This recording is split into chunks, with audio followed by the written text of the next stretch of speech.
Good morning, everybody, and welcome to a finals day here at the 2023 World Rowing Coastal Championships, Barletta, Italy.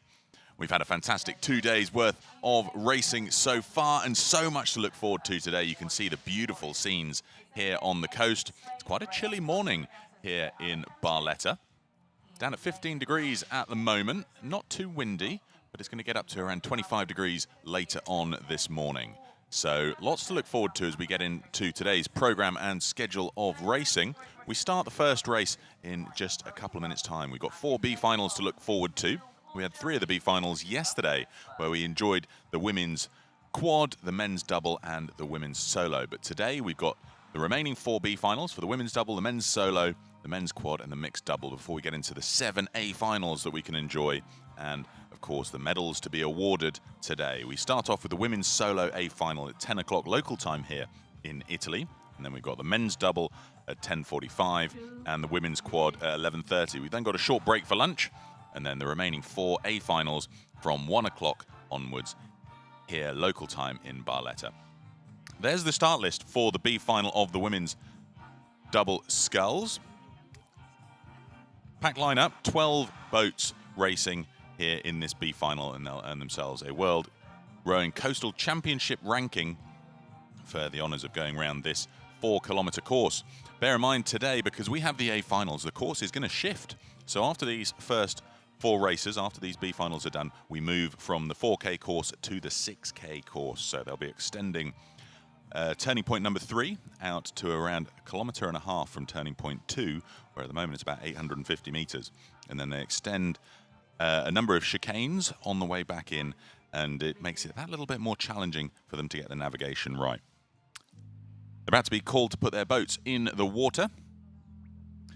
And we're looking here at Great Britain 3, the composite crew from Dolphin and Clanion Warriors, Andrea Davies and Bryony Jones. Bryony's been struggling with a broken hip earlier on this year. Quality engineer from the UK. Good to see her recovered and back into racing.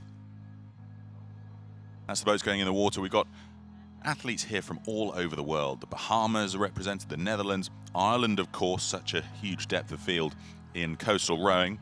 We've got South Africa Coastal Rowing Association, a couple of crews from Great Britain, and we've also got Finland, Germany. So lots to look forward to in this B final for the women's doubles.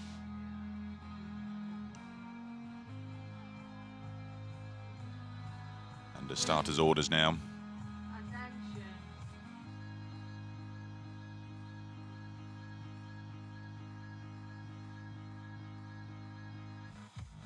Held on tenterhooks for a few seconds longer than we might have thought there. That's Marika Laaksonen and Anni Kaisanen from the Finnish Coastal Rowers Club.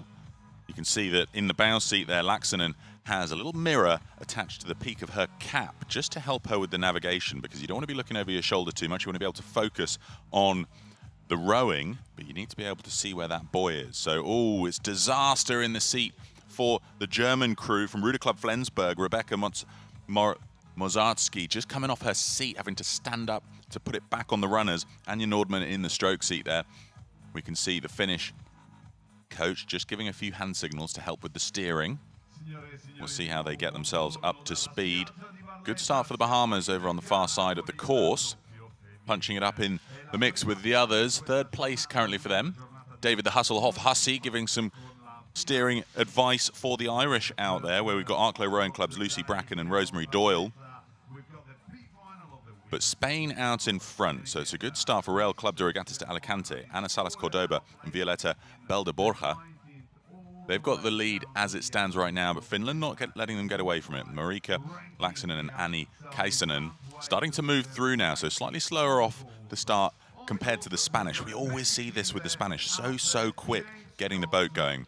To remind everybody, rules on the starter, you have to have both feet firmly on the ground when the buzzer goes, and then you're allowed to lift your feet off and get into the boat. You can have your hand on the oars though, so as you can imagine, they'll all have a hand holding the blades steady, one hand on the gunnels or the sax boards of the boat, and then they have to jump in. And it's with these coastal foot stretchers, the rubber on them makes it a little bit easier for you to get your feet in. Here we've got from Great Britain's Fishguard and Goodwick Jemima Rowing Club, Martha Owen and Alice Phillips. Martha runs the Fishguard and Goodwick Jemima Rowing Club. Her sons Jerry Owen and Theo Owen also racing in the British teams. Jerry Owen in the British Beach Sprint team as well. Theo raced yesterday in the solo. He'll be racing later on in the B final of the men's solo, the very next race. So depth and family representation in the coastal rowing scene for Fishguard and Goodwick Jemima from the Owens. But we can see here now the Finnish combination of Laaksonen and Kaisinen really starting to push out to a fast lead here. You can see that perhaps their wave-piercing bow just helping them to push through the waves that are moving onto shore. They've got the better boat speed compared to the rest of the field here, just able to tick it over that little bit quicker than some of the other athletes. We were talking yesterday with some of the Austrians talking about oar length and how many of the crews have been trying to shorten their oars so that they can have that slightly quicker rhythm. It essentially lowers the gearing so that you don't have to lever through with as much strength and you can just tick things over. A lot of the athletes opting for not using the full length of the slide even and going somewhere between half and three-quarter slide to just keep the boat moving rather than allow it to grind to a halt and have to use a lot more muscular strength rather than the endurance component of your engine to keep the boat up to speed. This is a super start for the Finnish athletes, the Finnish coastal rowers. Laaksonen and Kaisinen well out in front. We can see also the Fishguard and Goodwick Jemima Rowing Club combination of Owen and Phillips in the middle of that pack. Spain currently in second, and then it's quite closely knit for third, fourth, fifth, and sixth, and then a trailing set of 6 boats just to their stern. So the field's starting to spread out now.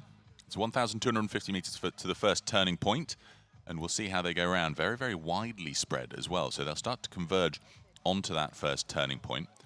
Organisers being very wise these years, putting in a second turning point just 80 meters beyond at a slight angle, so that they don't take this first turning point on a right angle.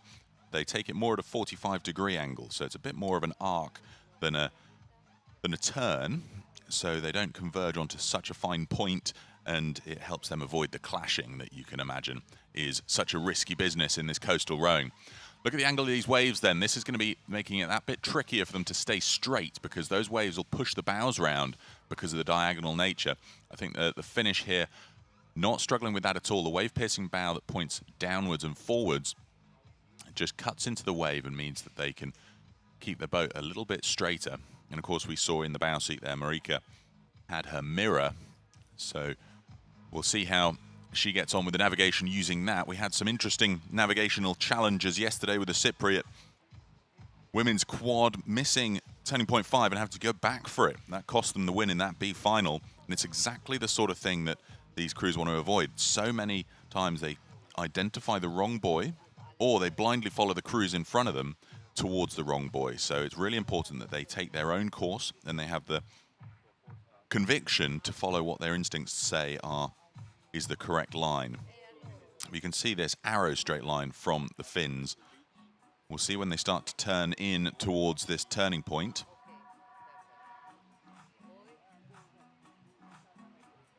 Waves getting slightly bigger there at 30 strokes a minute, so a comfortable pace for the rowing anoraks out there. Most of these crews opting for the slightly shorter blades, but these Finns, I believe, will be rowing with 284s. Some out there have managed to find 281s, and I know that some of the Kiwis have been cutting the ends off those even to try and shorten them that a little bit more.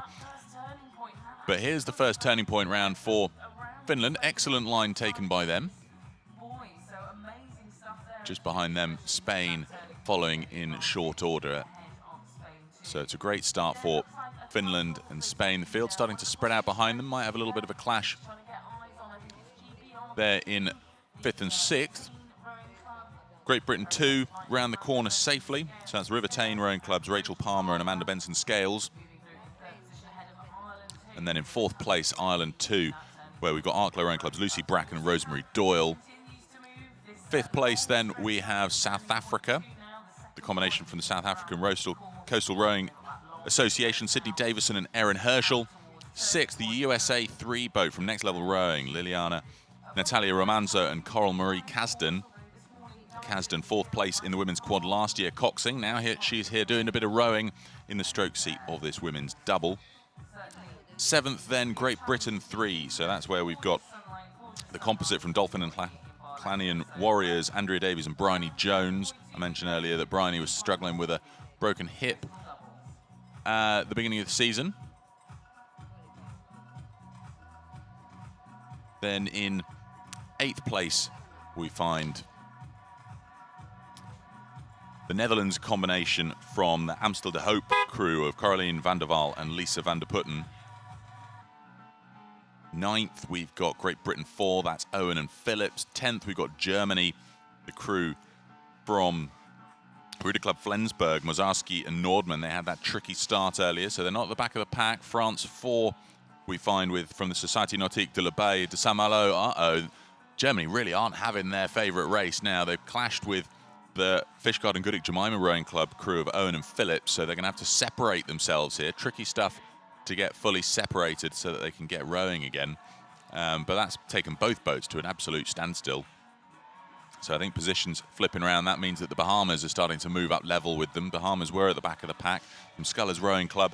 Renee Ingram and Alicia Alderley.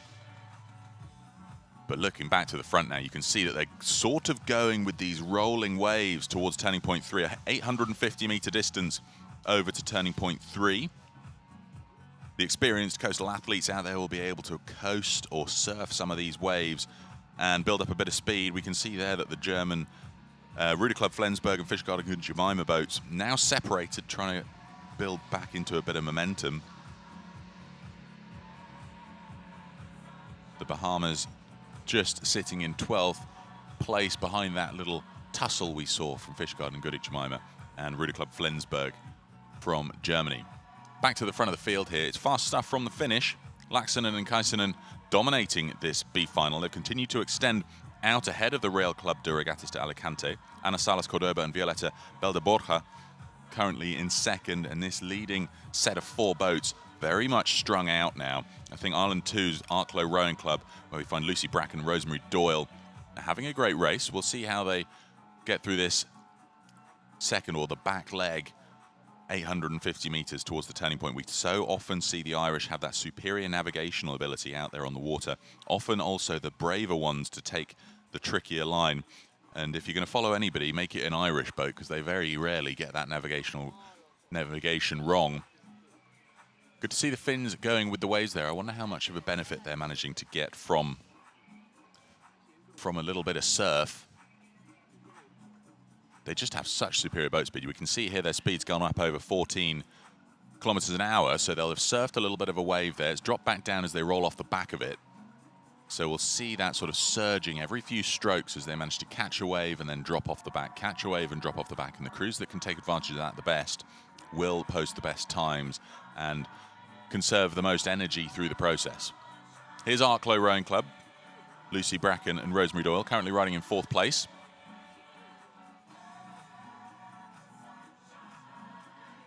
The field continuing to string out now as they come up towards turning point 3.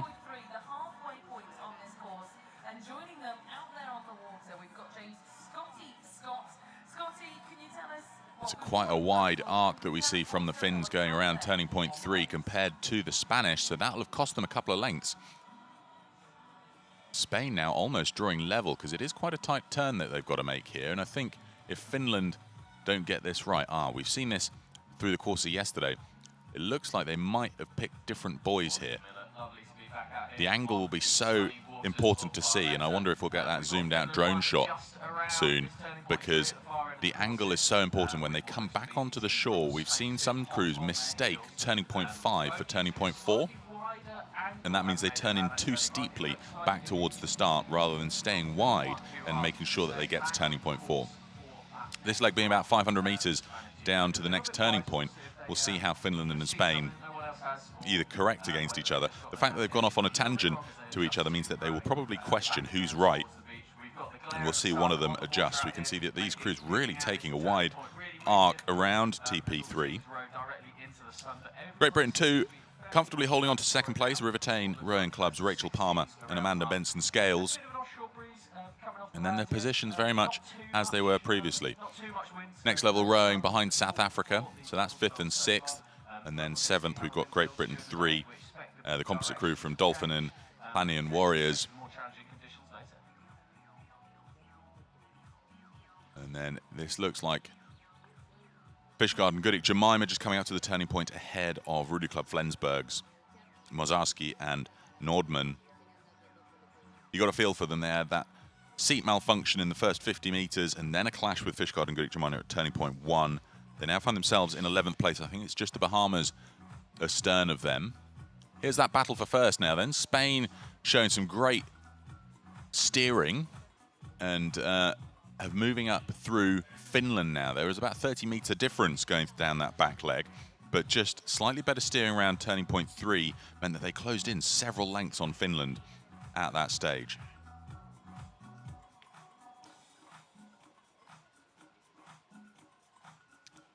So Finland now just trying to hold on to the lead. They do continue to have that better boat speed when they're on the straight line.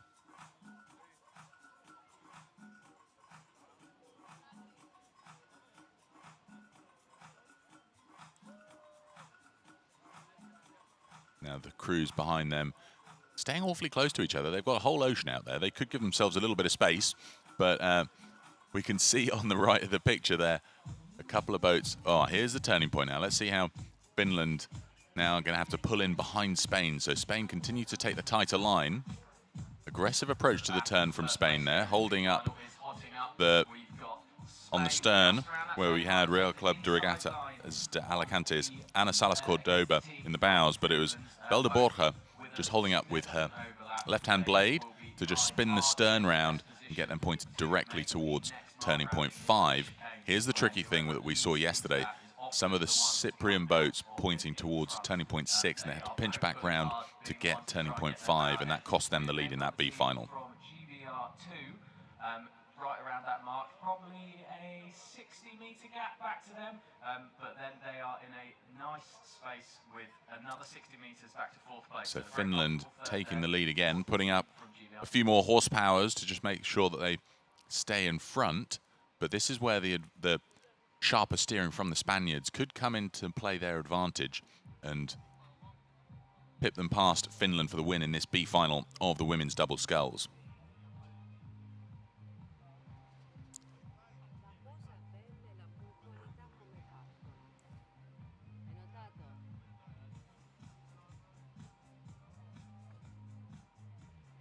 That's Finland comfortably leading. We're looking at the trailing boats behind them making their way around turning point 4.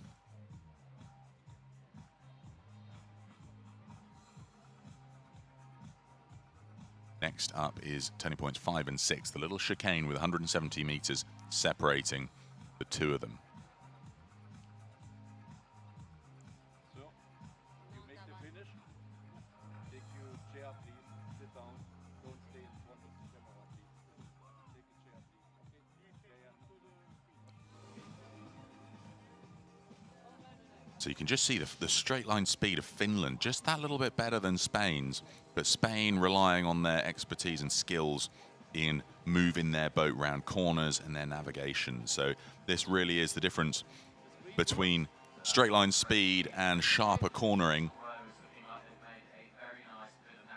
So a super straight line for Finland, taking them up to turning point 5 now. 170 meters from there to turning point 6. This is where Spain's superior and sharper steering could see them close this couple of length lead down on Finland. They're over 3/4 of the way through this race now.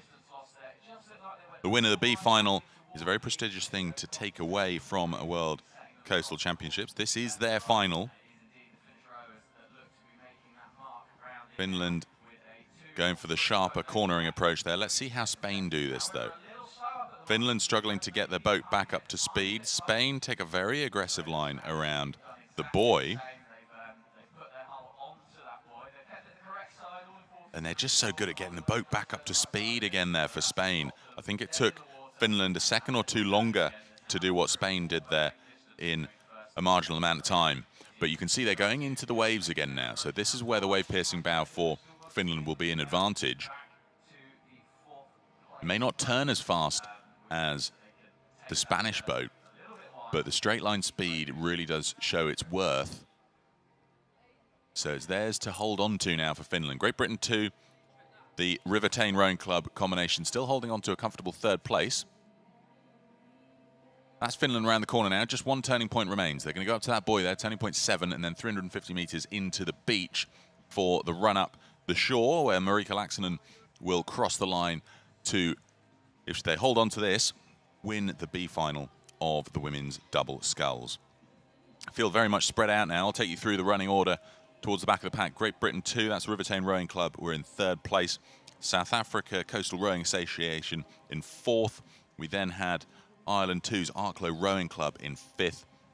Next level rowing for the USA were in 6th place through the 3K mark. And then the others just passing that marker now. So we'll see who has locked in 7th. It's Bryony Jones and Andrea Davies for Dolphin and Llanian Warriors of Great Britain. 8th place we have the Dutch Amstel de Hope, Caroline van der Waal and Lisa van der Putten.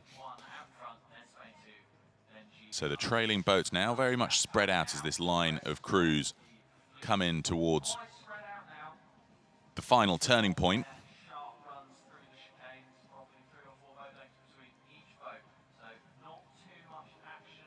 France 4, they're in 9th. Société Nautique de la Baie de Saint-Malo, Julie Kohler and Benedict Simon.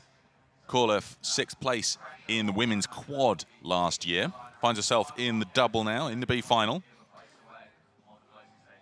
Harder work when you're in the double because you've got to do all the navigation yourself. No coxswain to help you round the course. We then got the Fishguard and Goodwick Jemima Rowing Club crew of Martha Owen and Alice Phillips in 10th place.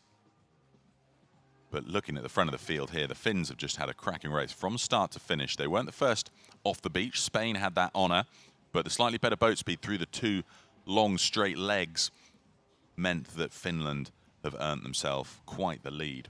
I think Spain just that little bit better at cornering, certainly on turning point 3.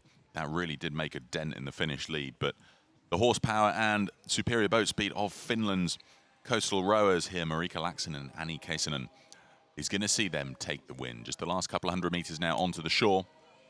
Looking back to the back of the pack, we've got Ruder Club Flensburg holding 11th place, Rebecca Mazarski and Anya Nordman. And then currently in 12th from the Bahamas, Scullers Rowing Club, Renee Ingram and Alicia Adderley. You can see in the distance there the warm-up area. Men's soloists will be getting their legs warm, ready for the next race, which is the B final for the men's solo. But this is the line in for the first race of our day here on the 3rd day of racing at the 2023 World Rowing Coastal Championships, Barletta, Puglia, Italy. Beautiful weather now as the sun starts to warm us all up here. Quite a chilly and damp morning. And that's why it's such a flat and calm set of conditions out there on the water. Only a few rolling waves for them to enjoy. Barely a white bubble at all on the beach. So it should be a pretty straightforward landing, which I'm sure they'll be pleased about for the finish here, because when you've got a wave-piercing bow, the fact that it angles downwards can mean that when you come in full tilt onto the beach, if your stern's lifted by a wave, that pointed bow can jab into the sand, making the landing a little bit trickier than you might hope. The runner for Finland is going to be Anni Keisanen from the stroke seat.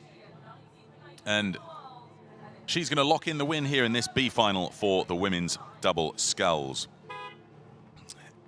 Onto the land comes Spain. Fantastic race for them. You can see the white boxes indicating the garages that they have to aim for when it comes to landing. But this sprint for the Real Club de Regatas de Alicante locks in 2nd place for Ana Salas de Cordoba and Violeta Belda-Borja. Last few strokes, and we'll see 3rd place go to Great Britain 2 for the River Tane Rowing Club. We'll see who's going to exit the boat and make the run up the beach. Looks as though it's Rachel Palmer from the bow seat. And then we've got that 3rd place for Rachel Palmer and Amanda Benson-Scales. 4th place will be South Africa's Sydney Davison and Erin Herschel. Last few strokes for them. Important that the boat handlers from their nation are there to help them come into shore. Less tricky conditions, so no real issue making sure that the boat doesn't topple over. So South Africa going to come in for a good, safe landing here and to lock in 4th place. Running up the beach here, we've got Erin Herschel from the stroke seat. And we're going to go down to the finish line where we've got Luca Brogini, our famous Italian commentator, who's going to collar some of these athletes. We'll hear how they found it out there on the water.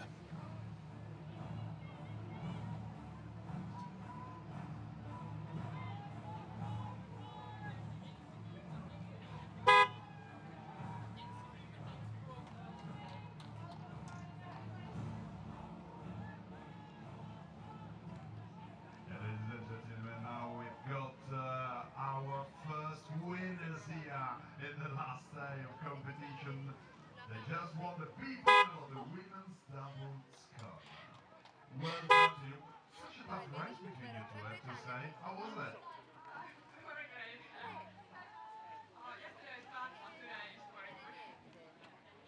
You were racing together all the time.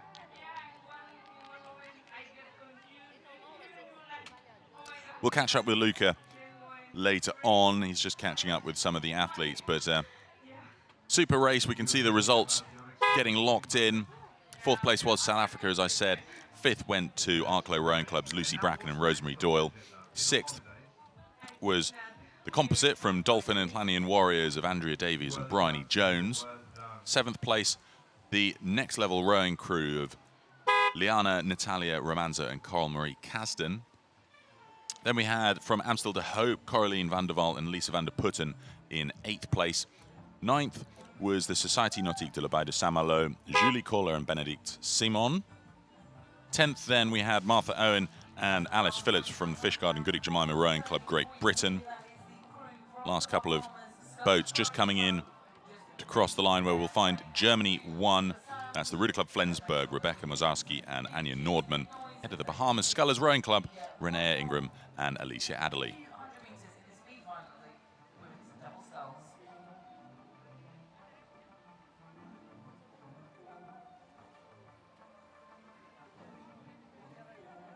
There are the official times. Conditions here still very, very straightforward for these experienced coastal athletes. There's been a lot of debate around the boat park about what the weather's going to be like this afternoon. A lot of people quite concerned that the wind's going to pick up, so they've rescheduled the racing. The last block of racing was due to start at 2:30 and take us on to around 5:30 this afternoon, but they pulled it forward by about an hour and a half, anticipating some tricky weather. Our inside man on all things coastal knowledge, though, James Scotty Scott, the Ocean Yachts Master, who's been helping us with the on-site commentary, says he can't see where that wind's going to come from. So a little bit of a split opinion around the boat park as to what the weather's going to do later on today. But next up, we can enjoy the men's solo. Can there be a bit of a tractor pull, this one, considering the flat conditions out there? Theo Owen for Fishguard and Goodwick Jemima Rowing Clubs in lane 1 for Great Britain 4. Son of Martha Owen, who we just saw racing in the previous race. Stefano Vinci for Muccarolo, Italy 3 in lane 2. Shay Dunn of Wicklow Rowing Club Irelands in lane 3. Adrian Rivas for Club de Regatas Lima in lane 4. We're hoping that one day we'll go back to Lima for the World Rowing Coastal Championships. Luca Brogini, our Italian commentator who's been doing the interviewing, has been pushing vehemently to get that option on the table. Michael Hittier for the Emulation Nautique de Bordeaux, France in lane 5. Arturo Conejo of the Club Maritimo Lenene of Spain's in lane 6. Kevat Guni Erdem for Halleck Yelken Vekurek Sport Klubo Turkey is in lane 7. Yuri Suchak, Austrian rowing teams in lane 8. Jeronimo Herman Zlatar of the Club de Regatas Lima, Peru is in 9. Malte Hein for Alemania Bonn Hamburg is in lane 10. Emil Hennies for Sportumschule Olympia Park Pulschauschule, Germany is in lane 11. Daniel Salvador Garcia of Club de Remo Algeciras, Spain in 12. Lunga Metiwa for South Africa Coastal Rowing Associations in 13. It's a big old field, this 18 athletes. So we've then got Mitchell Steenman for Hollandia Roy Club in 14. Josh Watkins of Jersey Rowing Club Great Britain in 15. Till Andresen of Viking Berlin, Germany in 16. Nagai Kosuke of Ozaki Rowing Club, Japan's in lane 17. And completing our field, Igor Baraska, the hotel inspector from Veslaski Club, Croatia, is completing our field in lane 18.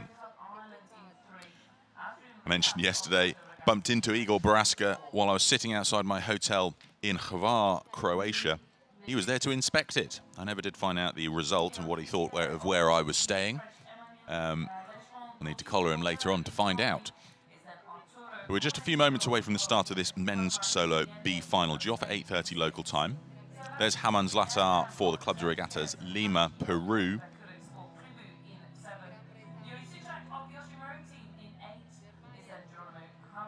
Yuri Suchak in lane 8 alongside the Peruvian. There's Yuri, stood with our man Luca Brogini.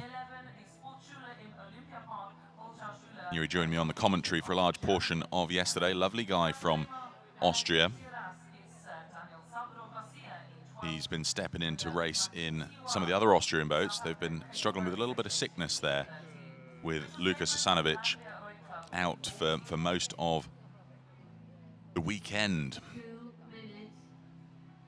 Poor chap's been struggling with illness basically through most of the summer since the European Championships, so they've struggled to make sure that the crews hang together. Chiara Halama was due to be in the mixed double with him, but Chiara's going to be racing in the women's solo A final later on today. So rather than try and get her to double up in the mixed double, they're going to focus on that. Sena Yilmaz of Turkey, pianist from Turkey, clearly doing some of the boat handling for Kevat Guni Erdem.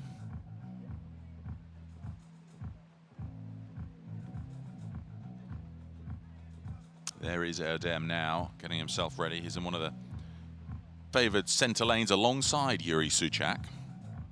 Based on their previous performances, the fastest athletes typically get seeded into the centre lane. So what we should see as they depart the beach is a bit of a chevron or arrow formation form as those centre lanes push out to a slightly faster start. Pretty much consistent strategy across nearly all of the athletes we were chatting to yesterday. There's Conejo from Spain's Club Maritimo Linene. He's alongside the Turkian athlete. So we're moving through the centre lanes here and having a quick peek at who we're expecting to be fastest, but you can barely see that little yellow dimple in the middle of the screen right off in the distance. 1,250 meters away, we should see them all form into that chevron formation, pushing out towards it. The consistent strategy that just about everybody has taken is get to that first turning point first. Navigate it cleanly, don't get caught up in any clashing around that corner, which means that just about everybody has been starting their race as though it's a beach sprint and giving it absolutely everything through that first K and then just clinging on for grim death. It means that, funnily enough, the biggest complaints that the athletes have isn't in their legs, it's in their forearms. Because as the waves push the boats around, just gripping onto that oar and setting off in such a tight and furious sprint means that their forearms take an absolute hammering. So, chatting to Christine Cavallo yesterday evening, she couldn't even feather her blades through the second half of the race, and she rode the second half of the race with square blades because the feathering was just too much on the hands. Here we go then. We're underway with this B final for the Coastal Men's Solo. There's Sena Yilmaz on the right and their Turkian coach giving a few bits of steering advice for Erdem, who's in one of the centre lanes. Great Britain's Josh Watkins having a really good start in the centre there for Jersey Rowing Club, pushing out and making a sort of second arrow point on the right-hand side of the course as you look out to sea. Igor Baraska for Croatia on the right-hand side of that picture, our hotel inspector from the Veslaski Club, Croatia. Field starting to shape up now as those centre lanes really push out for an early lead. Malte Heine, the Alemannia von Hamburg crew. Strong athlete in the centre alongside Emil Hennies of the Sportschule im Olympiapark, Pulschauschule. But it's Yuri Suchak punching it out at the front, our man from Austria. We'll see how he holds on to that in his B final here. He was 7th in the heat, finding himself in the B final. So he would be a strong contender for the win in this B final. He was a little bit upset with his strategy from the heat, talking to him before. He said that the Spaniard just managed to row through him. He said that he wasn't entirely gassed out, but the Spaniard was just able to take advantage, slightly better than he was, of the waves between turning points 2 and 3 on that back leg, 850 meters, running parallel to the coast. He had gone out very quick in his heat, but he just couldn't quite hold the pace of the Spaniard down that back leg. Well, it looks like he's got a great start here, though, holding out ahead of Geronimo from Peru. We're looking here at the right-hand side of the field, the Japanese athlete from Ozaki Rowing Club, Nagai Kosuke, trailing behind Josh Watkins of the Jersey Rowing Club. Front of this field starting to pinch together a little bit now. I think they're going to be considering what's coming, and it's that turning point. See Germany at the bottom of the picture here, the two German athletes in the green and red boats. Haman Zlatar for the Club de Regatas Lima holding on to second place at the moment. Coming up towards this turning point, everything's going to change as they go down that back leg. Certainly for the middle of the pack, where they're going to have to jostle for position. They're able to take it nice and wide through this first K and a quarter. Haman Zlatar for Club de Regatas Lima just holding slightly behind Suchak. Suchak's speed starting to slow as we see the Peruvian and the German Emil Hennies pushing forwards. So these 5 boats are going to have to converge onto that turning point. Suchak opting for the slightly wider angle around it. We see Haman Zlatar now come under a bit of pressure as the Germans pull up alongside him. We've got Hennies and Hein. Hein in the green boat, Hennies in the red one. Well, about 2/3 of the way down this first long leg out to turning point 1. The fleet have all moved into a bit of a central. It is quite closely stacked now in the middle of that field. All in that one line at the moment, so it doesn't look like there's too much advantage to be gained. Suchak telling me yesterday that he trains with the rest of the Austrian rowing club on the Volgamarkt in Austria. They can get up to 20k rowing in one distance, and the sheer immensity of the water means that they get conditions just like this. So whilst Austria is a landlocked country and they don't have a coast to train on for their coastal rowing, the fact that they can get 20k and the waves do get like this, as you can imagine, on a big old body of water, means that these are the sorts of conditions that they're used to training on. But they'd usually be out there in a fine boat rather than a coastal boat, so it makes this a little bit more of a tractor pull.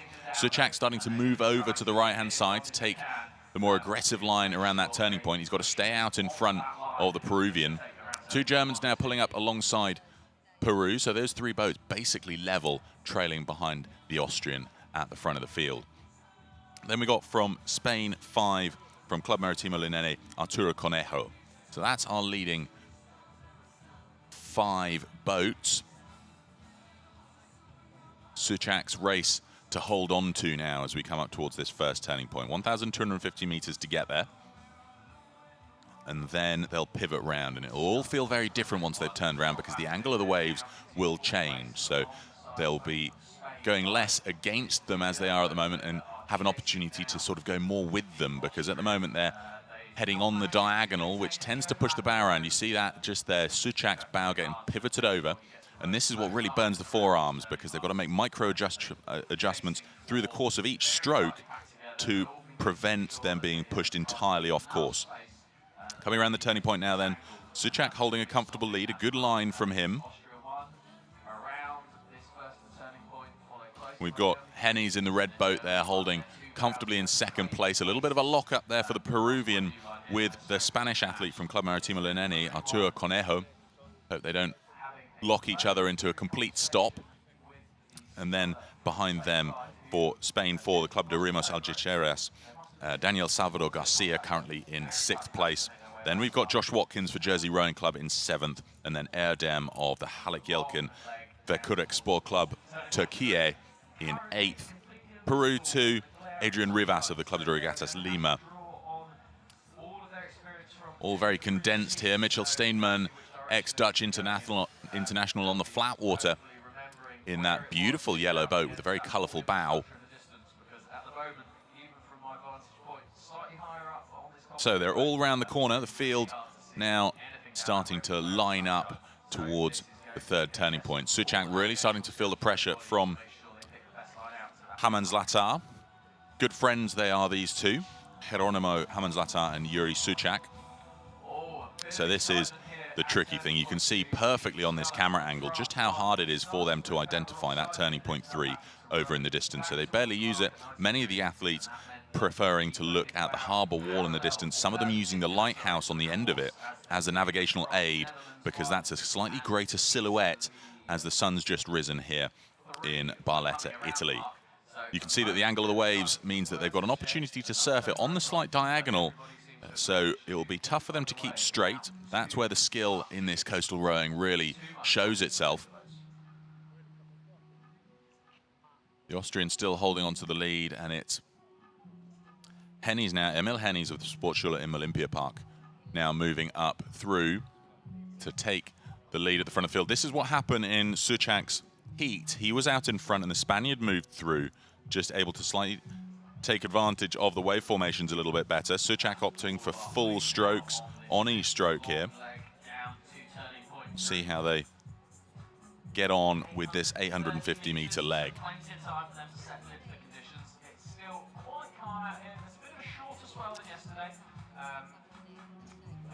Beautiful overhead shots here. We've got Suchak at 32 strokes a minute to Hennies at 30, so slightly different styles of rowing. It's not the most useful bit of information, the ratings, because they are often varying it with a couple of short, choppy strokes to try and catch a wave, versus when they're rolling down the wave, they might try to slow their rating and just enjoy a bit of a surf here. But you can see Hennies' boat just slicing through that water a little bit more easily than Suchak's.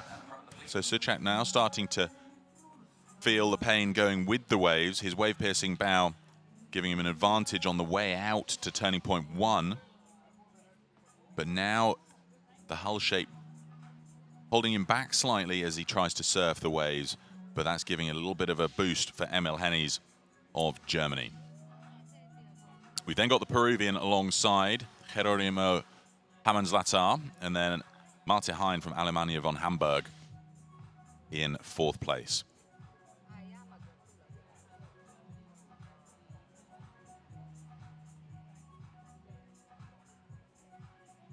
Absolutely lovely conditions here. We don't quite know what's going to happen this afternoon. They have moved the schedule forward for the A finals of the afternoon, but out there right now, stunning coastal racing conditions.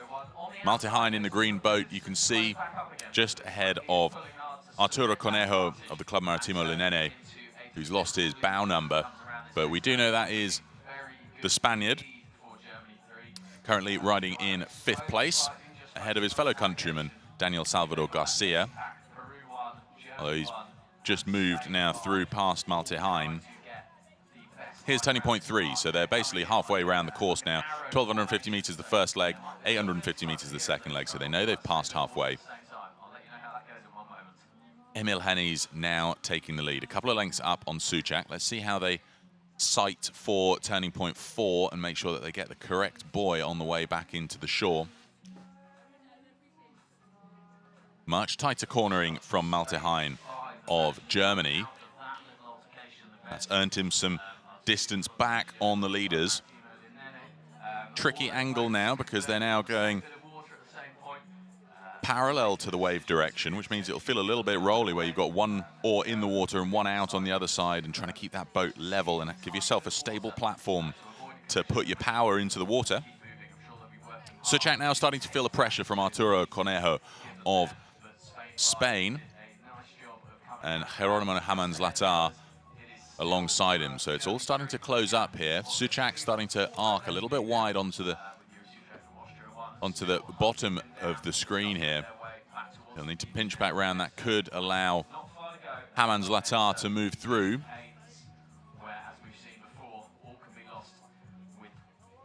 A lot of weaving around.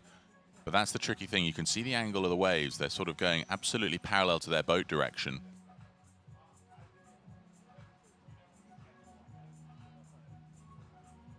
Beautiful racing here from Emil Hennies. You can just see so comfortable on these big rolling waves, keeping an absolutely arrow straight course. Suchak's found his speed again now. Doesn't look as though he's being as bogged down as he was on that back leg. So we might find that as he pivots back round to face into the wave direction, he gets a bit of an advantage then, and that could see Emil Henny's lead eroded. Arturo Conejo currently holding third place in the blue boat. That means that it's the Peruvian and the other German athlete, Malte Hein, struggling around for fourth and fifth at the moment. Sixth place, though, Daniel Salvador Garcia of Spain's Club de Remo Algeciras. We then had Josh Watkins for the Jersey Rowing Club in eighth. Josh Watkins in seventh. Kevat Guni Erdem for Turkey in eighth. Lunga Makitewa for the South Africa Coastal Rowing Association in ninth. Mitchell Steeman of the Netherlands, he's in 10th place, representing Hollandia Roy Club. And then Adrian Rivas, the other Peruvian athlete from Club de Regatas Lima, in 11th. Back of the field then, Shay Dunn of Ireland for Wicklow Rowing Club, ahead of Stefano Vinci of Italy in 13th. Round turning point 4 now. Things starting to line back up again. Rules of the road are that you don't have to move if you're being overtaken. You don't have to move off the racing line. It's the overtaker's responsibility to move around you. And that means that I think the Peruvian here, Geronimo, was planning to move around Malte Hein, but that meant he took a much wider corner and seems to have allowed the German athlete a straight line. Suchak, though, nearly gaining overlap back on Emil Hennies of Sportimschule Olympia Park, Germany. There's about a length of clear water separating them as they come back in towards turning point 5 in the chicane. And this means they're into the closing stages. Last kilometre, really, left of the 4K course. I think they can see that we're in the closing stages of the race, and they know that if they're going to make an overtake and try and change things up, they are running out of time to do it. So this is another 400-metre leg. Not much left of this course now, so the sprint's going to be on as they start to really feel the pressure to try and slot in for a better position in this B final of the men's solo.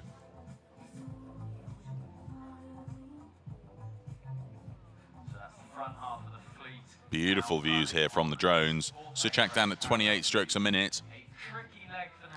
So I think he'll be feeling the pain, but he's matching the rating of Emil Hennies at the front of the field. So both of these athletes easing off the rating slightly, potentially conserving a bit of energy for a push, but also could be that they're struggling now with the grip strength needed after 3 kilometers of coastal racing. Oh, a few steering adjustments from Suchak there. I wonder what he's seen that's meant he wanted to do that. Cost him a metre or so on Emil Hennies.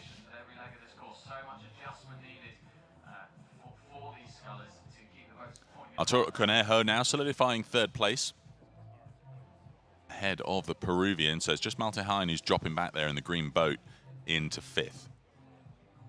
That may well open the door on Daniel Salvador Garcia from Spain, who's only about 20 or 30 meters astern. So there's still a kilometer left. Into the chicane then goes Emil Hennies, 170 meters up to turning point 6 next.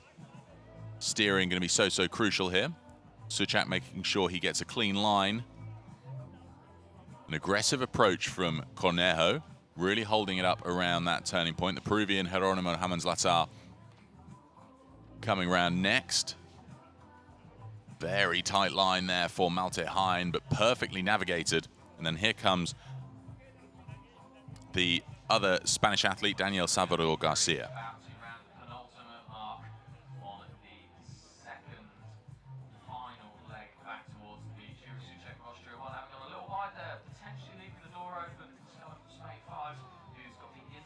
Cracking race from Emil Hennies. He wasn't the early leader, but he just built up the boat speed down that back straight, 850 meters, moving up through Suchak. I wonder if we'll see Yuri put in a bit of a push now. He's lost a little bit of ground through the chicane to the German athlete. 350 meters now to turning point 7, another 350 meters into the beach. So they're right into the closing stages now of this 4K race. Very, very tough stuff to overtake through the chicane. So if it's going to happen, we may see Suchak make a push for it around this last 700 meters of the course.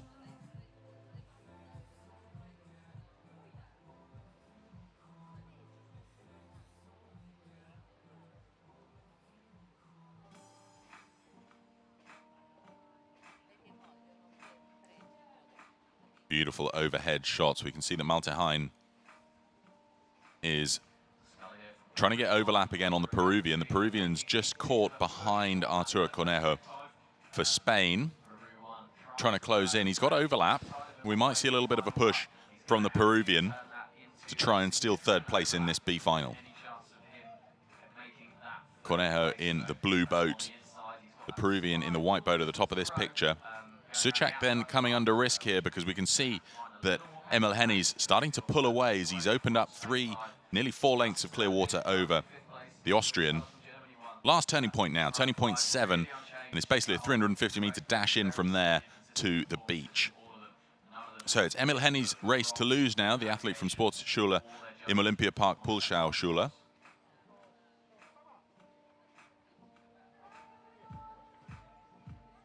These 5 boats basically been tussling the whole way around the course, so evenly matched.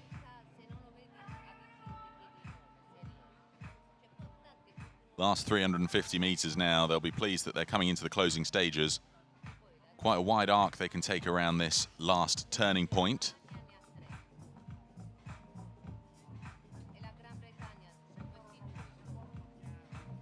It's a wide one for the Peruvian. That could open the door for Malte Hein, Alemannia von Hamburg, to close in and try and pinch 4th place from the Peruvian.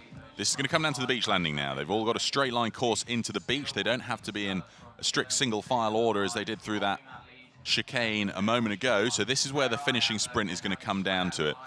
Conejo trying to close in on Suchak. There's about a length of clear water separating them, but the Peruvian, Hamans Latar, now getting his boat speed up. You can see the 2 different hull shapes.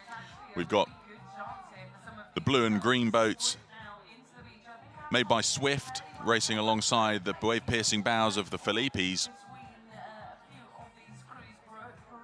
Going to be interesting to see how they handle this last 350-meter leg. Suchak in the white boat in the middle of the picture there. I think he's not going to close in on Emil Henni's, who looks pretty certain for the victory in our 4K race here. It's just the sprint up the beach now, and he should have enough of a margin that he doesn't have to rush himself in a dangerous way out of his boat. Tricky exiting these boats at speed.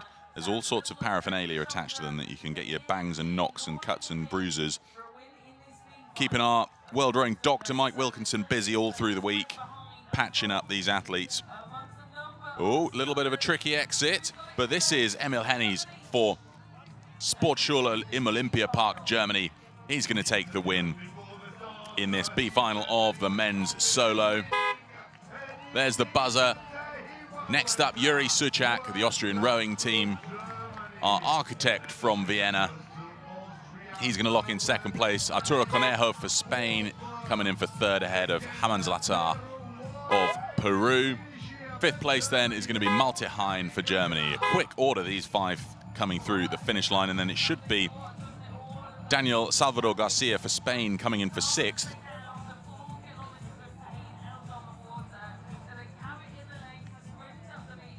Great to see so many boat handlers helping get these boats out of the way, make space for the incoming athletes. A nice calm jog for Salvador Garcia of Spain's Club de Remos Algeciras.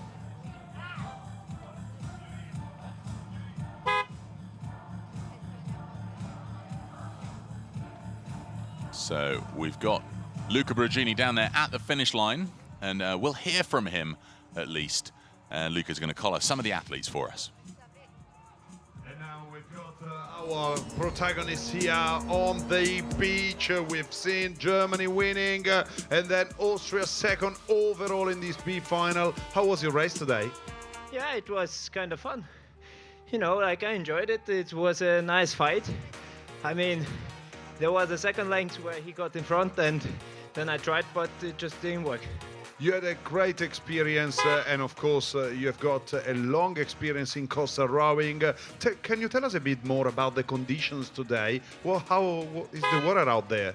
I mean, today it's a bit more tricky because on the second part of the race you have already had wind, so you know it starts to burn, and you have to like deal with that, and that is I mean, easy to say, deal with it, but in fact, it's more difficult than you expect. That's interesting. Let's see your view from Peru. Again, another opportunity and another race. What do you think about this B final? It's a hard race. It was fun with the win and good rival. Muy buena regata, complicada de inicio a final, todos juntos. Muy peleado con las olas, complicado en los giros, pero bueno. Congratulations to you. Talking about conditions, we heard that it's pretty choppy out there. Am I right? Yeah, that's true. At the beginning to the first bowl, it's quite okay, but after that, it's getting a bit choppy and tricky, yeah. So, but it was fun. You happy in your performance? Yeah, I mean, P3 would be better, but P5 is also good. I mean, I had the contact to the first guys, so it's okay. Well done to you. Well done. And see you next year, for sure. No, in half an hour in the mixed double. All right, so get ready, get ready. There was Luca Bragini catching up with some of the leaders in that B final for the men's solo. The voice of Yuri Suchak for Austria. He took second place there behind Emil Hennies for Sportschule im Olympiapark, Schule. But a great race from Arturo Conejo. He was at the back of that pack of 5 through the first leg, gradually just making his way through Malte Hein and Geronimo Hamans-Latar. Not an easy feat, but he took third place for Spain's Club Maritimo Linene.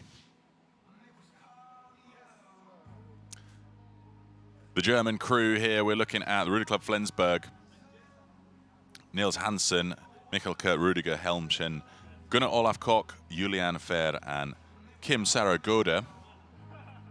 They're lining up in lane 7 for Ruder Club Flensburg. 7 boats racing in this B final.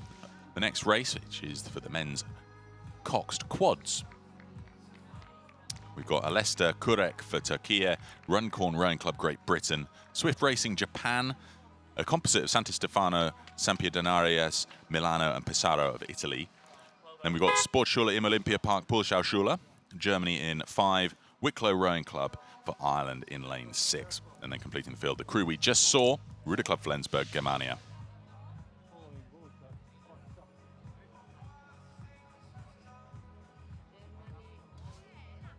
So 7 boats to compete this B final, the penultimate B final here at the 2023 World Rowing Coastal Championships. Delighted that it started to warm up now because it was a very chilly start to our day. Beautiful sunrise though here. Hearing from one of the locals, somebody was remarking on, oh, what a beautiful sunrise it was. They said, yes, it happens every day. So I suppose the traveling contingent that moves all around the world following the beach sprints and coastals still has an appreciation, but clearly it's just beautiful like this in Barletta all year round. Luca Bragini here with Germany. So we'll catch up with Luca now. 19 through 25. Turkey in lane 1, Alesta Club. In lane 2, Great Britain's Runcorn Rowing Club. In lane 3, it's Swift Racing for Japan. Luca stood there with Theo Krug, the stroke man of that men's quad from Sportschule im Olympiapark. Supported by Marcus Albrecht, Hendrik Piersnack and Lawrence Bosser, coxed by Emil Hennies, who we just saw win the men's solo B final. So he's been out there, he's been around the course. If anybody's going to cox you and steer you in exactly these conditions, it's the chap who just won the previous race. Now let's go down to Luca. What a magic story here on the beach. We are about to start with the B final of the men Cox quadruple scull, and we are with Germany, but mainly with this wonderful Cox that just won the B final of the men's solo. So winning the men's solo and now about to Cox the quad. How are you feeling? You got great experience and you know the condition out there. Yes, I know the course. I think that's helping us in the quad. Yeah, and it was a tough race, I think 5 minutes ago or something. So I hope we can this make also in the quad. Oh, that's great. What are you expecting? I expect a very hard race, but we do everything possible to do it like Emi in the single. Well, good luck to you. I leave you to concentrate, but let's keep walking together. 3 minutes. So from Germany to Italy, we are about to start with this new combination from Italy. You excited? Ciao Luca. You excited about this race? Yes, for sure. So we wanted to race in the finale, but we will do all the best in the final B now.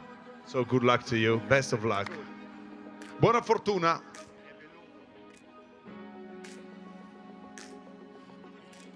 Always good to have Luca doing a little bit of a pit walk down the lanes there. 18 lanes we've got, so the busiest race this afternoon will see all 18 lanes used, and it's quite exciting to see so many boats setting off. Just 7 of them being used in this B final. There's our lineup, at least by country. So quite a lot to look forward to in this B final.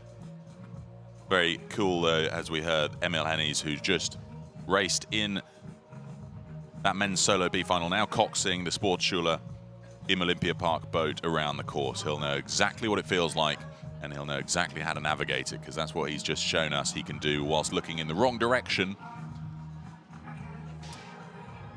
But it is, we were chatting to Whitney Powell yesterday. She's going to join us in commentary later on. We know how big these rudders are, and you really do feel the resistance when you put the rudder on. So they try to use it as little as possible. But that relationship between coxswain and athlete is so important, and the trust required to allow the athletes to just manage the race through the feeling of the boat, depending on what the wave's doing. Coxswain, therefore, responsible for making sure that navigation is absolutely bang on. Tricky stuff witnessed yesterday in the B final of the women's quads, where one of the boats missed turning point 5, got all the way to turning point 6, and had to go back for turning point 5. That cost them the win in the B final. Considering it was a coxed boat, that makes it all the more challenging when the navigation isn't bang on. Boats into the water. That's Italy's composite crew from Santo Stefano, Sampierdenares, Milano, and Pesaro. Michele Sicconetti in the bow seat was the chap that Luca managed to catch up with, supported there by Mario Venzano, Andrea Vicenzi, Kevin Misarelli, and coxed by Gabriele Camargo Nordi.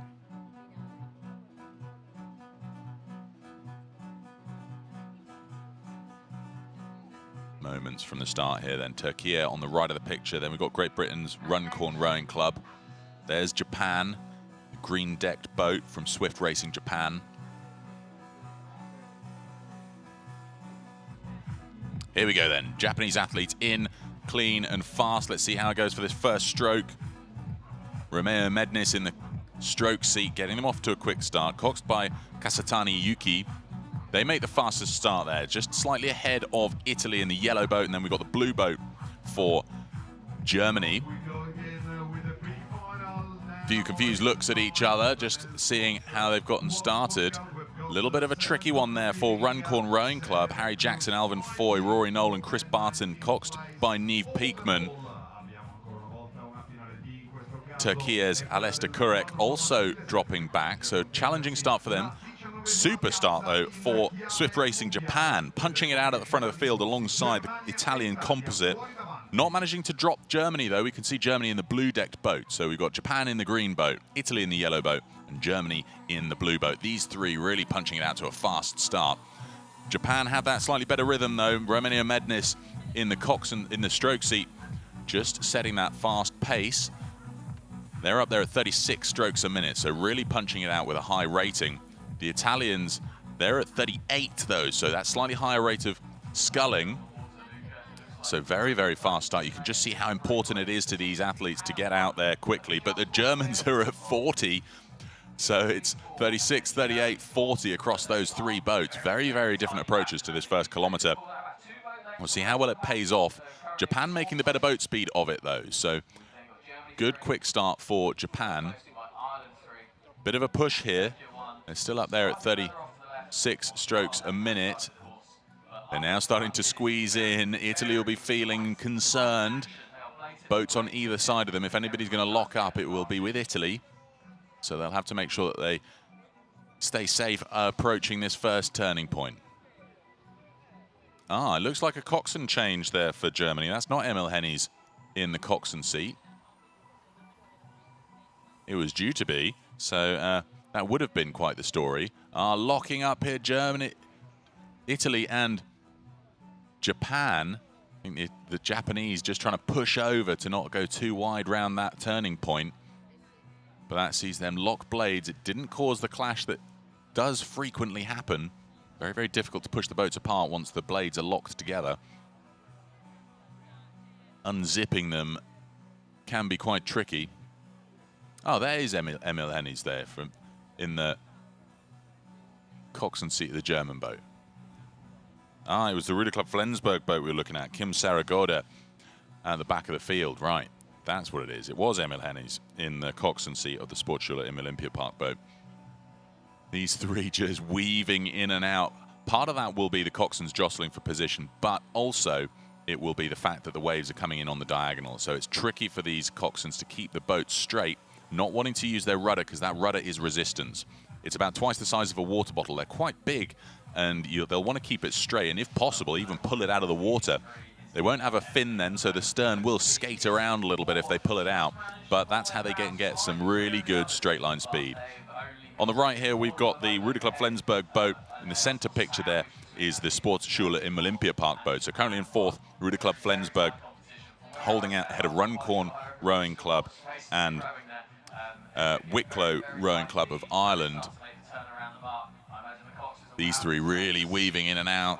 The Italians putting in a bit of a solid push here as they come up towards turning point 1. We'll see how they handle the turn, whether they can manage it just using the rudder.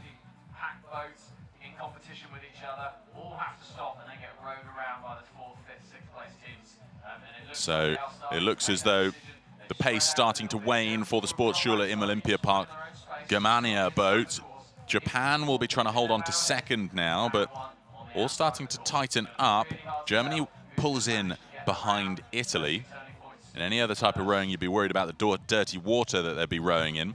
But in coastal rowing, it's all about the line. Keeping that good, fast, and straight line, most important, and handling these waves cleanly. Germany pulling along now to try and sit in behind Japan. Going to be tricky stuff for Italy to make sure that they don't lock blades with Japan here. Nerve-wracking stuff when you're this close to another boat. There we go. There's a locked-in blade. It's stopping the bow and the stroke.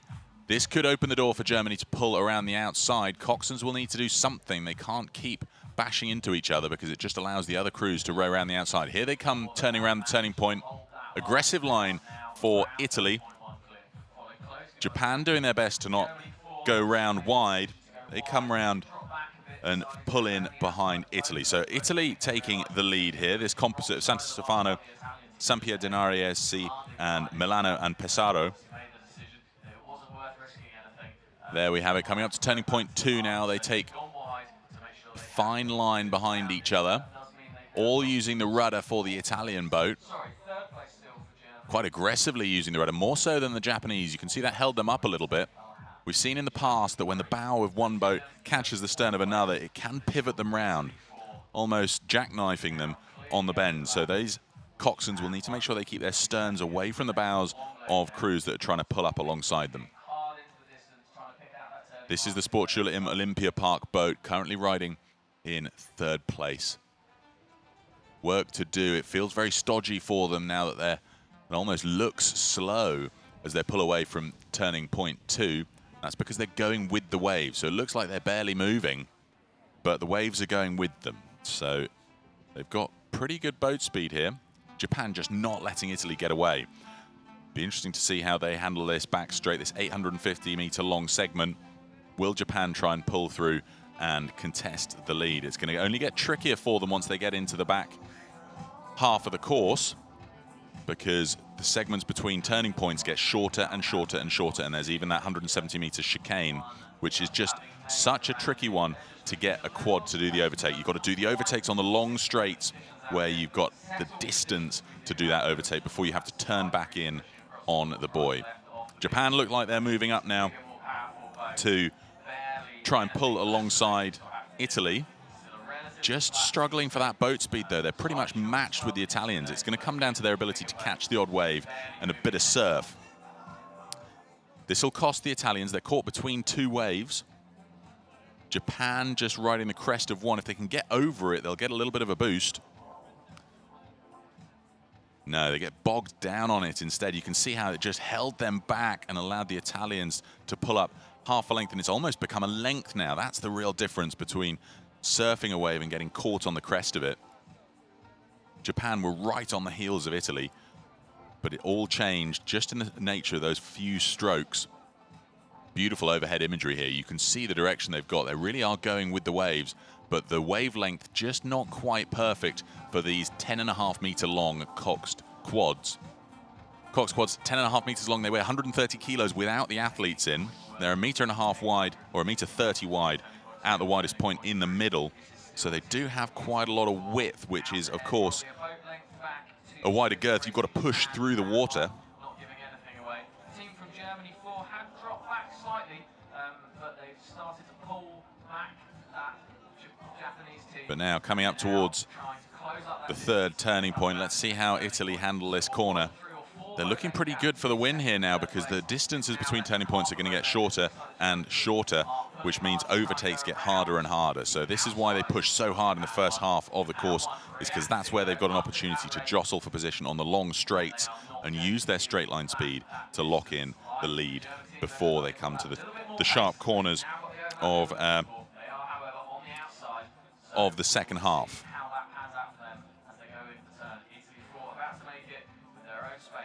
Here comes this third turning point. Let's see how tightly the coxswain for this Italian composite, Gabriele Camargo Nordi, takes the corner. When you're out in front, you can afford to use a little bit less rudder, so you're not holding up the boat, and just get the athletes to take it a little bit easier on the inside, pull it round on their outside blade. Sporting Julien Olympia Park trying to get round Japan. This is that tricky thing, you see. When you're in the lead, you can take the tighter angle on the corner, force the overtaking boat round to the outside, and any margin that they might have earned in the lead up to it is essentially scrubbed off their boat speed. Then we've got the Ruder Club Flensburg Germany boat still holding out ahead of Ireland's Wicklow Rowing Club, where we've got Shay Dunn, David Collard, Jack Doyle, Peter Doyle, and Martin Murphy.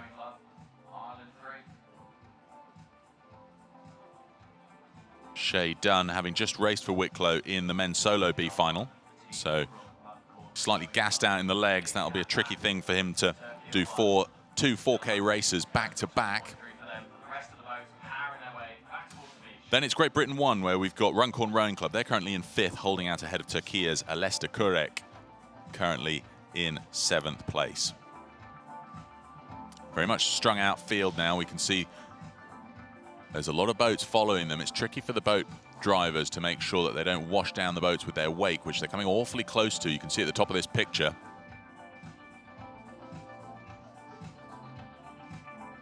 Coming up towards turning point 4 next, as they head back inland, running parallel now to the wave direction. So a very different feel this will be. Less opportunity to surf, but more opportunity to get it wrong if you don't get your blade heights right, when on one side of the boat your blade might be in the trough of a wave and on the other side in the peak of the wave. Again, this is why coastal rowing requires so much experience and skill to get that right.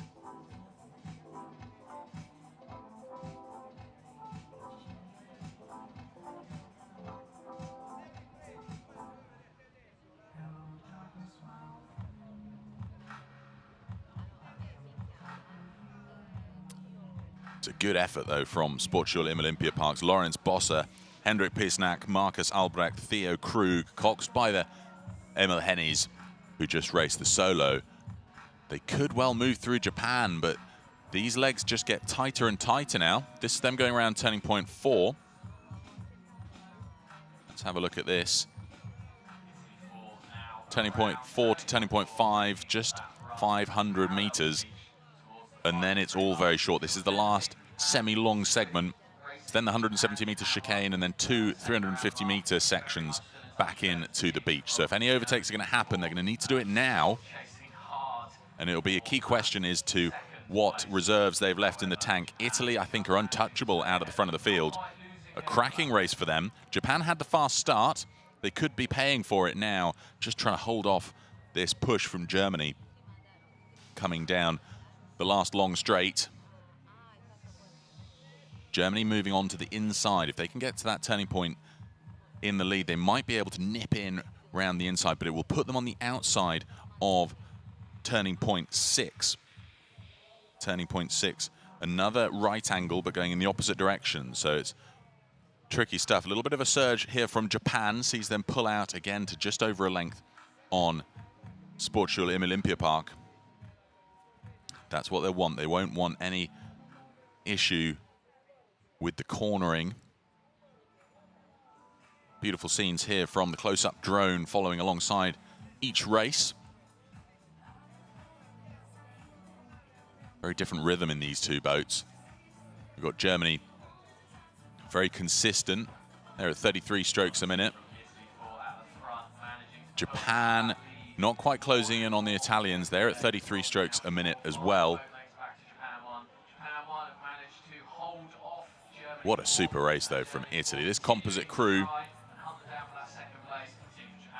31 strokes a minute, just comfortably ticking it over at the front of the field. It's a good thing to be where you're able to look back and respond to any surges in the race strategy of your opponents. Here's turning point 5 then. Into the chicane, 170 meters up to turning point 6. Lots of rudder usage here.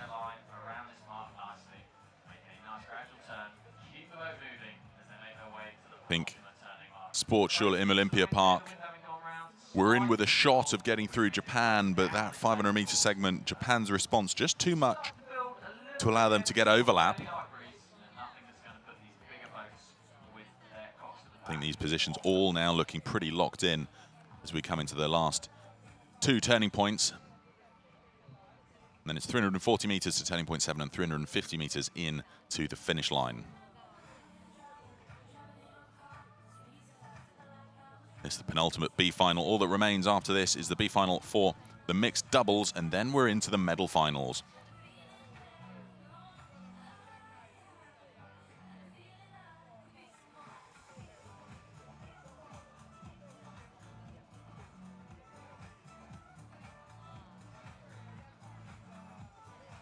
Good cornering there for Japan. So I think that is going to close the door on any opportunity for Germany's Sportschule im Olympiapark getting through to take second in this B final. The field's now too strung out, and the Japanese superior cornering means that they've even earned themselves a length or 2 clear water on the Germans. This really is beautiful racing from this Italian composite. Coxed there by Gabriel Camargo Nordi. You can see him holding the 2 levers that turn the rudder. A nice comfortable ride for him on this pretty calm and easy morning on the last day of racing here in Barletta for the 2023 World Rowing Coastal Championships, the endurance format of the event. Of course, last weekend here on this beach we had the beach sprints, and now many of the athletes staying on to enjoy representing their clubs from all around the world, whereas last weekend they were representing their nations. This weekend is a club event. They represent their clubs and they go on to the endurance version of the coastal rowing. Field very much spread out now. Good 30-meter safety margin for Japan over Germany 4. So I can't see anything changing here. It'll be interesting to see who's doing the running. It's usually the bow person. If they can get that bow to ride up onto the sand and give them a little bit of a jump onto the beach. That's the textbook beach exit that you'd hope to see from these skilled and well-trained coastal athletes.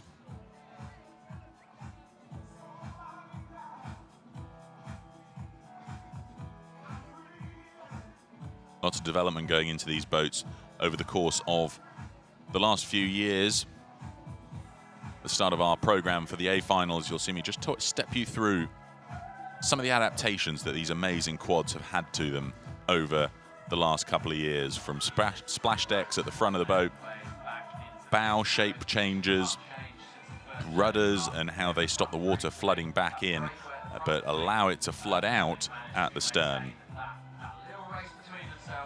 Last few strokes then, we're nearly on the beach here for Italy's composite crew. Santo Stefano, Sampierdenaresi, Milano and Pesaro clubs represented in this composite.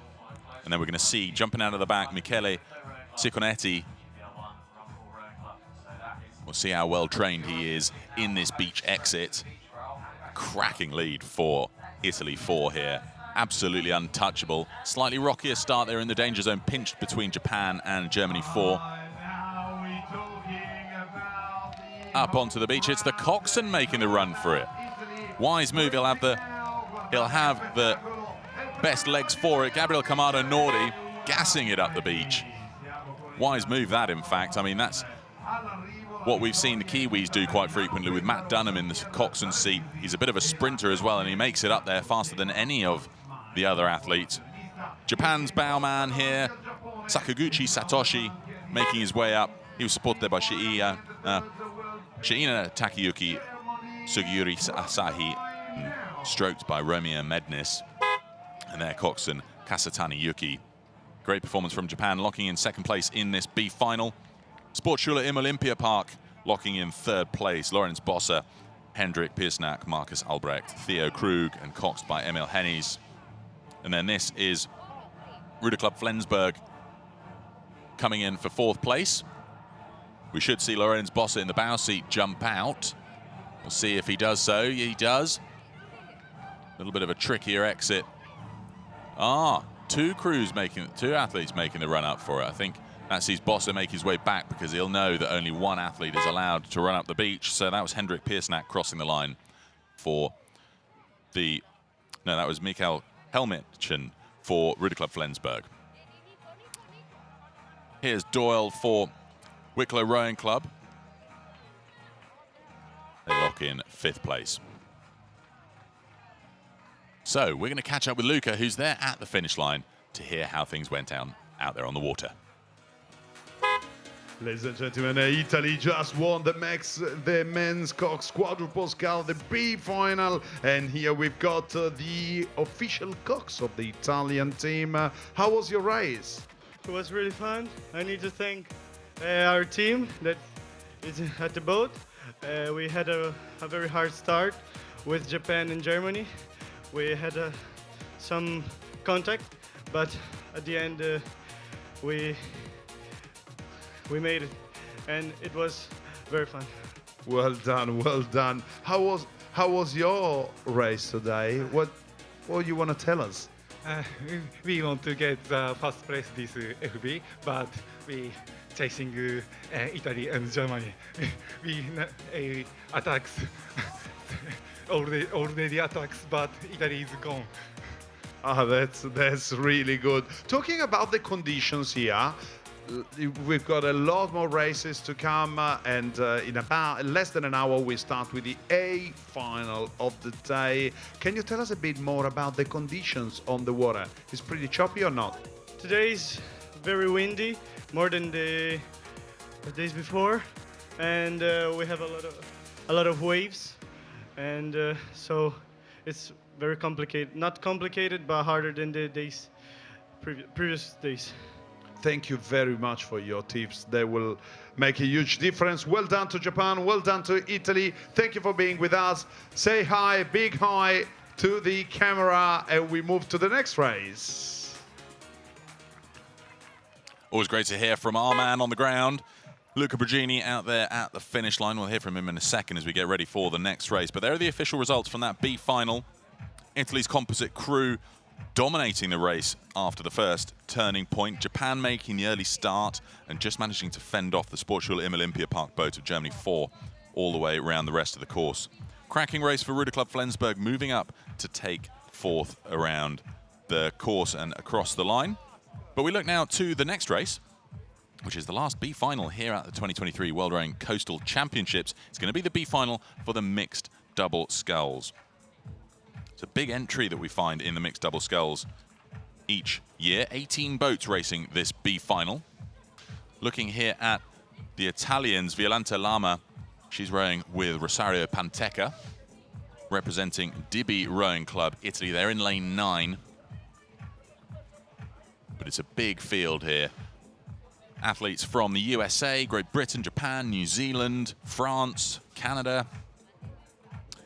In fact, I think Canada are having to pull out, so we may not see them in lane 8. Talking with Aubrey Oldham yesterday, Sarah Pigeon racing the A final, the women's solo later on today. They'd rather not double up in this B final. So I think Aubrey and Sarah won't be racing in this mixed doubles B final. But then we've got Friends of the Sea from Greece. They're in lane 18. We've got Turkian athletes. Sungurlu siblings from Turkey in lane 16. It's a big old field.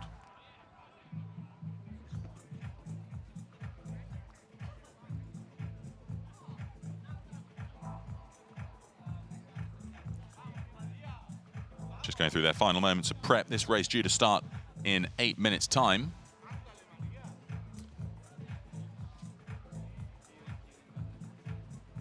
Looking there at Clément Thomas and Charline Le Breton from the Société Nautique de la Baie de Saint-Malo, France 3. Japanese athletes at the top there from Swift Racing Japan, Ishigaki Yuka and Ikeda Koki. You can see the Kiwis at the top of the picture there, Matt Dunham and Jackie Kiddle. World champions in the mixed double at the beach sprint last weekend. They'll be looking to see if they can win this B final here today. They had a slightly challenging heat in the first time round. I think they're a little bit disappointed to find themselves in this B final rather than racing the A final. They had a bit of a clash coming off the start. But that's sport, that's racing. Looks like they've got Joe Sullivan helping them with the boat handling there. I think that's Joe in the yellow t-shirt. Our world rowing photographer, Detlev Saib, taking some of the amazing photos you see on the World Rowing website and our social media channels. Do get in touch with us on social media if you've got any questions. At World Rowing on Instagram, at World Rowing Official on Instagram. Got any questions or thoughts about the racing? There's Joe Sullivan on the left, Matt Dunham on the right. Jackie Kiddle, world champion, I believe, from 2019 in the lightweight women's single in Linz Ottensheim on the flat water stuff, and then they became world champions together last weekend at the beach sprints. 2 French boats from the Société Nautique de la Baie de Saint-Malo, Hubert and Emmanuel Briard, and Clément Thomas and Charline Le Breton. They're alongside each other in lanes 5 and 6. So let's hope they don't crash into each other off the start. We've seen that sort of thing happen. So there are 18 boats here, no coxswain to help with the steering. So it's all down to them keeping a clean, straight line. We've got Ring Rowing Club in the middle there alongside the composite crew from Saint-Jean and Tonon. Ring Rowing Club Ireland alongside that French composite. See David Hussey in the grey vest, purveying the scene, just assessing what's going to happen out there on the course. Ring Rowing Club's Karen McCarthy and Noel Creedon in the blue with the yellow stripes. Now we're going to catch up with Luca, who's down there to do our own Martin Brundle pit walk. Back on the beach, we can't wait to hear all about this next race. Will be the B final of the mixed double scull, and we've got New Zealand here with us. How are you feeling about this race? No idea, to be honest. Anything can happen out there, as we found yesterday. So if we can get around the course and have a good one, learn how to take the corners a bit better, then I'll be happy with that. It's getting choppy up there, I think. Oh yeah, you can definitely feel it. I'm not sure what our plan is going to be. Hopefully we can surf it and see what we can do. Oh, that's great, that's great. 4 minutes. So this B final, the last B final. Well, there we go, the last B final, the whole competition to enjoy now. Event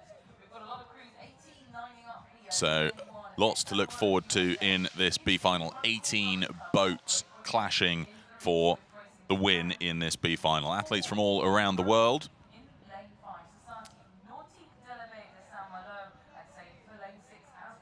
Huge field here to enjoy. And then, of course, after this, we'll be into the first A final of the weekend, the A final of the women's solo to look forward to next. That's due off in just over 30 minutes' time. Here we can see Japan Swift Racing, Ishigaki Yuki and Ikeda Koki.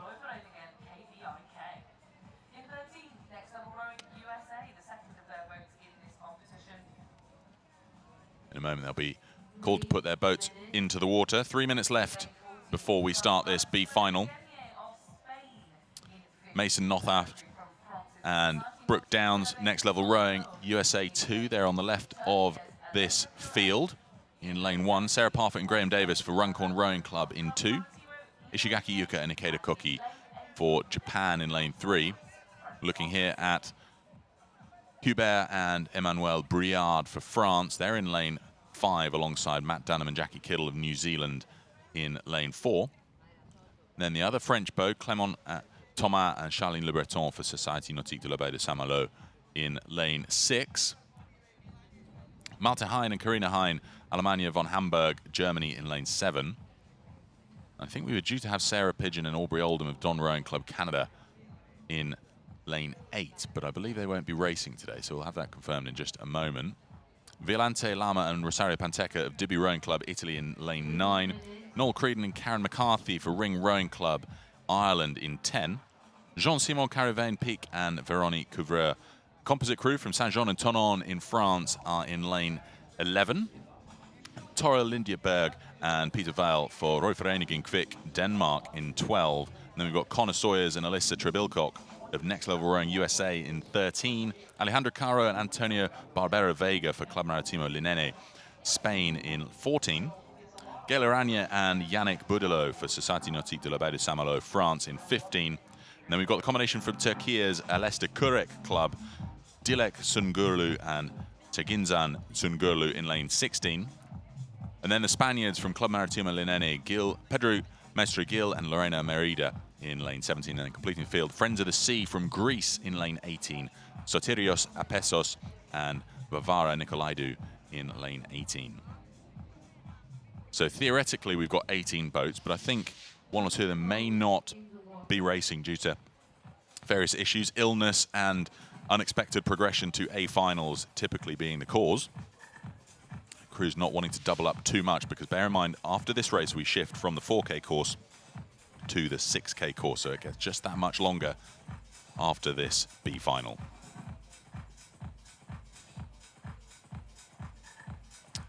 Yeah, you can see a gap between Dibby Rowing Club and Alemannia Hamburg.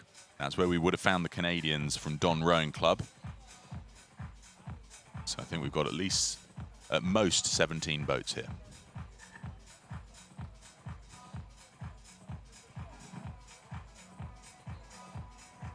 Attention.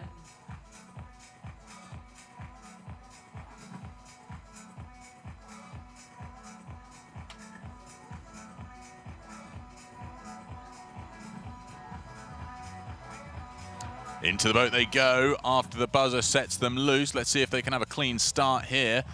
Looks very, very good for Thomas and Le Breton from the Société Nautique de la Baie de Saint-Malo. But then over in lane, that's them in lane 6. And then over in, I believe that was Next Level Rowing, Sawyers and Trebilcock, who had a very fast start as well. Looking here at Germany's Alemannia von Hamburg, Malte Hein and Karina Hein. A lot of boats, very, very fast start for the center lanes. That's what you'd expect to see because the lanes are seeded based on their performance in the heats. Already a very spread out field. A couple of boats on either side of the course struggling to keep pace.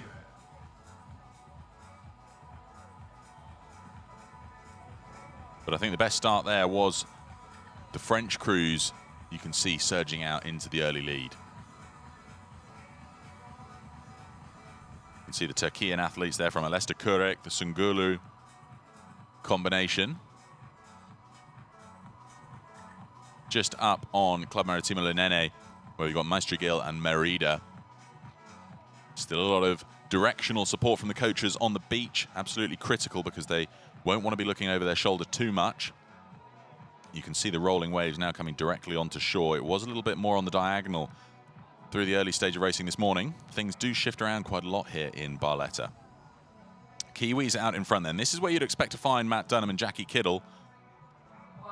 They're a couple from New Zealand. They are also world champions in the mixed double beach sprint of last weekend. Very emotional finish for them, taking that win together here in Barletta. They've been training with the Next Level squad from the USA and some of the Spanish team in Donoratico week before last. And that really has paid off, that knowledge sharing. It just shows when you get some of the best athletes in the world to train together. When you train with the best, you really do learn how to be the best. And that's exactly what happened in Donoratico. That sort of sharing of knowledge has just put the Kiwis, the Spaniards, and the Americans at the top of their game in most of the fields. I think we'd expect the Kiwis to do very, very well in this race. They were surprised to find themselves in the B final, but they had a little bit of a clash in their heat. Nothing can be done about it. That means that they're here in this B final, but they could have been contenders for front of the field in their A final had they got there. Now looking at the rest of the field, Société Nautique de la Baie de Saint-Malo, those two boats, they start alongside each other. They're right in the middle of that leading pack. It's just the Kiwis surging out to a fast lead at the front of the field. They'll be absolutely going for it now to try and get to that first turning point, see if they can get clean round it and mean that they don't have to battle with the others. Then we've got Panteca and Lima from Dibby Rowing Club currently holding second place ahead of Thomas and Le Breton of Saint-Malo. That's the 1, 2, 3. Then we've got the Danish combination, Frovereniging of Lindbjerg and Vale, currently riding in fourth place ahead of ring rowing clubs Creedon and McCarthy. We saw Noel Creedon racing in the solo. Here he is now with McCarthy in the mixed double. It's diagonal rolling waves, keeping them on their toes. This is where they burn out their forearms, constantly adjusting the direction. But nobody's going to touch the Kiwis. Matt Dunham, Jackie Kittle, absolutely rapid start for them. These two really do know how to move a boat together. They're up there just at 30 strokes a minute, so quite a calm approach to things, and they look like they're going full slide as well. So they're opting for the slightly longer stroke through the water than the slightly choppier approach that we've seen from some of the other athletes. I think that seems to be working when they're going into the direction of the waves. Turkiye here, Dilek Sungurlu and Sengizan Sungurlu. See how they get up towards the first turning point.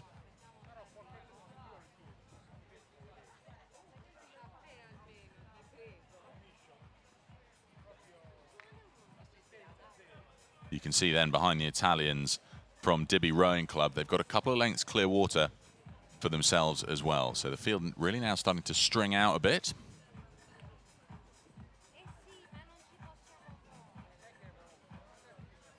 Italians have got good boat speed here. They're continuing to pull away from that tightly knitted pack.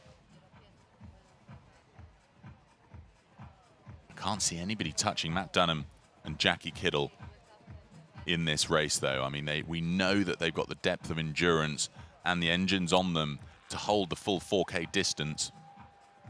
Question's going to be about the small places in this B final. Ring Rowing Club trying to move up through the other Saint-Malo boats. Around the first turning point then go New Zealand. Dibby Rowing Club's from Italy going to come around second.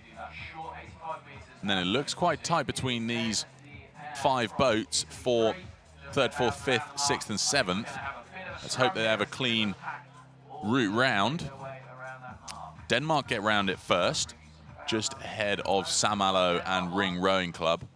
Saint-Malo in the blue boat in the middle of the screen there. Ring Rowing Club with the green deck on the right. Denmark just off the left of the screen with another green decked boat. So it's Denmark holding third place behind New Zealand and Italy.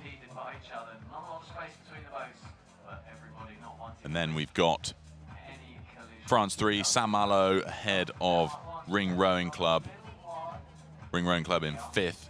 And then France 7, where we got composite from Saint-Jean and Tonon. in 6th place.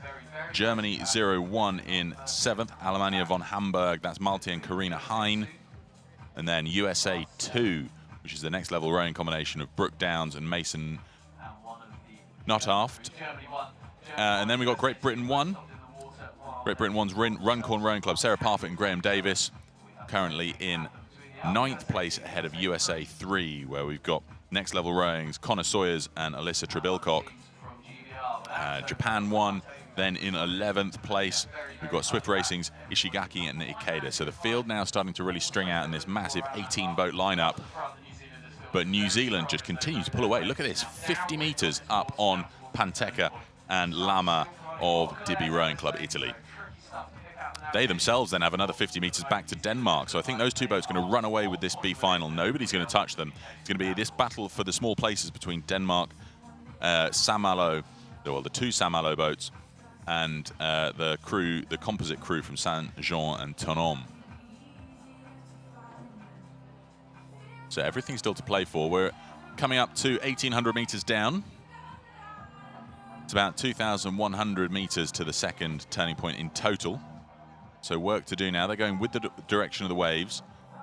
So some of these athletes will be able to take advantage of that. The Kiwis continuing to pull away from Italy, and Italy doing the same to Denmark. So the field at the front just really, really strung out now. A little bit of a turning wobble there, as we see just starting to move down. That's one of the Saint-Malo boats. But this is Panteca and Lima for Italy, holding second place at the moment. Great race from them in the colourful pink of Dibby Rowing Club, Italy. That's them at the bottom left of this picture for Italy. And then Denmark in the green-topped boat in the centre of the picture, currently holding third place. So this all comes down to the navigation. You can see they're taking quite a wide arc, these boats, towards the third turning point. A lot of the other crews over on the left of that image were taking a pretty direct and straight course towards turning point 3. We should see the silhouette of the Kiwis off the right of that picture there. They've pulled up to nearly 80 meters now on Italy, so they're just storming away at the front of the field. They'll be helped by the fact they're both lightweights, Matt Dunham and Jackie Kiddle, so it'll be a little bit easier to keep their boat from getting stuck between the waves, and they'll be able to just edge over them. Here are the Italians again, Panteca and Lima, holding second place, nearly 100 meters back now on the leading Kiwis.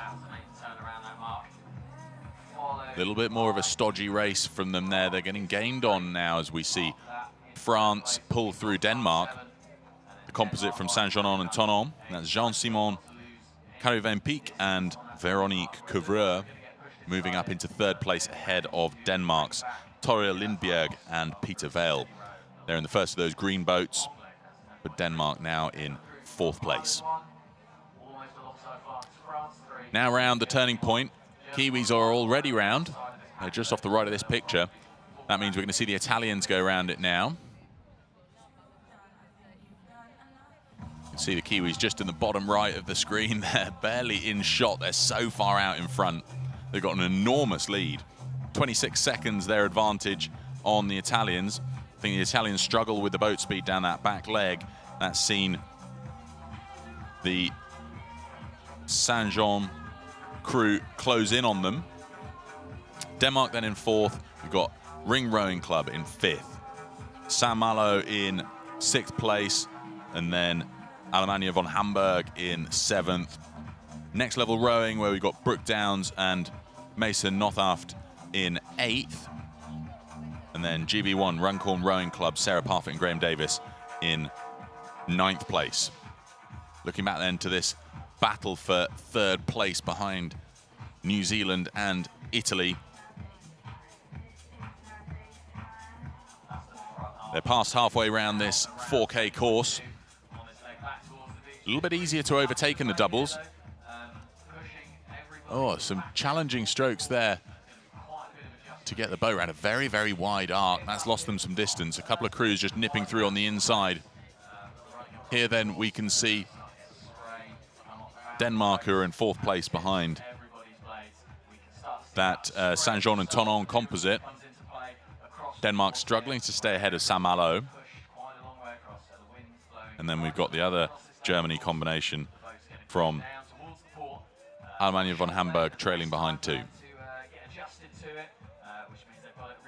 Look at this lead, over 100 meters now to New Zealand. You can see that the Italian lead has diminished. It was 50 meters before this back straight. That's allowed Saint-Jean and Tonon to close in to just narrow it down to 35 or so meters as we come down this 500 meter leg.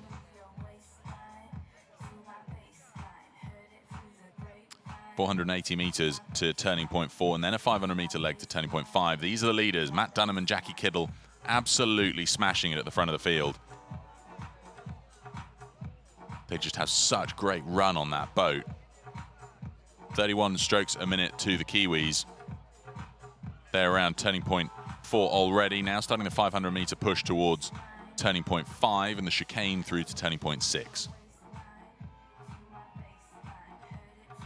Beautiful overhead shot here. Very important they make sure they don't miss that turning point. 32 strokes a minute for the Italians, currently holding second place.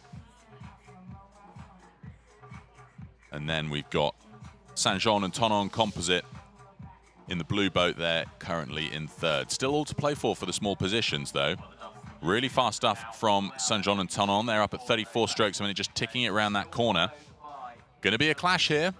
This could see some of the other boats able to row round them unless they can unlock themselves pronto.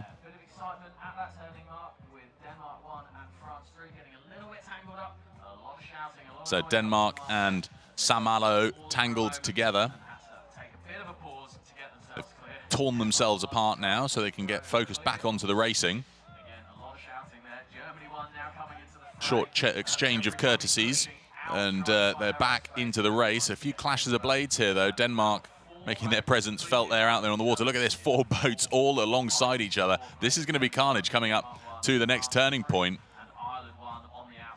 So close. That little clash just allowed the trailing boats to come up right alongside them. Ireland in this tussle as well, Ring Rowing Club. Nothing separating them. They're going to have to converge onto a single turning point. You'd be in an advantage if you're on the inside, but I don't think they're going to have that advantage at the top of the picture there, because they may find that they go round, they're too close on the inside of the course. It's Alemannia von Hamburg's Malte and Karina Hein. Ring Rowing Club in the green deck on the right of the picture, Denmark in the green deck on the left, and then Saint-Malo sandwiched in between with the blue boat. Alemannia von Hamburg nip around and basically overtake those 3 boats down this 500 meter segment. A great turn of speed from them. Can they hold on to it now as these boats start to converge on towards the turning point? Ring Rowing Club in the green boat at the bottom of the picture there, pushing up ahead of Germany, but they're going to have to go around the outside of the turning point. So we'll see how they're lined up for it. That turning point at the top of the picture is turning point 6, so that's the chicane that they're going to be moving on to after they hit turning point 5 first. New Zealand already around turning point 5, making their way to turning point 6, so an enormous lead for them. Absolutely untouchable, showing why they ought to have been in the A final.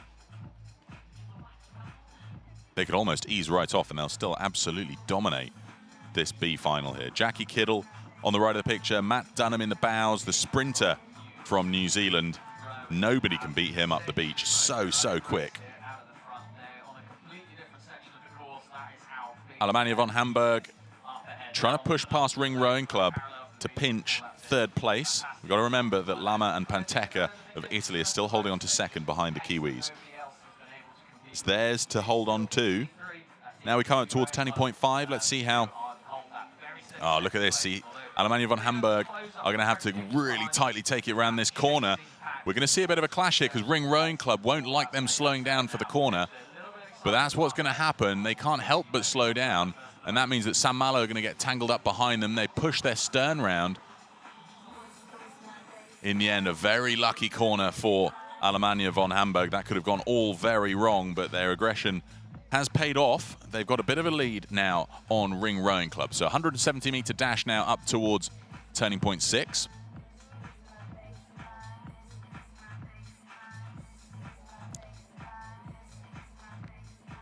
So we've got Saint-Jean and Tonon composite crew now comfortably holding 3rd place ahead of that little tussle for 4th and 5th.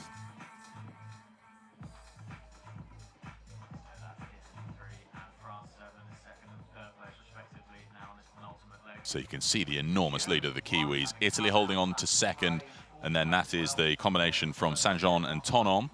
Jean-Simon Courvain-Pic and Véronique Couvreur holding on to third place. So I think this 1, 2, 3 isn't going to change as we come up towards turning point 7. 340 meters to TP7 and then 350 meters into the beach.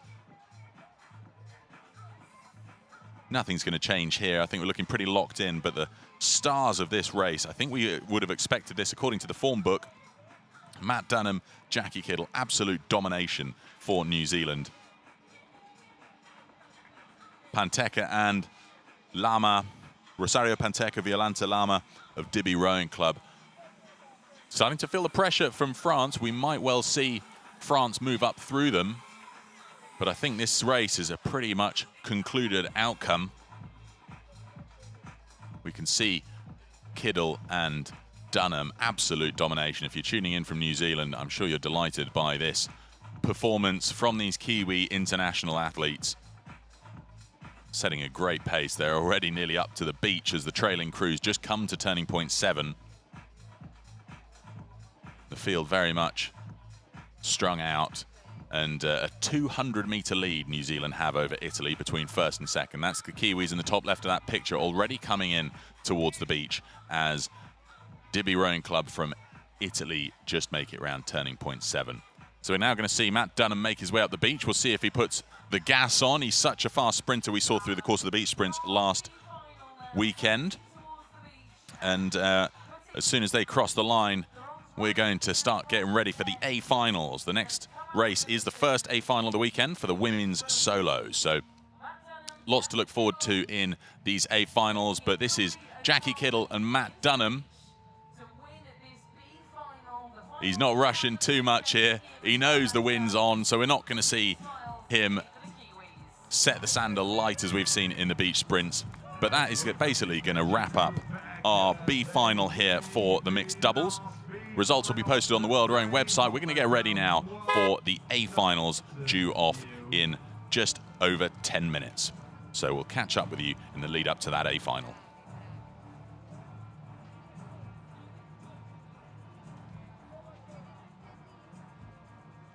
And now it's time to look into the second and third place overall in this B final, and looks like the Italian combination is going to get the second spot overall into the B final. So let's switch into Italian to welcome this combo. Giriamo quindi la lingua in italiano per accogliere questa formazione e in questo momento prova a prendersi la seconda piazza dalla Dibby Rowing Club. Panteca e Lama iniziano la corsa per aggiudicarsi la seconda piazza assoluta in questa finale D. Ed eccola qua, Violante Lama che la porta a casa questa seconda posizione davanti alla Francia terza.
Welcome back to Barletta, Italy for the 2023 World Rowing Coastal Championships. It's the last day of racing, which means it's A finals day here in Barletta. We're about to start the first of the A finals for our afternoon for the women's solo. As the B finals wrap up behind me, we've got loads to look forward to as we crown the 2023 World Rowing Coastal Championships in all 7 of our boat classes. 450 athletes have been competing from 32 nations around the world, and today we're going to crown the champions of 2023. Loads and loads to look forward to, and we're going to catch up with some of the athletes shortly. I'm here with Gwyn Batten, Commission Member and Chair of the World Rowing Coastal Commission. Gwyn, it's great to have you here. Can you tell us a little bit more about coastal rowing? So coastal rowing is all about being on the sea, and here at the World Rowing Coastal Championships we do the endurance format, where we're out going offshore, racing between 4 and 6 kilometres. And I mean, there's been a real spotlight on this type of rowing. What makes it so fascinating, and perhaps, you know, I guess to cite the obvious, what makes it so challenging?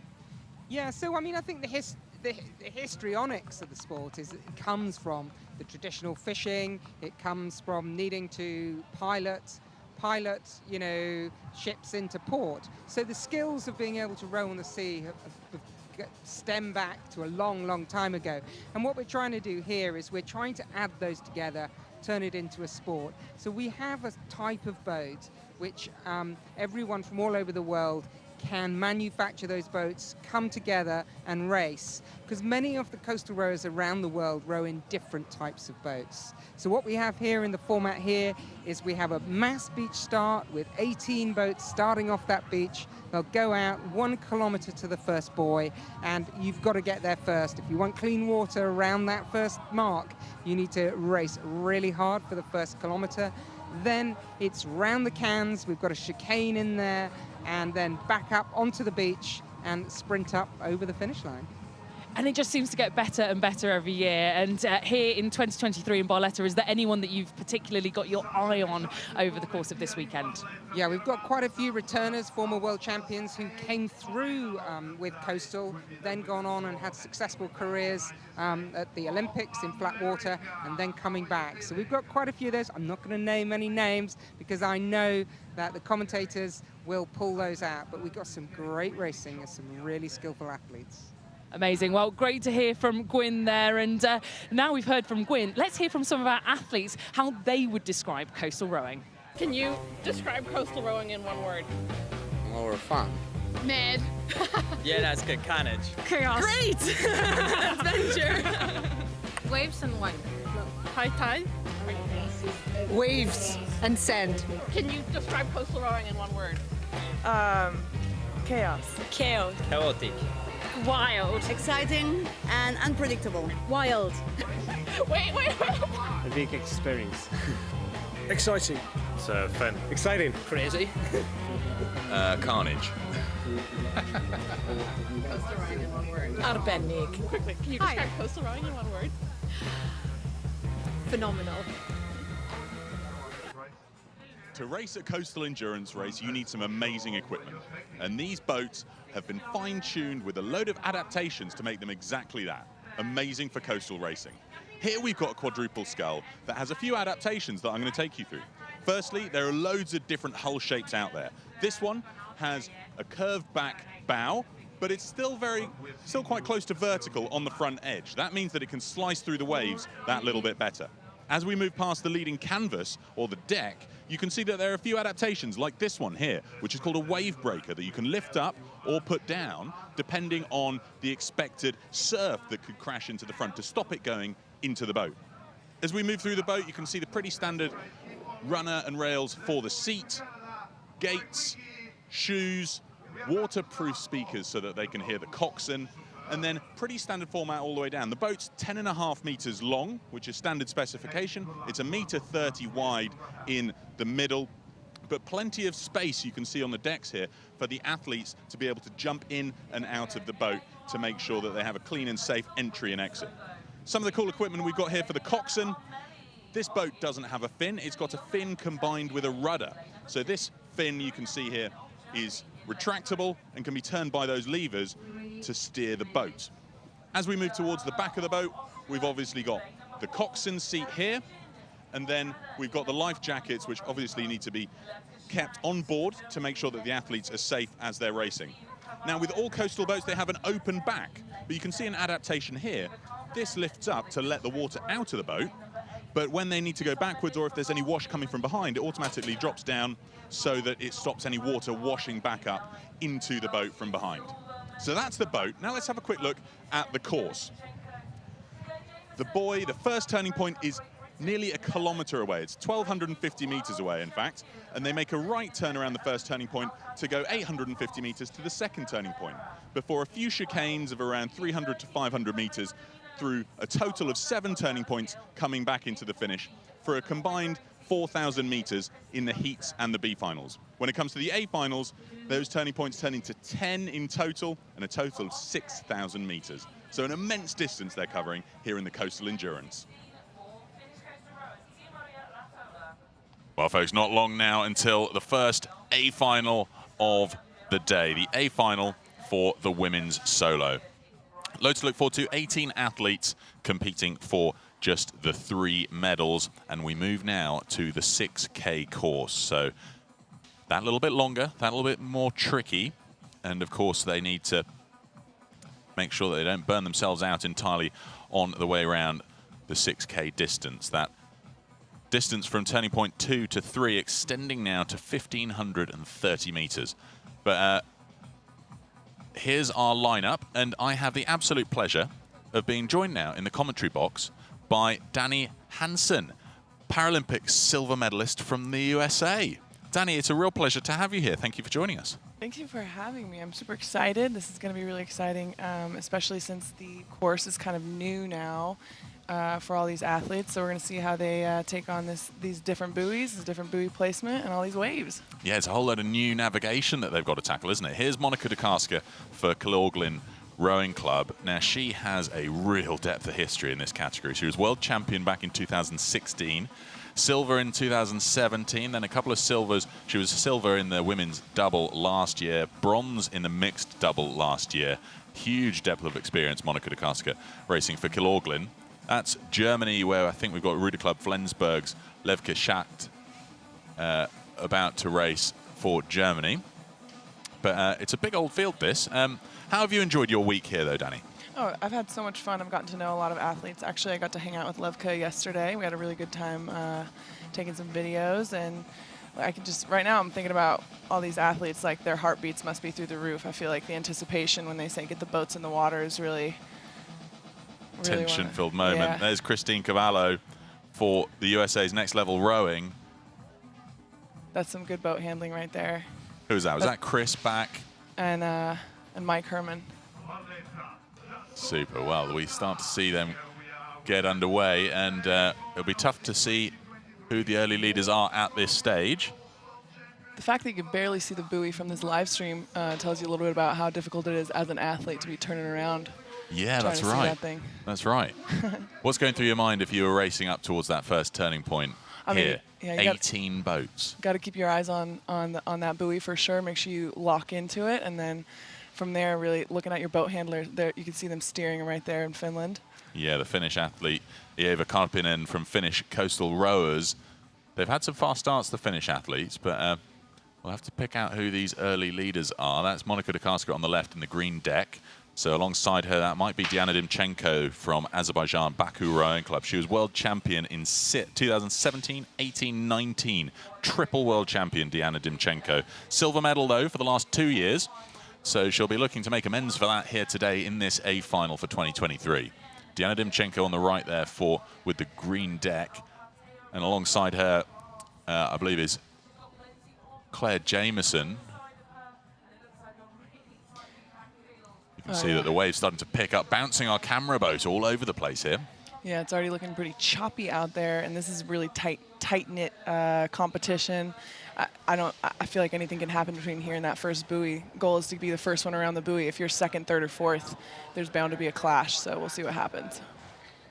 Here we go, a few distances from the GPS. Claire Jameson out in front, racing for the Mumbles Amateur Rowing Club, just ahead of France 1, where we've got Jessica Berra, she was the world champion back in 2022, last year. So the reigning world champion from Endaika Arun El Kartea, currently holding second place ahead of Austria 2, where we've got from the Austrian rowing team, Jette Ringleb. Really good start from the Austrian, out there in front of Monika Dukarska. If you take a look at all these bows, you can see the bows moving up and down pretty drastically. I don't know if the water's really helping with the speed out here right now. No, it really is. And through the B finals of this morning, just the diagonal angle of the waves coming in. Oh dear. Looks we got like a little clash back there. Yeah, that was a right boat stop of that, wasn't it? Yeah. A couple stops. I don't know if that looked like that was the USA clashing. I can't tell who the red boat is there. Oh wow.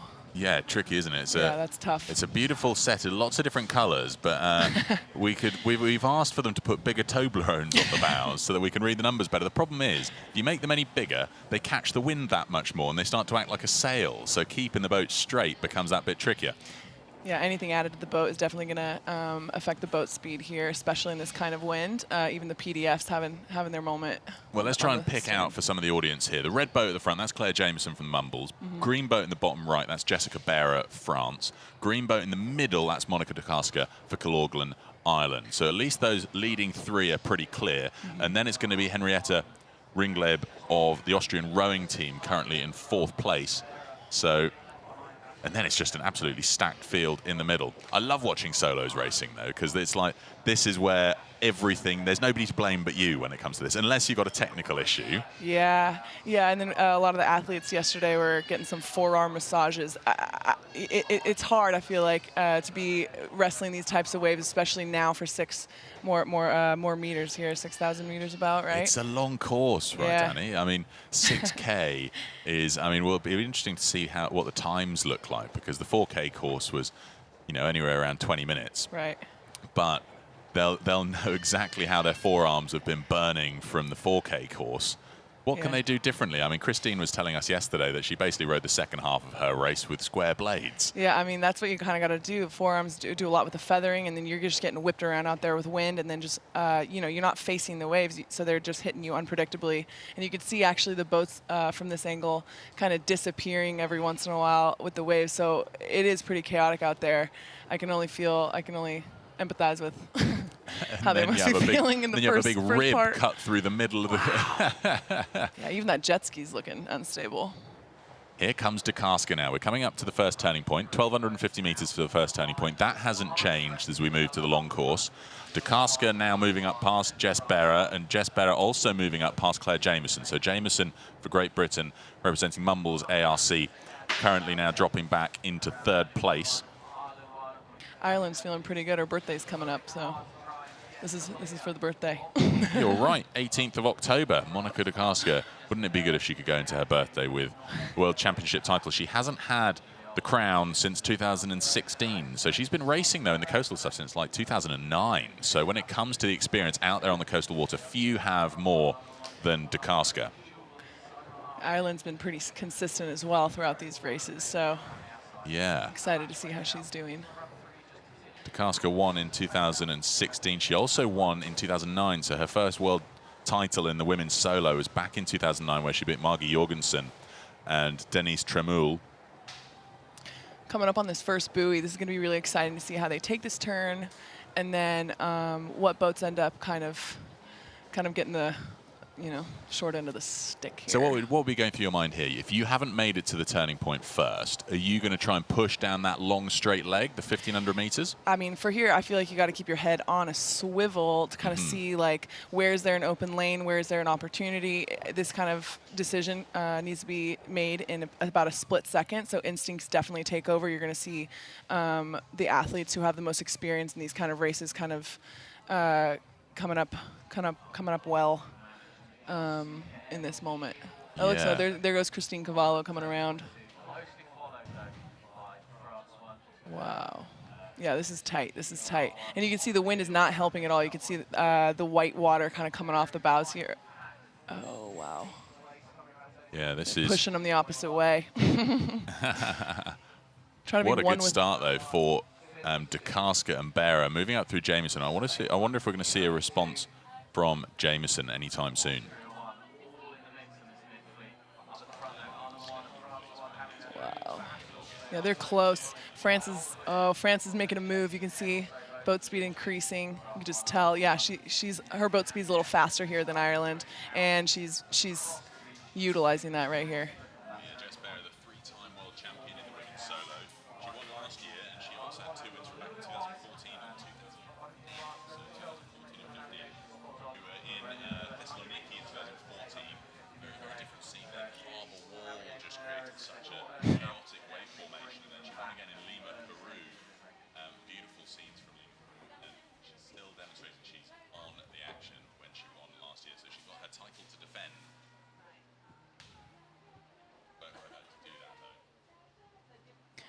Ireland's boat speed just picked back up. See what she does with that. Yeah, so now that they've made that corner, they are going with the waves, and but we saw through the course of the B finals this morning how it almost looks like they've ground to a halt. You know, their boats just look so much slower than when they're on that leg up to turning point 1. And it's quite tough to read which ones are able to take advantage now that they're going with the swell. Yeah, I feel like it's a tricky situation when you're going against the wind, but with the waves, I feel like athletes with more surfing experience are going to definitely figure out how to utilize that more quickly to their advantage. So Dukarska just holding out in front of the field here, but Finland getting into the action. We can see here that's Eeva Karppinen of the Finnish Coastal Rowers on the bottom left of the picture there. Jess Bear out in front, then Dukarska, and then that looks like Diana Dimchenko for Azerbaijan, currently in 4th, ahead of Eeva Karppinen for Finland. Ireland just picked up a wave and completely moved it out of the screen. Yeah, that was quick, Yeah, wasn't it? That's what surfing can do for you. It can definitely add to your boat speed, and if you know how to keep holding on to it, you're going to be able to take that advantage for more than a few meters for sure. Yeah.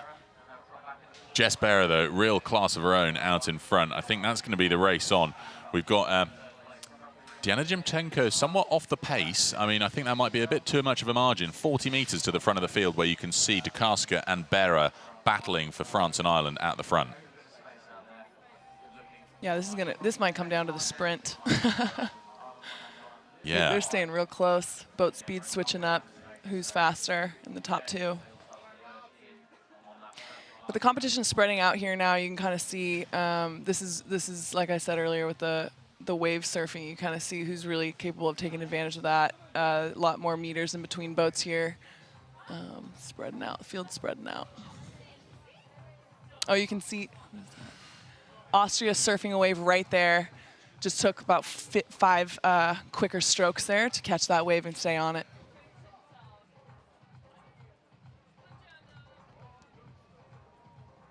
Right now, the sun glare is definitely going to be an obstacle in terms of seeing the buoy. You can see, I just turned around to try to check and see where her course is. A lot of athletes can't forget your sunglasses here. No, well, absolutely. And it's tricky, especially in the morning races where the sun's just rising up over the harbour wall. Yeah. Chatting to some of the athletes the other day, they were saying that they use the harbour wall almost more than the buoy because they can't see the buoy for the reflection of the glare on the water.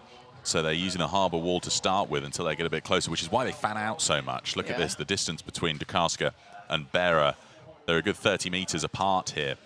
And I think it might be even a strategy to be second here and just turn around and be able to see where the top boat is navigating, because you're more likely to be able to see the boat in front of you than the buoy. Yeah, absolutely. Following that nav, it's like a little GPS. Yeah, we can see here that's Siri Eva Christensen. But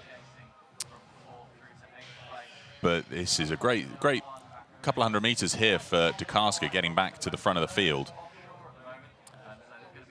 We'll see how the back of the pack fans out, coming up towards turning point 3. I say coming up towards it. It's obviously a lot further along than it was for the 4K course. So this is a 1,540 meter section that they've got to close in. And you can see that the buoy is still a lot further off in the distance. It's right up by that marina wall, and that's why they've been using the lighthouse as the marker. You can see the buoy's pretty much in front of the lighthouse there. Right. So it's been a good silhouette for them to use as part of their navigation. That's helpful. Yeah. You can see the pivot that is this Ireland here? That's Barra, France. France, yeah. France just made a big pivot. I think she turned around, noticed that she was just a bit off. The wind's definitely pushing against her. Made a big pivot there. A couple strokes on starboard side to move to port slightly. Yeah, and look how fanned out the field is. It's really spread quite a lot across the track or the racing line. But the course now having changed, they're going to move from when they get around this turning point 3, they've then got a 450-meter section down to turning point 4, another 450. So it's a few 450-meter sections moving around the coastline. They'll follow the harbour wall down towards the beach. They'll run along the beach for a period before going through a number of chicanes for a total of 10 turning points compared to the 7 in the 4K course. Dukarska, though, really going after this now. She's opened up a good 30-40-meter lead on Jess Barra along this straight. I feel as though that's her just able to slightly better use those waves. I mean, both of these athletes, amazingly experienced coastal rowers, but Monica just seems to have got the better run on it. Yeah, you can definitely see when you see her pick up that stroke rate, that's definitely her surfing a wave. She's definitely taking advantage of the chaotic conditions that are going on out there right now. You want to be excited about waves. You don't want to be... You can't be intimidated by them, can you? When you're this far out at sea, they've got to be something you use and take advantage of. Yeah. And that's the fun thing, isn't it? When you see those that have just gotten into coastal rowing, as they go on that learning curve of managing the waves so that when it lifts their stern, it doesn't pivot them around. That's the real art to it. We saw that last week in the beach sprints when an experienced coastal athlete has their stern raised. How do they handle not getting spun round and basically getting stopped as they go perpendicular to the wave? Dukarska has a beautiful point right here. She's headed straight for that buoy. She's not taking for granted any inches. She's gonna nail that. Looking like her blade's gonna be just maybe even brushing that buoy, which is exactly what you want. Yeah, that's amazing. A stunning line. Fabulous. Stunning line. And then Jess Barrett coming around for second. So now they're really going to be forced into single file. This makes the overtaking so much harder, though, don't you think, Danny? Yeah, for sure. But anything can happen. It is a risk when you're pointed at the buoy with that close of a line, because one wave could push you up to 30 feet depending on the wind conditions. So. You don't want to miss a buoy either. You don't want to go on the wrong side, otherwise that's a big penalty, and that's going to affect your overall time drastically. So. Yeah. Now they're going sort of perpendicular to the wave direction. They're sort of going along the wave rather than having the ability to surf it. This is where that forearm strength comes in. You got to make sure your forearms aren't getting too tired, because that's a pretty small muscle taking such a big beating.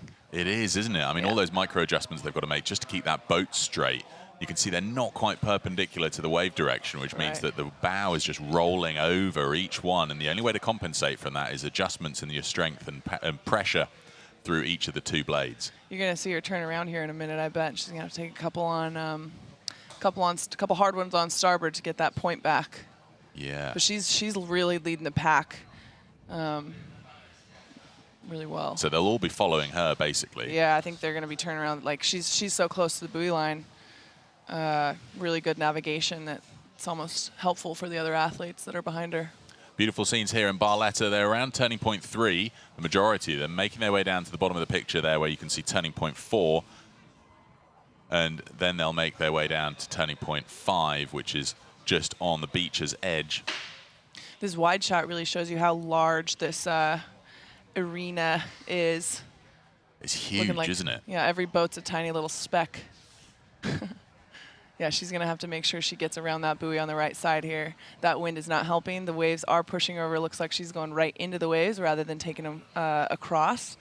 So let's hope she turns around in time to make it on the right side of that buoy. Yeah, so she's going to go left around this buoy to go around to turning point 5, which is up in the distance, where she's got 400 meters to get up that way.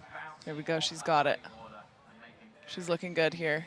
And you can see she's taking this one a little bit wider, but not actually, because she knows the waves are going to be pushing her closer to the buoy. So she understands the risk she's taking. She understands how the waves are going to be managing her boat in an uncontrollable way. So she's taking control of that. Now coming around turning point 4. Wow. Dukarska in the gold medal position ahead of Jess Bera, currently riding for silver. And then we've got Ieva Karppinen for Finnish coastal rowers, currently in the bronze medal slot ahead of Diana Dimchenko, the 3-time world champion from Azerbaijan. Oh, it's a tricky line here, I think. Oh, no. Uh-oh, having to turn around, realizing that she's gone the wrong side of that buoy. This is exactly why course knowledge is just so critical. That was a pretty quick correction, though, I will say. That did not take a lot of time. She's holding on to her position here in the lineup. That was really well taken care of, I think. Very lucky by Diana Dimchenko. And then I think we've got Claire Jameson for Great Britain's Mumbles Amateur Rowing Club in 5th at the moment. So work to do to get into the medal positions. This is exciting. This is wild. And then we got a close. So a lot of boats really coming in close for the 6th, 7th, 8th, 9th positions over here. That's going to be one heck of a buoy turn. Yeah, there's the leading 4. So Azerbaijan's Dimchenko just losing out a little bit of water to Finland in a possible medal position there. She'll be kicking herself for that. It is tricky remembering your way around what is a 10 turning point course, right, and the distances between them. What do you think would go through your mind there, Danny, when it comes to, now they're into these shorter segments, will you be putting in a solid push to each buoy, or what would your race strategy be for that? I mean, I think preparing early and just remembering, okay, it's right, left, right, and just remembering that in your head and trying to follow along. There's not a lot of like thinking that has to be done out there rather than instinct. So you're really going to rely on things that you've practiced. But yeah, I think just like memorizing a new course is pretty tough, especially when you're in the middle of the ocean. Yeah, and it makes the navigation so tricky, right? Because you've got to look for a buoy, and you see 3 buoys off in the distance, all at slightly different angles to you. I suppose that's where your perspective really comes in, and how your sort of spatial awareness to understand where you're moving around this tricky course. Yeah. I mean, it's not easy. All these athletes have gone through the shorter course a few times already now, and having it change for their A final that's tough. Yeah, that's right, because they've done the heats already in the shorter course. But they've still got to get around these chicanes coming up as they come in to row along the coastline and sort of zigzag their way around the buoys. So that's the leaders around turning point 5. Dukarska extending to a huge margin now, so looking pretty comfortable at the front of the field ahead of Jess Bera for France. And then in 3rd place, we've got Ieva Karppinen. This could be a good result for Finnish coastal rowing, a bronze medal here at the 2023 World Rowing Coastal Championships. That's very exciting. Coming around, they must be thinking, wait, when is this course over? You can see, if you're looking at the speed here, you can see you can kind of guess by when those numbers pop up who's just caught a wave and who's caught on the wrong end of it. Yeah, this is great. Now we can see Diana Dimchenko for Azerbaijan. She's closing in on the Finnish athlete, so I think she'll have been so frustrated by missing that buoy that she's putting the work in now. Although just as I say that, look, the gap's growing.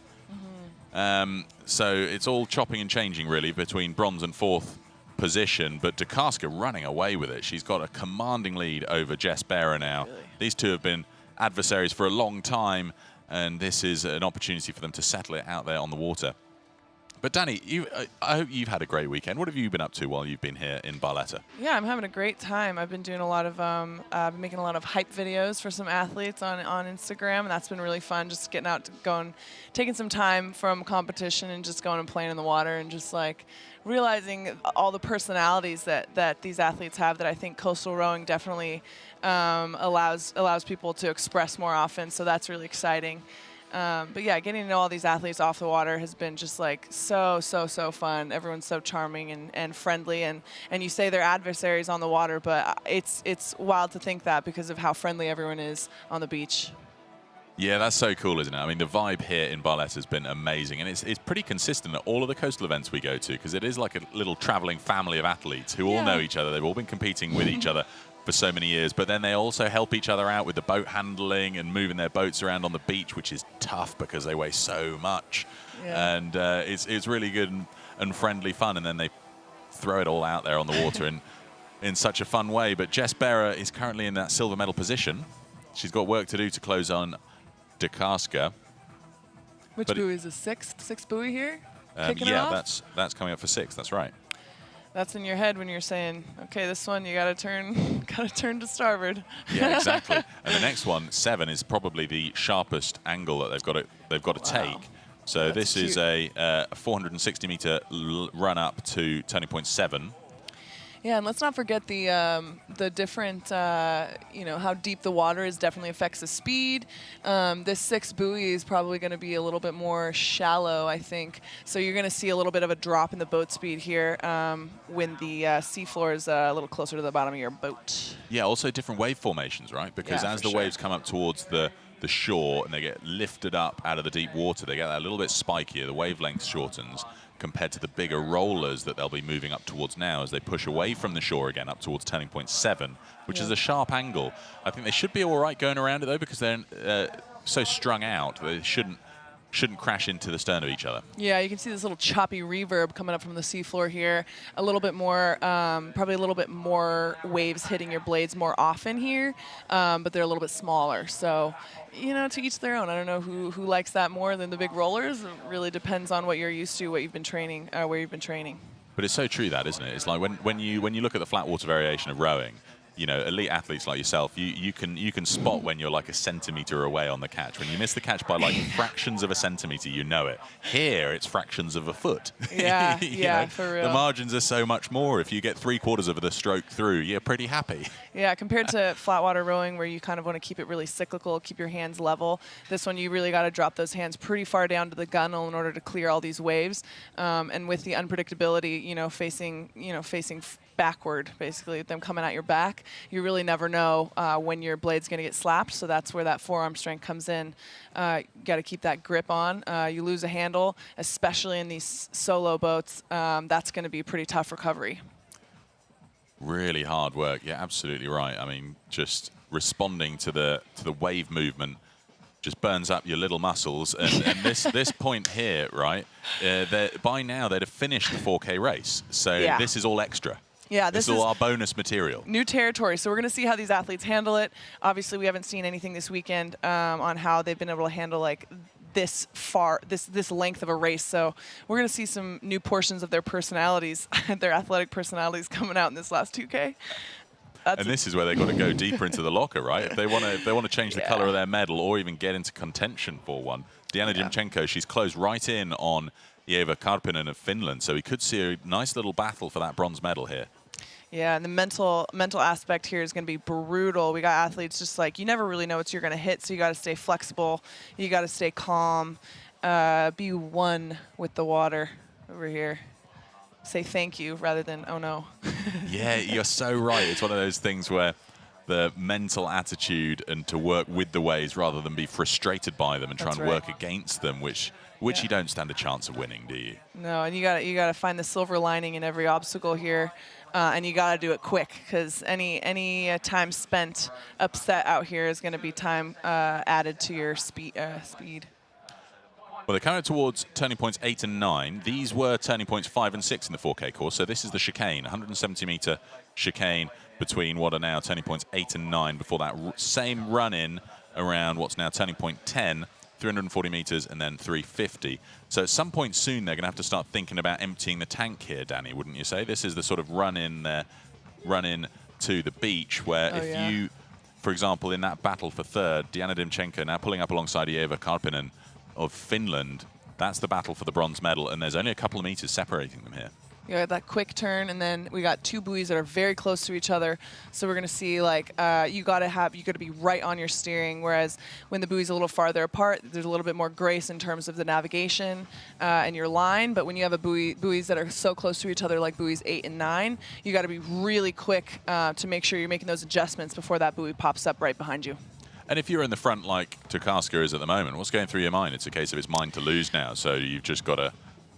Yeah, I mean, she's probably thinking about, she's been very consistent, especially in her speed, making sure that you can see that, you can just feel the hyper focus coming out of her brain right here if you're just watching it. But I think she's probably thinking about, stay consistent, stay calm, make sure I'm taking my strokes, make sure my blades are entering the water. You can't let anything shake you out here, especially when you're in the lead. Anything can happen in coastal, so you got to make sure that you're controlling the controllables and relaxing at any obstacles that are coming your way. I love it. Control the controllables, and then the rest is you've just got to sort of forgive yourself for external influences that you can't control and do your best with what you can. Yeah, nothing is a problem here. Nothing is a problem. Looks like Dimchenko's moved up into bronze medal position. Karpinen's going to be struggling with that mentally now because it will be a case of emptying the locker against the 3-time world champion, Dimchenko, who'll be frustrated to find herself in the bronze medal position. She's starting to close in fact, on Bera. Yeah, it's going to be tight for 3rd and 4th here.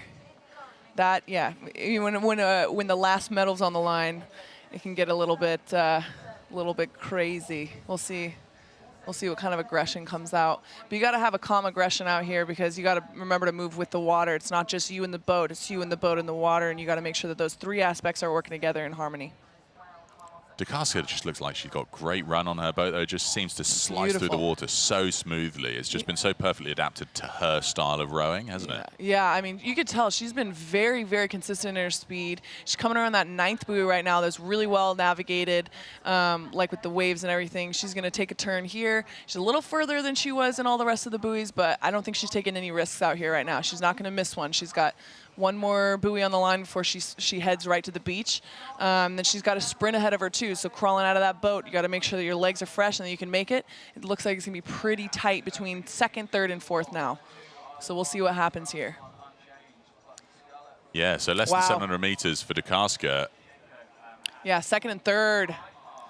Here comes Dimchenko. She's reeling in Jess Bera. She wants that silver medal. Jess Bera's going to be feeling a little bit concerned about that. Looking back, we haven't seen much of a response for her yet. Do you think she might have run out of gas? I don't know. You can never really tell because either you're trying to be consistent or you're just really, really smoked at this point in the race. So, different strategies for different athletes, and depending on where you train, those are the strategies you're gonna utilize. So. A really fun chat with Jackie Kiddle about that the other day. And she was saying that we saw her just racing now, dominating the last of the B finals. That she refers to it like a tube of toothpaste. You can always get that little bit more. There's always that little bit more. You keep squeezing the toothpaste, so when you think you've run out of gas and you've got nothing left in your energy reserves at the end of the race, there's always that little bit more. Yeah, that's clever. That's where the mentality comes in. That's a good mentality to have, especially right now in this last bit. Exactly, that's the winner's mentality. But Look you can see Azerbaijan, Diana Dimchenko's moved into silver medal ahead of the reigning world champion, Jess Bera, of 2022. I think that's closing the door on the chance for Karpinen to come away with a medal for Finland. But what a rapid couple of 100 meters there for Dimchenko. Seriously. Yeah, Tokarska's speed. Look at her boat speed. It's just so consistent throughout, no matter what the waves are like. That's actually crazy.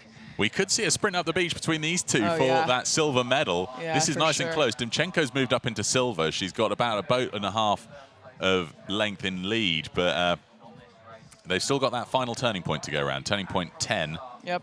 Tokarska's certain for the win, though. This is a 40-meter advantage she's got. That's a lot.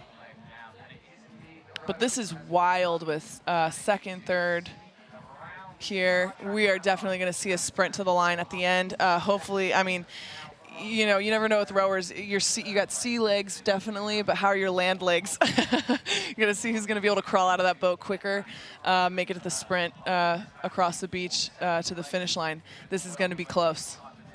Well, the leading 3 are pretty clear. Just to run you through who's in the trailing places, we've got Diana Dimchenko currently in 2nd, but then behind her, Sirieva Christensen in 5th, Claire Jameson 6th, Carlotta Gonzalez in 7th, Lev Kishakt in 8th. Christine Cavallo was in 9th, passing the 4K mark. And then we had Jette Ringleb ahead of Sarah Pigeon, and then Tia Rautala, Senna Yilmaz, Karina Hein, Daria Moronova, Elena Armeli, Kiara Halama, and Bryony Jones. So that's the full lineup coming into the closing stages, but it's looking good for the win here for Monica Dukarska in this A final of the women's solo. Yeah, this sprint to the beach is like a breath of fresh air. You got a little bit left, and you know it. Honestly, though, the waves on the beach are looking a little bit bigger than they were yesterday, so we'll see how they navigate. Even just heading into the beach is tricky. You got to keep that focus until you cross the finish line. So you can see her right here. Oh, here she goes. And the boat handlers are ready to go. There's David Hussey, the cox for Ireland, grabbing that boat, getting it out of the way for the next athlete to pull up to the beach, and she's sprinting. Yeah, Monica Dukarska for Kilorglin Rowing Club, Ireland. She's coming to take the 2023 World Rowing Coastal Championship title in the women's solo. She's delighted with that performance. Look at her. Gold medal to Monica. Congratulations, Ireland. That's right, and Diana Dimchenko for Azerbaijan. She takes yet another medal in the Coastal Championships. This time it's silver. It was silver last year, silver in 2021. So that's the hat trick of silver medals for Dimchenko. And then Jess Berra, the world champion of 2022, will be leaving with some metalware. She comes across the line for the bronze. Beautiful. Like, see, that's what I'm talking about, the athlete sportsmanship there. All excited for each other, all excited to be on the podium together. I like that a lot. So cool. And despite a stunning race, Eeva Karppinen crosses the line for Finland. She'll take 4th place, a fantastic outcome for her here at the World Rowing Coastal Championships. 4th in the world. 4th in the world. In the world. I had held out a little bit of hope that she'd come away with a medal. I think that just that last few hundred meters was just a bit too much with the surge from Diana Dimchenko. But Finland, 4th in the world, a fantastic result for her. We'll see who's coming in for 5th place then. You can see the enormous margin that they had over 5th and 6th. You can feel the anticipation from the beach as well. Right, we're going to catch up with Luca Brigini, who's down there at the finish line, to hear from our medalists. And ladies and gentlemen, now we've got the first world champion. What a great gold for you, Monica. Were you expecting this gold? What am I sorry? Just say it again. I knew that it's going to be neck and neck with Diana, so it was like give and take, I suppose, in a way. So I kind of just, again, watched the race, how it panned out, and then when I took advantage of a wave or a position, I did that. You got a great lead. That was sort of a secret, I guess. Yeah, it was, yeah, and then just staying relaxed and making sure that I figure out the course, because this is the first time that the 6K course was out, so we were testing the waters. How was the test? What do you think about the course? It's actually quite good. When I was walking down, I couldn't locate one buoy, but obviously it was moved after the B final, so then it was easy enough, and then all come to worst. I did have a little map in case I would get lost. Thank you very much and well done once again. What a great performance. Then we've got the silver medalist here, Diana. I know you wanted to get the gold, and now when yeah, of course, but you had an amazing sprint towards the end. I look around. I don't know. Some mistake because I saw many boats, and okay there, but like this always. I do always some thinking, and then, but then I look at everybody there. Okay, I go there, but I do big around. Well done to you. Where's your dog? Yeah. Go and get your dog. Go and get your dog. And then the bronze medalist here in the women's solo. What an amazing performance. Were you expecting this bronze again? I was expecting a medal. The color, I don't know, but my objective is Diana. And when I see on the first part of the race, I have before Diana, I was happy, but many boats are very, very close, so don't be very concentrated to finish the race and have a medal. Yeah, you are on the podium again, so well done to you. Great job, great job. Well, that's the medals locked in that A final for the women's solo. Here's them getting off the start, though. An absolutely rapid start for Great Britain's Claire Jameson and the Mumbles Amateur Rowing Club. But then a very, very swift move through from Monica Dukarska and Jess Berra saw them steal the lead around turning point 1 Going with them, though, Eeva Karppinen for Finland, holding on to that bronze medal position for the majority of the race. You can see this little tussle between Karppinen trying to lock in that bronze medal place. This is Jess Behrer, though, as she was leading through that back leg, the back 1,500 meters, but it was Dukarska who dominated at the back half of the course to take the gold medal and the championship title in the women's solo for 2023. There are the official results. Dukarska for Ireland, Dimchenko of Azerbaijan, and Behrer for France. Gold, silver, and bronze. Stunning performance from Karppinen, sticking with them for Finland all the way around the course. She takes 4th place in the world, and you can see over a minute ahead of the closest contender. So that battle for the 3 medals between those four athletes, absolutely savage the whole way around the course. But we're well and truly into things here. That was the first A final today. Some of the trailing athletes still coming in to cross the line. This will be Daria Mironova for Ukraine coming in for 5th place. And then I expect we'll see Elena Joanna Armeli for Italy ahead of Chiara Halama for Austria and Bryony Jones of Great Britain.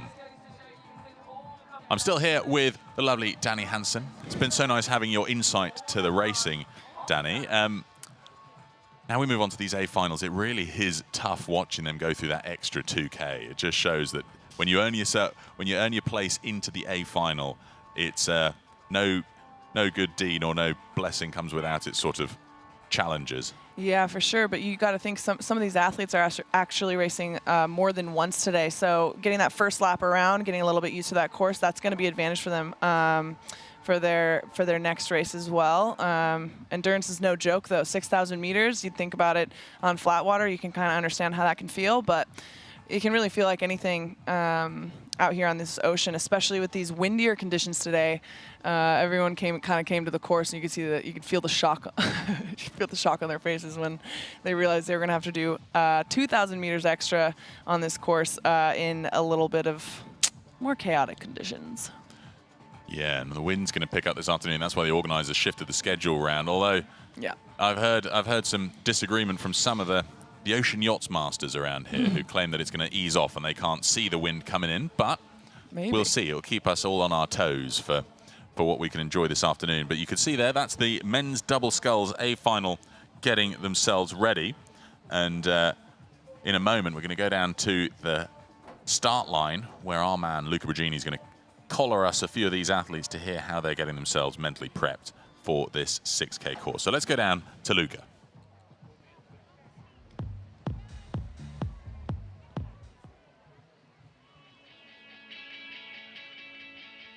We are about to start the next A final. We can't wait to see a race in the men's double.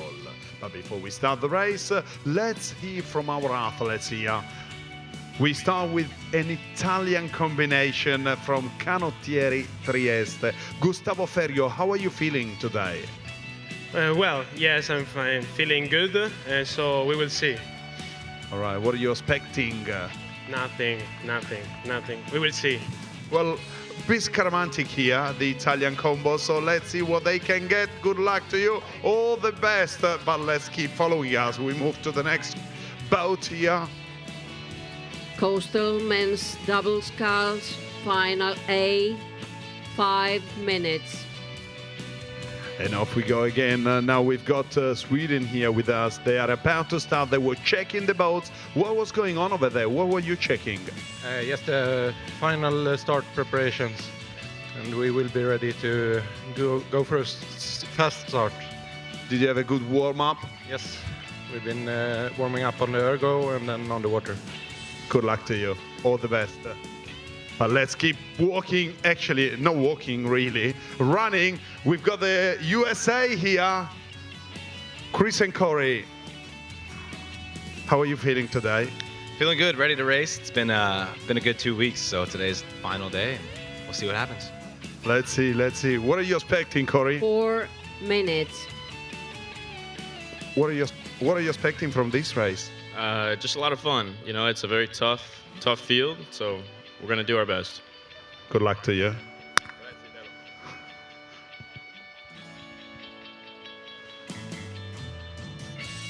And here for the last one. Let's start.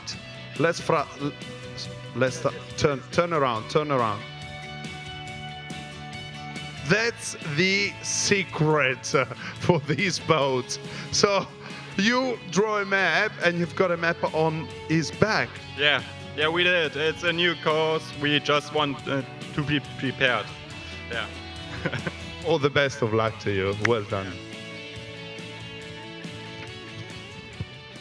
Well, Danny, wasn't that amazing? We're having a little giggle here in the commentary box because we were wondering how long that map is going to stay on his back. It looked like it was already falling off, but an ingenious idea, It's right? so clever, but I mean, with the wind like this, and you're going to get soaking wet, and it looks like he's already sweating after his warm-up, so you got to refresh that duct tape if you're going to expect it to stay on for the rest of the 6,000 meters. I mean, the German crew there, they've got white suits. They might as well draw it onto the suit with a Sharpie or something. But Yeah, right? Clever idea, though, to put the map on there. I mean, they're not leaving anything to chance. I've never seen that before. That's great. That's hilarious and also just so clever. So clever. Well, here's our lineup then. We've got Federico Garibaldi and Riccardo Delfino for Canaccieri Santo Stefano al Mare of Italy in lane 1. Wolfgang Siegel and Lukas Asanovic for the Austrian rowing team in 2. I thought Asanovic was unwell, so I think we might it's see Yuri Suchak is actually Yuri taking in Lucas's there. place here. Lucas wasn't feeling well before the heat, so Yuri snuck in there for him, being a good teammate. So hopefully we'll see that shortly. And then we've got Sergei Planales Galvan and Jaime Arenas Quiles for Club de Mar Clot de Lilo El Campeo, Spain in lane 3. Alexis and Aymeric Fortier for Corbeil-Lasson Aviron, France in lane 4. Mike Brake and Joe Sullivan for New Zealand Rowing in lane 5. There they are. Nathan Hull and Rory O'Connor for Cairn-Du Rowing Club Ireland in lane 6. And then we've got Alexander Finger and Eduardo Gabriel Linares Ruiz, the Berlin Aruda Club crew from Germany who have the map on their back. They're in 7. Chris Back and Corey Rogers from Next Level Rowing USA in lane 8. Dennis Gustafsson and Eskil Borg for Stockholm og Höganäs Roddförening, Sweden in lane 9. Andrea Serafino and Gustavo Ferrio, Saturnia Trieste, Italy in 10. Vangelis Rinke Pereira and Herbert Suarez Birkenhagen of the Brazil rowing team in lane 11. A composite of St Andrews and Fishguard, Goodwick and Jemima, Gregor Hall and Jerry Owen in 12. Martino Goretti, the lightweight world champion from 2019, paired up now with Simone Martini of Canaccieri Padova, Italy in lane 13. Ville-Pekka Makelele and Joel Naukarinen, Finnish coastal rowers in 14. And then we've got Germany's Stuttgarter Gesellschaft, Moritz Daniel Kortals and Emil Schmidberger in 15. It's a big old field as they carry their boats in now. Perik Ledard and Arthur Sanson for Club Aviron en Mer de Barneville-Carteret in 16. And then 2 more boats. We've got Next Level Rowing's Malachi Anderson and Luke Eward for the USA in 17, and Marcos Salas Cordoba and Miguel Salas Cordoba for Real Club de Regatas de Alicante, Spain, completing the field at the bottom of the picture here in 18. But Danny, you were telling me about this Next Level Rowing boat from the USA there in the center of the picture. Yeah, in USA Boat 2 for Next Level Rowing, we have Malachi Anderson and Luke Eward. Malachi, they're actually a junior boat, so they raced for juniors in the Beach Prince last week. Malachi won a silver medal in the men's junior solo and a silver medal in the mixed juniors double. And the fact that these 2 juniors snuck into the senior double is really amazing. We're going to have a tight race here. There goes the start right here. Yeah, Very they exciting. got into the A final as well as Yeah. under-19s. I mean, it's an impressive performance from there. Malachi Anderson raced in that mixed double with Brooke Wadovich, didn't he? Yeah. And they had a stunning performance all the way down the course. Anderson, Miami University student studying mechanical engineering. And we'll see how they get off the start here as this men's double sculls race gets underway. Yeah, Malachi's a golden boy of the USA. Really excited for him to be in this race today. He's going to have a future worth following, isn't he? Yeah, for sure. Gonna get that guy That's an NIL them. sponsorship. Also, in Finland, Joel Naukarinen, this is his first of 4 races today. I think that's wild. He's by his 4th race, he's gonna know this course like the back of Germany's unisuit. Amazing. And that's absolutely right, because now Karinen, he's in 4 A finals. Pleasingly for him, one of them is he's in the women's quad A final. And can you believe it? He's the coxswain. He's an absolute monster of a man. lovely, of course, but an absolute unit. And he's in the coxswain seat. I mean, they are going to be pulling a lot of muscle around that course that is not going to be contributing to the boat speed. Well, I don't know. I was talking to him yesterday about it. He said as he's learning this new coastal strategy, he'd like to sit in any seat he possibly can so he can understand it from all angles, which I respect that a lot. That's pretty cool. Pretty cool. But the leaders, look at them punching out in the middle of the field there. Chris Back, Corey Rogers, Corey the world champion from the mixed quad at the beach sprints last weekend. And he's got great boat speed here, now coupled with the world champion from the men's solo in the beach sprint last year, Chris Back. Chris struggled with a little bit of food poisoning last weekend, so he struggled on the beach sprints, but he's over it now, so he's making his presence felt out there on the water. They just switched their lineup 3 weeks ago. They had Chris bowing, but now they have Corey bowing. They're really interchangeable, honestly, between who's stroking and who's navigating, so this is pretty exciting to see them in front. Stunning start for them, isn't it? And they've got at least a length and a half up on their closest contenders. The field pretty packed, and we can see in the middle there, Sweden in the black boat with the yellow trim. That is Dennis Gustafsson and Eskil Borg. They are the world champions of the last 2 years on the trot, so they're stuck in the middle of the pack. And they were the world champions in 2022 in Saundersfoot, Wales, Great Britain, and in 2021 when we raced in Oeiras, Portugal. Impressive athletes here. Eskil Borg just finished studying mechanical engineering, inspired by the great Lassi Karanen, the Swedish single sculler. But they're going to find it really tough. You can see them as the drone zooms over. They're caught right in the middle of a massive pack of boats. Yeah, that's tough because, you want to be first, but if you're caught in second, third, or fourth, it's going to be really tough to make sure that you're getting out around that first buoy without catching on somebody else's blade there. So there's going to be a lot of yelling out there right now for sure. Get out of the way, get out of the way. And it looks as though the Kiwis there in the middle of the picture with the white boat, they are going to get caught up in that as well. Mike Brake in the bow seat, Olympic champion from the New Zealand men's 8 in Tokyo at the Olympic Games, now joined by Joe Sullivan, who's no slouch when it comes to moving a double very, very quickly. But they're not in the top 5, as you can see here. It's Italy 3 currently holding second place from Saturnia Trieste. That's Andrea Serafino and Gustavo Ferrio. Boat speed from the USA is absolutely... oh my gosh, it's so quick. Everyone's moving super quick here right now. We're going to see if these people, these rowers can sustain this speed or if it's just a race to that first buoy. Do you know what's really interesting? The speeds we're seeing there in kilometers an hour, that's what we've typically seen the solos get to when they're coasting on a wave. They typically drop back down to 11 or 12. So this is when they're going against the waves. We'll see what they manage to get up to as they make the pivot round towards the marina and the harbour wall, when they're then going with the waves. But this is a great start for Corey and Chris. Yeah, really, really well done. Yeah, they're out in front. It looks like if they can hold on to this, they're going to make it to that buoy first, which is exactly what you're wanting. And then we're going to see if they can hold on to that or if they're going to be able to keep that distance from the rest of the crowd. Well, they've got a couple of lengths clear water up on the 2 Italian boats, the Italian boat and the red deck on the left and the white hull in the middle. And then it's the French crew from Corbeil-Lasson-Aviron, where we've got Alexis and Aymeric Fortier. 5th place in Oeiras 2 years ago. Good to see them back in the coastal boat. They were just moving up past the Italians. So we'll see whether they manage to take 2nd place behind the USA, where we've got Next Level Rowing currently leading as they're coming up to the turning point here. I love this perspective because you can really see what kind of damage the waves are doing to these athletes right here. Oh wow, it's just super, super bouncy out there and windy. So that combo is going to be lethal. We're going to see who can handle it, who has the most experience in this kind of conditions. And I love it. As the swell grows through the afternoon and the waves go up and down, this sort of water level view, sort of as it goes up, it's no boats, and then it goes down all the boats. No boats, all the boats. Looks like Austria and Finland are really close together. We got Yuri and Wolfgang in Austria. And then, we got a little crash on the buoy right there. That's okay. Quick recovery. That might be even strategy right there to be that close. We got a little bit of boat clashing right there. Not so bad, though. Not so bad. No boat stoppers. Here we go, then. They're on to the 1,500-meter long straight towards that lighthouse in the distance. That's where the buoy is. So it's interesting to see they're taking a bit of a wide arc around as our drone flies overhead. You could see that the Swedish were moving over to the inside of the course. I think that might be because they're going to have they're just so experienced when it comes to coastal rowing. You'd trust their navigation. They're just in the bottom left of the picture there, looking for that straight line. You can see the USA is pulling away right here, away from the crowd. That's going to be really helpful. You do not want to be in second, third, fourth, or fifth place right now. That's going to be tough to navigate toward the buoy. Everyone's trying to take the same line, but Corey Rogers in the bow got free speed with that mustache, I think. And there you can see Yuri Suchak and Wolfgang Siegel in the top of the picture there for Austria.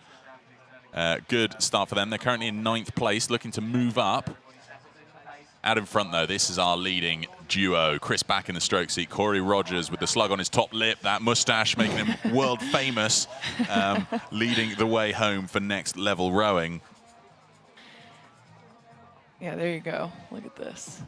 It's tightly packed there. You've got the Swedes just off the right of that picture. But Italy, too, starting to make their way up the field.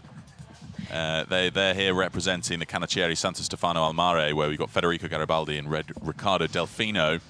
They're on the inside of the course, so we'll see whether they've got the boat speed to move up through the field. But you can look how spread out they are. And they're spread out, but they're also, you know, they're all kind of like in the same line, but they're going to be heading around that second buoy. I think that second buoy is going to be really interesting to see what kind of, you know, boat damage Filippi's going to have to fix after this one.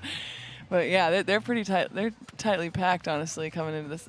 I feel like it's also interesting in the double. You got two personalities that are going for balancing each other out.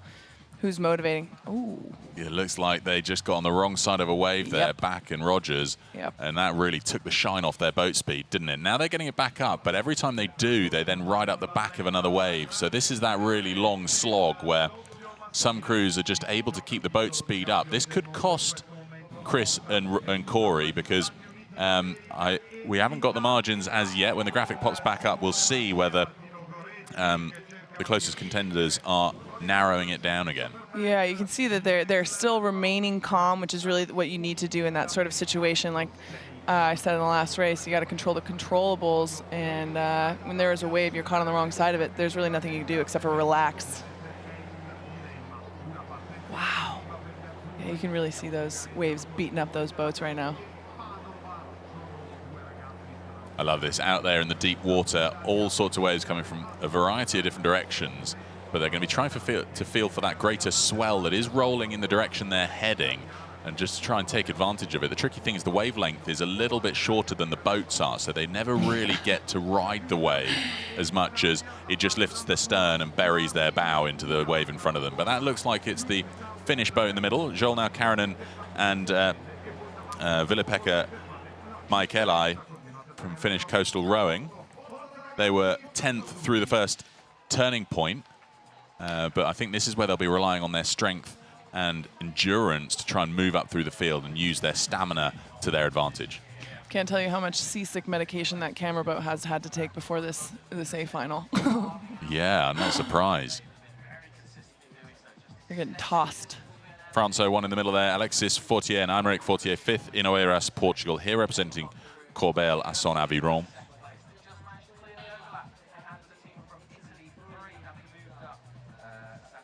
Looking really consistent here. I think that's the main goal. You can't be, you know, these boats are pretty close to each other in terms of speed. Anything can happen. You just got to make sure you're keeping your eyes in the boat, your head in your own boat, and maintaining your own speed without getting intimidated by these other boats creeping up on you. I just love how widely spread out they are over this course. It's almost like they've just started off the beach. You know, there's a good 100 meters from one side of the racing line to the other. But Chris Back and Corey Rogers still holding out at the front. They've got a good 5 or 6 lengths up on their closest contender. I think, though, Goretti and Martini, we know those names. Martina Goretti, the lightweight world champion from 2019, and Simone Martini, they are part of the Italian flat water squad, so they're going to have the endurance and the racing and training program to certainly hold out this 6K course. This is Suchak and Wolfgang Siegel making a pass on the Canottieri Santo Stefano al Mare Italian boat. Wolfgang was a lightweight in the Atlanta Olympics in the quad, and I'm just excited because they are pretty spread out, but it's kind of amazing to think about the fact that they are all headed toward the same exact point. Yeah, precisely. But you can see that buoy is pretty much bang on in front of the lighthouse, so that's why it's the navigational marker. Coming up towards 3K in already. USA have extended their lead over Germany 2's Berliner Ruder Club, where we've got Alexander Finger and Eduardo Gabriel Linares Ruiz, who've managed to jostle around and take that silver medal position. Chris Bach competed as a lightweight in flatwater rowing, and that's something I really love about Coastal. It's not really about watts, it's about skill, it's about expertise, it's about experience. He's been really successful here. He spends a lot of time on the water, a lot of time in an ocean boat. That's going to bring an advantage for him. Well, there we go. Turning point 3 for USA, won already. It's their race to lose now, isn't it, Danny? I mean, they've got a pretty decent margin, 11 seconds up on the Berliner Ruder Club. Yeah, sorry to interrupt. That's all right. By the second buoy, I'm like excited, and this is wild. 11 seconds by the second buoy, and then Italy boats, Italy 3 and 1, competing right now for that third place spot. Gustavo Ferrio and Andrea Serafina for Saturnia Trieste. Immense athletes, first bursting onto the scene in Hong Kong, where we saw them race in Shenzhen and then on Hong Kong Harbour in 2019. Gustavo Ferrio racing then in the men's quad. He's stayed in the coastal rowing scene, now in with a chance of a World Championship medal. Saw a couple of wide turns around that second buoy. That is definitely going to make a difference in who gets to that third buoy first. Oh, here we go. This is the pack I was talking about. It's crazy how widespread they were, and now they had to converge to make sure they make it around that second buoy in a efficient manner. But look at this. They're all the way down the other end of the course, 2.5 kilometers away or so. And it's all relying on Corey's navigation now, because the whole pack are following them, so they've got to get this right. It was the Berliner Ruder Club guys who had the map on their back. They're currently in second place, so something's working for them. I wonder if we'll see in a camera shot at some point soon whether the map has lasted the course. Got a few navigating strokes going on here in places 4, 5, 6, and 7. You can tell they might be turning around to check on where the boats ahead of them are headed, so they can kind of point off of that. But in these kind of waves, they should be able to surf a few. If you're caught on the wrong end right here, that's gonna hurt. Well, positions flipping around at the front. Over that long straight, we saw Goretti and Martini drop back from second to fourth. The Serafino Saturnia Trieste lads have held on to their bronze medal position, but it is the Germany 2 boat where we've got the Berliner Ruder Club combination who moved from 5th to 2nd down that long straight. So that's them pushing for the silver medal, now ahead of, looks like the black boat of Sweden getting into the action, Eskilborg. But we'll have to wait for that to be confirmed, because in fact it will be Eskilborg and Dennis Gustafsson. We've lost them from the GPS tracker, but they are in third place behind the German combination of Berliner Ruder Club. So the world champions of the last 2 years, currently in the bronze medal slot. Yeah, it tells you how wild those conditions are if the GPSs are getting knocked around enough to lose signal. Yeah, this is wild. This is just the third buoy. Thinking about how many buoys you have left. You got 7 buoys left in these conditions. The mental aspect here is really going to come into play. You got to stay nice and relaxed. You got to stay calm, and you got to keep relaxing these big waves, dude. This is crazy, honestly. This is just absolutely chaotic. And these boats are so close together still. Look at that. Souček, he's always in the middle of everything, isn't he? If you look at a bunch of coastal rowers, you'll see Yuri Souček's blonde locks locked in the middle of them all. Well, they've made it around turning point 4. They're making their way towards turning point 5 now. Wolfgang Siegel and Yuri. Yuri's known for his long hair here. I asked him what his hair care regimen is yesterday. Pantene Profi. Pantene. He's a Pantene guy. If you work for Pantene, make sure you get a hold of Yuri over here. Yeah. Well, he's having a great race so far. Just caught in behind the French combination. I believe that's the Fortier, Emmerich and Alexis ahead of them. But they're coming up towards turning point 5 now, and our leaders are already around it. So, I mean, they're continuing to pull away. Chris Back, Corey Rogers, this could be Corey's second World Championship gold in the space of 2 weekends. Yeah, that's wild, actually. I mean, you can tell from what I've heard with Corey as a bow seat, it's a lot of yeah, buddy. So I'm sure he's repeating that out there, and it's just amping Chris up to keep going. Well, I was very pleased to see them out for dinner last night in town. Not squirreled away, hiding under some shade somewhere. They're still enjoying the sights here in Barletta because it is a beautiful and historic city. Yeah. But look at this, they're absolutely dominating. It's so far out in front now. They've extended from a 10-second margin to a good 30 seconds or so as they come up towards what will be turning point 6. That's a lot of time to have to try and make up if you're in second place right here. But yeah, they're moving. I mean, I don't want to say it's in the bag, but it's going to be hard to catch up to them at this point. And as they pull away further, that's got to be even more confidence boosting. So as they're going, their confidence must be getting boosted out here. Definitely. I mean, they're in the middle of a 470-meter segment to come up towards turning point 7 next. 7. So we'll see how they get on. I mean, lost track of a few buoys there. You can just see from this shot, they're just out in the middle of nowhere. Miles and miles and miles from shore. No, not really, but look feels at them like just slicing across the tops of the waves. They're just managing to hold the boat speed so well. I hope we'll get a zoomed-in shot of them soon because I'd just love to see how they're doing that. Yeah. I mean, they just show no signs of slowing whatsoever, but they're a good 4.5K, nearly 5K into this 6K course. So their forearms will be burning. That's what we were talking about in the last race. Yeah, they said that the stronger your forearms, the more likely you are to win a coastal competition.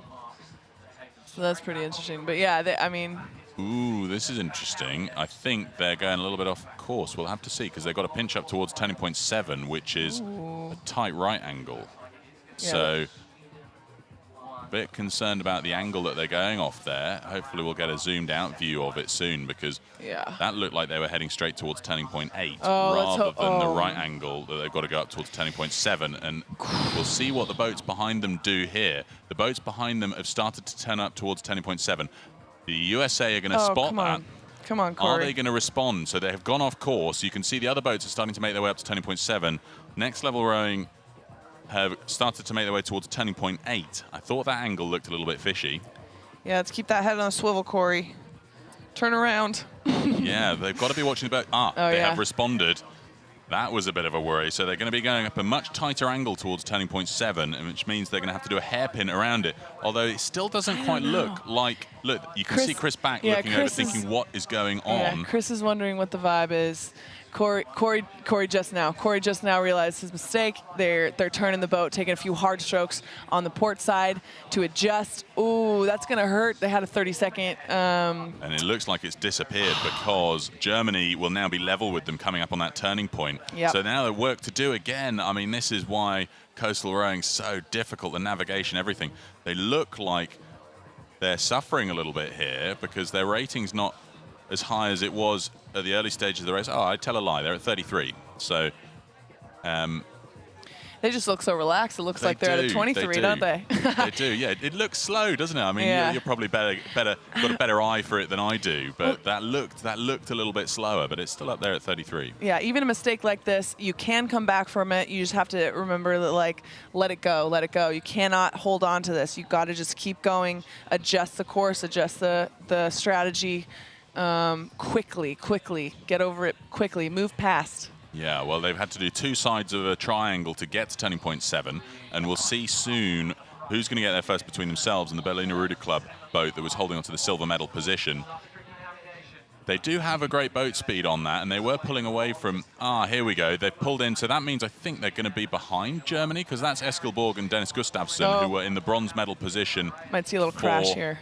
Yep. They were in the bronze medal position, so where has Germany gone? USA still in the lead. Okay. So I guess that means that Germany's Berliner Ruder Club have dropped back behind Sweden. Yeah, this is a little Yes. chaotic out here. They're making quick decisions. Like I said earlier, you gotta be instinctual at this type of moment. Your brain is foggy, your body is tired. These buoys are popping out of nowhere and seemingly disappearing in the sunrise. So you gotta keep your head on a swivel. You gotta stay alert, and you gotta keep yourself motivated.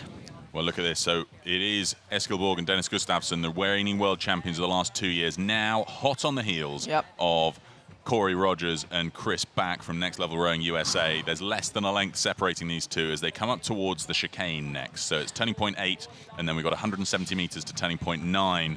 And nerves starting to fray here in the commentary box. Hey, Danny. Yeah, I'm freaking out a little bit, but not really, though. Just for a moment. It's mostly these flies. You're allowed. Yeah, there's a few flies in our tent. Yeah, but Chris, I mean, you can see that this is definitely a motivator for the second place boat here.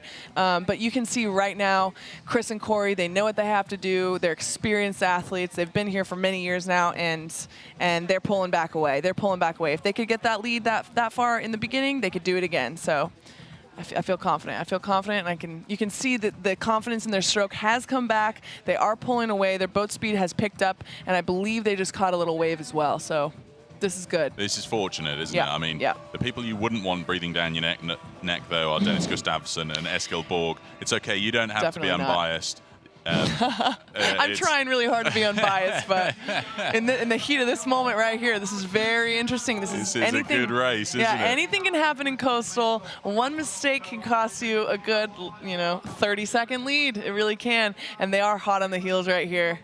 Whoa. Right, they're going to be coming up to turning point 8 now then. So this is where attack mode. The speed and swivel in that USA boat is going to be so important. I mean, we've got to bear in mind that Chris and Corey, they do a lot of the beach sprint racing, which is weaving between buoys. It's spinning around a turning point, so they'll know how to handle this quickly. Oh, risky angle for turning. They go for holding it up on the inside.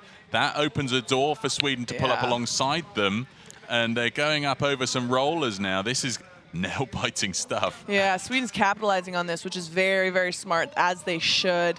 When you see a weak move like that, you gotta pounce. Sweden is definitely capitalizing on this, but hopefully in the most unbiased way possible. Let's go, Corey. Let's go, Chris.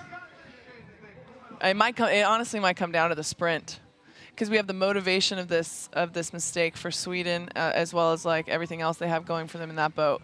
Well, it looks like the USA did a better line there than Sweden, so Corey's making up for that navigational error earlier. They were right on the button with that turn. He knows he has to.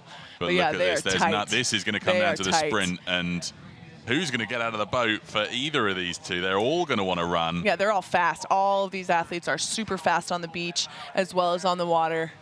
Sweden won't believe their luck now being alongside the USA. This is going to come down to the beach landing, and to be fair to the USA, they train for that every year, getting ready for the beach sprints of last weekend. So these two, Corey and Chris, have that in the locker. Sweden's Dennis Gustafsson and Eskil Borg, we did not see at the beach sprints last week, so we'll have to find out how their beach sprint exit is going to pan out, but I can't believe this. They're absolutely level. Yeah, neck and neck. And then, we do have the waves coming into the beach as well. That could be a factor here, so keep an eye on that. Oh, looks like Sweden's taking the lead, maybe. One more turning point to go. It's a slight angle around turning point 10, which will find Sweden on the inside of that bend. Unless they're going to have to close in on the USA. You can see them trying to move over. I think they're concerned that they're going to go the wrong side of the buoy, so they push over and just bump the USA into second place. This is not looking good. Corey's trying to figure out the best way to maneuver around right now. We do have, the tighter you are, the better your line is, of course, but the tighter you are, you also have to stop one side usually to get that hairpin of a turn. So we'll see what happens here. It could be an advantage either way. You don't know. We don't know until it happens. A few courtesies being exchanged, approaching the turning point. Now it's time to empty the locker. Yeah. This is where we're going to see absolutely everything put into it. Still trying to pivot the boat around the USA, just pulling around on the outside, but I think there's a clear water margin now for Sweden in that gold medal position. Let's see how the sprint goes. Sweden riding up the wrong side of a wave here. Wow. Yeah, Sweden at 36 strokes a minute. I think the USA, they're going to be up there punching in for a fast sprint finish. But they're still at 33. So there's a length separating them into this last 200 meters. This is super crazy. Yeah, this is going to come down to the sprint for sure. You can see that they're coming back up neck and neck right here. This is where the endurance and the training in that USA program is going to pay off if they can throw everything onto the water. I mean, Sweden, they are the world champions of the last 2 years, so this is absolutely crazy, this finish. You can see Mike Herman on the beach right here, boat handling. He's about to grab the boat. He's also giving them direction. Come here, come here, come here. Look at this, though. Eskil Borg and Dennis Gustafsson. Amazing performance from them. Stockholm, Really? Höganäs, Rodforening. An amazing performance there. Going to come onto the beach, perhaps a length ahead of the USA. Wow. And they have just kept a steady course all the way around. They were nestled in the middle of that pack through the first K, and they've just moved through everyone to come up now onto the beach. It's going to come down to the sprint. Corey Rogers getting out early. quick. Corey's getting out early. He's out early. It's onto the beach. Oh, Corey's coming up the beach. It's quick. Corey it's the alongside. It's going to be a dive across the line. Corey Rogers crosses the line to take it for the USA. Unbelievable speed. Can you believe that? He did it across the line on the sand. What an amazing performance. Danny Crazy. I mean, has tears in her eyes here in the commentary box.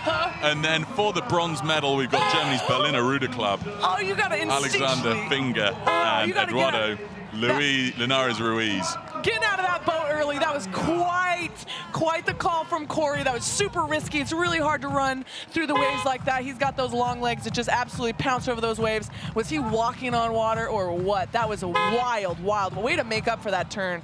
Well, I'll tell you what, Danny, that was the beach sprint training paying off in a coastal finish. Absolutely. There. I mean, Corey knew get out early, even in a slightly deeper water than you'd expect. You are quicker on your feet when you're in the slightly deeper water than the boat moves. And he just had the gas up the sand there. So the world champions, Chris Back and Corey Rogers for Next Level Rowing USA. Silver goes to Dennis Gustafsson and Eskil Borg for Stockholm, Höganäs, Rodforening, Sweden. And then the bronze medal to Germany's Berliner Ruder Club, Alexander Finger and Eduardo Gabriel Linares Ruiz. My heart is still in my throat after that race. I feel like Absolutely I just had a third stunning. cappuccino right now. That was wow. That was iconic. That was legendary. I think next year everybody's coming to Coastal with a mustache. That was wild. Look at him rolling in the sand. Well done, everybody. That was just insane. Even to be a part of that race. Just to be a part of that race. What an honor. Luke fist bumping Corey here. Corey's got to be gassed. Chris is happy.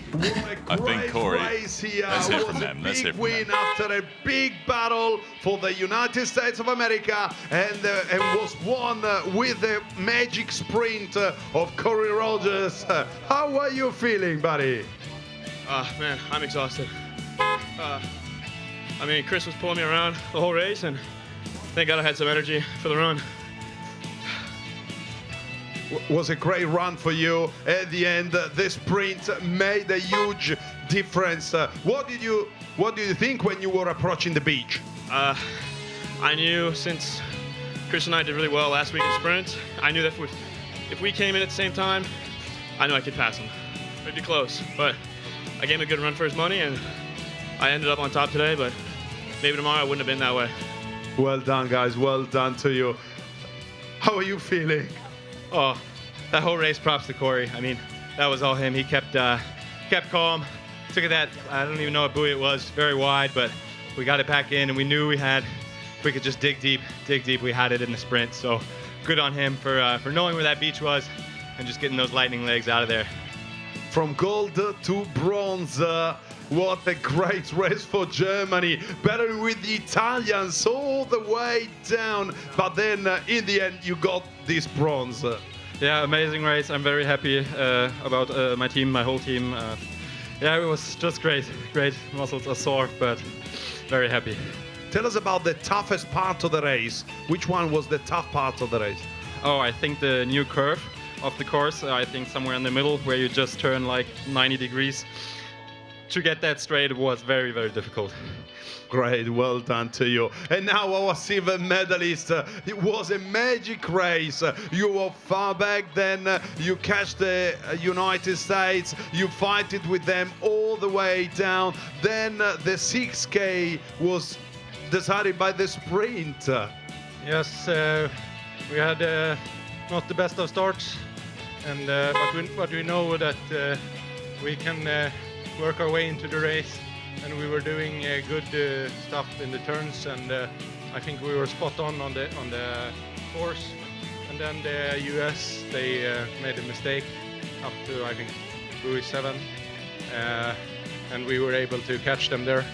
And yeah, we managed to row past them around the chicane, but then they sprinted faster on the finish. How do you navigate so well? You did an amazing performance in navigating.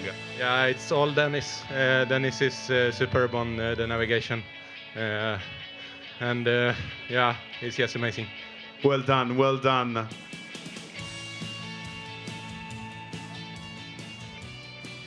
Welcome to Well, how Barletta. cool was that? The tension's barely dropped here in the commentary box. I mean, so exciting, that finish. The second of our A finals, the men's double sculls. Here's a replay of that start. You can see the black and yellow boat of the Swedes, Eskil Borg and Dennis Gustafsson. They weren't the fastest off the beach, though. Chris Back and Corey Rogers, a lightning start for them, getting them out to the early lead through turning points 1 and 2. Eskil Borg and Gustafsson in the middle of that pack, but they just motored through the field on that back straight, 1,500 meters, pulling up into the leading 3 or 4 boats. And it was down through those chicanes that Sweden just continued to chug their way up the field. And this is them coming around one of the final turns as they move up alongside the early leaders, the USA. And it looked as though the USA had lost it, but here is that sprint. Corey Rogers knew that with the lightning legs on the beach, he'd take the gold. Sadness you can see for the Swedes, but they are still silver medalists here at this World Championships. But gold to Chris Back and Corey Rogers, next level rowing, USA. Silver to Dennis Gustafsson and Eskil Borg of Stockholm och Höganäs Roddförening, Sweden. And then the bronze medal to the Berliner Ruder Club combination of Alexander Finger and Eduardo Gabriel Linares Ruiz. Super performance from those athletes. What an exciting race that was. I tell you what, Danny, I think I'm going to be buzzing from that for the rest of the day. Yeah, I don't think I'm going to come down from that at all. That was insane. I am so excited for them. They absolutely have put in all the work, and you can see that payoff when it comes down to the sprint.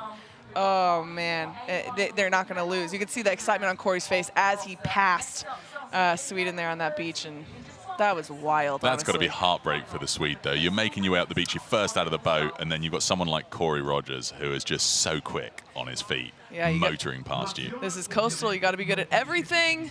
I'm going to go cry my eyes out of joy. This is wild. I'm so happy for them. Well, in the meantime, Danny, it's been such a pleasure having you here in the commentary box. So fun, and like your insight has just been so valuable, getting to know what's going on out there on the water, and particularly with some of the Americans who we just saw. You're living with them at the moment, you were saying. Yep. So it's going to be party central at your place later. Yeah, I'm really happy, and thank you so much. It's been absolutely an honor to be able to be here and watch these athletes perform at the top level at the World Coastal Championships. So good luck to everyone as well, and thanks for having me. Awesome. Thanks, Danny. We'll see you later. Goodbye. Well, folks, moments away now from the next A final, where we're moving on from the men's double to the women's coxed quads. In a moment, we're going to go down to the starting area where we're going to have Luca running through and doing a few interviews with our starters or our athletes getting ready there. So we can see here that's one of the USA boats just getting themselves ready on the start. That's next level rowing, USA 1, Kara Stavitsky, Morgan Hummel, Julia Longcard, Gillian Zeif, and coxed by Min-Suk Choi.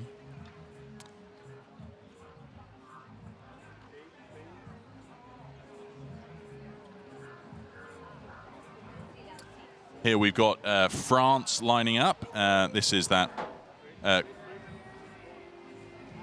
combination from Aviron Saint-Noir, Edwige Alfray, the long-standing, deeply experienced coastal athlete, supported by Francesca Villalonga, Eva Barallon-Kendall, and Chloe Lemoyne, coxed by Romain Maudet. Edwige Alfray, the world champion in the women's double all the way back in 2011. She got a silver medal in the women's coxed quads 2 years ago in Oeiras, Portugal. Here we're looking at the Kiwis, New Zealand rowing.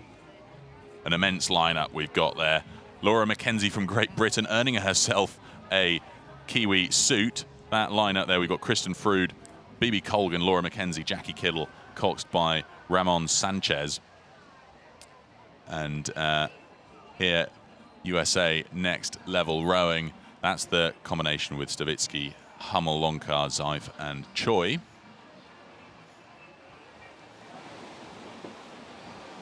Just a few minutes away from the start of this race, due off at 11:30 local time. Very important they keep the rudder out of the way as they lift the boats out of the water back onto shore from their warm-up routines.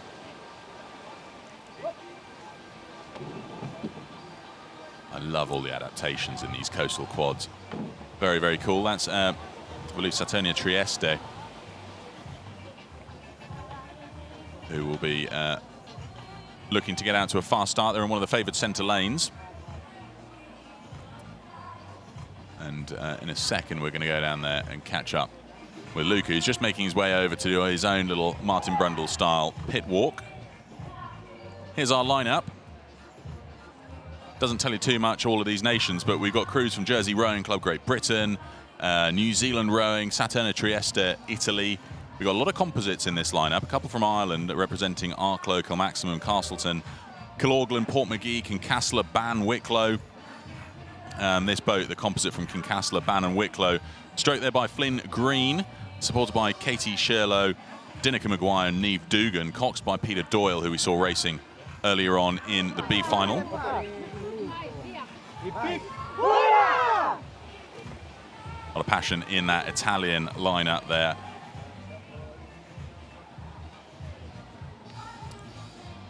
Right, now we've got Luca down there at the beach, so we're going to catch up with Luca. And now back to the start with the A final of the women's quadruple scull. I can see behind me that we've got the team from France. They're all ready to go. How are you feeling? Barletta à veste. C'est ça? Oh. We have to move. We have to find an English-speaking person here. How are you feeling? We're feeling great. We can't wait to get out there and just go for it. All the best, good luck. But let's keep walking here. Let's keep walking. We're walking into the water. We've just seen a double from the USA who won the gold. And now what are you looking for? We're just excited and privileged to be here. Excited to row with each other and for each other. Oh, that's great. But I want to hear what the cox says. You are excited to cox the crew? Oh, hell yeah. Let's go. Good luck to you. Thank you. Keep. Oh, la la. Here we've got the Netherlands. They setting, I think they're taking water out from the boat. Please show what's going on. Why are you taking water out from the boat? Yeah, because we want to be fresh and light. Fresh and light. Let's see if, oh, Spain is doing the same thing. Let's dig a bit more. Let's try to see why they're doing this. Hi, friends from Spain. What are you doing here? Getting out the water. Why you take water out? Because it's too heavy, so we take off the weight. Okay, good luck to you. Keep working on that. Before we start, what are you checking there? What are you checking? La pedalina, the shoes. You ready? Perfect. Good luck. Good old Luca. Why are you taking the water out? Because it might seem like it was obvious to a coastal rower that the water weighs quite a lot, but you might also wonder that when they're crashing through the waves, isn't the water just going to go back in? But moments away now from the start of this next race, just under 5 minutes before we get started with this A final for the women's Cox Quads. And I am once again joined here in the commentary box by the lovely Whitney Powell. Whitney, thank you for coming back. We so enjoyed talking with you yesterday. The pleasure is all mine. Thank you so much again for having me back, and I'm excited to actually see the quads go off before I race this afternoon when the wind really picks up.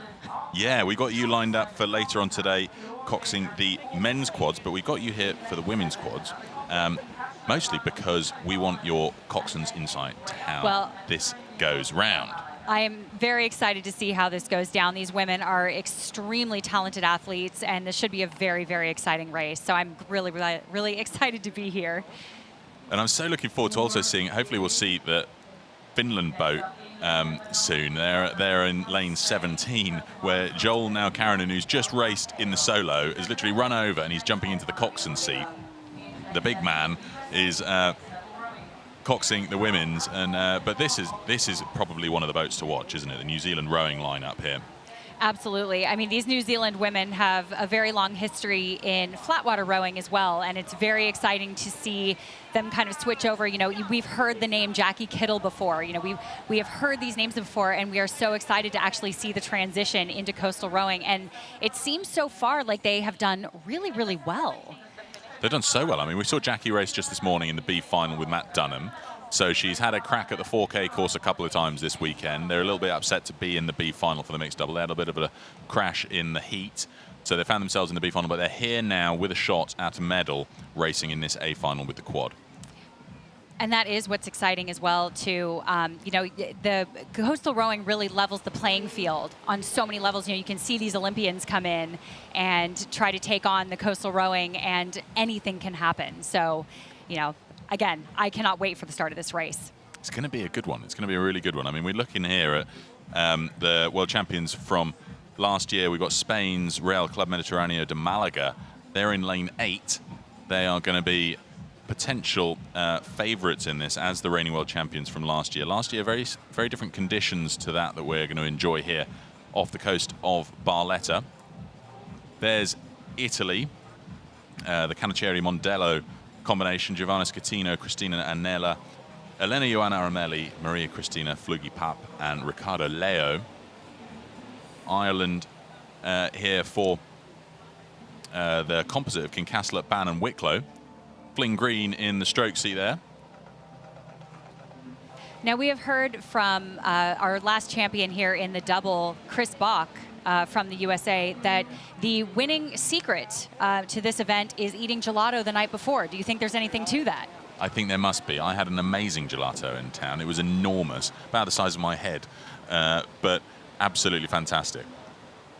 I think that's been one of the main highlights of this trip, is just the fantastic Italian food. You cannot at every go wrong. restaurant. You can't go wrong, you can't can go you? wrong. And just the excellence with the pasta. I mean, you know, 5 different varieties of pasta at our table of 5 the other day, and it was all cooked to perfection. Here then we're looking at Denmark. Denmark's Dans Studenter Rock Club. Tuli Kasser, Natasha Fransen, Elizabeth Keller, Samantha Robbins, and Tjalling Tjalsma.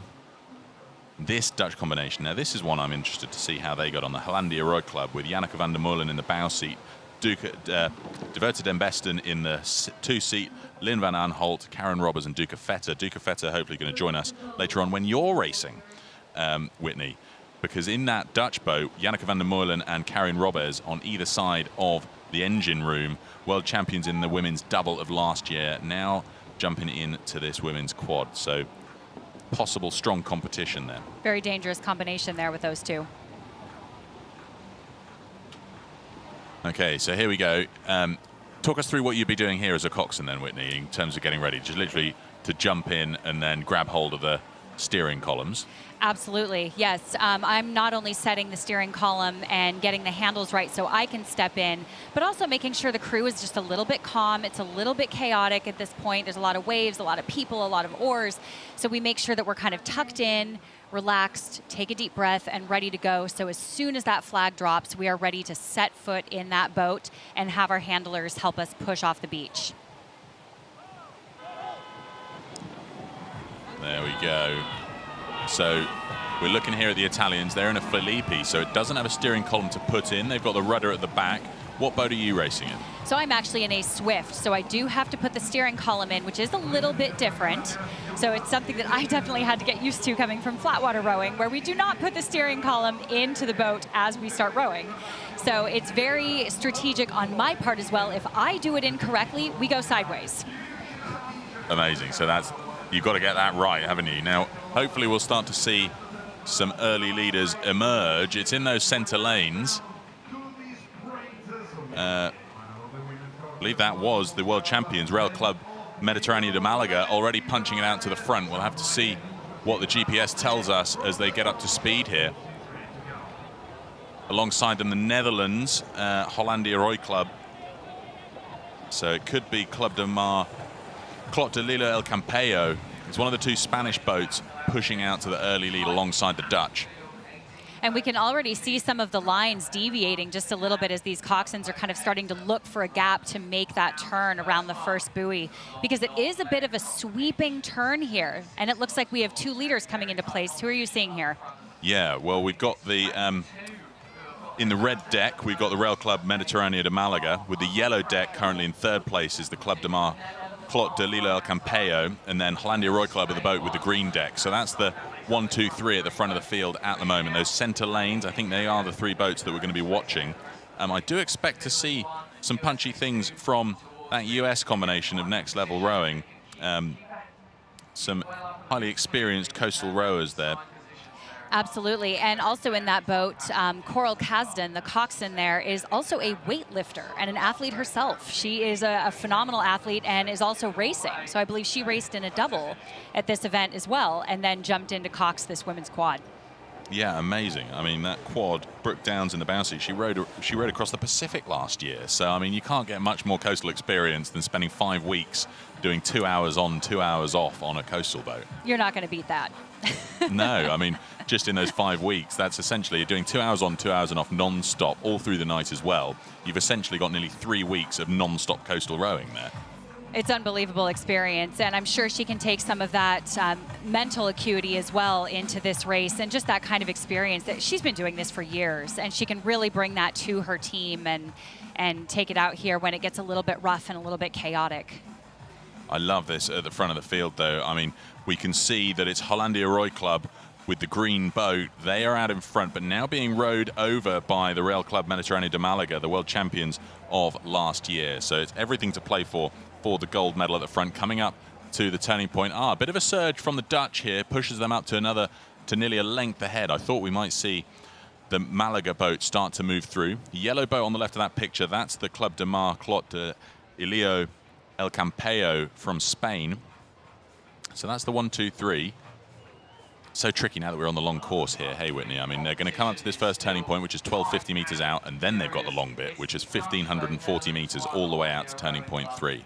Exactly, and in the glare of the sun, too, when you come around that first buoy, it's almost hard to see that buoy so far into the distance, and you really have to get your crew settled into a nice rhythm and kind of feel where the swells are coming from and kind of settle into it, because you've got a good 2K or so to just look out into that horizon and kind of get your crew settled in and hope that they can kind of hold off those other crews behind you. But if they can make a good turn, and keep their rhythm going around this first turn here, then they are unlikely to really lose it in that stretch if they can keep it up. So let's see if they can do that. Well, there are the Kiwis in the bottom right of the picture there. They're currently riding in 6th place at the moment, caught up behind the Italians that we see just in front of them. And then I think we had just to their stern a composite of Kincastle, Ban and Wicklow. Peter Doyle in the coxswain seat, where we've got Flynn Green, all-star athlete there from Ban, Ireland, sister of Murrin Green, who trains out of Leander Club, Henley-on-Thames, who is an all-star babysitter, looks after my children back in Henley. It's just fantastic to see her sister Flynn here racing, representing Ban in this composite with Kincastle and Wicklow.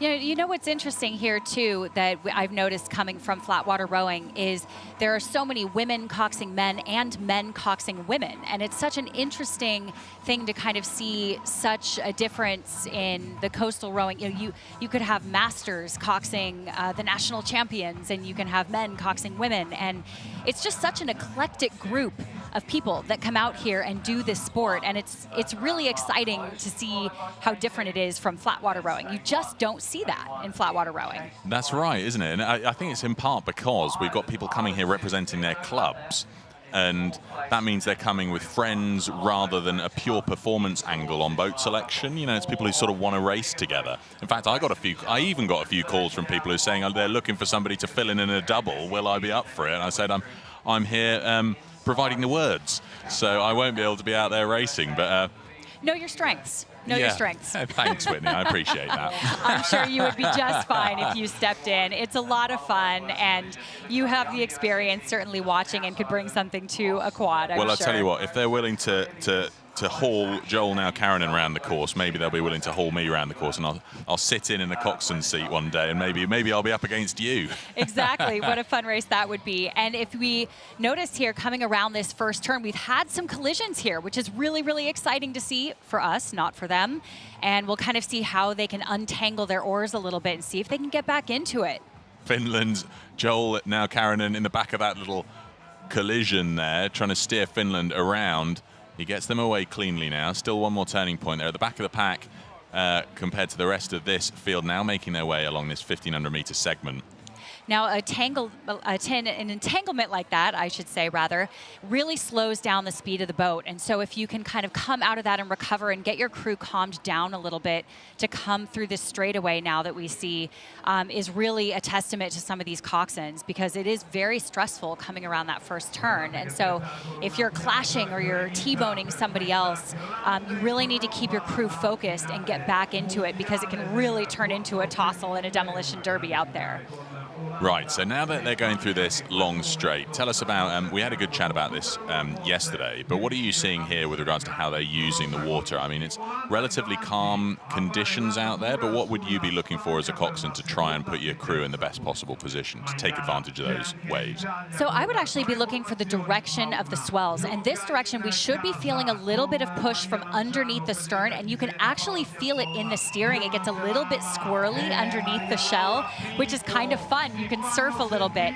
So I'm actually going to be trying to take my crew ever so slightly diagonally across some of these swells and pick up any energy from the ocean that I can to kind of push us along. And I'm also going to be putting that energy towards the bow. So I'm going to be getting that energy towards the finish of the stroke to kind of propel us forward down the front on the other sides of those swells. Oh, that's really interesting. So we haven't talked much about power curves through the course of the weekend, but you'd want a greater emphasis on the finish rather than the catch. And that's interesting because we've seen a lot of rowers shorten up their stroke, really, which means that when you shorten up your stroke, you've got a lot more of the power going through that finish than at the front end of the stroke, right? Exactly. You know, when they say send it, they mean it. They want it all the way towards the bow. However, when you do make a turn sometimes into the swells, you do want to focus a little bit on the front end to kind of pick it up, just pick it up just a little bit. But when we're in these long stretches where the swells are kind of working with you and picking you up underneath the shell, you really want to get that weight towards the bow. That's so interesting because that's how you take advantage of the waves then. So let's see who is doing that to the best of their ability.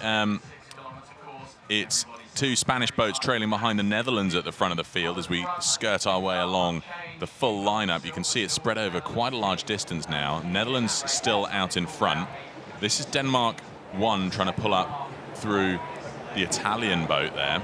So we'll see whether they can manage it. That's Italy 2 where we've got the composite of Barletta, so local combination from Barletta and Dibby, where we've got Maria Lanciano, Federica Ceseni, Paola Piazzola, Violante Lama and Maria Laura Pinto. They're getting rowed through here by the Dansk Studentes Rock Club, so we'll see how we see a bit of a response from the local favourites here. Maria Lanciano goes to school here in Barletta, so at the beach sprints last weekend, the grandstands were packed with all of her schoolmates watching her race representing Italy in the beach sprint. She's now in the bows of that Barletta Dibby composite for Italy 2, currently riding in 15th place, so we'll see whether they can pull up towards the front of the field. Now, we mentioned this a little bit before as well, but just kind of building on what we were just talking about as well, this is kind of where coastal rowing levels the playing field a little bit, because you don't necessarily need that much experience either in the coxswain seat or in some of these boats, but if you understand the way the ocean works and you can play with the waves and kind of use the ocean and the currents and the wind to your advantage, then I think we're seeing it here with some of these leaders now, that they are absolutely using the water to their advantage to open up some of these gaps. And look at these gaps that we have now. If you look at your screen, there's a very clear leader here, and they look like they know what they're doing. It's almost like they've done this before. It does look that way, doesn't it?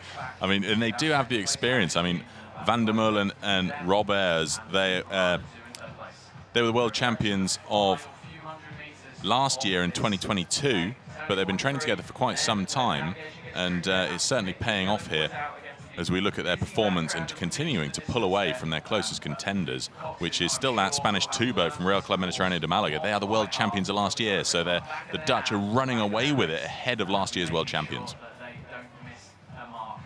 Running through the rest of the order, so we've got Real Club Mediterráneo de Málaga in second in the silver medal position, Club de Marclot de Lilo El Campello, Spain, in third. We've then got the Ireland two-boat, the composite from Arklow, Kilmaxim and Castleton, Kilorglin and Portmagee, ahead of Italy 1, where we've got the Saturnia Trieste crew. That Saturnia Trieste crew has the lightweight women's world champions from the Flatwater and Rochice last year. They're also the under-23 champions of last year in the bow and stern, bow and stroke seats. So they'll be looking to try and move up the order here. They're currently in 5th place. They're in contention for the medals, but they've got about 6 seconds to make up through this long straight if they want to tussle for the bronze behind the Campello combination of Spain 1. Now, you have been watching quite a few of these finals now, especially as we start to move into the 6Ks. Are you noticing that some of these leaders are actually rowing a little bit longer? Like they're spending a little bit more time in the water and actually stretching out a little bit, taking advantage of that really lengthy course. It's not a 4K anymore, so we need to actually conserve a little bit of that energy and stretch out and kind of settle in for the long haul. Are you noticing that in some of these crews? Definitely, certainly in the last race. So do you know, it's funny you bring that up. Just watching Corey Rogers and Chris Back, who just won the men's double in the last race, they had a noticeably longer stroke than the other crews out there. They were continuing to pull away from everybody. They would have won by a country mile had they not made a bit of a navigational error that meant they basically had to do a couple, 100 meters extra rowing essentially to correct for it. But they had a much longer, steadier stroke, which was really telling. And you're right, as we look at the Dutch here, they're going full slide. They've got a pretty long stroke on that, haven't they? Absolutely. And you do notice now that you say navigational error, it's a minefield of buoys out there, and to have to navigate, especially in a blind boat, I mean, even with a coxswain, it's very difficult to know where these are. And we have seen on some of the athletes that they have actually drawn on the course map on their backs of their pair partners or on their legs. And it kind of helps them navigate some of these buoys on the 6K course, which is a little bit tricky. We have to actually cut in again after this big outside square that we have to make and kind of dip in to another little buoy, dip back out again, and then race to the beach. Well, that's exactly where Corey and Chris got it wrong. They missed that pinch back into the middle of the circuit to get turning point 7, and they headed straight for turning point 8, and they didn't notice until they saw the boats behind them cutting around, and they thought, where are those guys going? And you could see the confusion as they were looking around. You can only imagine the thoughts. The panic, can you imagine? Exactly. So we've seen that a few times, though. Yesterday in the B final of the women's quads, we saw Cyprus go dramatically off course. They missed turning point 5, had to go back for it, and that meant that they didn't win the B final. They were 100 or so meters up. They turn out on the wrong side of that navigational error. But it looks as though the Dutch have got it sewn up. I don't want to give them the commentator's curse by saying too quickly whether it's going to go in their favor. But they've had a pretty good, certainly down those long straights. I think their length, they're very tall athletes, this Dutch crew. I think that's really paying off here. Yeah, and we're noticing here too, looking at the water, that we're not actually getting a lot of even swells, maybe a few here, but it is a bit of a washing machine out there. And so we have to kind of see if these crews are going to adapt to that sort of chop instead of the nice even swells that you can surf. If they can tap their blades down just a little bit at the finish and kind of clear that chop and clear that water. And we'll see, I guess, in the next few hundred meters or so, if that kind of starts to make a difference, if people start to make a move, if they hold their places as they are, and it comes down to a run somewhere. That's always exciting too, when it comes down to the run at the end. Definitely, definitely. But these Dutch women, I mean, look at this. Yeah, they've got 60 meters up on the Malaga boat. They're coming up to the end of this 400-meter segment towards turning point 5. They've then got 470-meter segment over to turning point 6, and then that's the crucial one where they've got to make sure they turn right in for turning point 7. So we'll see how they handle that. I can't see anybody touching this Dutch lead, although we thought that of the Next Level Rowing USA boat in the previous race. So we won't discount anything happening here, but this could be between the two Spanish boats for silver and bronze. It's true. It does seem fairly rare that once these crews sort of establish a lead that they really lose it, unless there's something catastrophic that happens, but you never know. Kiwi boat moving up the field as well as they came through the halfway point. They were 6th and then 5th, so we may see them start to make their presence felt in the leading 4. They've got to close in on Spain and Ireland. Ireland too, very much still in this. Arkloke, Maximum, Castleton, Killorglin and Portmagee. Essentially each of those 5 athletes from different clubs combining here to represent Ireland. And look at this move we have happening right here. Looks like they're making a little bit of a surge. Let's see, who is this? Yeah, that's France, I think. France trying to move up where we've got the crew from Aviron Seinois. Looks like straight they there brought by their rate Edwige up. Alfray, so you'd expect them to have the navigation and tactics on point.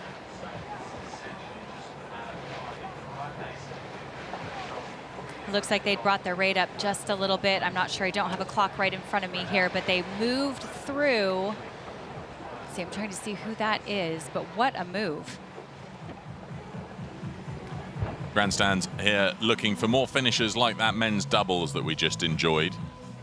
And soon they'll be treated to these women's quads coming around the corner. They're making the leaders now making their way towards turning point 6, running along the coastline before it pinches back into the center of the circuit for turning point 7. And then there's the chicane, and then the two 350-meter legs running into the beach. Enormous distances here.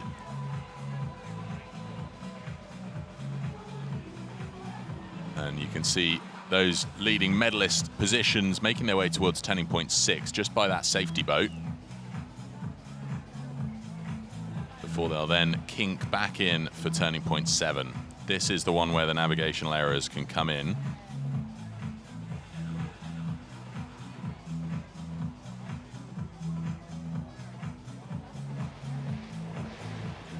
Silhouetted against a beautiful background of the Barletta coastline. Can't see the positions changing too much because they'll be really starting to string out now, so it'll come down to quite a solid push. It's so much harder, is it, Whitney, when it comes to the quads doing the overtakes? How do you know, when you're all strung out like this, you need slightly longer segments between turns to effectively overtake. Is that right? Or do you see that it's possible to do it on the turns? You know, it's a little bit difficult to do it on the turns. It really is better to try to take it on a straightaway, just so you don't get tousled around a little bit coming around those buoys as well. When you have this open space, it's so nice to be able to make your own line around those turns. So if you can overtake on a straightaway, you can sort of choose your line and establish yourself for the next buoy. So you can set yourself up a little bit better if it's on a straightaway. You want to try to avoid overtaking around a buoy if possible, because you also don't know what the other coxswain's line is going to be. So you really take a much bigger risk coming around that buoy and trying to overtake, because you're sort of playing off of each other rather than at least having some open ocean to play with to get around them. I see what you mean. Exactly. So when they're by themselves like this, it's very nice. You know, they have their choice line around their next buoy, and I mean this Dutch crew they have the course. That's it, isn't it? It's not like, so I know that you're deeply into triathlons as well, so it's not like you can be drafting behind one of these boats. Correct. That is true. Exactly. We can't stay on the feet of those other swimmers. You can't stay on the feet, and you can't draft behind them as though it's cycling. So it's not as though you've got more or less windage to deal with at the front of the field that you sort of. It's just a case of the best racing line is the only advantage out there other than your ability to read and use the waves. Exactly. We're all in the same elements. We're all trying to create the best line for our crew, make our crews do the least amount of strokes possible, of course, as we kind of set up for the next buoy. And even when you come out of those turns, you have to think so many strokes in advance so you don't overturn as well. So you don't want to whip too far around those other buoys, and you want to set yourself up for the next one. So you're always one buoy ahead of your next turn. And what's that like? How does the steering work? Is there a delay to it, or is it like immediate response? I would say a half a second with these boats. I mean, they are incredibly responsive. It's really unbelievable. As we said yesterday, very, very different than 8s, which can take about 3 seconds to respond. These are about a half second. You touch the rudder and you are turning. In fact, I barely use my rowers at all coming around these buoys. Maybe shorten up just a little bit, just to kind of give me a little bit of chop, just to set me up for that next buoy. But I barely touch the rudder and let them go.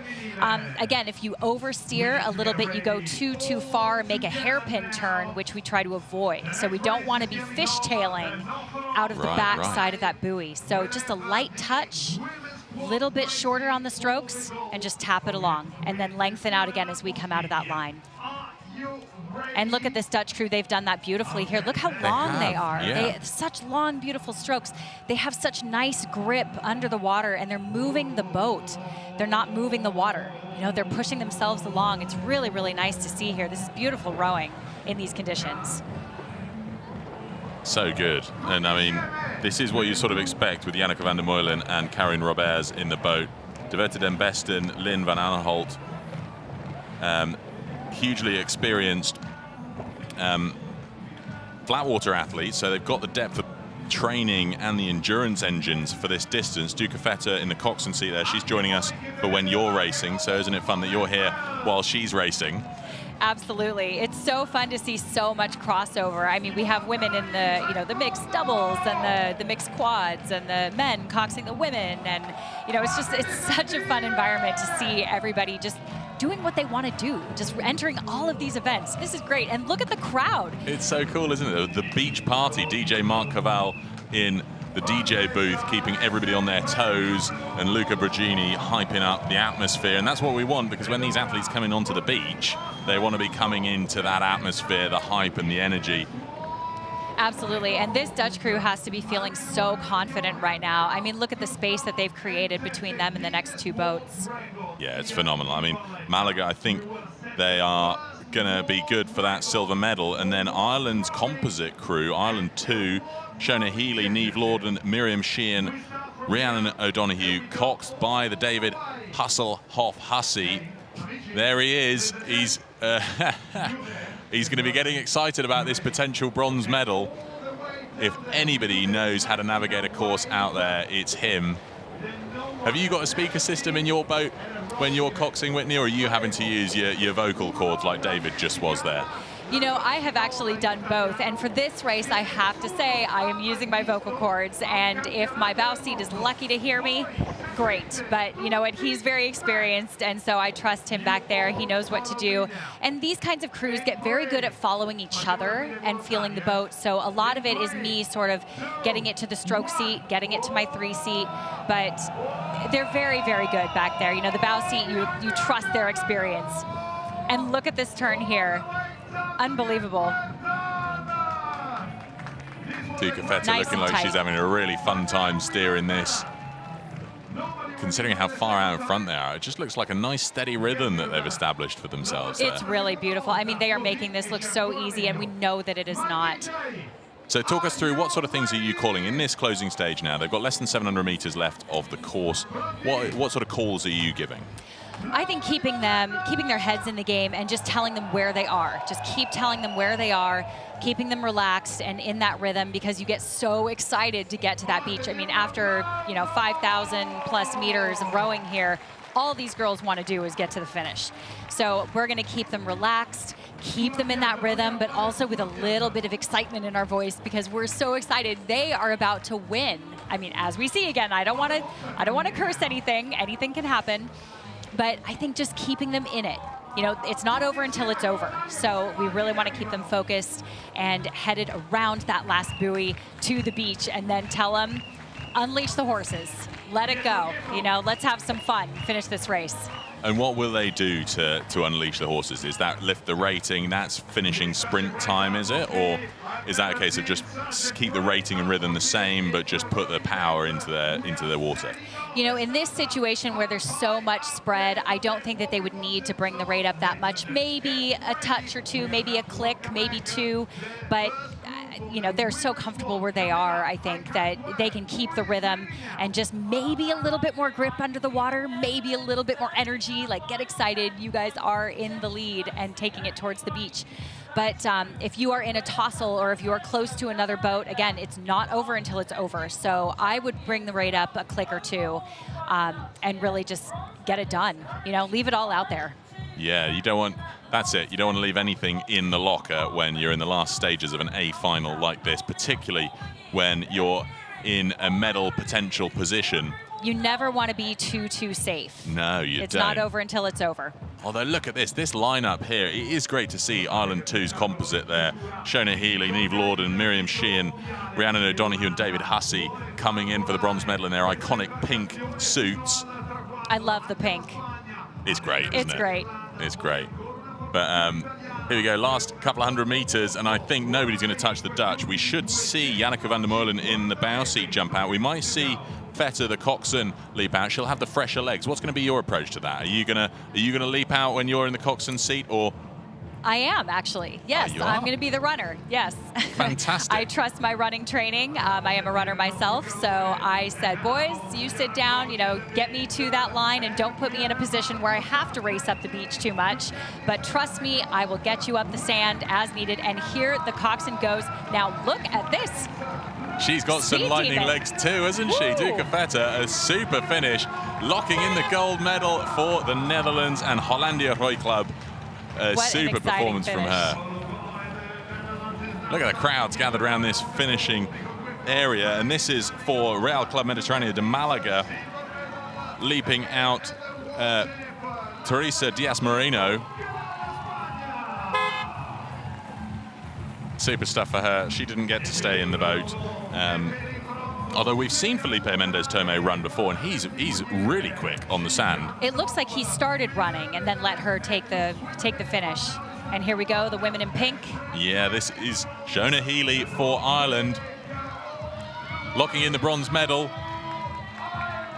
Oh, David Hussey lets her go. I think he was making his way up just to be sure. Superb. World Championship bronze medal for the composite of Arklow, Kilmaximum, Castleton, Killorglin and Port McGee. Shona Healy, Niamh Lorden, Miriam Sheehan, Rhiannon O'Donoghue and David Hussey. Now, you know, it's so fun at the finish line, too, to see the camaraderie between all of these athletes just helping each other, congratulating each other. And, you know, it's just not something you see at every event like that. No, it's amazing. And to go and chat to them now, we're going to jump down to the finish line with Luca Brigini.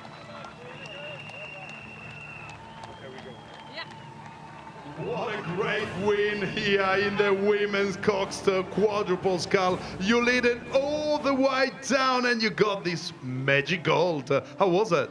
Yeah, the girls are amazing. They are so strong and skilled. And I almost missed a boy. So my bow was like, take the other boy. And I was like, oh my God. So they did all the work and it was amazing. Yeah. Well, you have to celebrate this great gold, but now let's move into Spain. A wonderful race here, and you got this magic silver. Well done. La regata ha sido súper dura, pero la hemos disfrutado un montón. Teníamos ganas de conseguir el oro, pero Holanda se ha encabezado en el largo más complicado, que era el segundo. Pero nosotros hemos dado todo, estamos muy contentas y nada, a disfrutar. Well done, well done. Such an excitement here from the Spanish crew. But now is Ireland. Big smile on your face. You got the bronze. We did. On the outer marks, we got a good lot of surfing going. When we're surfing, there's no stopping us. So we took advantage on the outer marks and then surfed on back in. So absolutely delighted. Well, it was a stunning race. How the condition out there? Not too bad, actually. There's a little roll on the outer marks and you'll get a little surf coming in, but not too rough. A lot of spectators here in Barletta. All the crowd there behind you on the other side. Did they make a difference or not?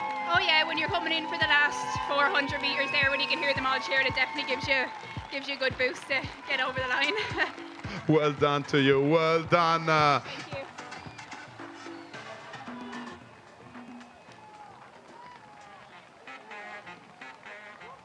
Ma avete probabilmente sentito un grande applauso. Here is the recap of that A final of the women's coxed quadruple sculls. Stunning performance from the Netherlands. They had a bit of a pressure push in the first leg with Rail Club Mediterráneo de Málaga, but in the end, the speed of that Dutch combination saw them pull out to a strong and commanding lead. Going with them, though, was the Club de Mar Clot de Lilo El Campeo Spanish boat. Through that second back leg, though, that's where the Irish started to make their presence felt. That composite of Arklow, Kilmaxon and Castleton, where Kilorglin and Portmagee, coxed by the great David Hussey, surfing the waves back in, as we just heard from Shona Healy, and that's what pulled them in for the bronze medal. Duca Feta for the Netherlands, locking in the World Championship gold, silver to Rail Club Mediterráneo de Málaga of Spain, and then bronze to that Irish composite of Arklow, Kilmaxon and Castleton, Kilorglin and Portmagee. There's the official results from that lineup. Brilliant race from the Dutch, really. But I'm still here with Whitney Powell. That was a cracking race. Absolutely. I mean, I could not have been more honored to sit through such a performance from all of these women, and some upsets too. We had a few crashes, we had some very exciting turns, and I mean, it was unbelievable. The Dutch just ran away with it. So cool to see. But I must say, though, that I'm most impressed with, at the end, that sort of Irish push through, really using the conditions out there, surfing the waves, coming. It's no easy feat to row through the Spanish. We were hearing from Yuri Suchak the other day how in his heat he just got motored past by the Spanish athlete, and there was nothing he could do. He wasn't gassed out. He just didn't have the boat speed. He couldn't make the boat go as fast as the Spaniard, and that's why we see the depth in the coastal training in Spain and Ireland.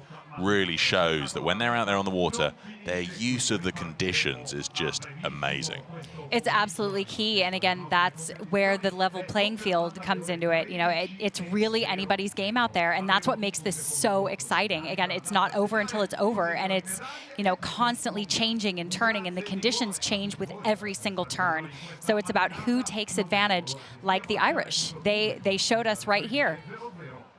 So cool. Now, Whitney, we are about to take a break for lunch here. So the next race is going to be at 1 o'clock local time. We've got 4 A finals still to look forward to, and you are racing at 2:30 this afternoon with the Finish Line Shell Repair squad. So we are going to wish you all the best for your A final. And thank you so much for joining us here in the commentary booth for the second time. We've loved all your insights. It's been brilliant. Well, thank you so much. It was an honor to be here, and I hope that I can take even half of the experience and wonderful things that I have just seen these women do out there this afternoon. Well, thank good you luck. so much. Good luck to you and everybody joining us from home. We will be back with you just before the start of the next race, which will be the A final for the women's doubles at 1 o'clock local time here in Italy. So we'll be back with you shortly before that.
Well, I hope everyone has had a fantastic lunch break here on the beach in Barletta. I certainly did.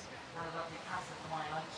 But now time to be back on the beach ready for the next A final of the day, which will be A final of the women's double sculls. More medals to award here. We've got 18 crews going head to head around the 6-kilometre course, and we'll be starting in just under 15 minutes time at 1 p.m. Barletta, ben ritrovati, stiamo per ripartire con le nostre competizioni. Le nuove finali che andranno ad assegnare i titoli dati a partire dalle ore 13:00. Le condizioni del mare continuano ad essere perfette e insieme non vediamo l'ora di raccontarvi le ultime 4 grandi finali. Ripartiremo dal doppio femminile, meno di 15 minuti alla partenza ufficiale.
Là, tout le monde t'a vu, hein.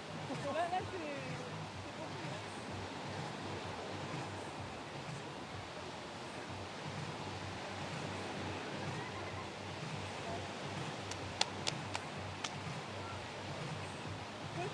J'ai filmé le panique, j'ai rien faire. Merde, j'ai plus ramené merde. Attends, on passe en point.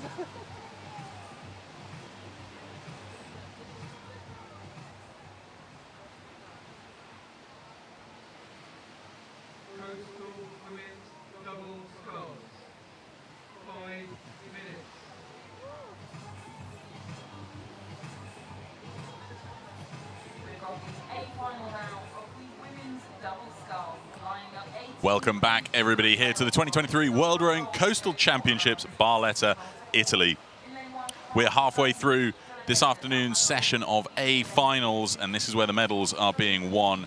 Beautiful coastline here, absolutely jam-packed as the crowds flood in. This is the finish line we're looking at here. This is where the athletes earn and finish up the race to win their medals. I have the pleasure now of being joined here in the commentary box by Corey Rogers, two-time world champion in 2 weekends. Corey, you kept us on our toes in that race, mate. Yeah, I wanted to keep it interesting, keep it viewer-friendly for the crowd and everyone back home, you know. Definitely waited for the last second there. So you did, so you did. For those that are joining us now, Corey's just won gold medal with his men's doubles partner Chris back in the men's double sculls. The race just before the lunch break, and it was a tight one all the way around.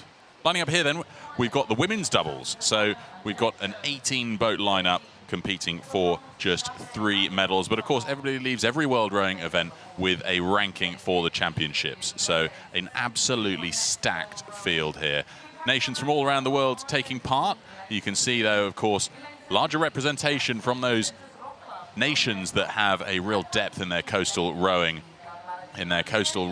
pedigree, typically Spain, Ireland, USA really making their presence felt in the field. There we have Sawley and Zafe, Jenny Sawley, Gillian Zafe for Next Level Rowing USA, and that's who you've been racing for, Corey, but we'll come back to you in 2 seconds because down there on the beach we have our man on the ground, Luca Brugini, the all-star Italian rowing commentator, who's going to have a catch up with some of the Irish. Over to you, Luca. Back on the beach with the women's double scull, the next final. We've got our friends from Ireland, from Kincashla Rowing Club. How are you feeling about this race? Good. Nervous. We just want to get right cleanly. No collisions, hopefully. It's choppy out there, but give it a go. That's what you like? Yeah, we love choppy. All the best. Good luck, eh? Enjoy it. Let's keep walking here. We can walk to the USA. It's the next crew in the start line here. We are about to start, less than 3 minutes. We are about 2 minutes away. How are you feeling from your race? Feeling great. Gonna stay long and light. Just send it over the waves.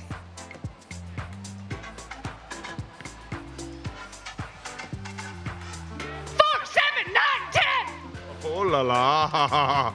Well, we can say that there is a bit of energy here in this crew. 2 minutes.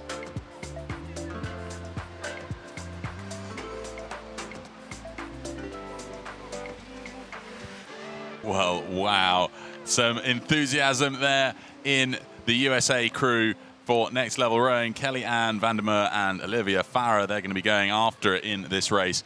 But Corey, you've just won in the men's version of this, the double sculls. What's going through your mind here, and how do you and Chris prepare for the race when you're in this moment just a couple of minutes away from the start? Yeah, I mean, you really feel all the tension coming. And, I mean, you look across the field either way, and you got 18 of the best in the world lined up. So you know it's going to be a tight race. You know, whether you won your heat, like Chris and I were fortunate enough to, or, you know, 2 lanes over, you got Italy with Gustavo that won his heat. Everyone knows they're the best, you know, and it's just who's going to have the best race. And, I mean, it comes down to so much more than if you're more fit or what your tactic is, because as we see in every race, people are going to collide, people are going to crash, and that just might cost you. So sometimes it's better to be a little bit more cautious and then, you know, play your cards right in different scenarios. And, you know, we were very fortunate, so let's see how this pans out for whoever wins. Yeah, absolutely. So now they're putting their boats into the water. We see some different tactics for this. Some Yeah. put their boat out slightly deeper into the water, some slightly more shallow. What was your approach for this? You know, Chris and I have been doing sprints since Portugal. So we, just like on the camera right now, you know, USA is going a little bit deep. So if you can get deeper and have a clean entry, then you can potentially get away from the field. You know, so some of the shallower crews, maybe shorter or less experienced, they'll stay back because it's easier to get in that way. But they have the opportunity to get stuck behind or cramped in, and then you're in trouble. And then you're caught in the middle of the pack, which is Exactly. what we saw with the Swedes in the previous race. They were Exactly. jammed in the middle of the pack. You and Chris got off to a really fast start. So let's see what happens here in the women's doubles now then. There you go. That's USA's next level rowing. Your club mates getting off to what looks like a clean start there. Brooke Downs giving a good push off. And those center lanes are already starting to push out to a quick start. We got a collision here.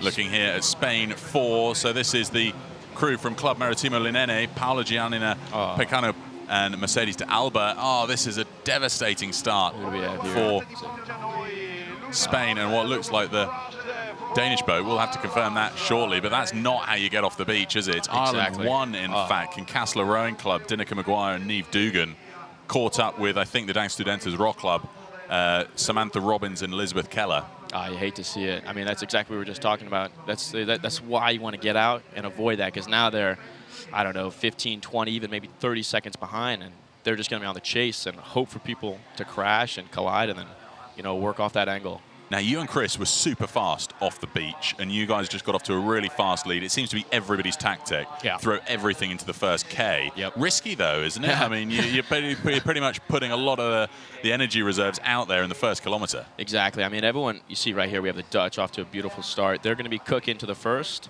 but, I mean, they're just so much longer. And, you know, I mean, right now, as we see on the speedboard, they are top of the leaderboard.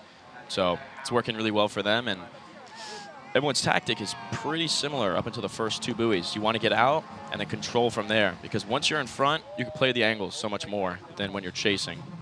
And amazingly, that is the Dutch combination of Janneke van der Meulen and Karin Robbers, world champions in this boat class from 2022 last year in Saundersfoot, Wales, Great Britain. They also just won in the Hollandia Roy Club women's quad in that A final. So they're already a world champion today. Now they're going to try and do it twice over now in the double. And it's a cracking start for them here, isn't it? It so is. Coming up to this first turning point, how much are you relying on yourself looking over for the buoy versus the handlers on the beach giving you signals? Yeah, so I mean, right here for this women's, they're about 2 minutes in. I mean, unless they have 40-20 vision, they can't see anyone on the beach with their hands up.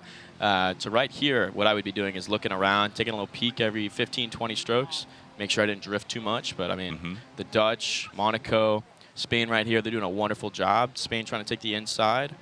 But I mean, the Dutch seem to just be pulling inches away every stroke. It is a good quick start for them here. And what are you thinking when it comes to positioning towards this first turning point? Yeah. I mean, you don't have much of a choice when it comes to the lane order, so you're sort of in the middle of the pack if you're faster through the heats. Exactly. But then when it comes to positioning for that first turning point, do you want to try to position on the outside, or is it just a case of get there first and not to worry too much about the rest of the field? Yeah, so I mean, I can speak from what Chris and I did. We were a little bit more aggressive, so we were able to get out in front, like the Dutch right here. And, I mean, we had 2-3 boat lengths to position wherever we wanted. So we took it really tight on that second turn, too, and then just pick our point pretty much. So, but like Spain here, Monaco chasing, you really have to play what lies. You know, whatever cards are still dealt in your deck. Like, if Dutch takes it tight, you might want to take the outside. And then, you know, either squeeze your way in later or play your cards differently. Well, here's the field coming up towards the first turning point, 1,250 meters to turning point 1. Netherlands out in front of now Austria pulling through. This is Magdalena and Katarina Lobnig, sisters from the Austrian rowing team, and they've certainly been performing well. Magdalena, Olympic bronze medalist from Tokyo 2020, just a couple of years ago. Here we're racing with her sister, so they've got the same length of levers, they're the same height and dimensions, which means they're able to just move that boat so consistently. They're going to be one to watch, and I think the Monegascans, Martina Fanfani and Gaia Chiovini, will be thinking about what they're going to do as they see the Austrians pull up alongside them. Yeah, I mean, we see the Dutch really rowing so long. I mean, and right, we got on the inside, we got Spain. I mean, there's pedigree, intense in this sport. So they're going to be playing all the angles right here. They're up in the rate, trying to get around. Who is that? That's Monaco. Yeah, 2 Swifts fighting it out. But seems like Spain is edging out in front here. Yep. Yeah, Spain's starting to get the better of this last couple hundred meters before the turning point. So very, very fast start for the Dutch, but now being closed in as the Lobnig sisters start to get overlap. We could see a bit of a tussle here, but what's it like going through these rollers as they get out to that first turning point? It looks like those rollers are coming at you. Yeah, so right here, they're just going over it. Maybe it might be coming over port side bow a little bit. So it's really who can control it more. You know, you really want to get the blades up, because if you get caught, that's a crab right there, and then someone's gaining. So right here, we have the Austrians really pushing back up, you know, that have contact, and in the next minute or so, they should be coming up on the buoy, so let's see who plays that better. And it's interesting to see the Lobnig sisters have a really long stroke, don't they? They're at 30 strokes a minute to the Dutch up there at 32. Yeah, I mean, I had the pleasure to meet them yesterday, and they were wonderful people, so let's see how this works for them. But interestingly, so here's a question for you. What length oars have you got? Haha, that's a secret. You see, I've been really enjoying trying to pick into that with all of the crews, because there's been a lot of debate about the Lobnig sisters looking for the slightly longer oars, 287s. Most people here, I think, racing with 284s, but some of the athletes cutting their oars shorter so that they can get a little bit more leverage around the pin. But coming around the turning point, it's the Dutch first, just ahead of the Monegascans, and then only 3 seconds separating the Netherlands, Hollandia Roy Club, and the Dutch. And then it is Spain 1 round next, the Real Club Mediterráneo de Malaga. That's the combination of Natalia and Celia Miguel Gomez. Little clusters here coming around, yeah. From 5th to 8th, really tight, 2 seconds. Cindy Pellegrino and Veronique Couvreur for Chablais Aviron Tonon. That's the French 2-boat currently in 6th behind Italy's composite from Santo Stefano, Lecco, Elisa Arcara and Alice Romea. Yeah, it seems like Dutch going a little wide with their point choice, maybe leaving some room for Austria to come around, but Dutch still about a boat and a half maybe in front, and Spain up in the rate, trying to work the Swift a little bit. But I mean, Felipe's handling these waves really well today. Yeah, I tell you what's been really interesting is this back straight, this 1,500 meters now. Tell us, what's this like compared to the heats that you'd raced previously, where it was just the 4K course? Is it just endless? I mean, you really got to play your angles. So it's going to be much longer than you think. I mean, we're not, this isn't flat water, so we're not cooking at 140s, 130s, maybe like a 205. Right. So it does take quite a bit. And I mean, you'll be going in this direction for anywhere from 8 to 12 minutes, maybe, depending on the boat. So who's going to pick what angle and what direction to ride the waves? And it seems like Austrians are coming in on the inside. They may be 1 meter off. Yeah. Yeah, it looks like they are starting to move through the Dutch here. That's going to be worrying for the current reigning world champions of Janneke van der Molen and Karin Roberts. Yeah. Yeah, it's really right here, especially in this long stretch. Who can ride the waves better? Who has the better tactic? It seems like they're both taking a peek at the point. What's the best approach to get the buoy? How did you find this straight then? Because it looked like through part of this 1,500 meters, you'd earn a massive lead in the first leg, and then your lead didn't extend much in this back straight, but then you pulled away again when you turned back after turning point 3 towards the shore. So what was different about this 1,500 meter straight for you? Yeah, so I mean, personally, I was pretty wide, because as we can see with the camera angle here, like the rollers, they're coming towards inshore. So it's not going to be a straight push. It's going to be an angle towards the inside of the buoy. So I mean, what I would advise is be a little wide and then ride the waves at that angle. And I mean, it worked really well for Chris and I. Yeah. And we were able to get right up with the oars on the turn buoy and then just slingshot out. What I find really interesting here is Janneke van der Molen and Karin Roberts, that little bit more experience with the coastal conditions than the Austrian duo of the Lobnigs. But chatting to Yuri Suchak from the Austrian rowing team, they train out on the Volgamarkt in Austria, where it's a massive stretch of water, and they can get 20K in one direction. So whilst it's not coastal, they do find conditions similar to these, perhaps without the rollers, but the same sort of level of chop and wind kick up that you're getting out there today in conditions like this, which is setting them up well. But you can see their push past the Dutch has stalled slightly, hasn't it? Yeah. It seems like they're trying to ride the wave. You know, they might be caught right in the middle of it, but it's really, when you catch the wave, who can ride it the longest? Like, oh, wow. Goodness we me. have it's collision like right here. Yeah. Oh my God. Now, with all that ocean to play with, my God. and they find themselves in a complete tangle. Wow. This is how you push apart, though. You've got to pull your oar in and try to push off. This could have cost them. Oh, you can't push off the person. Yeah. I mean, right here. They've lost their bow number. There we go. I think Janneke van der Molen has got her blades clear, and that allows them to pull away. Austria's Toblerone has fallen off, but we know who they are. But this has opened it up for Spain. Goodness me, the Miguel Gomez sisters will be thinking Christmas come early. Yeah, Christmas in October. So, I mean, they really capitalized. So the best thing to do when you're in a crash like that is just level head and work with the other boat, actually. You push the oars off. You know, the Dutch really just were jamming the oars in the Austrian bow.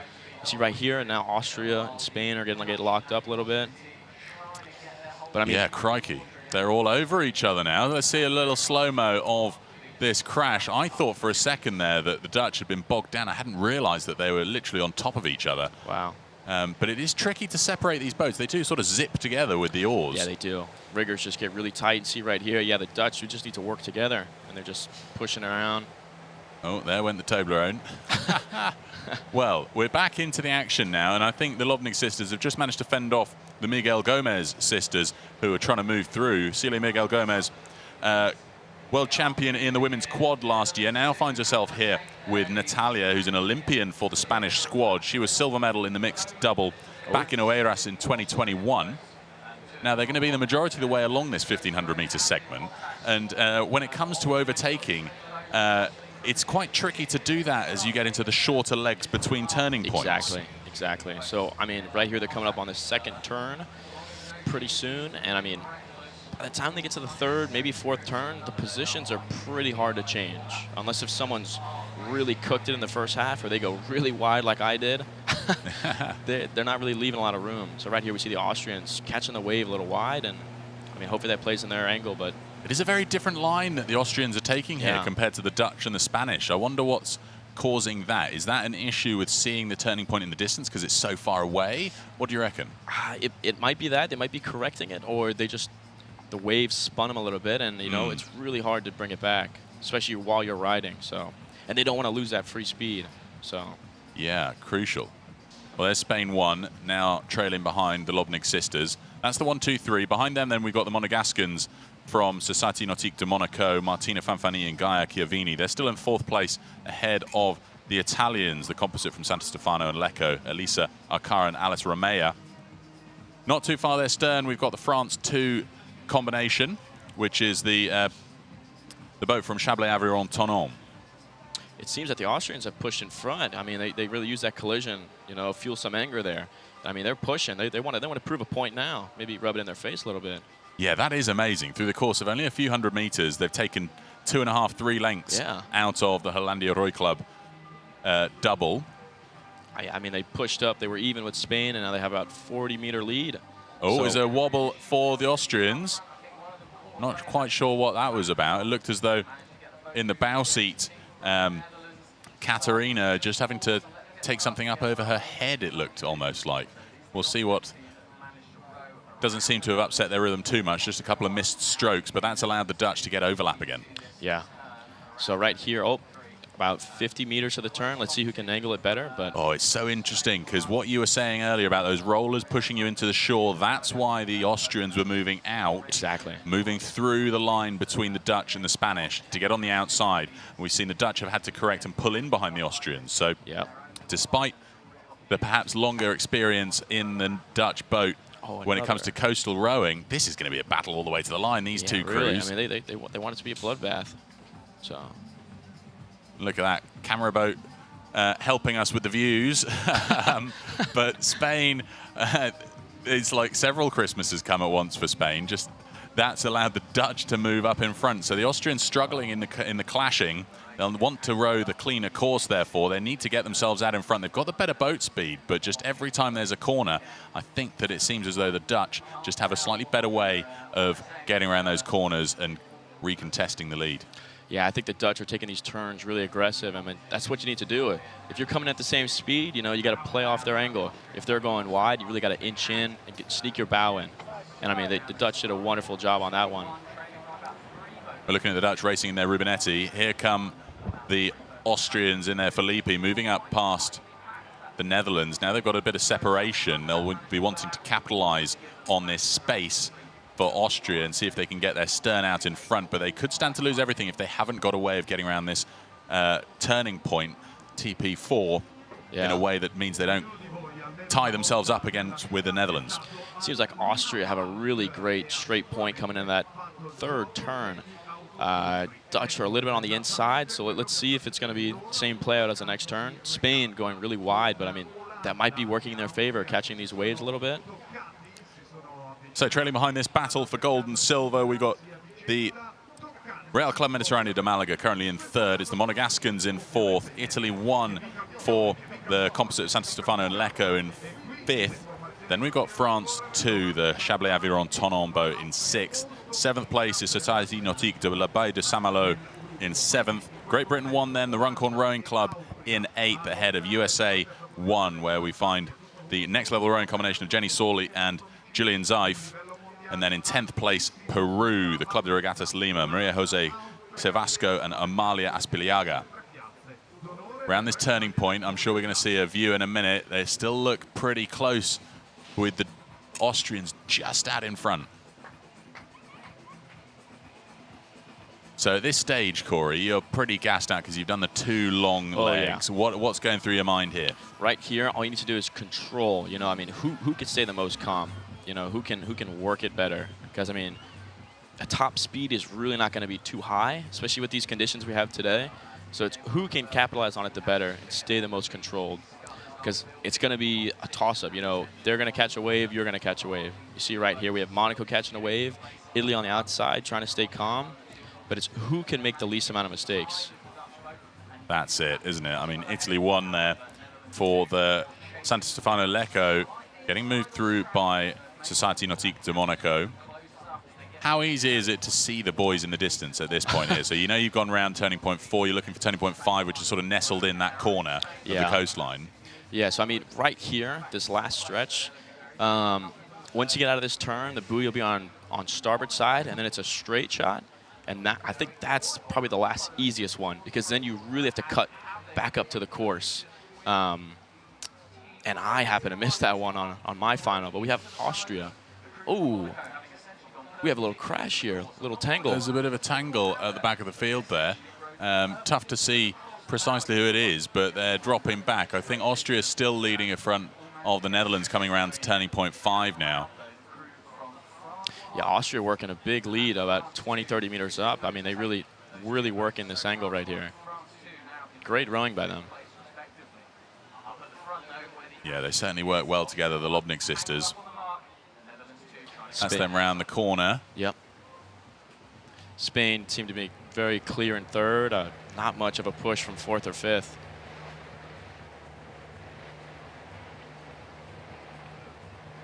I wonder who's going to take that bronze medal. It's going to be between Spain and Monaco, but I think there's a bit of a margin there, so I think Spain might be safe for the bronze medal behind Austria and the Netherlands. There's a good 50-60 meters behind them. Yeah.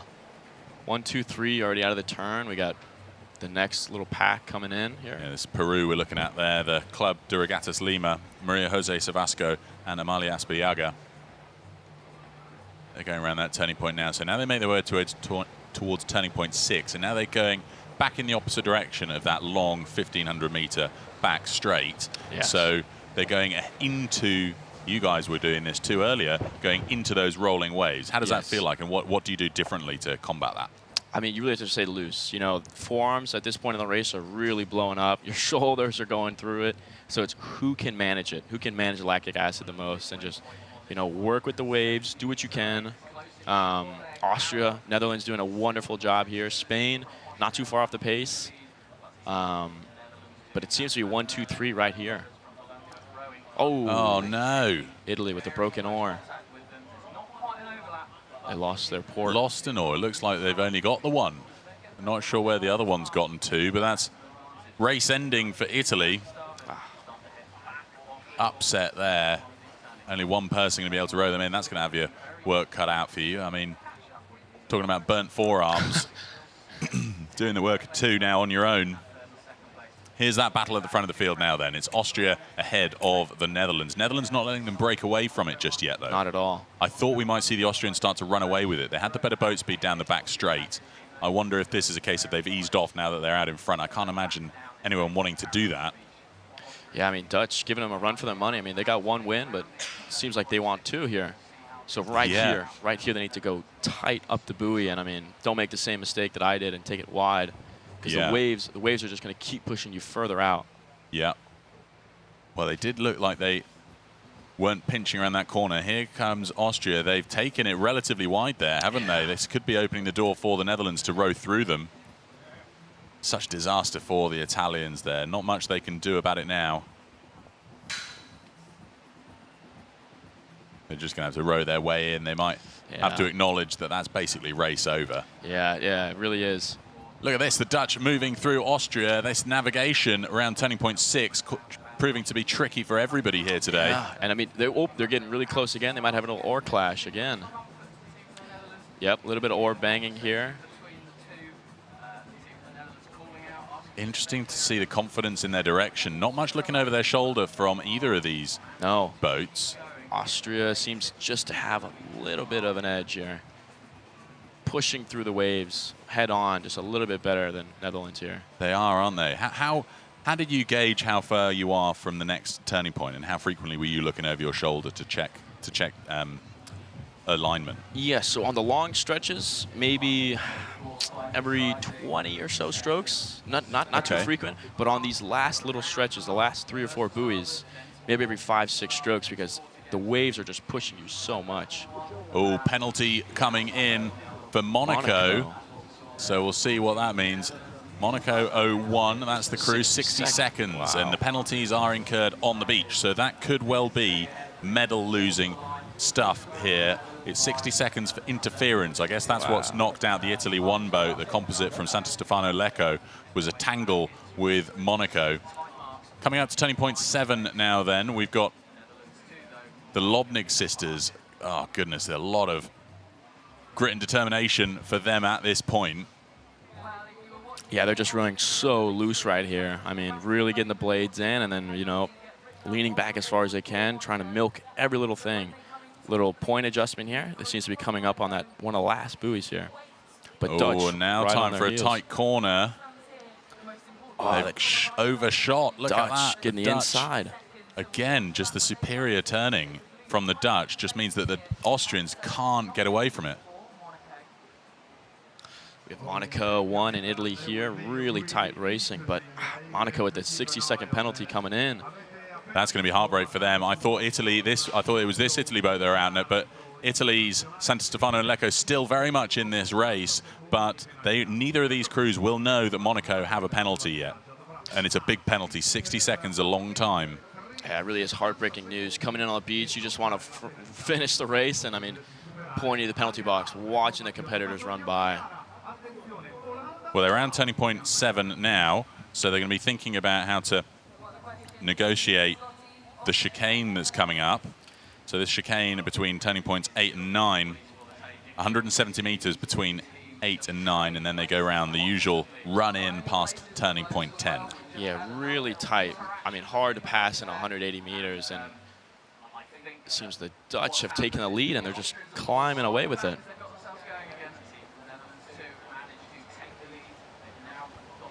Yeah, this is tricky stuff, this, isn't it? It's almost like a carbon copy of your race, except for the fact that, you know, these two boats are now neck and neck, and we could see the sprint up the beach. Yeah. I don't know who the sprinter's going to be in either of these two crews. I think when we were watching you alongside Sweden, we sort of thought that you'd be quite quick up the sand if you could be on the beach in a relatively similar time. Yeah. But I think with these two boats, they're going to be relatively matched for speed on the sand. I think so. I mean, they're both... It seems like the Dutch are starting to pull away a little bit more. Austria trying to check the course. They both have really different angles. Let's see who's right here. Really different angles, aren't they? What a... The Dutch pulling their way around. I wonder if the Dutch had found themselves pointing at turning point 9 rather than 8, and they've still got the chicane to go round. This could be... Wow. It's hard navigating this A final course. 6 kilometers, 10 turning points to memorize. And I think this could well cost the Netherlands quite a bit of distance there. I think so, but they're riding the waves spot on. A little bit better than Austria. Uh-oh, here comes the convergence. Where's the yellow buoy? Yeah, because they're both going to arrive at it pretty much level. Now the chicane, the Dutch have got to take a really tight corner around it. Austria taking the inside. Nice, they might capitalize on this right here. Yeah, there it is. Yeah, I think Austria, they've got to take a slightly steeper corner now because a little bit of work. Turning point 9 still a little bit further to the seaside of this course. Oh, this is what coastal racing is all about. Absolutely neck and neck, these two. Yeah, coming into the last 500-600 meters, and we're still contact. I mean, this is a 1.5 second difference right here. Beautiful racing by both crews. Yeah, so good. It's basically what we saw with you against Sweden in the men's double. I mean, just trading places around the corners. I must say, though, that the Dutch don't look too gassed out here. They're starting to pull around. They're at the buoy. Got the inside. Really tight turning, almost using the buoy to help slow them down on their port side. And look at that. It's earned them a length of clear water. Yeah, and they're into the last, that was the last buoy. Straight into the beach from here. Seems the Dutch have maybe 2 boat lengths. Yeah, this is going to be hard work for the Lobnig sisters to get back in front. Just showed that on that back straight they had such great speed, but it's all in the corners and the ability to pivot around really quickly. Yeah, the Dutch trying to walk away with this here. 31 strokes a minute, still ticking it over at the same speed they were at the beginning of the course. So how does that work for you guys? Do you have just a race pace that you're just holding, or are you guys putting in some pushes between certain turning points? I mean, it really depends on what the boat wants to do. So we have to work with the waves. You know, if the waves are working in our favor, we'll tick the rate up. You know, it might be up to 36, 38, but probably coasting, maybe mid-30s, pretty similar to these two crews right here. The Austrians walking right back up. They've got amazing engines on them. Magdalena and Katarina Lobnig. That's the sort of thing that got Magdalena her Olympic bronze medal in the single in Tokyo. Tricky stuff, though, to get the boat speed up here in the solo on the coast. Just over 350 meters left for this 6K coastal race. Yeah, so as we see at this angle, it's pretty straight with the waves. So who can ride it? Who can capitalize the best on this come around? So who's going to have the straightest point into the finish? And Netherlands around it first. Phenomenal technique from Janneke van der Molen and Karin Roberts. They've pulled out another length in that corner. Yeah. It's just amazing speed through the turns. Austria just a touch wide. Netherlands straight point into the screen, yeah. Mitchell Steinman on the beach, the tall Dutchman. Saw him racing in the Solo B final earlier. Hard to miss him. Hard to miss him, that's right. That's right, they're exactly the sort of person you want on the shore, guiding you in for the straightest line possible. A little bit of a weave there from the Austrians, adding a little bit of distance for them to cover. Catching the wave a little sideways. Yeah, who can control it the best here? I mean, the last 200 meters. That's it, they caught it. And that's the coastal expertise and skills needed to just take advantage of that surf and hold on to that wave. Exactly. And they pulled out now 30 meters on Austria. Yeah. Last few strokes and they're going to be on the beach. I think this is a win for the Netherlands. I think so. Retaining their title of last year. Janneke van der Molen and Karin Roberts. I don't want to speak too soon. They're not on the beach just yet, but I think they've got enough of a margin to be able to jog up that beach and lock in the gold medal. Janneke van der Molen in the bow seat. We expect she'll be the one making the sprint up the sand. Yep. Oh, there's the last stroke. And she's got time to find her feet cleanly. Yep. Straight up to the line. She knows she's done it. Yes. The crowd's delighted by the performance. Gold medal goes to the Netherlands. They repeat their performance of last year. Hollandia Roy Clubs, Janneke van der Molen and Karin Roberts. Silver goes to Austria's rowing team, Katarina and Magdalena Lobnig. And then coming in for the bronze, we still expect to see the Club Real Mediterráneo de Malaga, Natalia and Celia Gomez. They're a close third place. Wonderful race. Here they come, that's it. Yep, she knows she has it. Oh, don't call her up too soon.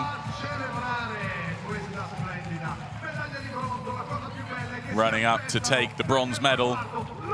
Stunning performance from Spain. That's the 1, 2, 3. And then 4th place, we look back to France 2, where we'll see the Chablais Aviron Tonon, Cindy Pellegrino and Véronique Couvreur. And we'll still see Monaco taking this penalty, 1 minute. So we'll see how that pans out for them. Yeah, that's going to be tough to watch. They've got to go and stand in the penalty box. They won't know until they're actually on the shore. So somebody's going to have to tell them as they come onto shore that they've got to go and stand for 1 whole minute in the penalty box and watch athletes chase in behind them. So we're going to go down to the start. We're going to go down to the finish line there where you can see Luca has collared a few of the athletes.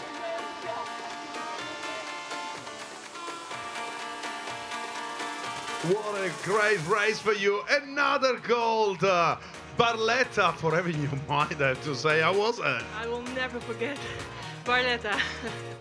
This was such a bitch fight. It was unbelievable. We crashed almost every buoy. And then I made a mistake, but it turned out very lucky. Oh my God. Yeah, you nearly missed the buoy, one of the last buoys. Yeah, we concentrated on the Netherlands, and then I looked at my leg and I thought, oh my God, this is forced, that's the wrong buoy. So we turned over, and then you also recognized, and we were again at the same time at the same buoy. That gave us 50, 100 meters of surfing. So then again, we were at the same time at the same buoy. And then the last buoy, I thought there was a turning point there, and you were really close to each other for the last sprint.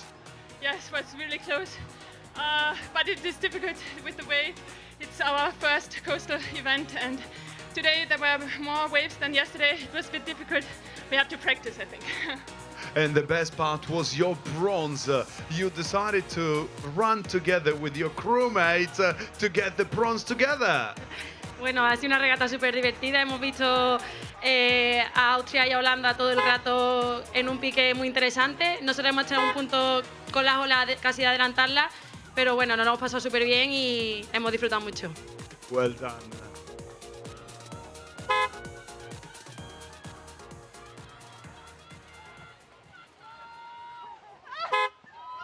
Well, a great performance there in that A final of the women's double sculls.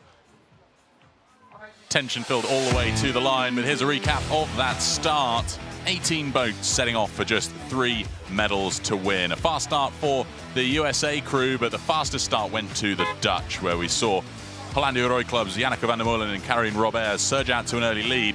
The Lobnig sisters of Austria caught them quickly, but then a few tangles, which they pretty much repeated all the way around the course. These two boats neck and neck through all of the twists and turns of the 6K course and even through the chicanes.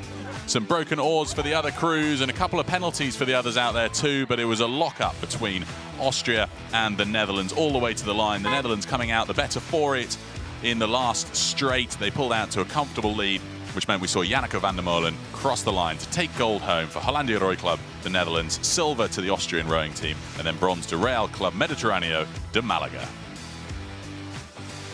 Now, I've had the pleasure of being joined here in the commentary box by Corey Rogers, 2 times world champion in 2 weekends. And just like we saw there for Janneke van der Molen, that was her 2nd gold of the day. What's it like? Barletta is going to be imprinted on your memory for life. Yeah, I mean, I think this morning that definitely took the top memory. That was my favorite race so far, best finish. So I couldn't be more proud. Well, you've done so well, Corey. And look, thank you so much for joining us here. We've really enjoyed your colour and insights to all of the racing we just had there in that women's double sculls. You've got another race coming up because you've still got the mixed doubles where you're racing with Christine Cavallo. That's so right. Still more to come, and we'll wish you the best for that. Thank you, Peter. Always Good a luck. pleasure. We'll see you later. Thanks a lot. Thank you. Right, we're getting ready for the next race in a moment, which will be the A final for the men's solo coming up next. So lots still to look forward to, and in a moment we're going to have Luca back down there on the start line to collar us a few athletes and hear how they're getting themselves ready for the start of this next race.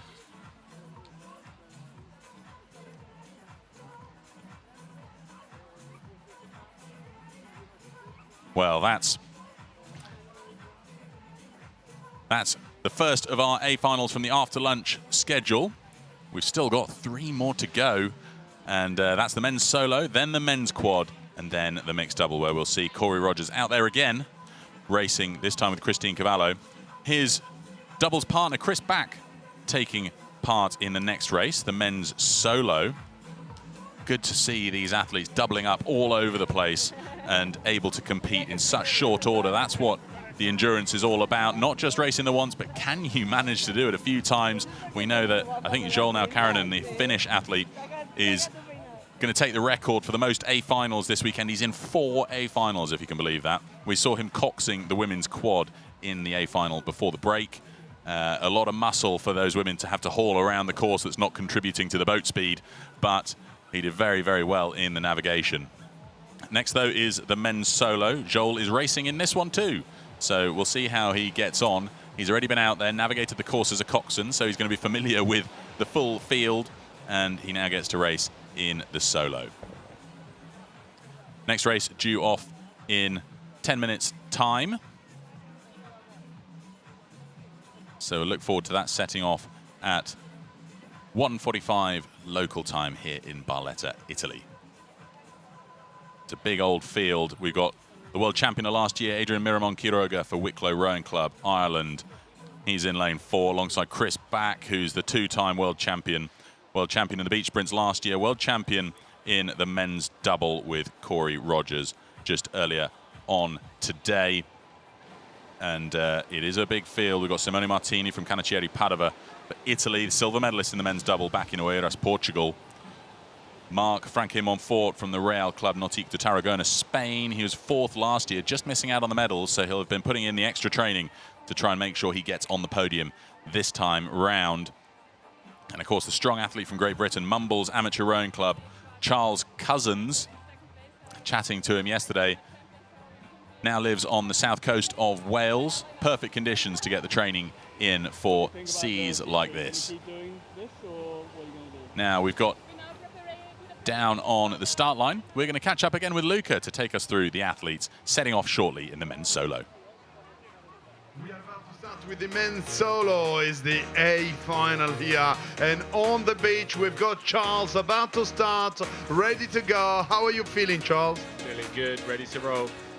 Bit choppy today. Yeah, lively out there, but everyone here is very experienced, so I'm sure we'll all be fine. All right, you excited? Very excited. Let's get going. We can't wait to see you racing. Keep following, keep following. We move into the next. This is the second big challenge for him. We saw him racing, we saw him winning, and now he's sort of preparing. What's the secret here? What are you doing? Gelato, gelato, gelato. The night before, baby. Well, I saw you were sort of creating a...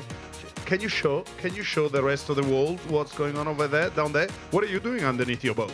Yeah, just to protect the skeg, to make sure the boat continues to go straight while we're out there. Sometimes when we don't have, or we're limited on carts, we just dig a hole and save the boat. The condition changed again. They are. It looks like it's picking up a bit. A little bit further out, it's not too bad. More rollers, but the beach is getting a little bit of ankle biters on it, so it's going to be interesting. Some of the finishes coming into the final stretch. We can't wait to see you racing. Keep warming up. Keep warming up. Stay strong. But we keep going and moving and walking, and we walk all the way down to Great Britain now. Follow me, and keep following. Oh la la, the boat is set, ready. I can see the GPS there, another GPS there. How important is technology here? Oh, it's so important. Just so you know where you are out there, get a distance. Otherwise you just get lost. I get lost very easily. You're really looking forward to this race? Very much so. So I had a good race in double earlier on, so just get on the single just now. But yeah, gonna go smash it. All right, so go and smash it then. Let's keep running here, keep running, and now we can meet another super familiar face. Your boat is simply perfect here, well prepared. Why you decided to put the oars in that direction there? They are there ready for me. I think that's best. That's the best way to start? Yes. All right, what are you expecting from these conditions? I have done the course already 2 times, so I know what I'm going for. And we can't wait to see you for the third time.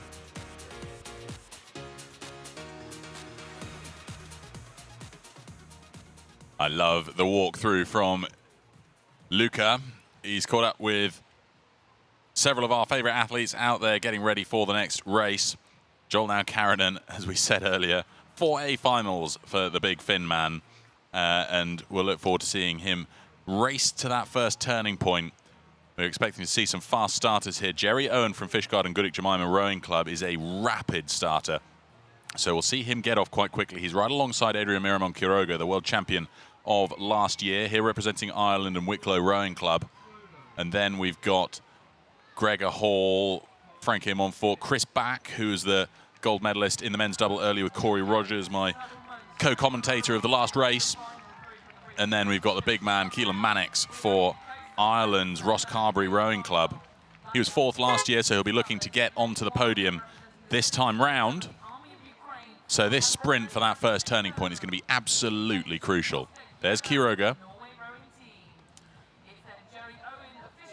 I think he is almost unbeatable when out there in the long straight. So we'll see whether he can fend off the early push from some of the big names that are mostly on one side of him, with the exception of Jerry Owen. Jerry Owen is in lane 3 alongside Quiroga. And then we've got a pretty big lineup now. Karanen, Gregor Hall, Frankie Montfort, Back, Cousins, Gozategi, Urbieta, Mannix, Martini. Goodness me, the list goes on. There's Jerry Owen, supported by his mother, Martha Owen, on the left there. They run the Fishguard and Gudik Jemima Rowing Club. Here's Chris Back, world champion last year in the beach sprints men's solo, as well as the men's double with Corey Rogers. Helped here by Malachi Anderson, who was also racing in that men's double race. Under 19, smashed it and took a medal away with Britt Wadovich at the beach sprints last weekend. Gjerland there, Oscar Gjerland for the Norway rowing team. Norway won. That's Charles Cousins with his iconic hat. Keep his ears warm, he says. Important out here when it's 25 degrees Celsius. But he's been doing so well, and he has a really unique way of making that boat move at pace. He doesn't use the full length of the slide, but it's super effective. He's just over half slide when he's taking a stroke, which means that he's really using the big muscles, his legs, and most of the power curve pushing into the finish and really sending it with every stroke. Spain here. Quite a fear Spanish athletes lined up. Fernandez Tomás for Club Nautique Amposta. We've got Frankie Montfort, Real Club Nautique de Tarragona. We've got from Club Remo Torrevieja, the Gozategi Urbieta. And then we've also got from Raspas del Embarcadero, Franco Nicolas Rapeto. So a lot of Spanish athletes making it into this A final. It's a tough progression system through the heats to get into this A final. Just 6 from each of the 3 heats get through, when you typically have a heat with about 13 athletes. So these really are the best of the coastal solo racers in the world lining up to battle it out on the coast of Barletta, Puglia, Italy. Canaceri Padova, that's Simone Martini for Italy, won. Silver medalist in the men's double back in Oeiras, Portugal 2 years ago. Really challenging conditions we experienced there. A 4-knot current sweeping across the beach just made it so difficult for the crews to stay straight, almost like a battle scar that these guys carry around with them, having raced in such challenging conditions. But that's what coastal rowing's all about. It's a different set of conditions everywhere we go each year. Sousa for Portugal. Afonso Almeida Sousa from the Associação Naval de Lisboa. He'll be no stranger whatsoever to that coast along the southern coast of Portugal, near Cascais.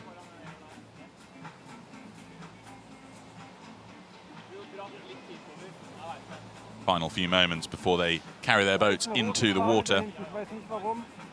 It's Gabriele Loconsole and the Canacere Cernobio, Italy 2.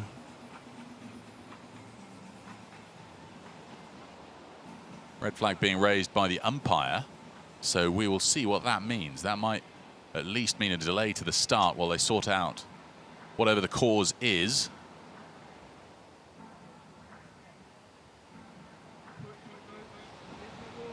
It seems to have been resolved. Boat's being carried down now. Club Fluvial Portense, Nuno Mendes of Portugal 2, fourth place in the men's quads last year in Saundersfoot, Wales, Great Britain. Now here in the solo. Big change going from the big boat to the little boat. Nobody to look at if things go wrong other than the mirror.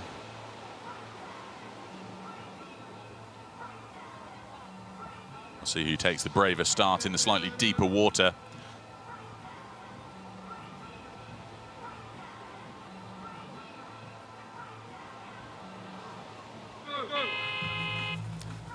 Here we go then. We're underway with the A final of the men's solo. White flags up this time, so we've got a good clean start in this A final. We'll see who gets off to the fastest start as they get themselves underway. Bohdan Hadjenko, the Central Sports Club of the Army of Ukraine, at the top of the field there, but it's in the center lanes. Pushing out for the early lead. Quiroga already the early leader. That's Spanish champion here racing for Wicklow Rowing Club, Ireland, in his iconic yellow boat, world champion from last year. So a lot of high expectation on him. And then he's already moved out to the front of the field. Keelan Mannix going with him in the blue boat representing Rosscarbery Rowing Club. So that's the 1-2 through the first 150 metres. There's Charles Cousins for Great Britain alongside Gozategi Urbieta of Club Remo Torrevieja. So fast start for Cousins as well. You can see these boats absolutely in a deadline with the exception of, at the front, Miramon Quiroga of Ireland Wicklow Rowing Club.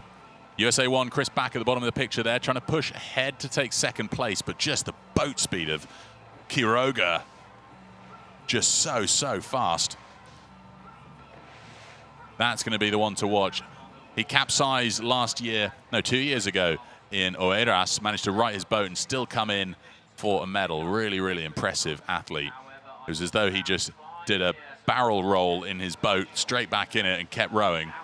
Chris Back now trying to solidify that second place. They're going to put a lot of energy into this first 1,250 meters to the first turning point. Crucial that they don't tangle themselves up. Charles Cousin in the red boat in the middle of the picture there. Looks like he's getting locked in alongside the Club Remo Torrevieja athlete, Gozategi Urbieta. And then on the other side of him, we've got the Finnish athlete in the Club Nautique Amposta, Fernandez Toma. But this is our leader, Adrian Miramon Quiroga, racing for Wicklow Rowing Club, just holding out ahead of Chris Back, now in second place. Keelan Mannix trading places for second with Chris Back. So as they start to think about converging onto that first turning point, it's all about this first straight. Get a clean round there, and then we'll see them spread back out again on the long leg down to turning point 3 in the distance, where they'll hopefully be using that lighthouse to better effect for navigation. We heard from some of the athletes earlier, they don't want to be turning over their shoulder too frequently. I'm not sure I'd be able to do it any less than every single stroke personally, because when they get it wrong with that navigation, look at these big rolling waves coming in now. Much bigger as we've gotten into the afternoon. The wind hasn't picked up too much, so not as much chop or spikiness in the waves that we're seeing out there. So that means that it's relatively straightforward for these athletes to get the boat speed up. And as long as they use those rolling waves, they can get a little bit of a boost and surf along towards turning point 3. There's Jolnau Karinen in the middle of the picture for Finland 1, representing the Finnish coastal rowers. Field starting to string out slightly, but it is also very wide on the racing line. Representing Ireland in the center there, we had not just Wicklow Rowing Club from Rosscarbery, we've got Keelan Mannix, and of course Ring Rowing Club's Noel Creedon. We saw him racing earlier with McCarthy. Now he's here in the solo. Pretty recognizable suit, the dark blue suit with the yellow stripe across it. That's Keelan Mannix in the blue boat, trapped in the middle between Chris Back and over on the far side, Italy 2, where we've got Lo Console. Chris Back taking the wider route around the outside, here representing Next Level Rowing. But Miramon Quiroga, he's just so quick. I mean, the way he got off that beach and the first few strokes in He's practiced that entry to perfection. Charles Cousins trying to get back into the action in the middle there. He's caught up in the middle of quite a few boats, these big rollers now. You can just see that Miramon Quiroga's boat, a really steady pace for him. Very little wash off the stern.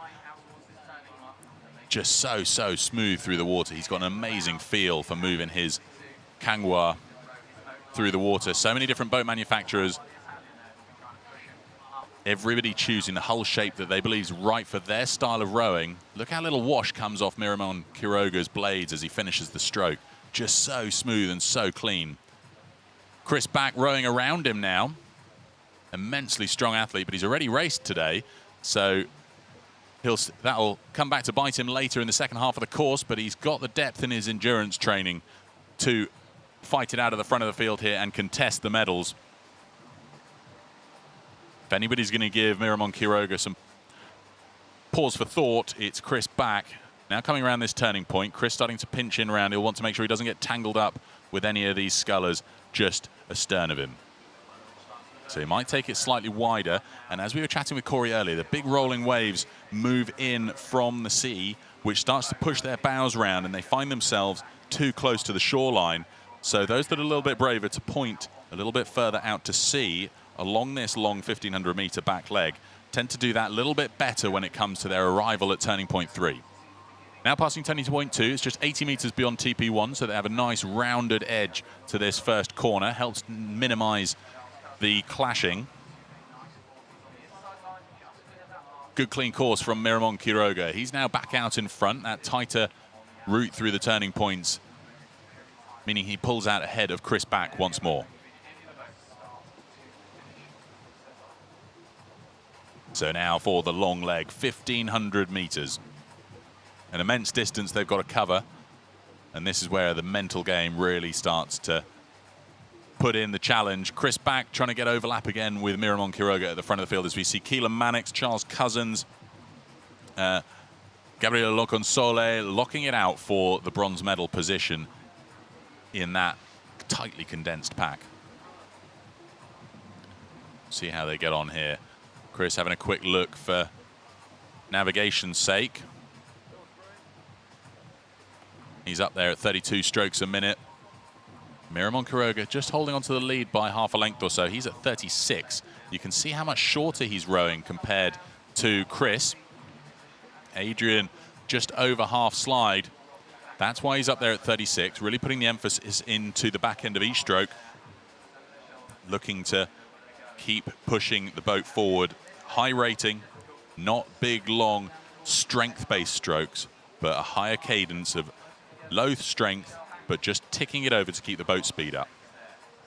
This is how he'll practice back home in Spain and when he's on camps in Wicklow. Still just holding half a length. I think, though, the tricky thing's going to be there are a lot of corners coming up, and that's where these two will either win ground or lose ground in the closing stages of the race. We often see both of these two athletes racing it out in the beach sprint finals, where Adrian Miramon Quiroga last weekend won the men's solo, so they are no slouchers and they are deeply experienced in handling those tight corners through the chicane of the beach sprint 500-meter race, and of course the hairpin bend around the turning point at the far end of that course for those that have seen it. So these guys really do know how to handle these boats around the tight corners. Charles Cousins then locking in third place. He started to pull away from that tightly condensed pack.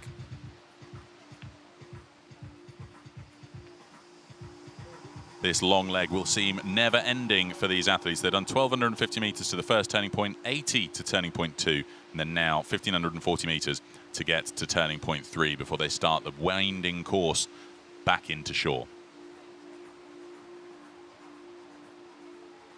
Not as spread out in the field as they were in some of the previous races, but at least some of the athletes like Chris have been out there already today and raced the 6K course, so he'll already be familiar with sighting markers and what he's going to use to navigate his way around the 6K.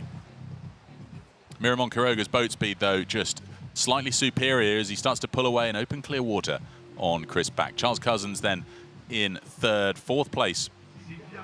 We find just moving up through Keelan Mannix is Loconsole for Italy.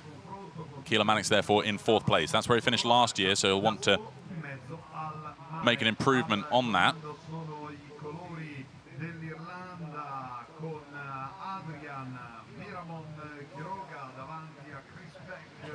There we go, nearly 10 minutes in. They'll be approaching that 3rd turning point over by the harbour wall.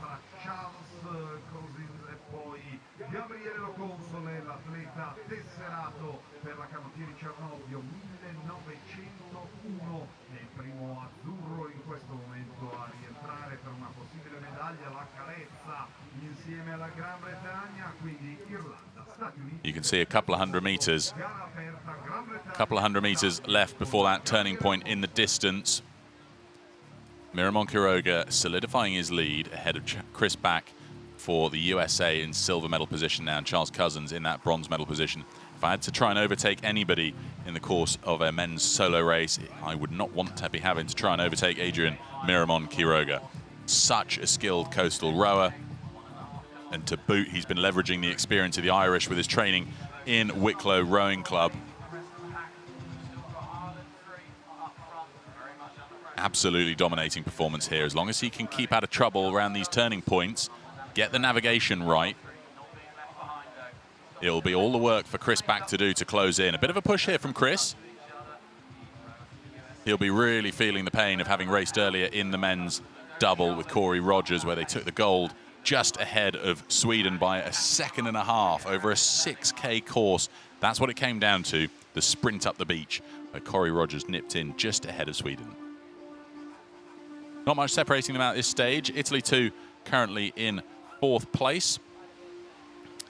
That's where we got the Canocchieri Cenobio boat with Gabriele Loconsole. Big push here from Chris Back, trying to move up through Miramon Quiroga. Slightly tighter line from Quiroga, I think, towards this turning point. We can see the bows there, Charles Cousins for the Mumbles Amateur Rowing Club. And then this is that trailing pack. They'll be looking to hunt down those medals. Everybody does leave a World Rowing Championships with a ranking. So whilst they may not be in contention for these medals at the front of the field, they will nonetheless leave Barletta with a ranking. Top 18 in the world at worst.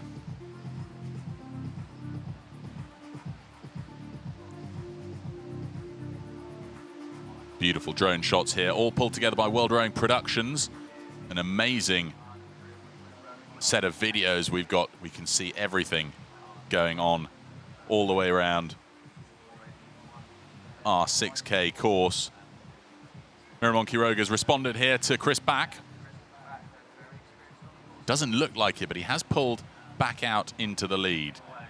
So we'll see how they now handle the corners. So now we're coming into a series of tightening bends where we've got the first section coming around this turning point. They'll then have a 450-meter section to turning point 4, then 400 meters to turning point 5, and they're all roughly the same, between 450 and 500-meter turning points before the chicane on the way back into the beach. So they'll be pleased that those 2 long legs are done. Now they'll be counting down these turning points, wishing them finished. You can see from this camera angle, it's so hard to spot the turning point in the distance, but Miramon Quiroga, like an arrow, directly heading towards it, and he's opened up several lengths of clear water going around that corner. Just such a smooth run on his boat here. There's a couple of big rollers coming in, diagonal to his direction of travel, but an athlete like him with his coastal experience, he'll be able to capitalize on those and almost surf the diagonal down the wave. That's why having a slightly higher rating with a few chippy strokes just allows him to catch a wave, ease off, chippy strokes, catch a wave, ease off. And that's the skill that we like to see here. But the forearms will be absolutely killing them by this point, especially Chris Back, because he's done the race already earlier on today. Charles Cousins now trying to close in for the silver medal. Chris looking still very strong out there, as you can see these big rolling waves moving across them. A big wide arc from the trailing crews. That's because the waves will be pushing them out towards the harbour wall. The athletes who can compensate for that best will steer the straightest line And that's what we're seeing from Miramon Quiroga at this stage.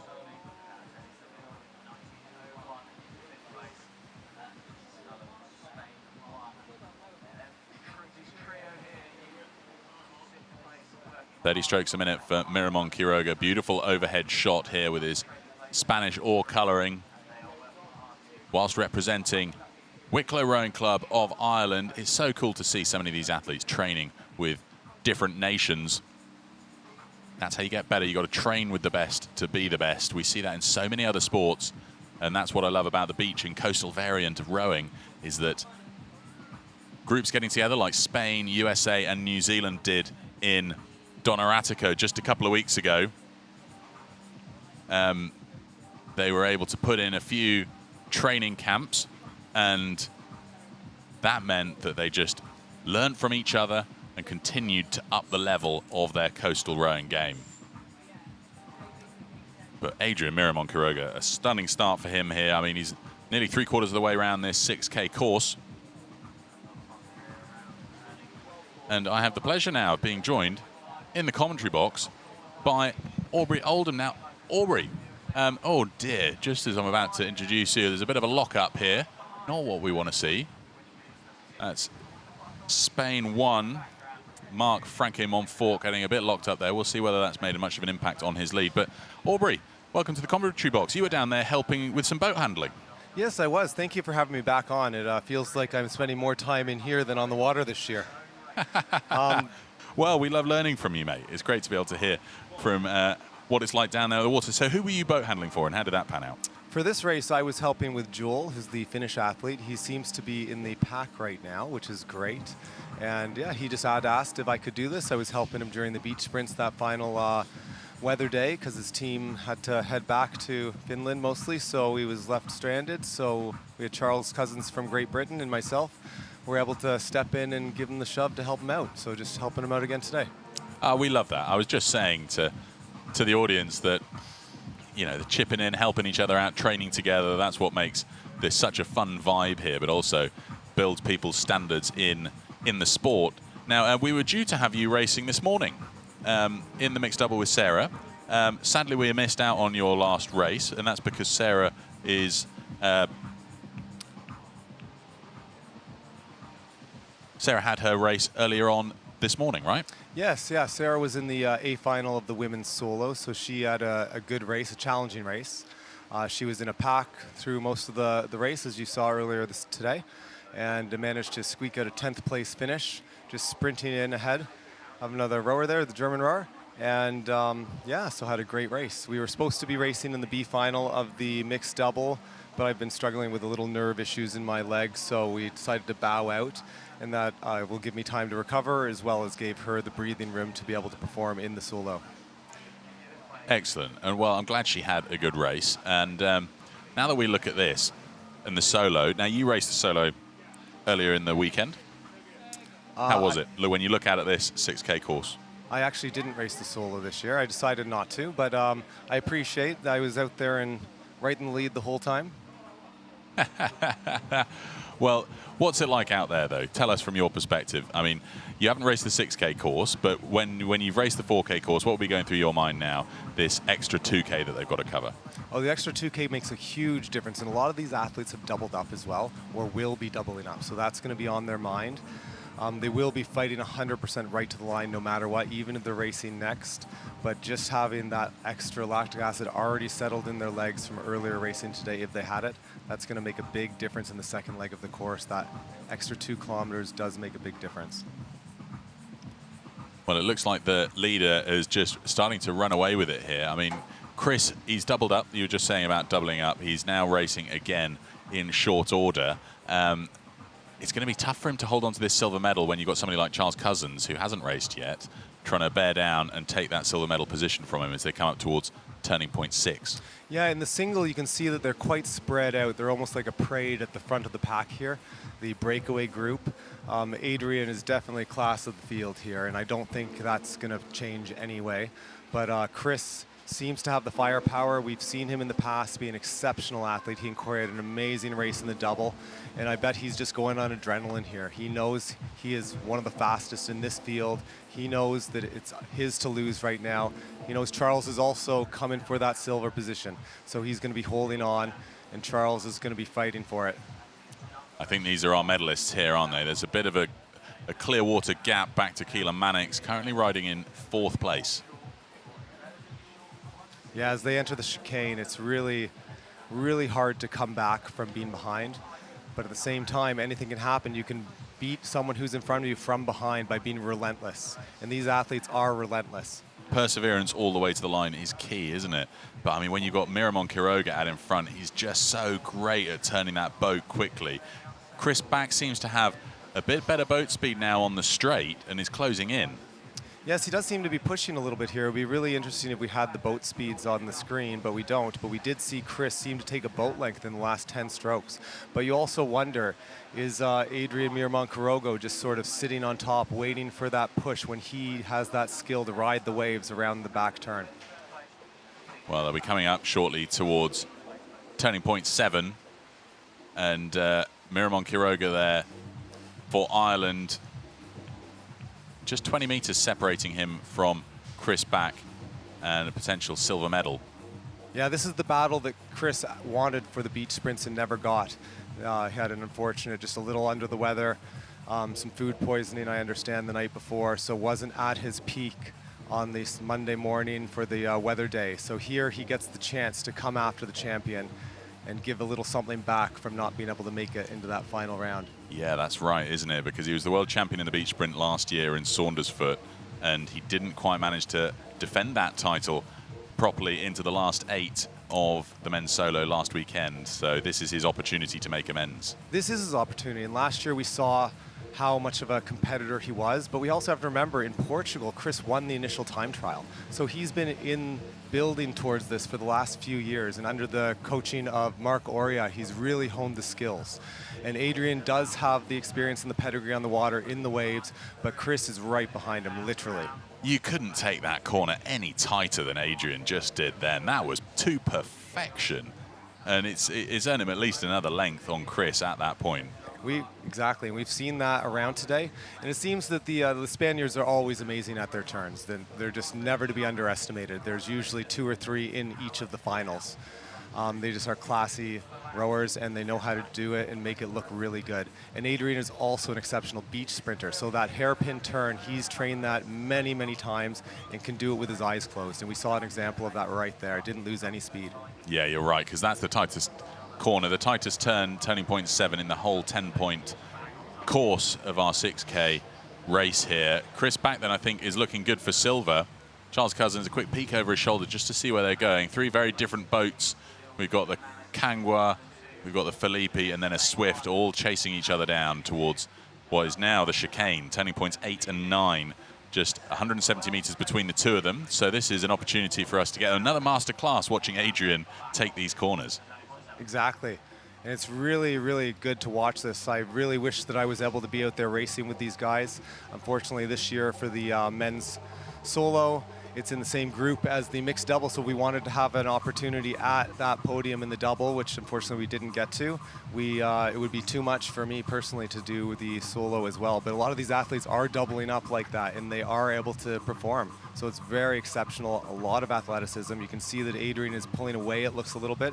I'm sure Chris is really trying to fight because he knows if they can land at the beach the same, he might be able to outsprint him. I don't think anyone is faster on the beach than Chris. Yeah, he's so fast.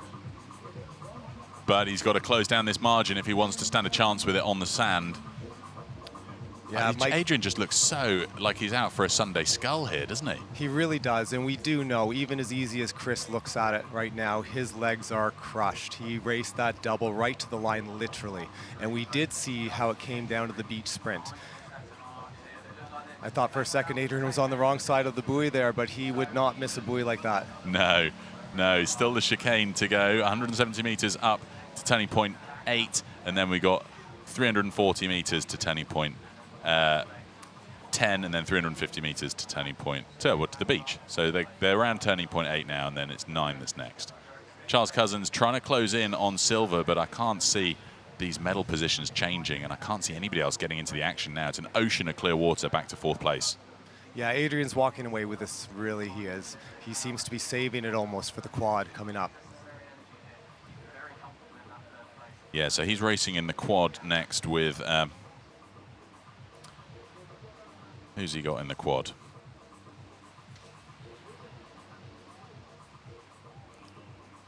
Oh, we'll look forward to that. It's the next race on our lineup. There he is for a composite of Portmagee, Ross Carberry, Shandon, Clon, and Wicklow, where he's joined by Ronan Byrne, Tom Kelly, and Keelan Mannix. Keelan Mannix, who's currently 4th in this race at the moment. They'll be coxed by Miriam Sheehan, so they'll be one of the crews to watch in that A final. Look at this, the rolling waves making it a little bit tricky to keep that boat speed up as they make their way now towards turning point 10. And then the short run in 350 meters back in onto the beach. And you're going to be helping Joel back in onto the beach when he comes in, is that right? Joel's actually got a few more people to help at the beach, so I've bowed out of that responsibility, but I will be helping with the German quad, so I'm going to have to run after this race is over. Gotcha. Well, that's good. I love the fact that all the athletes help each other out. It's what makes the sport so friendly, isn't it? So, Miramon Quiroga coming up to turning point 10. I think this race, a foregone conclusion, pretty much halfway down the back straight. I thought Chris might move up to contest him, but just through these turns, Quiroga's just so fast. And that boat speed has just been so consistent all the way around our 6K course.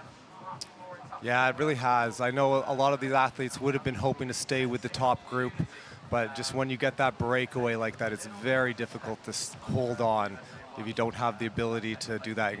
It's really spectacular that Chris is out there having just completed that amazingly close race in the men's double. And we have to remember last week he was a world champion in the quad. Corey, his partner in the double, was a world champion in the quad. And again, today, world champions in the double. So it looks like Chris is going to be picking up another medal for this 2-week trip we're on right now. It's amazing that, isn't it? 3 medals in 2 weekends. 2 at least so far for Miramon Quiroga, though, because he's got another shot in the men's quads coming up, as you say. So we'll see how he comes into his beach landing. A couple 100 meters left for him to go. And look, you can see he's caught a bit of a surge there. Yeah. Tricky to keep the boat straight, isn't it? You can see him arguing with it slightly. It is, but if anyone's going to keep it straight coming into the beach, it's going to be Adrian. And we saw that in the beach sprints as well. He was just so skilled at keeping the boat straight. When the stern was getting lifted, that would usually cause a less experienced athlete to have their boat spin perpendicular to the beach and sometimes capsize. Yes. And we saw that in some of the other boats, even in this endurance landing. Some of the boats did go a little sideways. Some people jumped out a little bit early. A lot of the athletes here are not practiced at jumping out of the beaches. But in this field, we do have a lot of beach sprinters coming to the beach, so we'll see some good landings. And then some jelly legs. Some jelly legs indeed. Adrian Miramon Quiroga, he can take his time getting out of the boat. He knows he's done it. There's those jelly legs. He's still got another race to go, which is the very next race. So he'll need to get some quick recovery in to make sure that he's ready for that quads race. What a performance. Adrian Miramon Quiroga, world champion in the men's solo for 2023. A super performance from the athlete representing Wicklow Rowing Club Ireland, retaining his world championship title. What a performance. Here's Chris back. He takes the silver, and Charles Cousins for Mumbles Amateur Rowing Club Great Britain comes in for the bronze. It looks like Charles was able to gain some speed on Chris in the last bit, and that could have actually been to his advantage if Chris had a stumble or didn't get out of the boat properly, which could have happened with those legs being so tired. So it was a fight right to the end for both of those men. Well, there we go. Chris has got another medal. He'll be pleased with the result. He's done for racing now here at the 2023 World Rowing Coastal Championships. His doubles partner, Corey Rogers, still has the mixed double to come later with Christine Cavallo, also representing Next Level Rowing. So we'll see them in the last race of the day, the last race of the competition, in fact. But now we've got this ocean of clear water needs to evaporate to allow us to see 4th place. Keelan Mannix coming in for Ross Carberry. And then I believe that's the Italian Gabriele Loconsole. We'll wait for the official results to confirm that. Mark Frankim on 4 for Spain. I think Lon Consolo got there. There's Keelan Mannix. So it's Franco Montfort, then Lon Consolo, and then Keelan Mannix in 4th, 5th, and 6th. In a moment, we'll go down there because we've got Luca Brogini, who's going to collar a few of the athletes to hear their thoughts on that stunning A final. World Championship title retained by Adrian Miramon Quiroga of Wicklow Rowing Club. We're back to Italy next year, aren't we, Aubrey, for the World Coastals and Beach Sprints in Genoa? It does sound like that, and it sounds like it's going to be a little bit earlier. Well, we've got a good fight here, actually, coming into the beach. We have Joel, the Finn, against Portugal 1. Yeah, that's Afonso Sousa of the Associação Naval de Lisboa. So and it's onto the sprint. Joel, another beach sprinter, not unfamiliar with using those legs right after a sprint to the beach. I believe that's still a top 10 finish, so he should be happy with that. Yeah, great run up the sand, and then it looks like Gregor Hall for Great Britain. So we're going to go down to Luca Brogini, who's got Chris back, and we'll hear from the USA athlete from Next Level Rowing. What an amazing performance, Chris, again, after winning the double. Now, silver medal in solo. How was it? Oi, I was kind of thinking at the beginning, let's just go for a little lap, cool down. And then thought about my coach, thought about my grandpa who passed away a while ago, and I just said no. I knew Adrian was going to be quick. Paced him, he helped me out with my line a little bit. And it was a battle again, Charlie right behind me. He almost got me at the beach, so ecstatic. I mean, I couldn't be more happy with the race. Well done to you again. We can't wait to celebrate on the podium tonight. Thank you. We are now going to check if we can find the winner and the bronze medalists.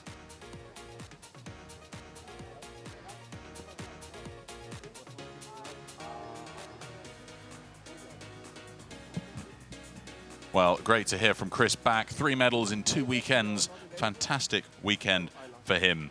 And we're going to say thank you to Aubrey Oldham. Aubrey, it's been a pleasure having you here in the commentary box. Again, we love hearing from you. Thank you, Peter, and thank you for having me. I believe you're going to have my doubles partner and the Canadian solo sculler, Sarah Pigeon, coming in for the mixed double, so she'll be very happy to help you commentate that. We look forward to it. But thanks again, Aubrey. We'll catch up with you later. All right, thank you, Peter. Well, here's a recap of that A final of the men's solo. Fantastic race. Getting off the starting line, Adrian Miramon Quiroga, absolutely rapid start. And he just held it all the way down the course. We thought Chris Back might move through him down that long straight, down the back, 1,500 meters. This is Chris trying to take the lead, but just the superior boat speed from Wicklow Rowing Club's Adrian Miramon Quiroga. So quick round the corners. He held on to the lead from start to finish and started to pull away. That tussle for the medals being played out all the way around the chicanes in the second half of the course. Chris Back holding on to the silver medal, his 3rd medal of the weekend, of the week in fact, and then the bronze to Charles Cousins of the Mumbles Amateur Rowing Club. Here's Adrian Miramon Quiroga retaining his title as the World Rowing Coastal Champion in the men's solo. Cracking race that was in the A final of the solo. Next up then, we have the men's coxed quads to look forward to, but there are the unofficial results of that solo. Miramon Quiroga of Ireland's Wicklow Rowing Club taking the win, Chris Back silver, Charles Cousins the bronze, and then everybody gets a ranking behind them all the way down to 18th from that A final. And then we'll be getting ready for the next race, which is the men's coxed quad. And lots to look forward to in this men's coxed quads race. Adrian Miramon Quiroga himself won't have much of a chance to drain the lactic acid from his legs because he's jumping straight back into the boat. He's lined up in a composite crew with Portmagee, Ross Carberry, Shandon, Clom and Wicklow, where he's in the stroke seat. Coxed by Miriam Sheehan, and in the engine room he'll be relying on Ronan Byrne, Tom Kelly and Keelan Mannix. Keelan has also just raced, so these guys are going to have some pretty maxed out legs from the men's solo. But now I have the absolute pleasure of another guest in my commentary box, world champion. You had to think about it for a second there. Yeah, Duke Feta from the Netherlands. I was just a little bit world champion. Yeah. My girls raced amazing. This was my first time on sea this week, so I've never done it before. But I was having Janneke and Karine in my boat who also won the double. Yeah. And that was an advantage to help me. Rightly so. I mean, those guys are formidable when it comes to coastal racing. They're just absolutely rapid. I know. We all knew that it was possible for them to do the 2 races, and then it was 3 hours, and then due to the weather, they changed it to 1.5. So we were like, oh my gosh. Less time for recovery. Yeah, so that was a big challenge, but they are so well in the technical skills, and that just helped them. But tell us about it. How did you get into the coastal rowing? Because obviously we see you all the time in the flat water stuff. What's it been like, your transition over? Well, they called me during the Worlds. Oh, right. So while we were all in Belgrade. Yeah, they called me like, would you like it to cox the 4? And I was like, okay, yeah, I have to ask the coaches. But they also said, yeah, no, sure, you can go. And then we had a holiday for 2 weeks. So I said, I'm going on a holiday. I cannot tell my boyfriend, no, we're not going on a holiday. So I went to Sardinia for 2 weeks. Lovely. Monday we came, we trained, and that was my first time at sea. Really? On Monday of this week? And what was that like? Because it's very different. You've got slightly different controls. What boat were you in?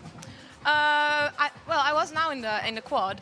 And this. What make was it though? Did you have the strings or did you have the levers? Oh, yeah, no, it was like we were in a Swift, and we were. It's like it's a jockey. I call it like you're on a horse. You have 2 joysticks in your hand, and the rudder it's huge. You can do like a roundabout in a square meter. It just if you turn it, you just go whoop, 180 degrees. That's so cool. Yeah. And that's very different to what you're used to steering with, right? Yeah, definitely. Normally, you only have to go straight. The only correction you have to make is wind or a little bit of waving, but almost no waves. Like if you go here and the weather has been pretty flat, it's not like it was the last year or in Wales. So big difference. Yeah. But still, it's hard. The boat just crashes. The wave crashes into you, and you have to manage. It's totally Which is quite cool. You've got a slightly more comfortable seat, though, I can imagine, than what you're used to. Yeah.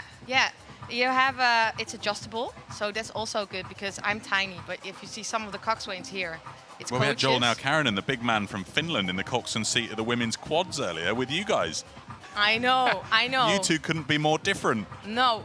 So I think it's an advantage. I'm a little bit lighter, so on a 6K that's a little bit of an advantage. But if it comes to a sprint and you dock the boat at the same time, I will probably not win it from a guy that is 180 or 2 meters. So that, yeah. Well, we were impressed with your beach sprint finish, leaping out. We were wondering, because I was joined here by Whitney Powell, who's now coxing in the USA boat, and she was talking me through your race as well, and we were wondering, is she going to jump out and do the sprint? And you did. So in your first week as a coastal rower, you won a world championship and been the one to run through the line. That must be pretty cool, because you're usually last across the line as the coxswain. Yeah, definitely. Yeah, that was amazing. And, they only told me I had to run when I got here on Monday. How cool is that? So you've had to learn a lot.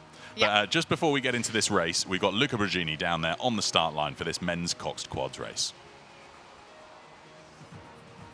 And now it's time for the men's cox quadruple scull, the A final here in Barletta. And we've got our crew from Spain here. They're about to start. How are you feeling? Look at the camera. How are you feeling? Very good, Luca, very good. We are expecting a very tough race, so let's do it. Let's do it. Yeah, you feel strong? Yeah, I got a very strong crew, a very experienced coxswain, and we are ready to do. That's great. Well done. And forza la Spagna! But keep following us. We move into Italy now. The home crowd will be really pleased to hear few words from the Italian crew. How are you feeling, Lorenzo? I feel very good. We are ready for everything. There is a strong field here, but we are ready. We can't wait to see you racing. All the best. Good luck. Good luck. Keep following us. Keep following us. I'm about to swim, but now we move into Monaco. Another really, really strong combination. The coach is sort of preparing the boats, I think. What's going on? What's the coach doing? Final touch. What is he doing? Sorry. It just clean the boat. All right. Because important is have a beautiful boat. Ah, that's good, that's good. You feeling strong today? So. Come on, come on, come on. Warm up, warm up, warm up. 35 seconds, 35 seconds. Oh la la. USA again, ready to go, ready to roll. How are you feeling? Feeling great. Ready to rock. Ready to go? That's right. Buona fortuna, good luck. Ciao, Luca Brogini, our all-star Italian commentator, bringing us all of the thoughts from down there on the water's edge. 18 boats now competing for just 3 medals. It's a pretty stacked lineup we've got here. We've got a Dutch boat in there as well, haven't we, Duca? Do you know them? Yeah, it's from a student club. I didn't know them before this week as well. So no, we met them and we had a bit of a talk also with the coxswain. And yeah. They had a lot of fun. So and they were pretty stoked to be here and also great to get into the A final, isn't it? Igor de Koning, any relationship to Cornet, do you think, or is that no? a I don't common think name? so. No. No, it's a more common name. Yeah. Gotcha, gotcha. And there's Whitney Powell, who joined us in the commentary box during your race here, representing Finish Line Shell Repair for the USA with John Huppy, Michael McKay, Phil Hoyle, and Alexander Del Sordo. That's lanes 1 and 2, and then we've got a pretty stacked field. We've got Canaccieri Verbenese, Italy 3 in lane 3, Alemannia von Hamburg in 4, Can-Do Rowing Club Ireland in 5. This is the big composite crew: Port McGee, Rosscarbery, Shandon, Clon, and Wicklow, where Adrian Miramon Quiroga's racing again. And then we got the next level USA 2 boat alongside Société Nautique de Monaco in lane 8. Rowing Club Genovese, most of these guys were silver medalists last year in 2022.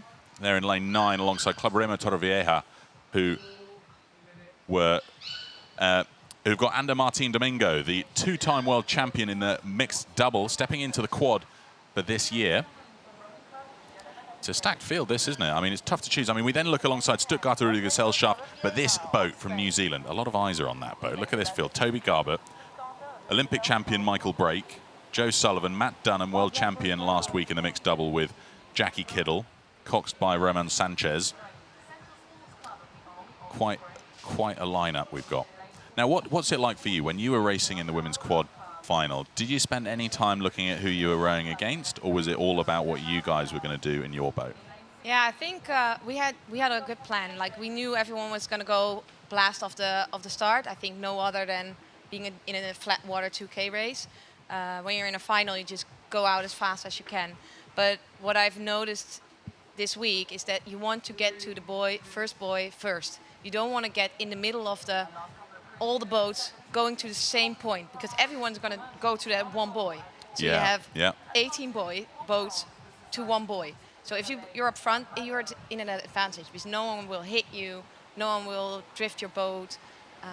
And so how did you guys handle that start? Because it's quite tricky here, isn't it? You've almost got to trust the rowers to feel the conditions a little bit more than in the flat water stuff that you're used to, where you'd be making all the calls in terms of almost every single stroke in the start sequence. Yeah, I think trust your crew, but also it's be calm. Like, we tried to be really fast when we were practicing, really fast with the start, go in, go, go, go. And that was slower than just ease up, sit down, go really slow with the arms. And then with all 4 are in, I'm like, okay, now we can go. And then we lengthen the stroke.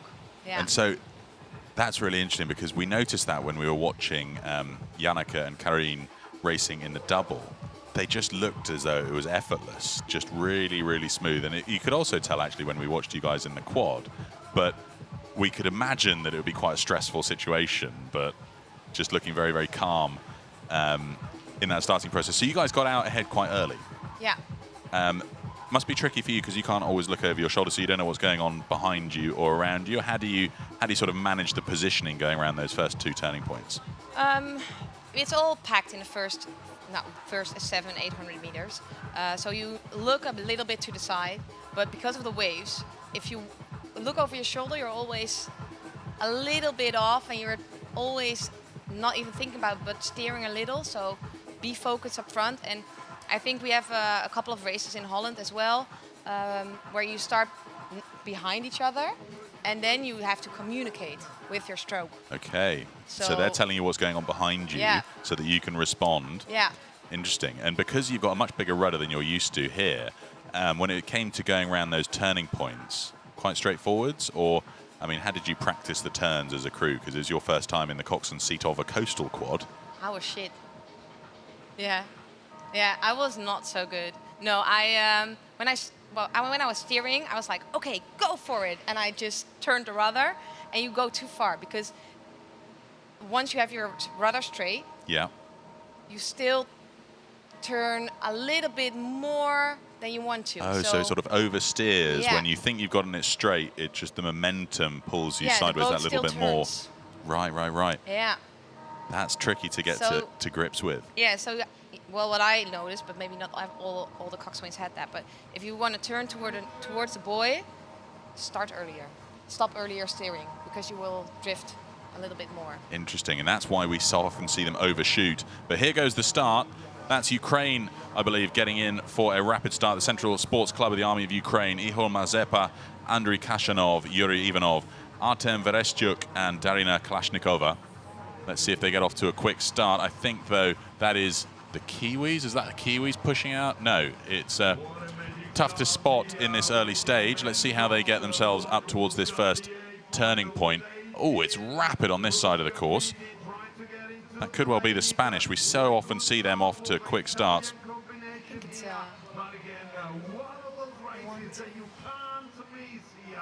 it's it's really hard to see. It's tricky, isn't it? France 0-1 at the bottom of the picture and counting our way up. I think that's Real Club Mediterranean de Malaga. I think they crashed.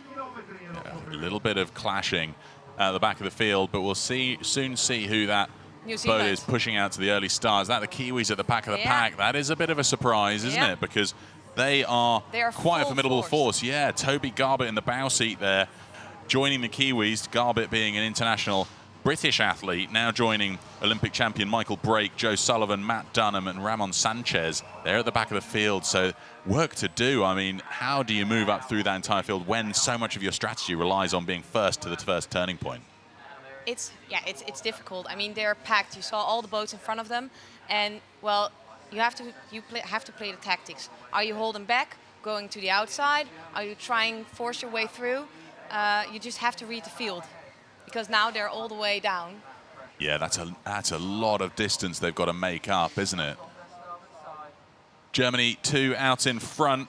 Stuttgarter Gesellschaft, a rapid start for them. Italy 2 just to their stern. The Mercarolo combination of Pietro Sitia, Perino Enrico, Guglielmo Melegari and Giovanni Melegari. But look at the French. Did you see that? They were all stacked together, and that's why... All converging in. So Yeah. it's tough to be in the middle because that's tricky, isn't it? When you do well in the heats, you end up in the middle. Yeah, and all the crews are fast. So it's almost an advantage to not be the fastest from the heat, but still get through so you can position yourself on the outer lanes, right?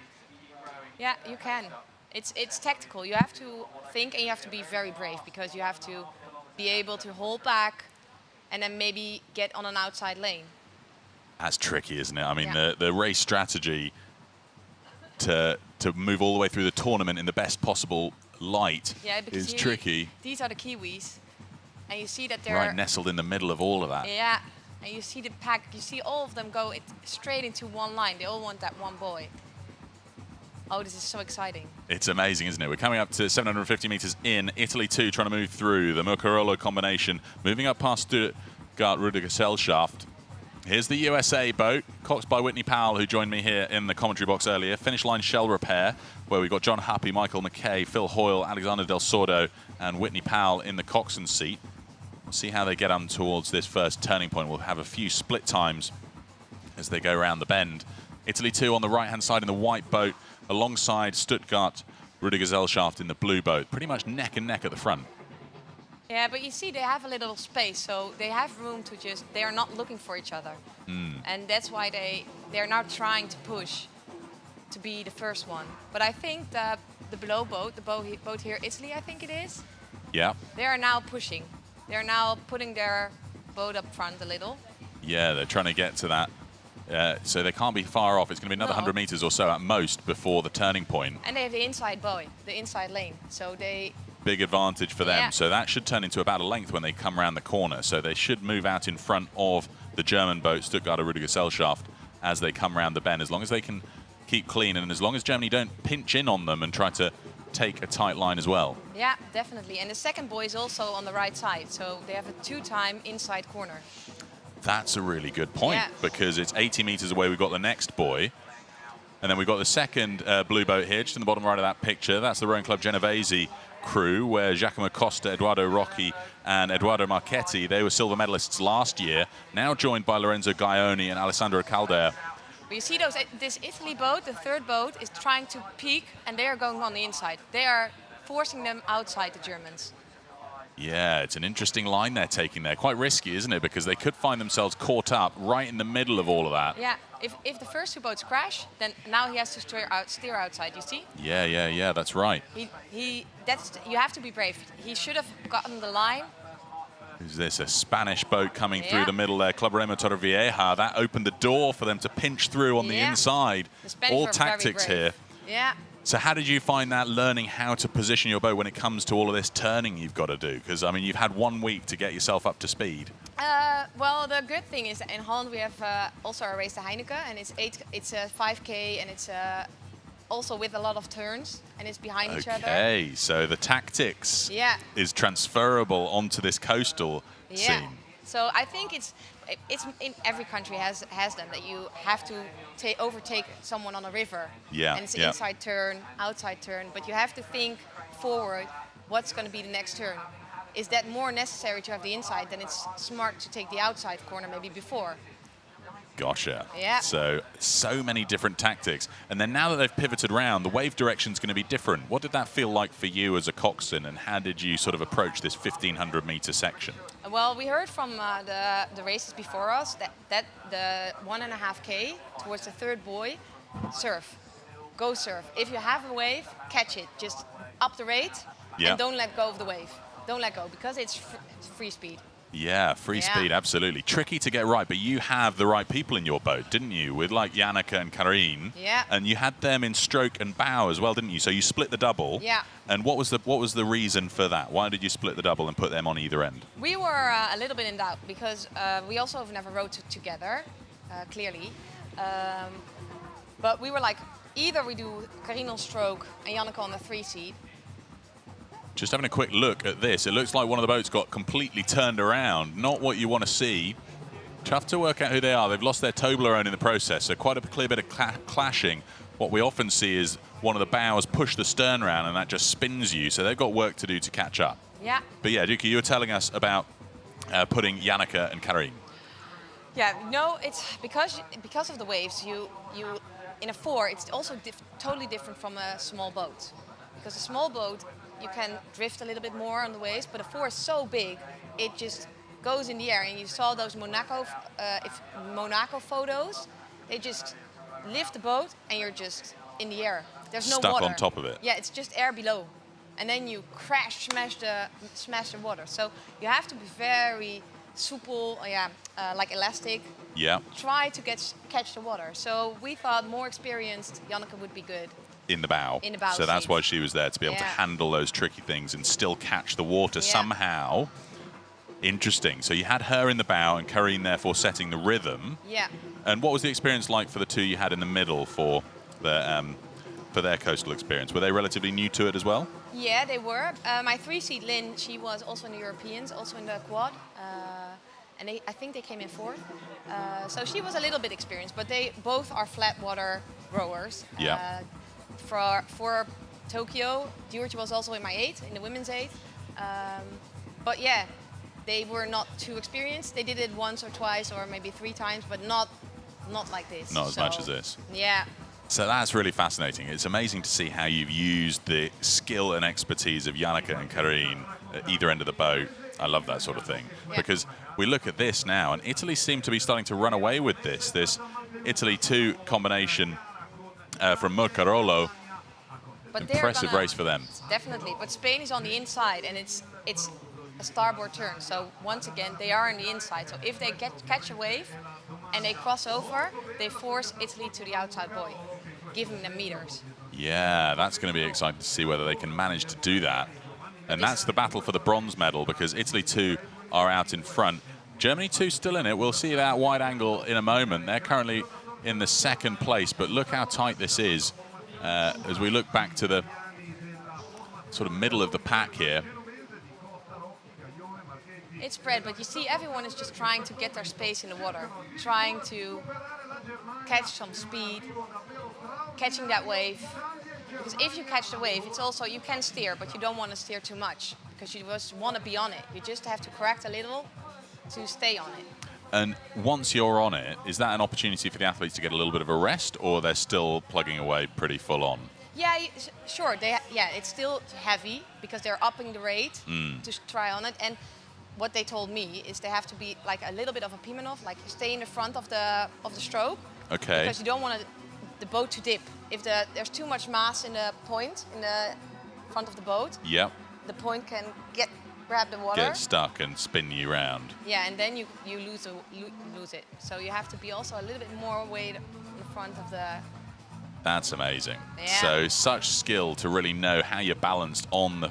And the waves are always so different. Like every day they've been slightly different. These are much bigger rollers than we've had yesterday and the day before. So a very, very different feel to those that have been out yesterday and when you guys were out doing the heats. So you've had to respond. And when you went before the race, you go out and do a little bit of a warm-up. That's your opportunity to get a feel for the waves as they are today. Yeah. And what are you doing in the warm-up? I think it's a little bit standard. I mean, you do a little bit of rating. So you do 1 or 2 minutes, rating 28. And then you're doing a little bit of rating 30, 32. And then you up it a little just to spice, get the real edge. Yeah. 48, 38 or 40, just to spice it a little and know what you're capable when you turn the buoy, you up it a little to Gotcha. get speed. Amazing. Yeah. So, well, it paid off for you, didn't it? I know. I was very lucky. I don't think it's luck. I think there's far more to it than luck. The skill that you guys had and the course that you navigated. I mean, look how spread out these crews are. They're all coxed boats, but they're all so far off the racing line. I guess this is where they're trying to stay out of trouble and just accepting that they're taking a slightly wider line. Yeah, they're definitely trying to just look for it and trying to get space. And here you see the crash. And then you see that they push you out. They push you out. So this is Now terrible. Germany have a massive arc to take. And it's a clash here again. So difficult to separate the boats after they're locked together like that. You almost have to unzip them. Yeah, that's why you want to have that inside turn. Because if they push you out on the back of the boat, you can't steer. There's nothing you can do. And are you able to reach back and fend off, or is just a case of there's not really much you can do at all? Ease up, try to push them away, stop rowing, and just try to get your boat straight. Because there is speed and there are waves, so calm down. And then what do we have to do? Calm, I love that. It's just the calm and get your thoughts together. Very relaxed approach to it, but it pays off, right? It paid, like, look at them. They just lost like 2 lengths. Yeah, that wasn't great for them. I mean, Italy won 3rd place around that turning point, 2K in. We'll see as we start to get some split times through to confirm the positions, but Stuttgarter Rüdigesellschaft.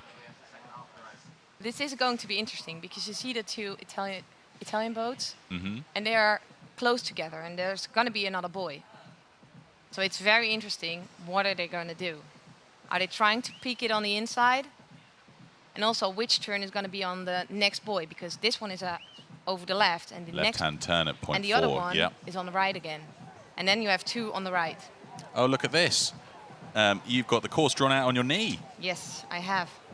Amazing. And did you have any specific tactics as you moved through these turning points? As in, you'd probably know rough distances, but what did it mean for, were you doing pushes between some of these points or anything like that? Yeah, like the light on the front, jumping, and each buoy. I mean, you lose speed. Once you steer or once you want to try turn, in which boat type it's going to cost you some speed. Yeah. So once you're straight and you're not steering anymore, just keep it light and try to get that boat moving again. Yeah. And yeah. that's, you have to be so precise together. And if you catch a wave at that moment, you fly. That's so cool. I mean, I bet it feels amazing as well, because you'll feel that surf as well, the sort of surfing effect. Definitely. Because we see it on the graphics here when we see a boat get the speed on, 3 or 4 kilometers an hour faster when on the wave versus not.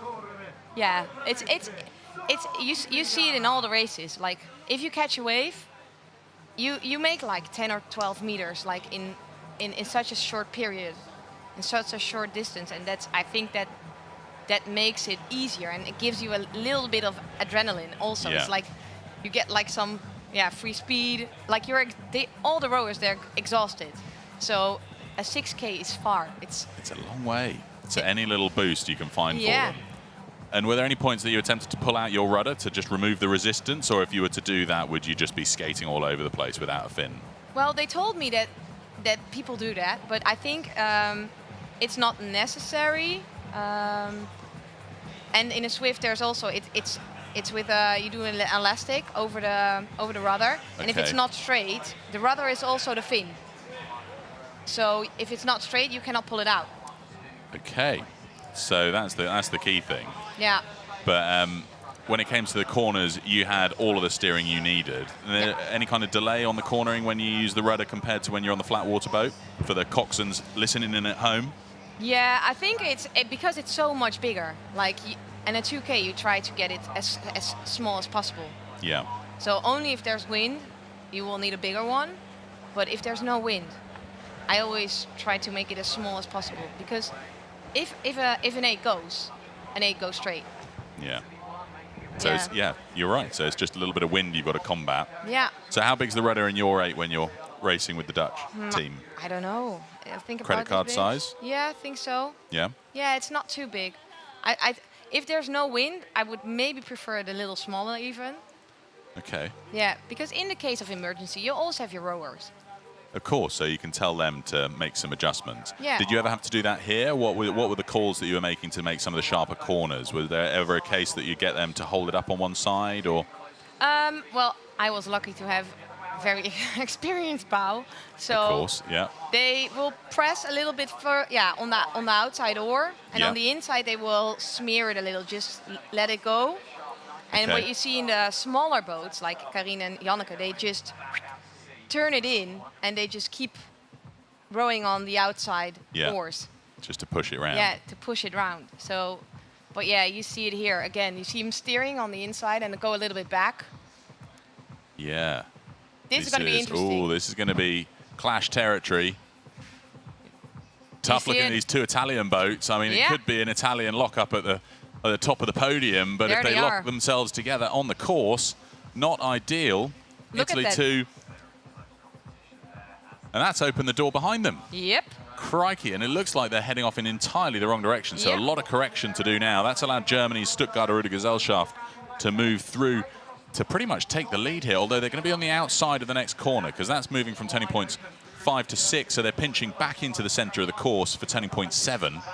So they will have to push back because they have to get on the same buoy, and they will be there at the same time, more or less. So it's going to be interesting because you see how small the spaces are, and everyone wants that buoy. Everybody wants the tightest angle round. And you know, it's so hard. That's, I think, the hardest in now coastal rowing and the boys is you have to think, is it smart to crash another boat? The boat manufacturers would probably say no. No, but give But- them a little shove. Or is it for both of them and third place is gonna say bye-bye and just cross over? Yeah, risky. Risky. You could fall right out of the medals. I know. So Rowing Club Genovese, they've opened the door, as have Italy 2, where we've got the Mercarolo combination. These 3 boats with Stuttgarter Gesellschaft now coming up onto turning point 7, and the tightest corner of all of them. They'll have to pinch back out towards turning points 8 and 9, where they've got the chicane. Look at them. Look at that. That's Stuttgarter Gesellschaft, I think, now out in front. Yeah, but on the outside turn. On the outside of the turn. So what would you be doing in this situation? If you'd managed to pull out into the front, would you be starting to push back over? I mean, that risks you clashing with the Genovese boat. Well, I think being in this position, I would probably not try to hit them because it will give an opportunity because you will drift off for another boat to peek through. Yeah, so it looks like that's what they've done. They've taken it slightly wider. They're going to be on the inside of the first turning of the chicane now, aren't they, theoretically? Yeah, but here they are. Have clashed anyway. Oh, they've clashed with the trailing Italian boat. Look, and there they go again, up in front. But the Germans are going to have the inside turn on the next one. Yeah, they are. So looking forward, they will now have the inside, and then afterwards they will have 2 times outside if they stay in this position. And I think, looking back at the women's double, that's what Janneke and Karin did very well. Right. They had the last turns just precise on the inside, and that gave them a little bit of an advantage. They carried their speed so much better than the Austrians through those corners as well. It was fantastic to watch. I mean, it was a masterclass in cornering, especially those last couple of corners when it mattered most, when Magdalena and Katarina Lobnig were trying to close in on them. Yeah. It looked as though the Lobnigs had the slightly better boat speed when it came to the straights, but Janneke and Karin's cornering was just so quick. And that's where it's all going to come down to a winner or a loss here, because Italy, Germany, Italy 2, this rowing club Genovese, Stuttgarter Rudergesellschaft, and the other Italian boat, Mercarolo, absolutely locked in it for the medals. But how cool would it be if it comes down to a sprint, that 4 boats will finish in the same time? That would be amazing. Would be so cool, wouldn't it? And the New Zealanders, we just saw at the top of the picture there, they're coming up into sort of 6th, 7th place now as they move up through the field. Yeah, and they're almost there. Like they have 5K already done, so almost there. Like those last boys, that's only 300-400 meters. Yeah, not much it's separation. so short. So if you are a better rower and have more speed in the rowing, people with experienced turns, they have so much advantage. So much advantage. So much. And we'll see whether the rowing club Genovese, now leading, what they're going to do around this corner, turning point 8, holding out ahead of Stuttgarter Rudergesellschaft.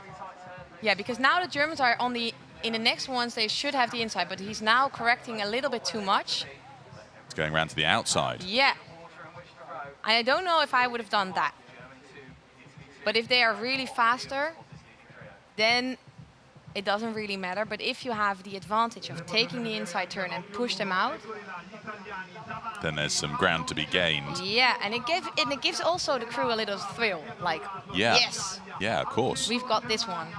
Well, here we go. There we go. 2 corners left now. Look at that. And he cannot steer now. You see, he had to wait to go after the Italians. Oh, that's tough, isn't it? So that means that they're up to speed. So they've got clear water now, a bit more clear water than they had. And just 2 350-meter segments to come in. And it's so rough. And especially when you get blown away by the waves. And you have to correct a little and correct a little. Each time you correct, you always feel like this massive pushback because it's so big, the rudder. Like, right. So the resistance is huge. Huge. So they must be looking at you thinking, stop using the rudder, but... I know Karin in the first few days, because normally in a double or in a skiff, they don't have the rudder. Right, so they rarely feel that. They rarely feel that resistance come in. Yeah, so even in a straight piece, and I was just correcting like tiny bits, she was like, we feel it.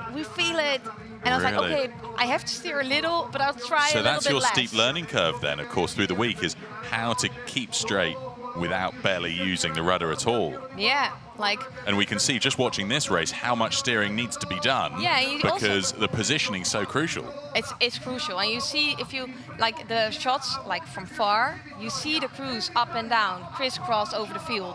It's not a straight line from the buoy because of the waves.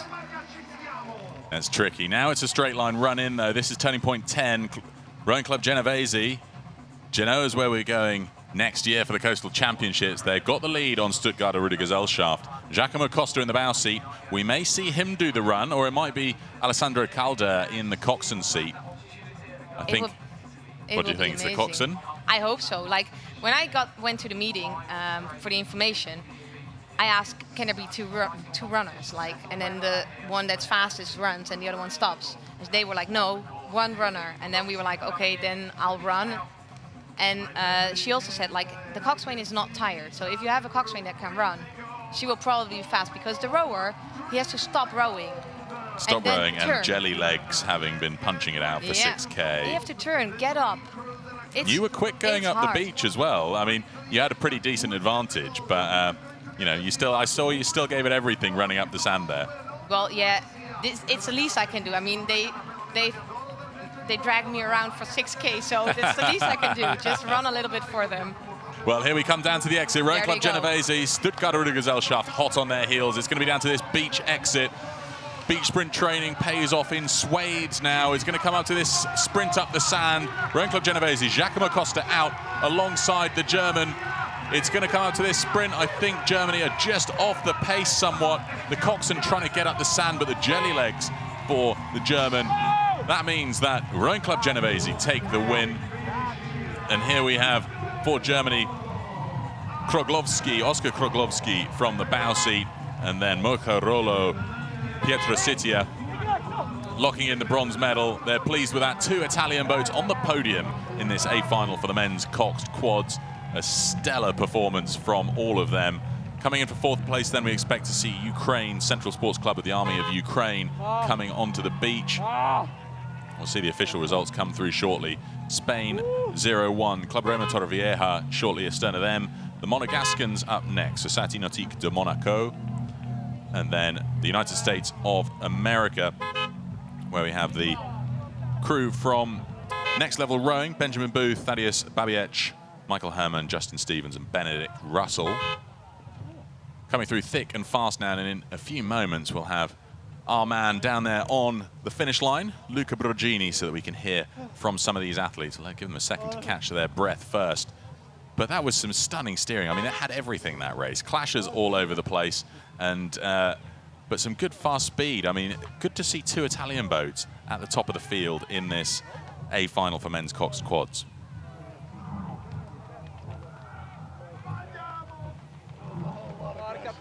So we've got Luca Brogini down there with Rowing Club Genovese and silver medalist Stuttgarter Rudergesellschaft. So we'll jump down to Luca. And now,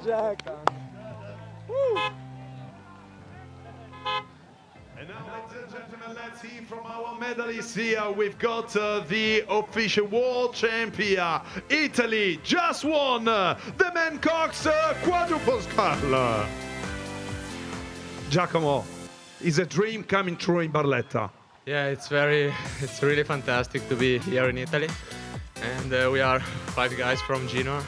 Next year we are in Italy and also in our city. But here is like a big home. Thank you, Barletta. Diciamolo in italiano, un bel grazie Barletta. Grazie Barletta, grazie per questo evento e perché ci sopportate. What a great gold for Italy.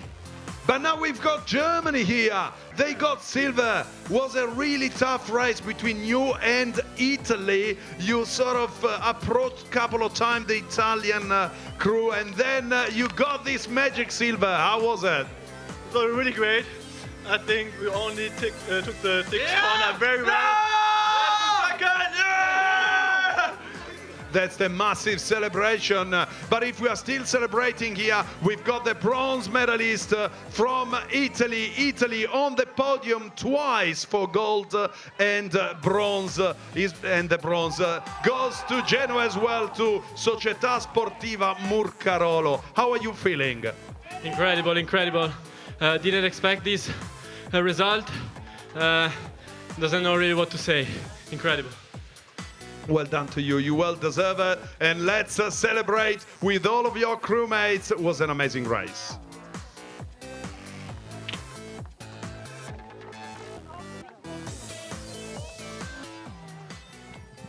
Well, we've got the highlights coming up now from that A final of the men's coxed quads. What a stellar performance. I mean, it was tough stuff getting off the beach. We saw the Kiwis get in a real locked battle in the first few strokes, and that saw them having a really tough start and trying to move up through the field. Heartbreak in the start for them, but Rowing Club Genovese, Stuttgarter Rudergesellschaft were the early leaders, and then the 2 Italian crews, Murcarolo and Rowing Club Genovese, moving up alongside them, going around the first turning point. A long slog up to turning point 3, and that saw these 3 leading boats manage to solidify their lead all the way through the first 2K of the race. A little bit of a tussle with the lead changing place through the second 2K as they chopped and changed around the turning points. But it was the superior speed and steering of the Rowing Club Genovese boat as Stuttgart Rudi Gesellschaft locked it up with Muccarola around turning points 6 and 7. That opened the door for Rowing Club Genovese to come in here with Giacomo Costa taking the win for Rowing Club Genovese, silver to Stuttgart Rudi Gesellschaft, and bronze to the Muccarola crew of Italy. Now, it's been an absolute pleasure being joined here in the commentary box by Duca Feta, world champion on her first week in the coastal rowing. Very well done to you. Congratulations on that performance, and thank you so much for joining us here and sharing your thoughts on what it's like coxing a coastal boat. Well, yeah, it was all new to me too, so I'm happy to just give an insight on how a newbie looks in the field with all the experienced rowers that have been here for like 1 or 2 or 3 times already. Well, it's awesome. I hope that we've converted you to coastal rowing. We're going to have to see you again more frequently, at least in Genoa next year, right? Yeah, hopefully. We'll see how it goes. Hopefully they will have me back. Well, we'll certainly have you back on commentary. So, Duca, thank you so much for joining us. Well, thank you. Have a great rest of your weekend. We will. See you later. Thank you. Right, we've got one more race still to look forward to here at the 2023 World Rowing Coastal Championships. It's the A final for the mixed double sculls still coming up. So in a few moments, we'll hand down to Luca to hear from the athletes on the course.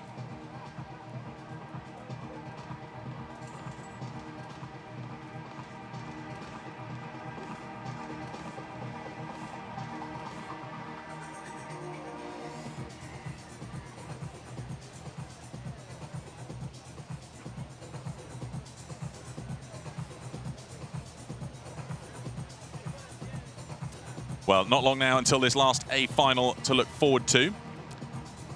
Duca Feta there from the Dutch national team joining us here in the commentary box, giving us all of her insights into the transition into coastal rowing. More people should consider it because it's so much fun here, the beach party vibe, and absolutely loads to enjoy, not only in the beach sprints last weekend where we see athletes representing their nations. Here the athletes have the pleasure of representing their clubs, such an important part of rowing, the clubs that you get to train with back home. And we look forward to seeing the last of our A finals here. I can't quite believe the 2 weekends have gone so quickly. The beach sprints last weekend, coastal championships, the endurance variation of the sport this weekend. And it's a big lineup here again. We had Corey Rogers here in the commentary box earlier on today. He's now racing with Christine Cavallo for next level rowing. Another opportunity at a podium for him, but he's got tough competition. Charles Cousins we just saw racing in the men's solo. He's back out there with Claire Jameson for Mumbles Amateur Rowing Club. Monica de Karska for Kilorglin and Ronan Byrne of Shandon. Composite crew from Ireland are in there as well. So really, really tough competition.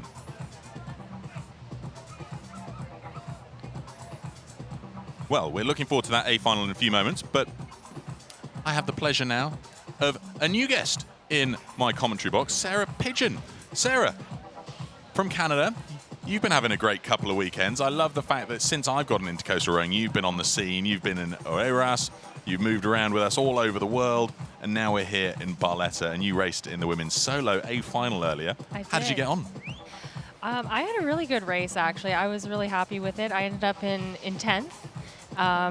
But yeah, mostly I was just concerned about my forearms blowing up, and luckily they did not. They did not. Yeah. You're the first person I've spoken to who can claim that victory. That, I think, is a victory in of itself, isn't it? Yeah. Unblown up forearms, because that is the problem out there, isn't it? It's so tough. It is. Did they blow up earlier on in competition? They did. In the heat, I had issues with it, so I was pretty worried going into the final. So, well, what did you do differently here? Because this is 2K longer than the heat where they did blow up.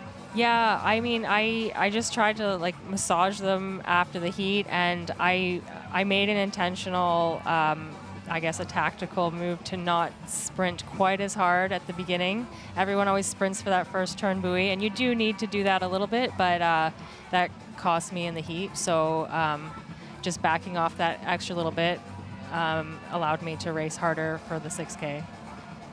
Well, there you go, and it's a great result. I mean, top 10 in the world. Yeah. Pretty cool, pretty cool. So well done to you. And we've got... I've just heard from our awesome producer, Florian, there, that when we were watching the racing earlier, one of the Italian women's doubles lost their oar, so they had a little bit of a clash. The oar came away, and it's been found. So that's good news. You can see it's broken, of course, but at least it's not out there littering the sea here in Barletta. But that was quite a tension-filled race that we saw earlier on today. Everything happened in that race. But tell us about your solo race. So you didn't burn out your forearms in the sprint to the turning point 1. Did you get into any clashes there? We didn't.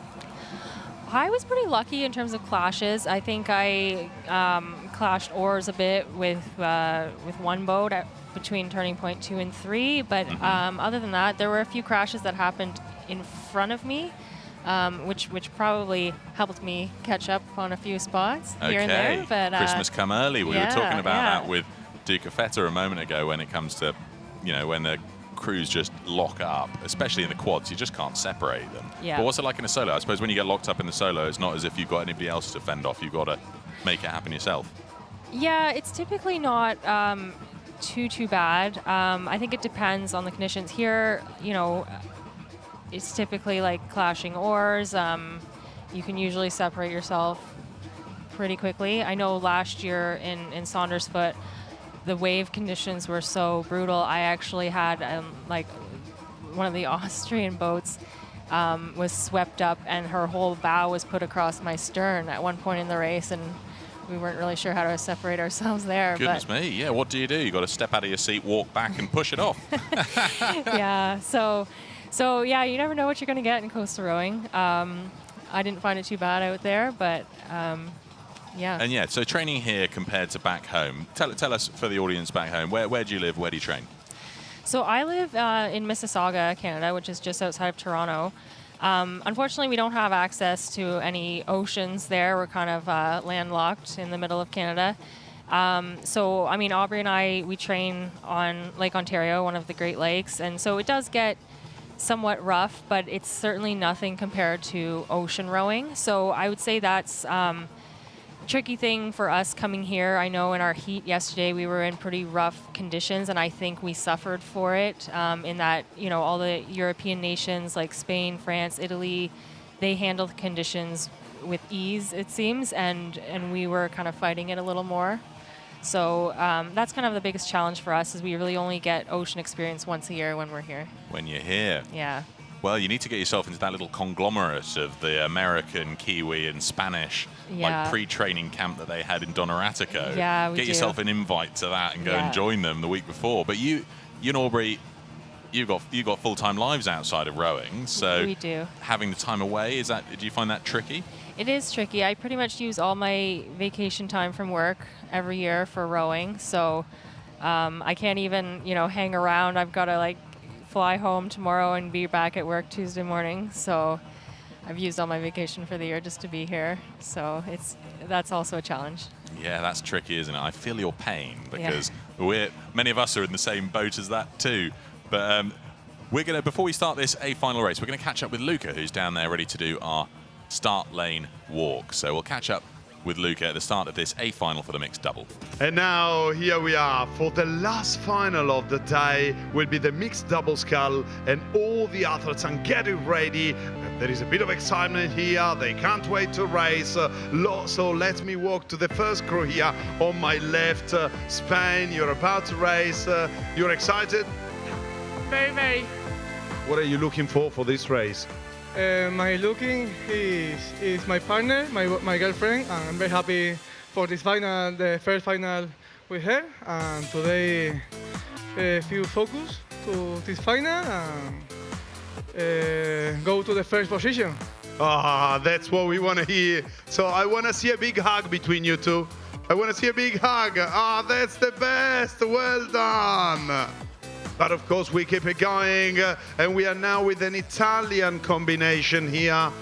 They are about to race from one of the Italian paradise, Canottieri Mondello.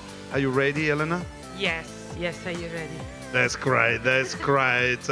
What do you think about the condition? It's not too good for me, because I don't have a lot of experience on the sea, but we try to do our best. That's great. Keep it up, keep it up, keep warming up. And we move to the next, to the next, to the next. Now, we've got Austria here. Let me run, but keep following us. All right. We are about to start. Are you ready? I'm nervous. Really? It's I do always when I'm nervous. That's your scaramantic. Chicken. Where's your partner? Oh, there. Come. Are you going to watch the map during your competition? I'm going to try and follow that course, but I can't promise I'll succeed. We'll see. Good luck. All the best. All the best. Keep following. We've got another crew from Spain here and a lot of familiar faces. We have been talking to them during the week and the weekends. So let's look at there. You ready to race? Yeah, we are ready. What do you think? Is too wavy, too choppy, or you can cope? No problem. The water is down to 5. Good luck to you.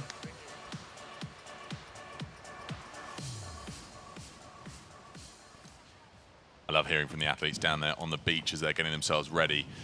This next race, though, we've got the Austrian combination, Jette Ringleb and Wolfgang Siegel. So we can see Yuri Suchak helping with the boat handling.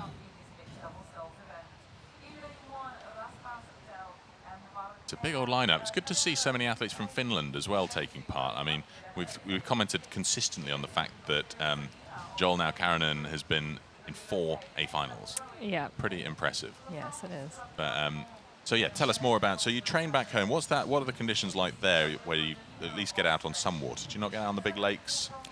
We do get out on the lakes. It's kind of hit and miss whether our practice ends up in rough water or calm water.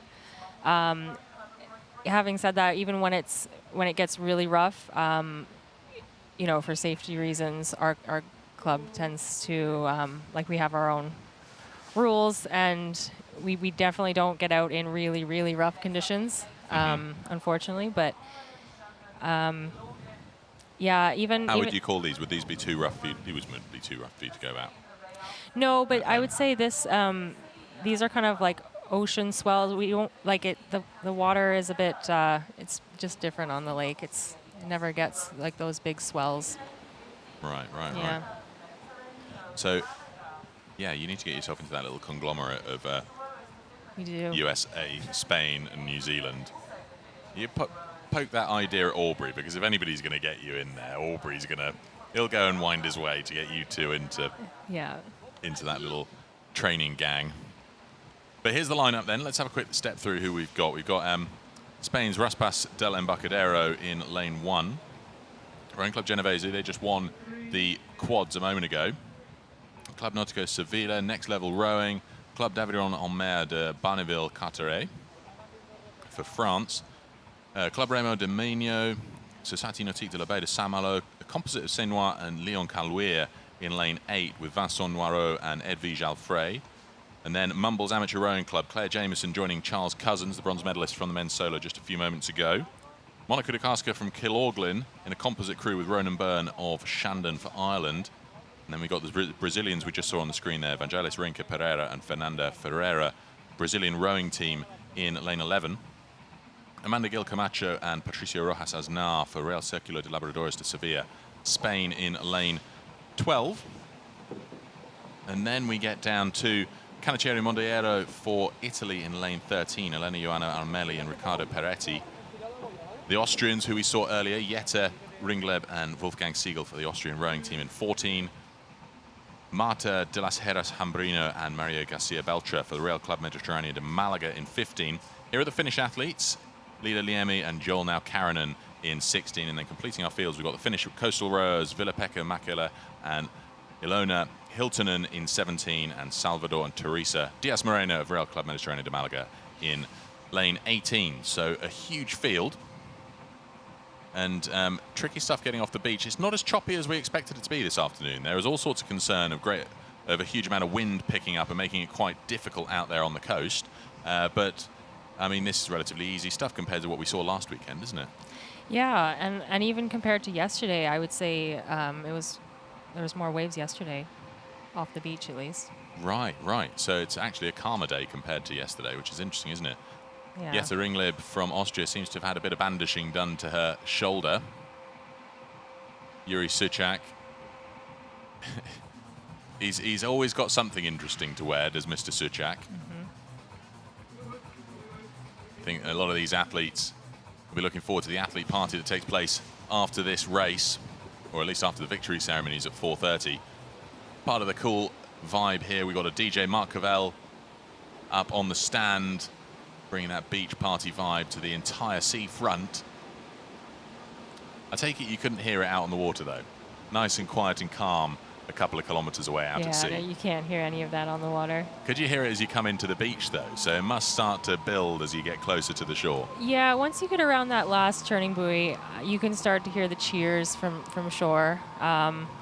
I think in my race, I was going slightly off course, and I think I could hear someone yelling, so it kind of triggered me to look around and realize I was off course.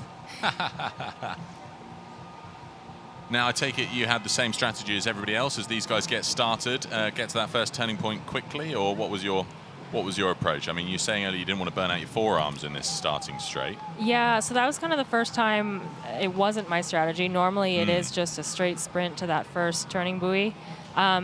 Even so, you still want to get out to a clean start. Navigation right off the beach is really important, and we've seen crews get tangled up with each other, and then it's kind of well, you lose a lot of time, so it can be race over depending on the severity. Look at this, the wave's starting to come in, though. We didn't see that in any of the previous races, so they are bouncing over them. Good start for this mixed doubles lineup. Absolutely rapid start for that crew out at the front of the field. We'll find out who it is. It's the Irish, De Casca and Byrne.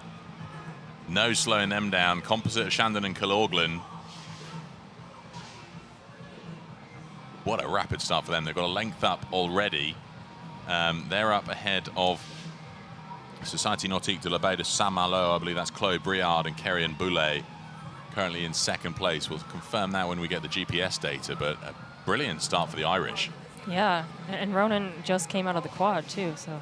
Yeah, that's right. That's right. So he's certainly got something in the locker for this race.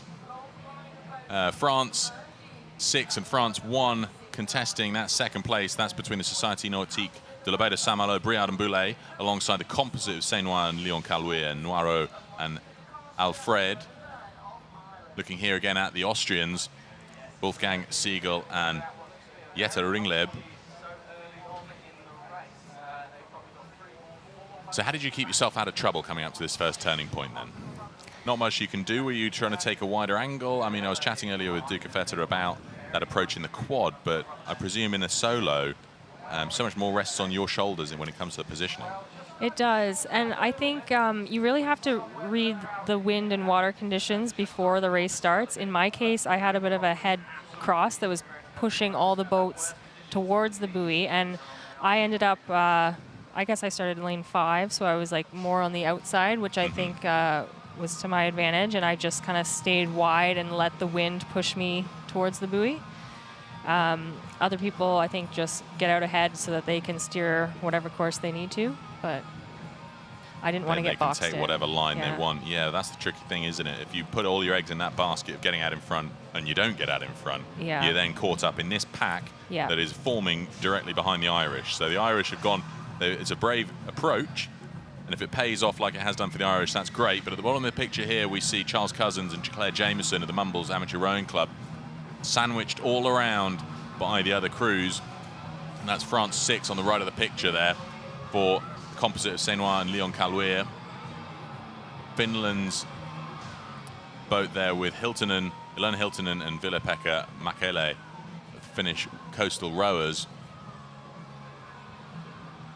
Such a long distance. So they're coming up 1,250 meters into that first turning point. The advantage will go to Ireland's composite of Shandon and Killorglin. But then it's that 1,500-meter segment. How did you keep straight when it came to that, Sarah? Because we've seen the field spread right out and really struggle to get themselves back on to the racing line.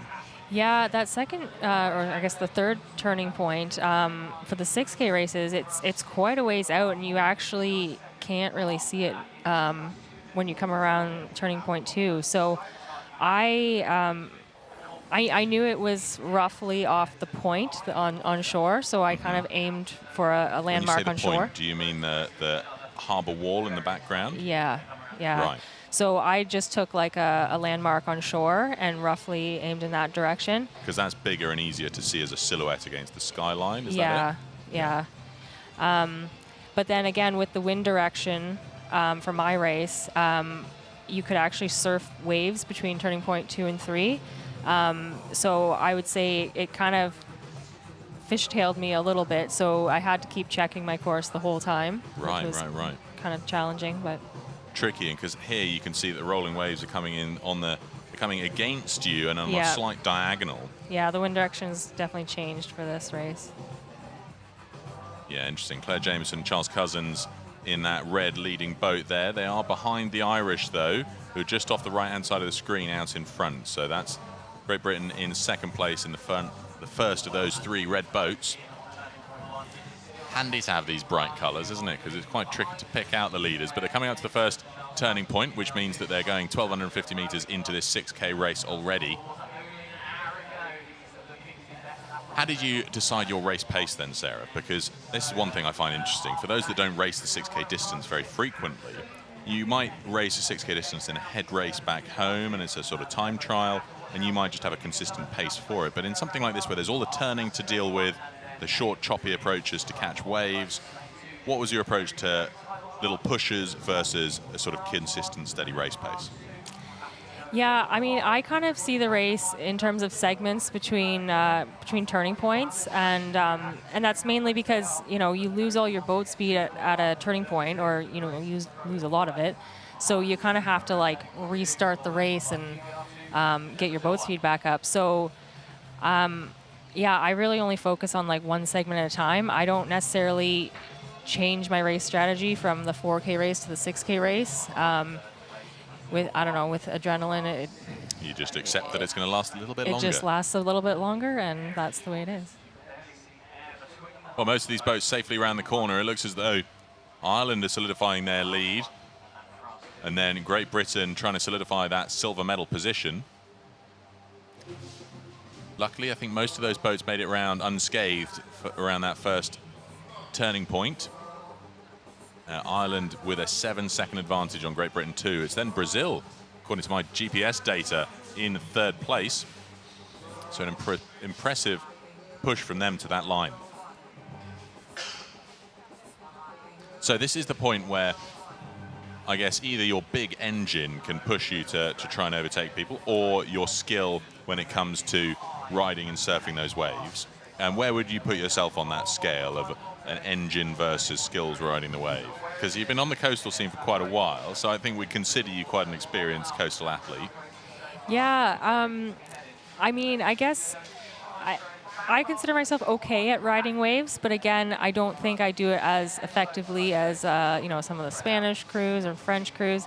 So I kind of put myself maybe middle of the scale for riding waves, and same with the engine. I mean, I've had a tricky season this year in terms of managing an injury, so my fitness maybe isn't exactly where I want it to be this year. But yeah, normally kind of just like this long straightaway, this would be where you've got to establish your position, and that's gonna set up the rest of the race unless something drastic happens. Well, it worked well for you in that section there. I'm looking at your splits through the back leg, and you moved up from 12th to 11th, and then even pushed up, and that's where you got into 10th. So in that first K, you were 12th, and then that back leg, you moved up into 11th. So you clearly were better than a lot of the other athletes at holding the course and keeping the boat speed up on that long 1,500-meter leg. Yeah. So let's see how they're getting on now as they come up towards the 3rd turning point. It's a long straight, this, isn't it? Irish comfortably out in front. They've both been racing so much, though. Their forearms must be absolutely on fire already. I would think so. But look how widely spread out the field is off the racing line, because it can only surely be those boats in the center from top to bottom of the screen here that are really on the racing line. The others looking for safety, I think, on either side. Yeah, and this is where, like, if you don't have that buoy kind of locked in or a landmark, like, you can easily drift off course and not realize it until you've got another 100 meters to row all of a sudden. So you really do have to keep spotting that buoy as you go across. Great side-on shots here where we've got Brazil holding on to that bronze medal position. Brazil's Vangelis, Rinca Pereira and Fernanda Ferreira of the Brazil rowing team just up on France 6, which is the composite crew of Vincent Noirot and Edwige Alfray. And then it's very, very tightly packed for the small places behind them in 5th, 6th and 7th. I think they've earned themselves a pretty safe lead here, so it's theirs to lose and if they mess up the navigation through the tight corners to come. How did you do that? We had, obviously, Duca Feta in here a moment ago, and she had a map drawn on her knee to make sure that she knew where she was going. Yeah, what was your approach to memorizing the difference between the 4K course that you'd done previously in the weekend versus today? Yeah, I just took a close look at the map, and when I was walking along the boardwalk towards the beach this morning, I stopped and kind of assessed where the buoys were on the course. But of course, it all looks different on the water, and none of us had the opportunity to practice on the 6K course before the A finals started. So, in my case, I was able to kind of follow the leader around the buoys, and that worked out okay for me. Helpful, that, yeah. isn't it? Yeah. Look at this. We've got a bit of a push coming in from Spain 1, the Real Circular de Labradores de Sevilla, Amanda Gil Camacho and Patricio Rojas Aznar.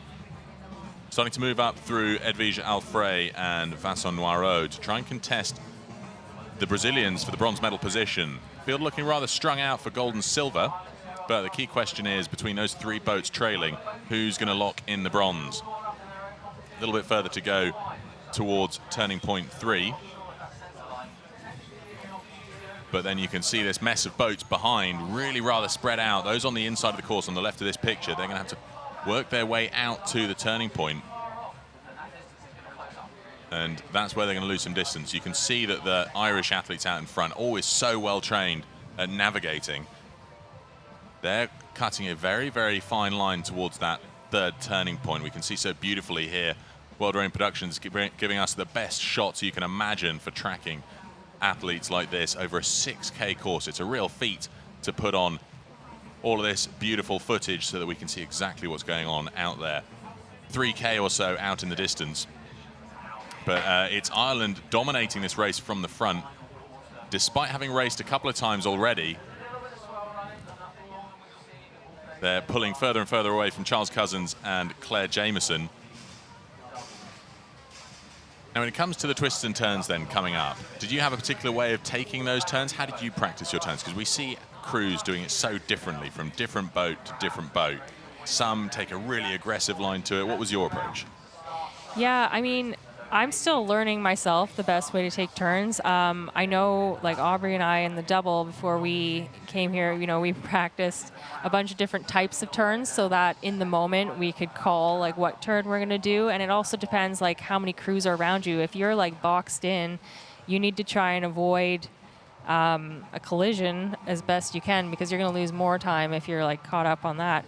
So, for me, if I can, and the turn is gradual enough, like I try and just kind of pull it around on one side without digging in your blade on the other side. You don't want to slow down the boat if you don't have to. Some of the turns are quite sharp, and you do need to dig in your blade in order to get around the turn. So it all just depends on what turning buoy it is and how many boats are around you. And sometimes, if there's a crash in front of you, it is safer to go wide, I find. Yeah, I can imagine. I mean, as soon as you get tangled up, that's 15 to 30 seconds gone, evaporated, and you can't make that up. And it's not as if you're catching your breath while you're fighting off the other crew to break away. Well, round turning point 3 then. Ireland looking pretty safe at the front of the field. I think Great Britain looking good for silver, averting any navigational issues. Battle still very much on for bronze. I mean, Brazil still holding a length and a half up on Spain and France, but then hot on their heels, we've got Italy 1. That's the crew from Canaccieri Mondello, Elena Ioana Armeli, and Riccardo Peretti. And then France 2 hot on their heels as well. The Club Aviron de En Mer de Barneville-Carteret, Pierrick Ledard and Marine Delano. Almost looks like they're rowing towards the rocks on the side of the course there. But I think surely Ireland have the cleanest line here. I mean, you can just see how much they've spread out. France and Brazil going really wide towards the harbour wall. So as you look back, having completed turning point 3, you've got to be looking for turning point 4, but it must be caught up in a whole coastline of busyness. It is, and that's the one that almost caught me in the race. Right.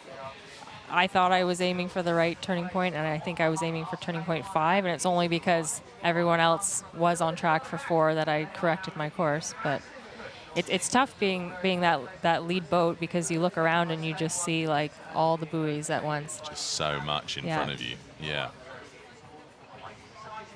Yeah, that's really tricky. But look at this lead from Ireland, up to nearly 70, 80 meters over Great Britain.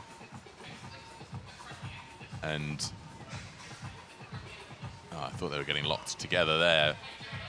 Thankfully, it's still pretty safe for them. Charles Cousins, of course, having just won a bronze medal in the men's solo event, now out here racing again. Everybody seems to be doubling up.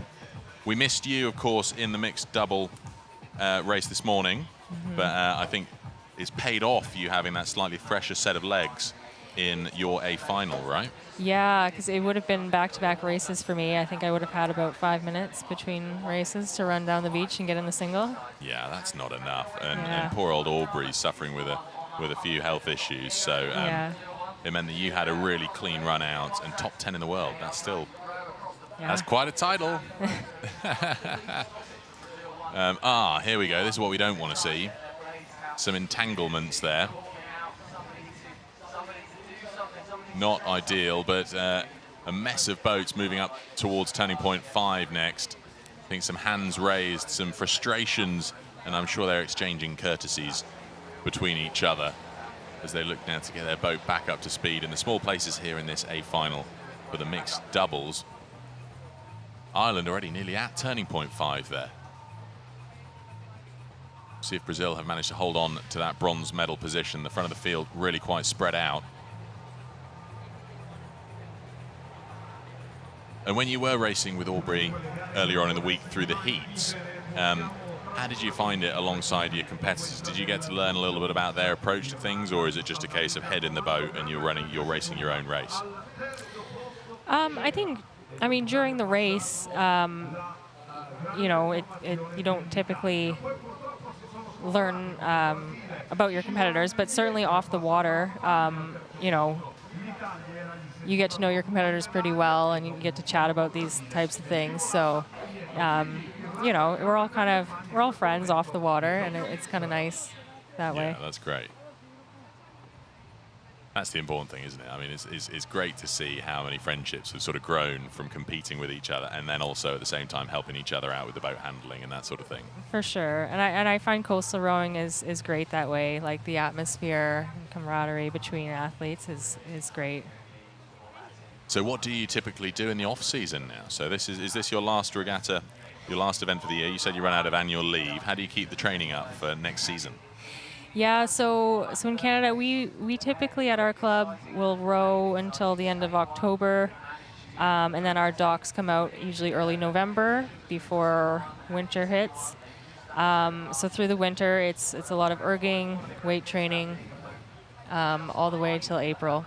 And then in April, do you have an event that you target, or that's just when you can get back out on the water? That's just when we can get back out on the water. I would say the domestic kind of flat water season typically starts beginning of July for us. Okay, so then you're on the flat water season for part of the summer months. And what coastal events can you enter? Is it mostly the World Championships that you target, or are there other things? Is there anything locally in Canada or around the US that you could target as a sort of America's championship? Yeah, so coastal rowing is still pretty new in Canada. I would say, Aubrey and I are the two I guess, that are pursuing it the most in Canada, but there's more that are coming onto the scene, which is good.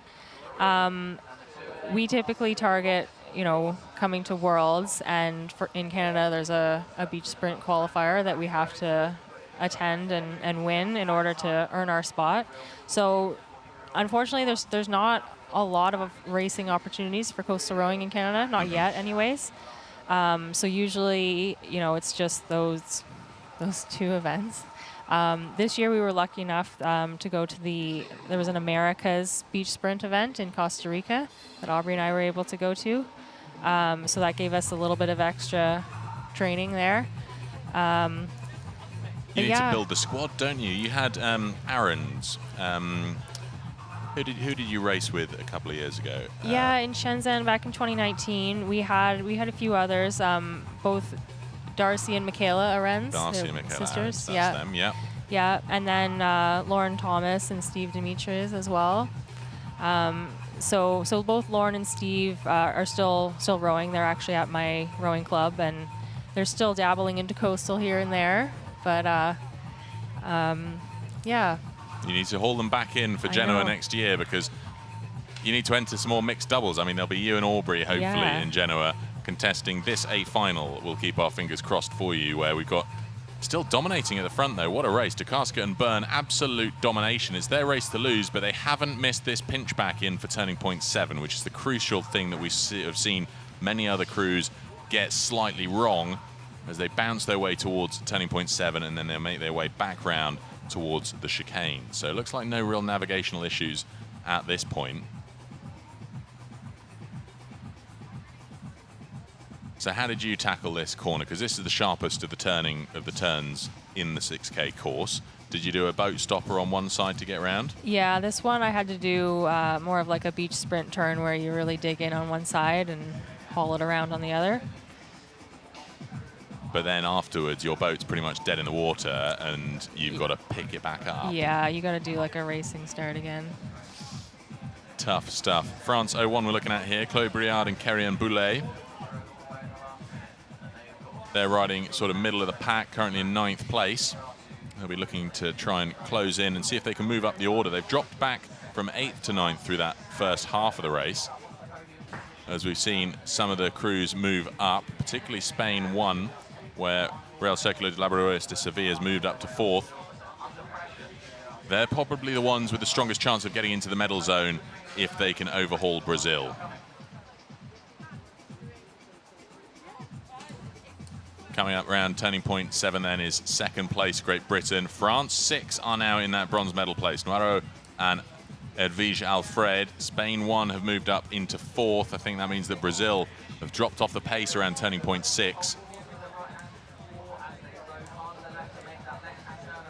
Brazil now back in 5th.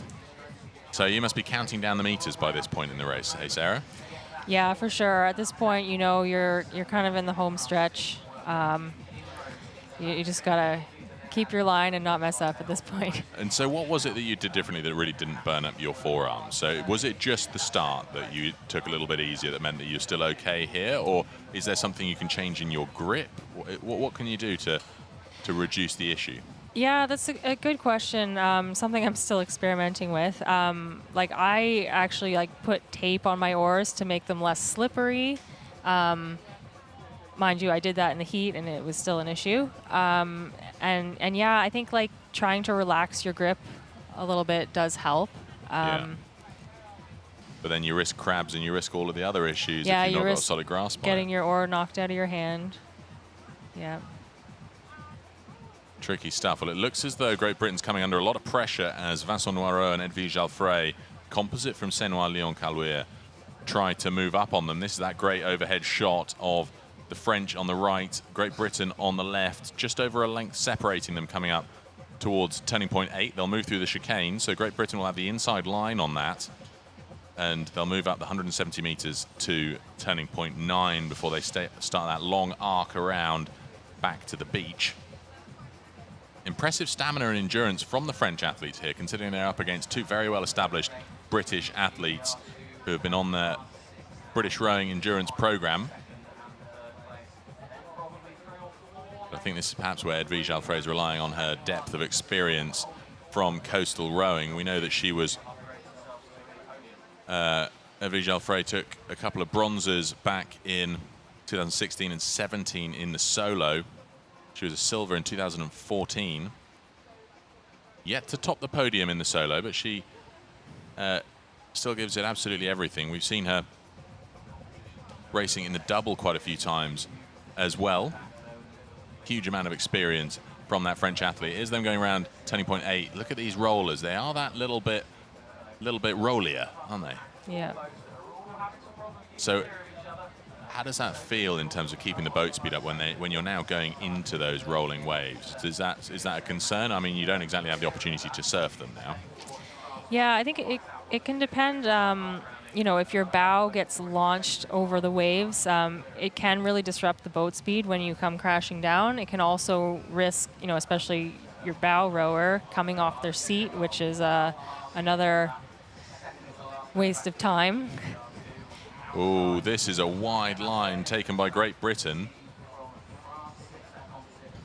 So that's the chicane from turning points 8 and 9. One more turning point left as they make their way towards turning point 10. I think a slightly more aggressive line taken there by the French. Could see them slip through. They'll be on the inside track for turning point 10. Nobody's going to touch these two, though. Monica de Casca and Ronan Byrne, the composite from Shandon and Kilorglin. A stunning race from them. I mean, they could almost ease off here. Look, it's an ocean of clear water behind them to anybody contesting for their World Championship title. That brave start really paid off. It was interesting chatting to Christine Cavallo yesterday. She said she rode the second half of her race with square blades because her wrists were just broken and she couldn't feather the blades at all. Not surprising, really, based on it's been everybody's consistent issue through the endurance. And I wonder if the coaches need to listen up and get you guys on a wrist strengthening program of some sort. Go and play some squash through the course of the winter, maybe. Yeah. Here we go. Edwige Alfrey and Vincent Noirot moving up through Charles Cousins and Claire Jameson. Interesting to see. They've got slightly longer stroke in the French boat. They're using nearly their whole slide compared to Great Britain, who are just at half slide, really. There. Charles Cousins barely making it past half slide, opting for perhaps moving the strength in his power curve towards the finish of each stroke. But that is allowing France to move through.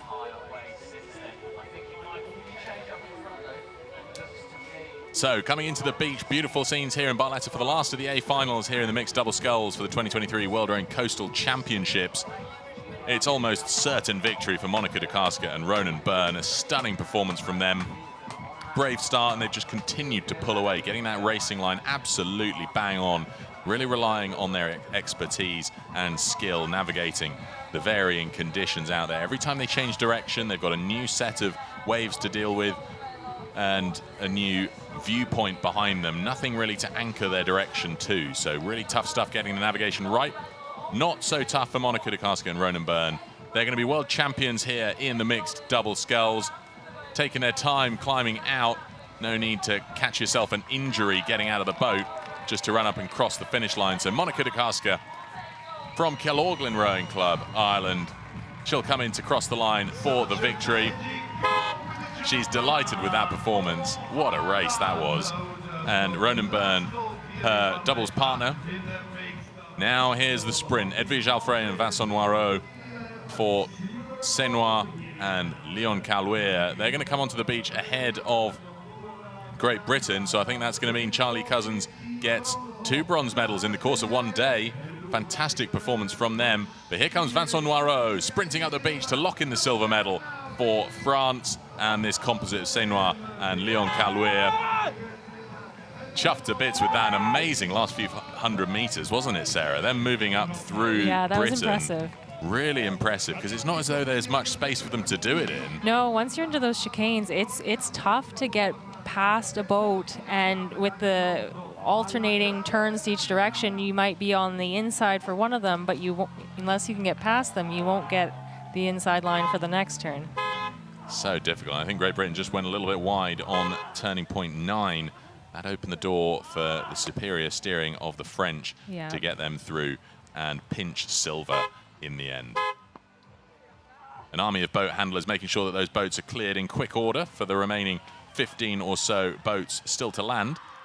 And we've got down there on the finish line Luca Bragini, who's going to catch up with Monica De Casca and Ronan Byrne. Monica, what a great race for you. You lead it all the way home. 6 magic Ks. Well done. Another gold. Thank you very much. Absolutely delighted. Ronan was an absolute powerhouse. He just got us out and we stayed out. So it was a brilliant race for me. You were leading. What were you thinking? You were far out in front.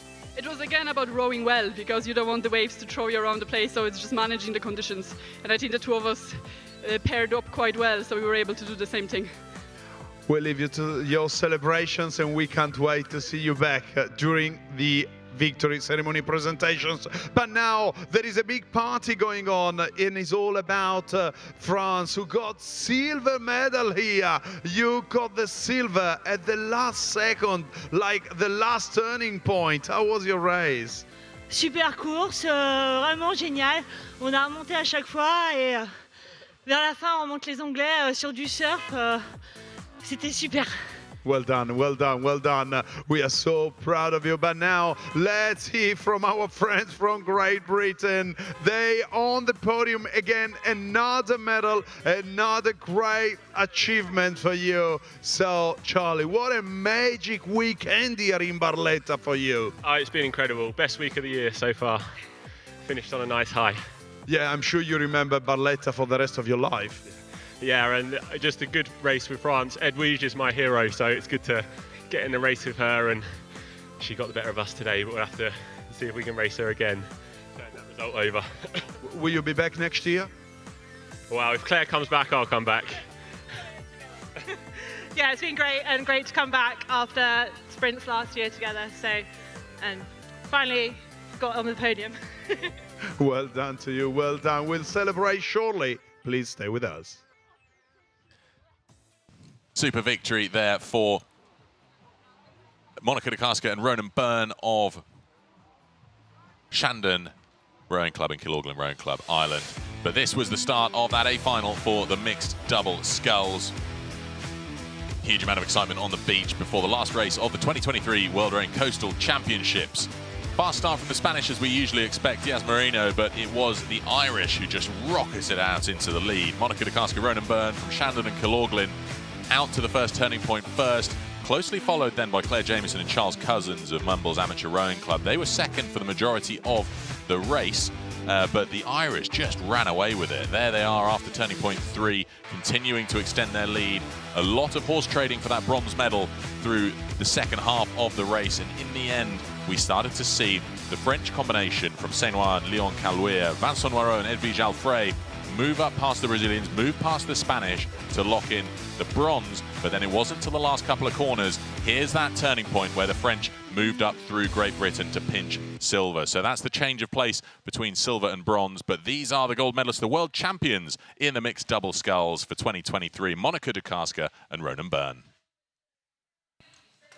Oh, I can barely catch my breath here, Sarah. It's been such an exciting weekend. The beach sprints last weekend, the coastals this weekend. I can't quite believe that's the last race and that it's all over for another year. We're going to Genoa next year. Surely you'll be there too. Yeah, I would like to be. That's the plan. Well, you save up that annual leave and you don't use it on anything else until the end of the year, because we want to see you and Aubrey back here in Italy, because it'll be the second time on the trot we're having it in Italy. This time it'll be on the other side of the coast in Genoa, near the northern end of that side of the coastline. We're, of course, here on the eastern side in Barletta. But it's been amazing. I mean, looking back over the last 2 weekends, Sarah, what would you say has been your highlight of the racing so far? Either your own races or the venue, or what would you say are the things that you're going to take home and tell your friends and family first about what it was like racing here in Barletta? Yeah, I mean, I think this is a great venue. Like, the beach is amazing. Everything has been well organized and just run very smoothly. So that stands out a lot in my mind. In terms of my own racing, I think the final in my single today was my best race of the 2 weekends. So that was kind of the racing highlight for myself. But that's really cool. And have your family been tracking and following you from home? Yeah, actually, my parents are here watching in person. And, Oh, great. yeah, I've got other family watching at home. That's very cool. So did they stay out for the full week here in Barletta as well, or did they just come out for the coastals? Yeah, no, they've been here for the beach sprints and for the Both. endurance as well, yeah. Amazing. That's very cool. Yeah, I noticed you guys all at dinner actually the other day. There's quite a big Canadian contingent Yeah. all there. So you and Aubrey are the ones racing. Who are the rest of the gang you've brought out with you? Support squad? Yeah, well, both Aubrey and I have our parents here, and there's one other Canadian rower here as well. So I guess we've got 3 rowers and 4 supporters here from Canada. Yeah. Very cool. Very, very cool. And so you're traveling back tomorrow and you've got work on Tuesday. What do you do for work? So I'm a geological engineer. I work at a engineering consulting company. So I tend to work in, I work on many different projects, but I tend to work mostly in either the mining industry or infrastructure, doing various things. You got all sorts of talents, Sarah. How Yeah. cool's that? Well, Yeah. I mean, it's great to hear that, you know, somebody top 10 in the world, are well-rounded, you've got all sorts of things going on too. We're going to wrap up for now, and but Sarah, thank you so much. It's been an absolute pleasure having you here, sharing the commentary with me and bringing all of your experience from what it's like out there on the water. Yeah, well, thank you so much. I really Thanks, enjoyed Sarah. this. Well, we're going to jump to a highlights reel now of our day's racing here on the A Finals Day at the 2023 World Rowing Coastal Championships.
Welcome back, everybody, to the 2023 World Rowing Coastal Championships. We've had an amazing 2 weekends of racing with the beach sprints last weekend, Coastal Championships, the endurance version of our sport, this weekend. And you can see here on the screen the crowd gathering around to award the medalists with their medals for their performances here out there on the water. 7 boat categories. That means 7 victory ceremonies we can enjoy as the athletes are awarded their medals. First up will be the women's solo for us to look at. They're lining up on the right-hand side of the screen, getting themselves ready. But I'm joined here in the commentary box by Austrian rower Chiara Halama. Chiara, it's great to have you here. How's the weekend gone for you? Hi, it was quite good, mostly. I competed in the single. We have to withdraw on the mixed double, which is really sad, but I'm quite satisfied with the performance of the single today. Well, it allowed you to focus in on the single, didn't it? And that was mostly because Lucas was unwell, and Lucas is going to be joining us in the commentary box shortly too, right? Yeah, right. Lucas has come in a bit, and yeah, we withdrawn because he isn't feeling well, and then we thought my legs will need the energy in the final of the women's solo. Yeah, and you get around the 6K course, it's a long way to get around, isn't it? Yeah, it was really difficult because I would say I'm glad that I wasn't in the front because then I have to find the way, and so I just followed the first curve. So a little bit easier for you to navigate when there's some leaders in front of you. Yeah. But how did you find it moving from the 4K course that you did the heats in to the 6K? For me, quite well, because I think I'm better in the long distance. If it's longer, it's better. Okay. Yeah. So you're well trained for the endurance engine. Yeah. And how did you find the forearms? I'm chatting to everybody about forearms. It seems to be the conversation going around the boat park here, that is the tricky thing. Yeah, it is. It's really, until the first buoy, it was tough. Until the second buoy, the third buoy, it was like the end. And then it was just keep going. Yeah. I think the forearms, if you have bigger forearms, you will win this thing. You'll do better. And chatting earlier with Sarah Pigeon, she struggled to grip her oars. Did you have a solution to make sure that you had a solid grip of the oars? Because she found that was a tricky thing to keep a solid grip that was stressing the forearms. Not really. I just tried to figure out how I can catch my oar if I lose it. So I see. If I lose it, I will fast catch it so that it doesn't catch a crab. Gotcha. Well, you've got something on your arm. What's that? It's a whoop band. It's measuring all my system while rowing whoop band. every day. There you go. Got to have the data.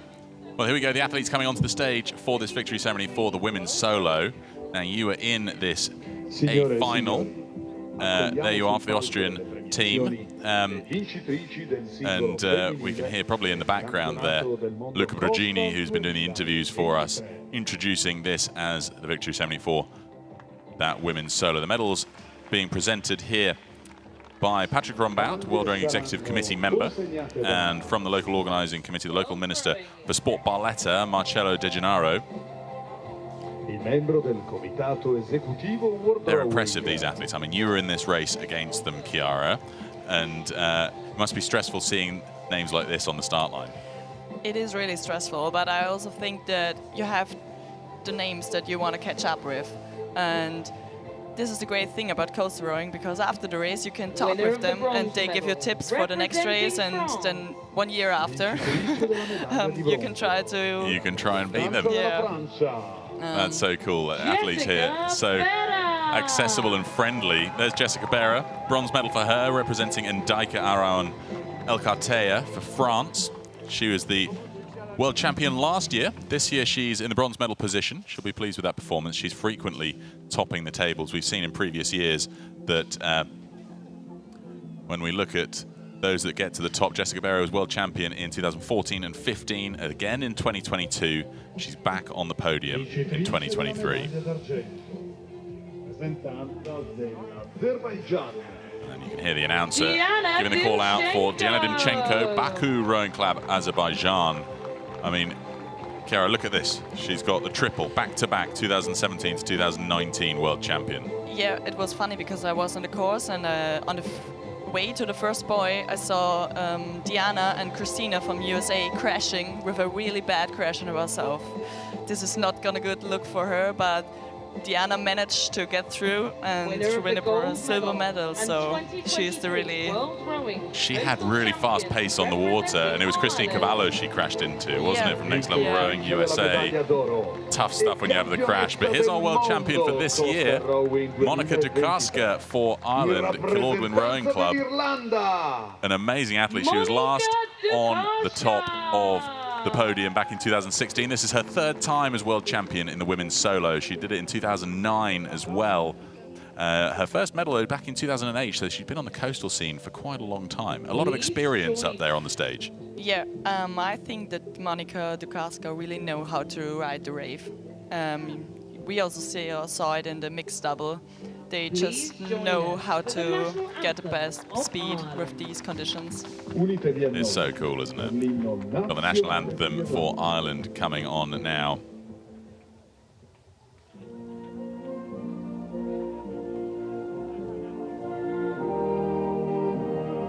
So what are you taking away from this year, having raced on the course now? Obviously you live in Austria, landlocked Austria.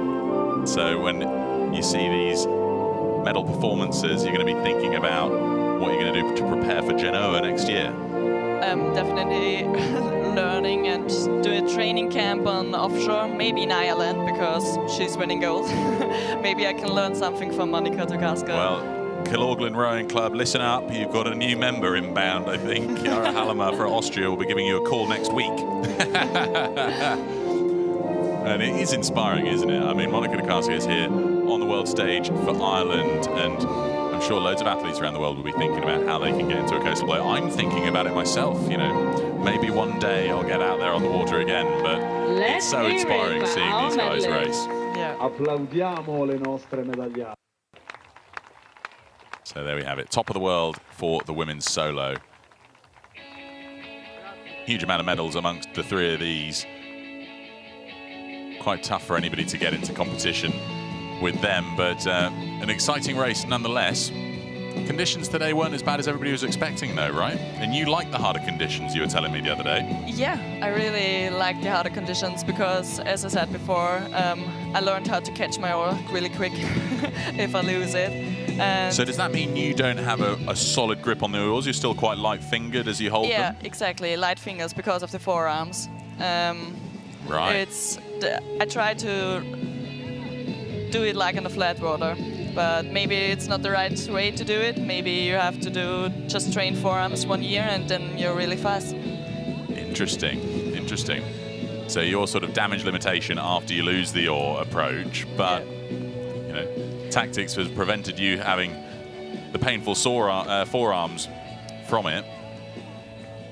Yeah, so I think that coastal rowing is mostly how to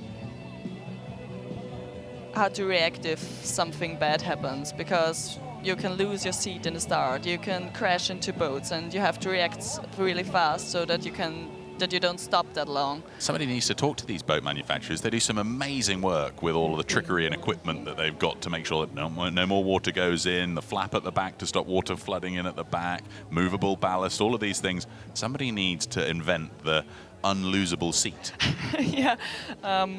Yeah, I really was wondering why the seats are the same as in flat water.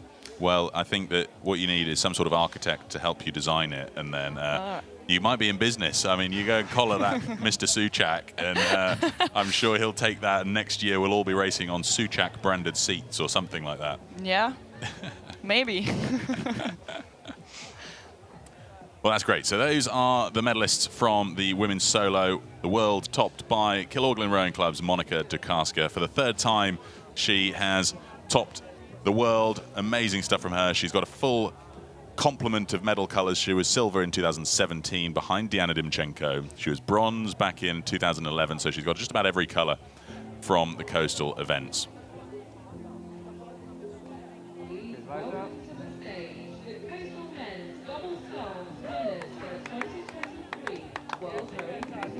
Next up then, here we've got the men's double sculls. medalists, and we're going to jump back and forth between Chiara and Lukas, because we've got Lukas Asanovic. Lukas, you're from the Austrian rowing team. You've been unwell, so you guys had to pull out from the double sculls, Yes, or you had to pull out. Yeah. Tricky stuff for you. How are you feeling now? I'm feeling a bit better. As you can hear by my voice, I'm not 100%, but first of all, it was mentally tough not to race here, to see everyone race, all the preparation you put into it, all the hard work and the fun you expect from the races, but I'm feeling all right now. Yeah, we had some good races for Team Austria, so everything's all right. Winner of the bronze medal. Yeah, well, it's good to have you here joining us, at least in the commentary box, for the boat class that you were due to be racing in. Bronze medal, Germany's Berliner Ruder Club, represented by Alexander Finger and Eduardo Gabriel Linares Ruiz. Alexander Finger. We were due to have them up there on the stage, but they've had to rush off for their flight, so hopefully they managed to gather their medals beforehand. That's why we don't see them up on the stage, Berliner Ruder Club. Finger and Linares Ruiz. Medals being presented here by Gwyn Batten, World Rowing Council member, and Roberto Piorizzi for the organising committee. He's their president. Silver medal then to Stockholm och Höganäs Roddförening, where we've got Dennis Gustafsson and Eskil Borg. Gustafsson on the left, Eskil Borg, hugely experienced. They were the world champions last year. Here now with the silver medal. So when you watch these guys race, Lukas, what goes through your mind in terms of your preparation for next year? Many things. Don't be sick, right? Yeah, most important, don't be sick. Second of all, what goes through my mind is to practice my sprints, because if I'm correct, the Swedish guys were at the beach first, but the Americans, they are quite strong sprinters, and Corey ran past the Swedish guy in the last few moments of the race. So I will work on my sprints, and I will work on my immune system so I won't get sick next year. Two good takeaways from this World Championships. Yes. The USA's Next Level Rowing took the win. Christopher Back on the left and Corey Rogers on the right. As Lukas says, Corey Rogers making the sprint up the beach, crossing the line just a second before the Swedish athlete, but they were out in front by quite a long way, all the way around the course, weren't they? And it just shows that navigation's so important, because they had to pinch back round to turning point 7. That lost them the ground, and then it was nip and tuck all the way to the finish line. And they even got to the beach second, which did surprise me, because I thought they were going to have the slightly better boat speed through the water. But in the end, it was the speed across the sand for Corey Rogers to take the win. Quite an impressive medal collection from these guys, right? I mean, they've each got 2 gold medals. Well, Chris Back was world champion last year in the beach sprints, and Corey Rogers and Chris both took the gold medal in the mixed quad last weekend at the beach sprints. And then the gold medal here now in the men's doubles.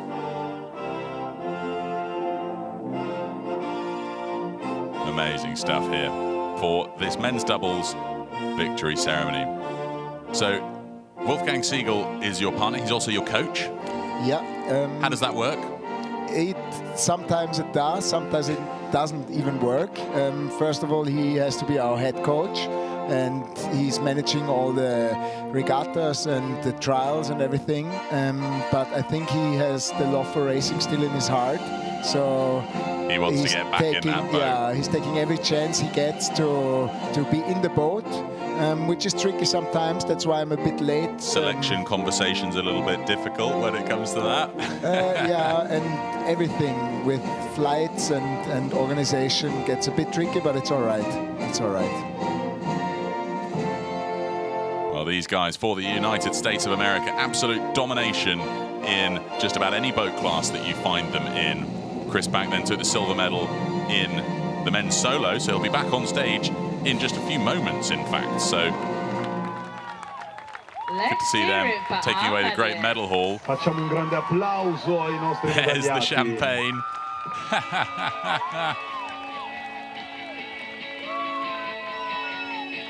What a result. The United States of America taking the gold, silver to Sweden, Stockholm, Höganäs Roddförening, and then the bronze to the Berliner Ruder Club. They've had to dash off for their flight, so I'm sure they'll be having a good big party back home with their friends and family.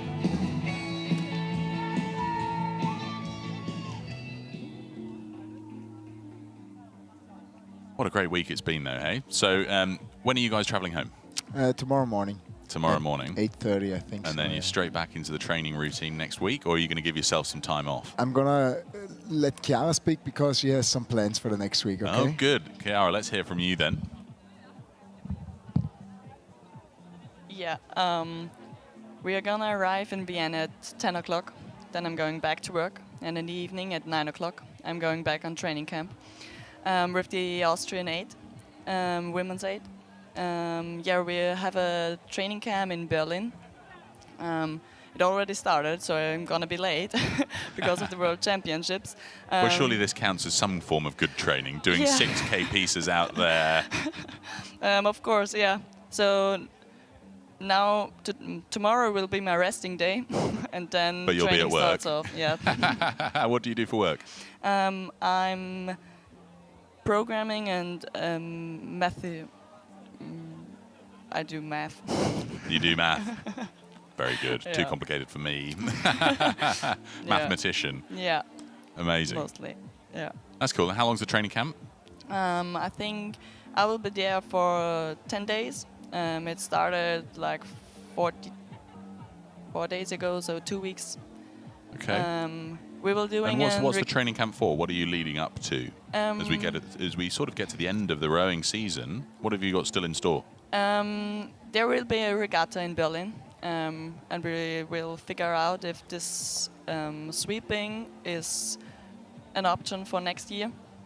Okay, so you're thinking of getting in the sweep squad in this 8? Yeah, exactly. Exciting. And who's going to do the maths while you're away on training camp? I don't know. I am. Just no such thing balancing as my holiday. work and work life. Yeah. Very cool. Very cool. Well, I'm excited for you that you've still got a regatta to look forward to later on this season. I think a few of these athletes are going off to the head of the Charles in a few weeks' time. Yeah, I heard of it because somebody asked me if I'm going to be there, but no, unfortunately not. Okay, well, maybe next year you'll line that one up. But we're going to see you guys in Genoa, I hope, in September next year, right? Yeah. We are planning on it. We hope we qualify. That not another Austrian mixed double or... There's going to be a lot of interest next year after the Olympic Games, right? A lot of people looking for a fun coastal holiday. But you guys have the coastal experience. Most of the rest of the Austrian team won't have that. Yeah, we just learned to sprint, as Lucas said before, and then I think we have the chance to qualify for the World Championships. Well, there you go. Here's the victory ceremony now for the women's Cox quads. Jean-Christophe Roland, the president of World Rowing, handing out the medals, and Giuseppe Abagnale, the Italian Federation president. Now, this was another exciting race, wasn't it? I mean, the Netherlands, absolute domination. I had Duca Feta up in here helping me out with the commentary earlier. But this bronze medal going to a massive composite crew from Ireland. Arklow, Kilmaximon, Castleton Bear, Kilorglin and Port McGee, Shona Healy, Neve Lorden, Miriam Sheehan, Rhiannon O'Donoghue and David Hussey. I tell you what, it's great to see David Hussey up on the stage, isn't it? Yeah, it is really great because he's always there and hardworking. And I think he really trained the sprint because now he is a Cox and this is the And it's super, isn't it? He's one of the most famous characters at a coastal event, isn't he? Everybody knows David Hussey and everybody seeks him out for his advice on navigation, coastal steering, just about everything from how to manage the conditions. He is the oracle of Irish rowing when it comes to getting it right out there. And what's cool is he doesn't keep it to himself. You know, he helps everybody, doesn't he? Yeah, this is the cool thing about coastal rowing because everybody, the brains give their knowledge away. This is the really cool thing. That's it, isn't it? The more you train with other nations, the faster you learn. And you guys need to get yourselves an invite to the next Donoratico event where the Spanish, the Americans and the Kiwis were training, right? That's the training camp to get on, isn't it? Yeah, we already have an invitation from the US, so let's see. The Americans pulling you in, right? Very good, very good. So here we then got Spain, Real Club Mediterráneo de Málaga winning the silver medal. Teresa Diaz Moreno in the bow seat, Natalia Miguel Gomez, Marta de las Heras Hambrino, Celia Miguel Gomez, and Cox by Felipe Mendez Tome. I tell you what, he's a fast sprinter. We don't often see him leaping out of the boat, but these guys were the world champions from 2022. Now silver medal to the Dutch taking the gold. So an impressive race nonetheless, but it was interesting to see in this race, the Irish, they were back in sort of 4th or 5th, but gradually moved forward. That better steering, navigation, that was all down to David Hussey and using that engine that he had in that composite crew. Yeah, I think we never did the quad, just one time in Monaco. And I think it's really up to the cox how to manage the steering and everything. The guys, the rowers don't have to turn around and look, they just have to push. So this is a really great boat class. It's brilliant, isn't it? The Netherlands! Netherlands taking the gold. Here representing Hollandia Roy Club. An impressive performance, a couple of gold medals for these athletes. Janneke van der Meulen in the bow seat, De Werte den Besten, Lynn van Aanholt, Karin Robbers and Duke Vetter. De Werte den Besten. Lynn van Aanholt. It was really interesting chatting to Duke when she joined me in the commentary box earlier. Duke is on the right of this picture, the coxswain. She was telling me about the fact that obviously Karin Robbers in the stroke seat, Janneke van der Meulen in the bows, that's the women's double, who also won the gold medal in the women's double, so they'll be back on stage shortly. But they split them in the boat. They put Janneke van der Meulen in the bow because they felt that her ability, because if the bow gets lifted out of the water, your blades are a little bit more all over the place, and her experience on handling that was why they put her in the bows, to make sure that they kept that bow where they needed it to be. And then Karin Robbers in the stroke seat for her ability to find the rhythm needed to catch the waves. So fascinating stuff. Duke Vetter only picked up coastal rowing on Monday. Yeah, the bow and the quad is really difficult. I tried it one time and I said, never again, I can't row in this place. Right, so it's tough. that's the reason why I took the stroke. But I think Janneke was the right decision to put in the bow. Certainly paid off here, didn't it? National anthem of the Netherlands. Amazing to see Janneke van der Meulen, Karin Robbers up there for the gold medal with the rest of their crew here. They were gold medalists in the women's double last year in Saundersfoot, Wales, Great Britain. They're gold medalists here again, retaining their title in Barletta for 2023. So in a few moments, they'll be back up on that stage for the very next victory ceremony, in fact, because they did those races back to back. Yeah, Janneke always doubled up. She said something about the first race is her warm-up. I was just, okay, I always do a 6K and get world champion as a warm-up. Because at the European she did the double before the single. Yeah. Tough Amazing, schedule. isn't it? So cool. Crowds here. There's going to be a huge athlete after party in this area straight after the racing. That's one of the cool things, as we said earlier. You get to go and chat to these athletes after the races, the medal winners, and you know, they're all human beings. You know, in many other sports, you don't get that close to the world champions in any other sport. But try to tease out some of their secrets for your training for next year. If you're wondering what the bottles are that they're holding, olive oil, the gift from the local organising committee. Super little present, loads of olive oil manufacturers in the local area here in Puglia.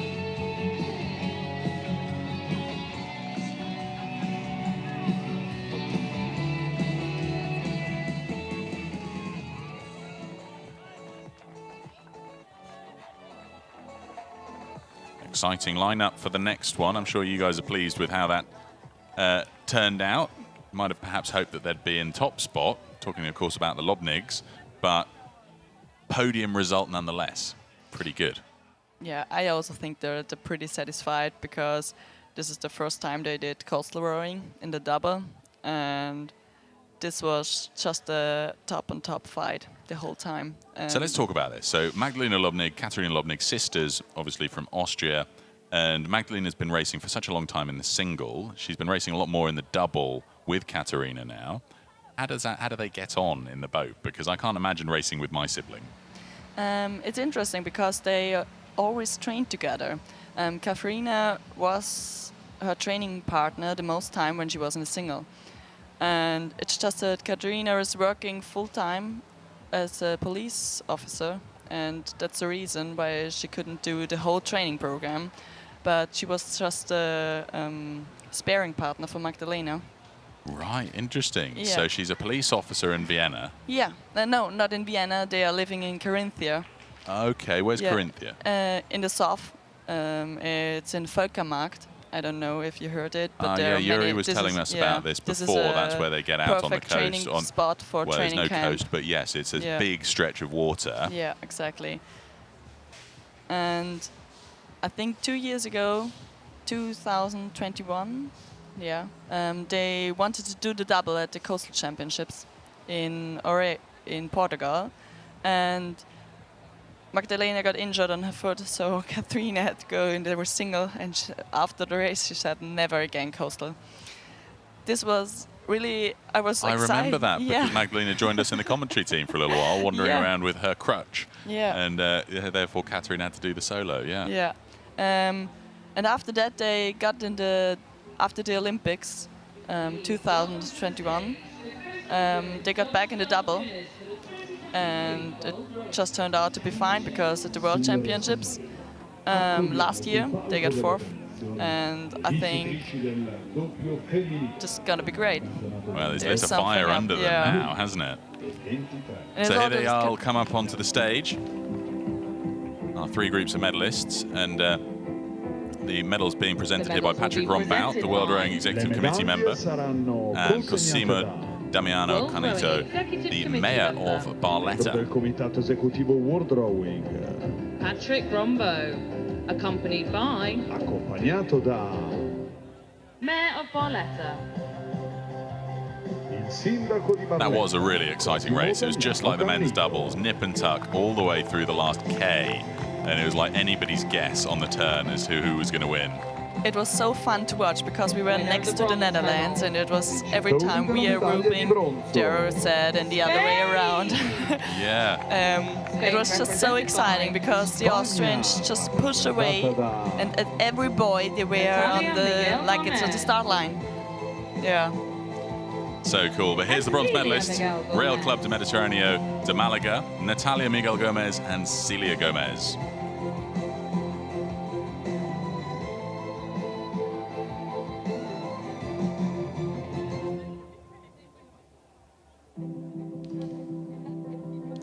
Stunning performance from the Spanish there. Silver medalists back in Portugal 2 years ago. Austria! But here we have, for the Austrian rowing team, your friends, Katarina and Magdalena Lobnik. What a result for them. It's so amazing that they can stand on the podium. We had wished for the gold medal, of course, but they look happy, so we are happy. I hope they will come back next year. Well, fingers crossed. They've got some unfinished business out there on the water. They'll want to topple that Dutch victory. They just have to learn how to take the boys. Well, this is it. So where are they going to practice that? On the Völkermarkt? No, but there is the Ossiacher See, or in Carinthia. It's pretty windy, and can they try it? And then the other in Upper Austria, we have a pretty good sailing spot. So I think this is the way to go. That's where they'll go.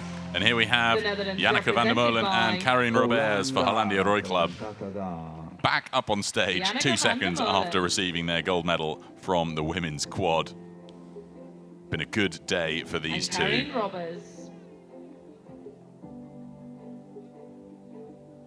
We'll enjoy the Dutch national anthem for the second time on the trot. But I think it's so cool that you can see that you don't have to be tall, because the Spanish girls, you can't see them right now.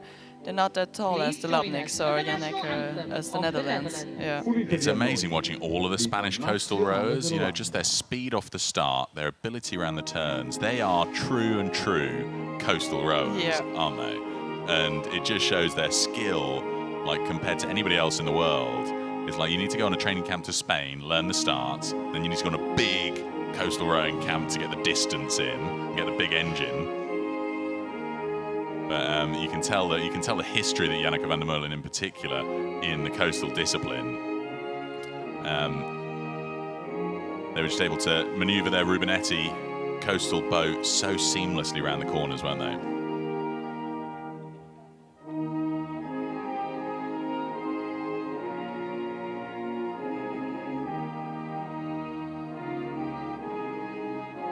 Always good to see these guys. They always travel out with their family as well, so there's always a little support contingent following Janneke van der Molen everywhere she goes. Yeah, normally her daughter is on the victory ceremony, but Yeah, exactly. They were last maybe weekend. she's playing in the sand. I would do it. Yeah, me too.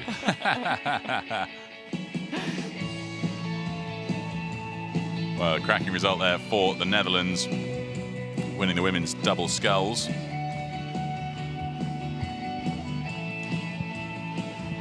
Now, Lucas, when it comes to the next boat category we're looking at, it's the men's solo. Have you ever been tempted by the solo? Yes, I have been tempted, and I plan to race in the solo here instead of the men's double. Okay. But we had some internal discussions, and we said it's going to be the men's double, not the solo. Wolfgang needed a seat. Yep, Wolfgang needed a partner, so I had to go in the men's double. No, but I would like to race in the men's double. We had a internal trial for the beach sprint single, men's single. Yeah. Which was all right, but Yuri was just ahead of me, so he got the spot in the men's single. But we'll see next year, maybe. Exciting stuff. Yeah. So you're gonna. So there is a solo in your future then. Hopefully, yes. You just need to find another person, then you can put together a quad. Yeah. Is that in the future as well? Yeah, hopefully. We are looking forward to racing the quad because it seems to be a really fun is the wrong word. Well, but if you need a coxswain, you come and call me, right? We We saw will. Joel now Karanen coxing for the women's quad earlier, and I thought, well, if Joel can do it, and they're going to pull all of that muscle around the course, then they can pull me around. Somebody can pull me around. We will call you. We will call you. We will. I won't hold my breath for that call. Yeah. We will do a quad, hopefully, in the near future. Because it's been great to see the Austrian rowing team getting bigger and bigger, right? There's a men's 8 now. Yeah, there is, and possibly, maybe there's a women's 8 in the future as well. Well, we were just hearing from Chiara a minute ago that that's in the future for next weekend or in the next couple of weeks, right? So that's coming for real. So yeah, you need to pull in some of your mates from the squad and get them into a quad with you. Yeah, we're trying our best. Amazing. Well, next victory ceremony is for the men's solo here. I mean, when you look at this lineup of who won the medals and the rest of the field, it's quite a big list of names, isn't it? I mean, Adrian Miramon Quiroga, if you're going to go out there and race anybody and expect to win, you can't be saying that if you're in a race with the Spaniard/Irishman. He's on other level, in my opinion. World Rowing Executive Director. Yeah, Executive Director of World Rowing, Vincent Gaillard, Vincent Gaillard. alongside Giuseppe Gamarotta, Navy League President for Barletta. Navy League President Barletta. Il presidente della Lega Navale Italiana di Barletta, Giuseppe Gammarotta.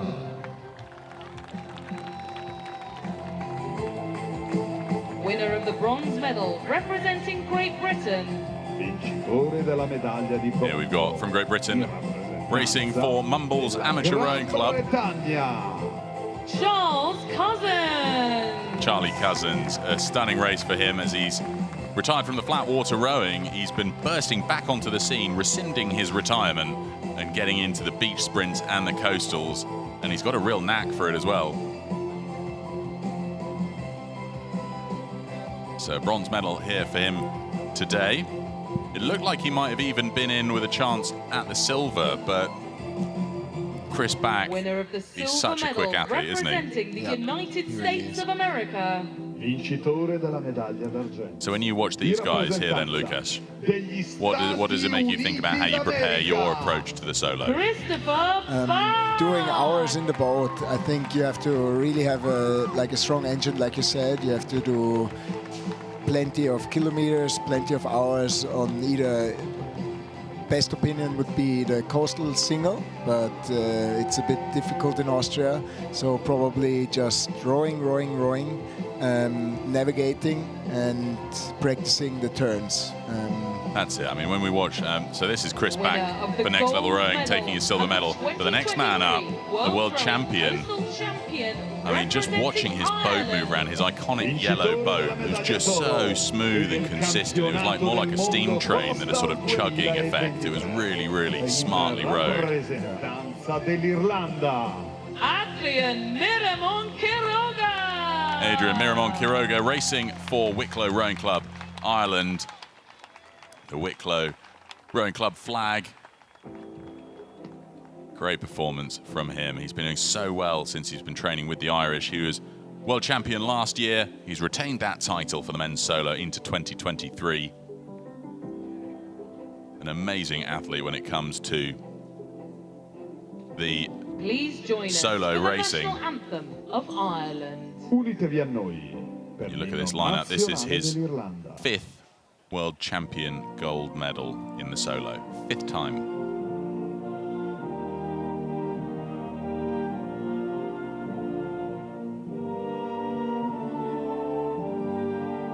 His first gold medal back in 2015. He's got a couple of silvers and bronzes in and amongst the years that he didn't win. So a very consistent attendee at the World Rowing Coastal Championships. Always likes to race the solo. He's got all of the attributes, hasn't he? He's got the fast start of the Spanish, the excellent navigation and usage of the conditions that you see from the Irish. You've got to move around to pick up all of the tricks and tips from each nation. That's true. It is, right? You know, he's so fast off the start. And that is the trademark of the Spanish. But then when it comes to out there in the deeper water, the Irish just know how to read those conditions beautifully. And he's clearly picked that up in his time with Wicklow Rowing Club. This is how you do a victory ceremony for a solo. Applaudiamo I nostri medagliati.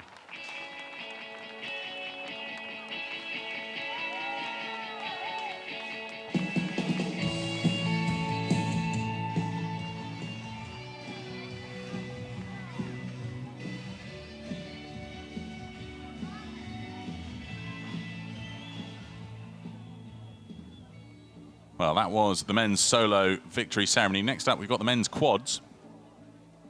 That was quite a fun race as well. I mean, you look at the chopping and changing that happened all the way around the course. There's some big crews lining up as well. We had hot expectation from the Kiwis. I think they had a bit of a clash in the early stages of that race. It meant there was just a little bit too much work to try and get back into contention. And of course, a couple of these guys who had been racing in the solo, they went straight from the solo, straight into the quads. Miramon Quiroga did exactly that. He jumped in to race with... race with Keelan Mannix in that composite from Portmagee, Ross Carberry, Shandon, Clon and Wicklow. Keelan Mannix had raced in the men's solo, so had Adrian Miramon Quiroga. It's a great race. I think they might have been a little bit too gassed out to get to the front of the field to contest for a medal. But I do love the fact that people jump in and out of different boats. You know, there you've got a combination from Ireland, and we saw Laura McKenzie jump in with the Kiwis in the mixed, in the women's quad, that is. Next victory ceremony then for the men's coxed quads. Medals being presented here by Gwyn Batten, World Rowing Council member, widely acknowledged to be the brain behind coastal rowing. She was an athlete competing in the coastal solo not so long ago. The coastal double, I mean, when she raced with Lenka Vec, they were world champions back in 2010. She's now the council member for coastal rowing. And she is the brain that comes up with all the cool ideas on how to take beach sprints and the endurance version onto the world stage. So that's Gwyn on the left, and joining her we have Francesco Laporta, one of the official partners from Agritalia, helping to make events like this happen here in Barletta. Bronze medal going to Italy's Murcarolo Rowing Club, Pietro Sitia, Perino Enrico, Guglielmo Melegari, Giovanni Melegari, and Fabio Siracusa. Enrico Perino, Guglielmo Melegari. So yeah, you've got to pull yourselves together a quad, not just for the endurance event, but you could do the mixed quad. You've got the athletes for the mixed quad, haven't you? That could be a winning combination for Austria, I think, with you guys. Just need a cox. Just need a cox. Well, but we're gonna call you. I did say. Yeah. I'll repeat myself later. But yeah, you've got all the ingredients for a good mixed quad beach sprint team, haven't you? Yeah. I mean, you've got between you, Yuri and Wolfgang, the Lobnigs and Chiara. We got Henrietta as well. Henrietta, Yeah. of course. We got some strong juniors coming up to senior class now. Yeah, there you go. You might find a good coxswain in some of the juniors, maybe some of the smaller athletes to jump into that coxswain seat. A lot of responsibility though for the. Yeah, you need to find a sprinter, exactly. In fact, that's it. Go and speak to the Austrian athletics team and find yourself a sprinter. That's you all. come in as the ringer. They don't need to know how to row. They just got to turn the steering and not go the wrong side of the buoy. Yeah, funny that you say that because we talked to the Austrian running sprinters for their training plan and for tips how to improve our sprinting. Right. Okay. So you're leveraging the rest of the Austrian sports teams to get the right training program in. Here's Germany though: Stuttgarter Rudergesellschaft, Oskar Kroglowski, Moritz Daniel Korthals, Emil Schmidberger, Moritz Machon, and coxed by Elissa Trog. Gwyn just making sure everybody stays in order. It's not the party just yet, but there's a huge amount of excitement because, as you can imagine, this is a gold medal to a local team. So all of the crowds here very, very keen to celebrate with the winners.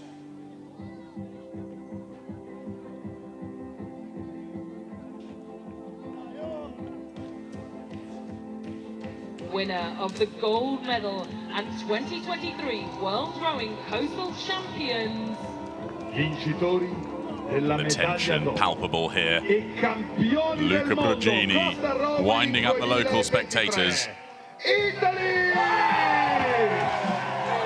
Amazing performance. Italy taking the win with Rowing Club Genovese's Giacomo Costa, Eduardo Rocchi, Lorenzo Gaioni, Eduardo Marchetti, and Alessandro Calder. Edoardo Rocchi. That was anybody's guess between these three boats. If you watch the race, you know, those at home, it was so close between these three crews all the way around the second half of the course. It really was. And it's interesting to see, like Chiara said already, if you see the whole field, the competitors, there are guys that are really tall, really strong, really muscular, but strength alone doesn't win the race at the coastal rowing. You have to navigate, you have to keep a cool head, and you have to really think ahead. You have to have brain in the boat as well as muscle. So crucial. Please join us for the national anthem of Italy. National anthem of Italy now, one of my favourites of all of the national anthems around the world. I feel like we should appreciate this one.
Amazing scenes here in Barletta. Two Italian crews on the podium for the men's coxed quads. Spectators delighted by that. Finally, an Italian crew top of the podium here in the endurance rowing.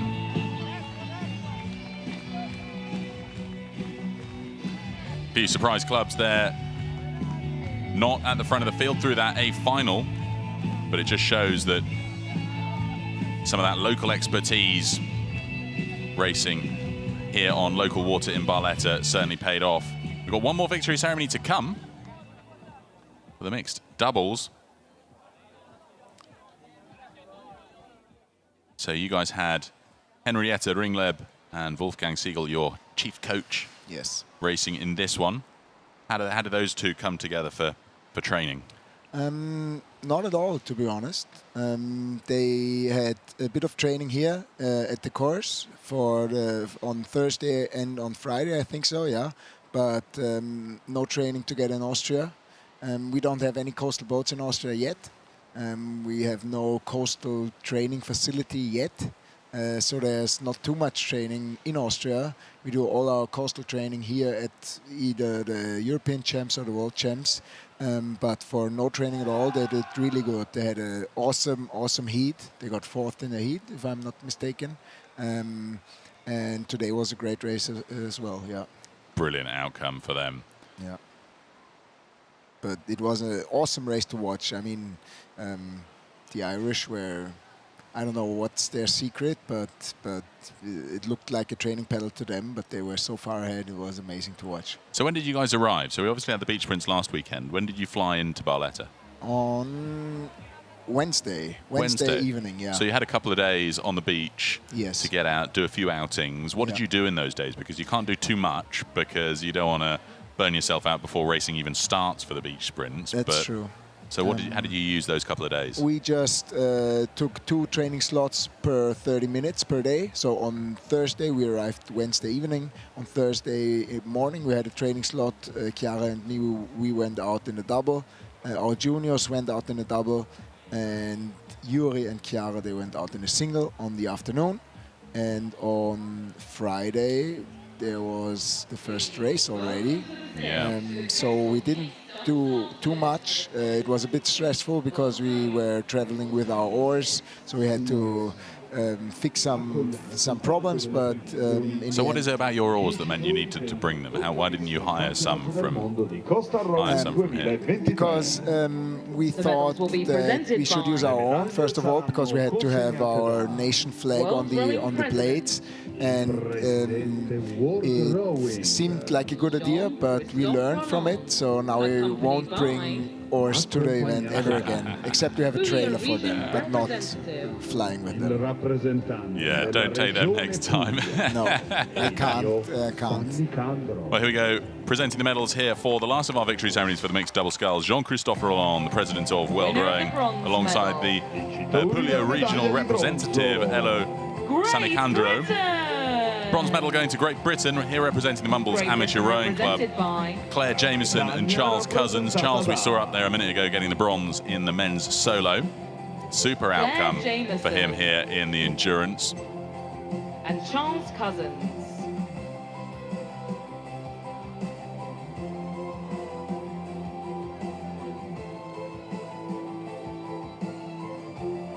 I'm so happy for Charles.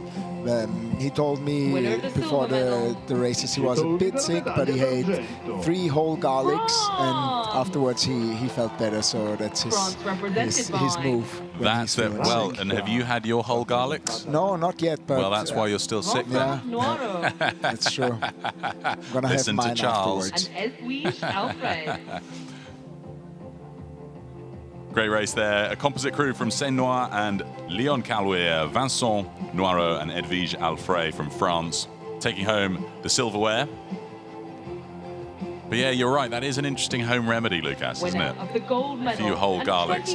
Cooked or uncooked? That was my question as well. Cooked. Oh, yeah? Cooked, yeah. Okay, interesting. I'm sure he spent the rest of the day on his own. I think so as well. Won't leave you with the best of breath. But here we have a superb result for a composite from Ireland, from Shandon and Killorglin rowing clubs. Monica Dukasca and Ronan Byrne.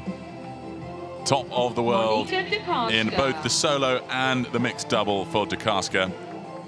These two absolutely smashed it out to the front of the field. Nobody could touch them all the way around the course, could they? Their start was like lightning. Yeah, their start was lightning, and their boat speed was on top for the whole course. Their navigation was on point. Like I said, it looked like a training pedal for some time, but they were just moving, and they were ahead of the field. It was amazing to watch, yeah. So cool. Now we get to enjoy the Irish national anthem once more.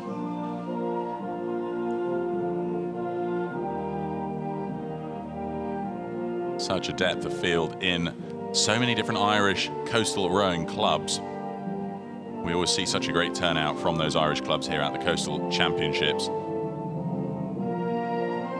Just last weekend we had Niamh on our commentary team. She joined us from the coastal rowing where she used to race in the endurance format. Sadly she's not here this weekend, but hopefully she'll be back next year. Niamh Hayes. I'm looking forward when Dave Hussey is joining you in the commentary booth. When who? Hussey, Dave. Oh, Dave Hussey. Yeah. Yes. He should join you. I'm slapping my forehead now. Why didn't we bring him in through the course of this weekend? He would have been a diamond. Yes. A real diamond. Some absolute gems there he'd have been able to share with us on what it's like out there on the water. Let's hear it for our medalists. Applaudiamo I nostri medagliati. Super performance for Ireland with the gold, France silver, and Great Britain for the bronze. And that just about brings a wrap up to our stunning 2 weekends here in Barletta. I can't quite believe it's over.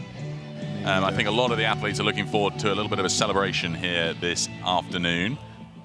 Chris back making an early start straight there from the podium, but everybody traveling back usually tomorrow. You guys are on an early flight, you said? Yes, early flight, but it's not a problem. Very good. That's what I like to hear, Lucas. Well, it's been stunning being here in Barletta, and we'll just enjoy the last few moments as the sun starts to make its way towards the horizon.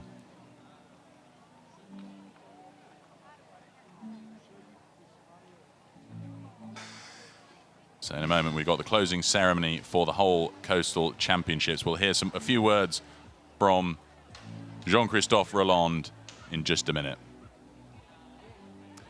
But so, Chiara, you've got training camp next week. What are you looking for next summer? So coastal rowing aside, you've obviously got work to contend with and a summer of regattas to look forward to. How do you go about choosing which regattas you're going to line up for? I learned from last year because this year I did a lot of regattas this year because I had a back injury in February. It was really bad. I can't row like for a month. The goal was just to keep walking, get back in the boat. I just wanted to move without any pain. Yeah, without any pain. And so I'm really glad I did it. And then I was, okay, I have to do all the regattas. I have to catch up with everything I left. And this was not a great idea. So next year, I just gonna focus on the main regattas next year, but I just have to look what's coming up. And what do you think those will be? Do you have some favorites that you really want to do that you haven't been to yet? I'm not sure, because now I don't know if I'm gonna sweep or scull. I just keep moving from week to week.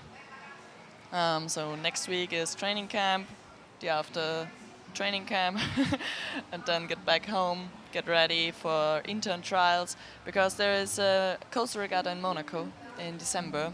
First weekend of December, right? Yeah, Are you going to go? No, I can't, because we have internal trials, but there were going to be 2 Austrian teams. So I really hope that they are going to gain a lot of experience that we will use next year at the Europeans and the World Championships in coastal rowing. Okay, interesting. So you've got internal trials in the Austrian squad, but there are still separate crews going to Monaco. Yeah, in internal flatwater trials. Yeah, exactly. Okay, I see. So who are these athletes going and racing in Monaco then? Again, please. Who is it? Who are the athletes racing in Monaco for Austria? Wolfgang Siegel. Oh, of course. Okay. Lukas Asanovic. Then there are 2 people from Salzburg. They know how to ride waves, but they never did coastal rowing before. So we just choosing and Henrietta Ringlap and then Manuel Pinter from Portugal. We brought him in. Oh, cool. He's another character around all the Yeah. coastal events, isn't Yeah. he? So you've managed to get him to change his stripes from Portuguese to Austrian. We said he could get a unisuit, so he was in. It's easy to sell people Yeah. this, isn't it? People are so willing to give up their interesting. national pride for a suit.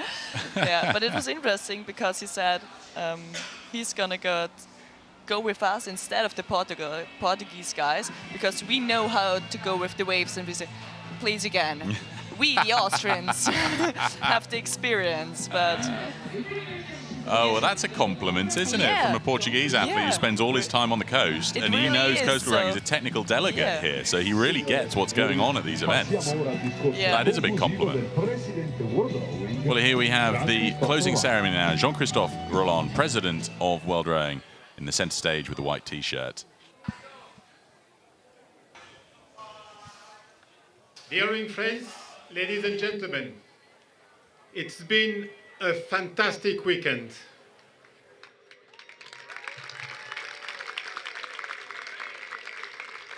A truly great 2023 World Rowing Coastal Championships.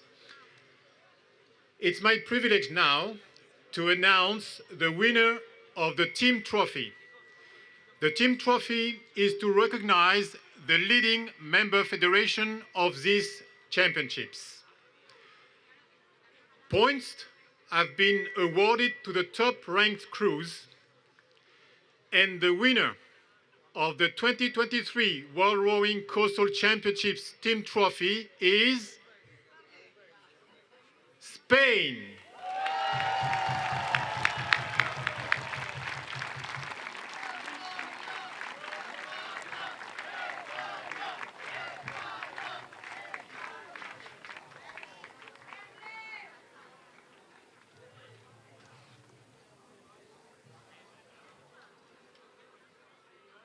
These World Championships would not have been possible to stage without the contribution, without the dedication of many actors. It requires a huge amount of work to ensure, to provide the athletes with the appropriate environment and the conditions for them to compete and perform. I would like to give my heartfelt thank you to all the people involved who have contributed to the great success of these championships, the 2023 World Rowing Coastal Championships this weekend, but also the 2023 World Rowing Beach Sprint Finals last weekend. Vorrei ringraziare di cuore tutte le persone che hanno contribuito all'organizzazione di questi campionati ed in particolare a tutti i volontari. Grazie a voi tutti.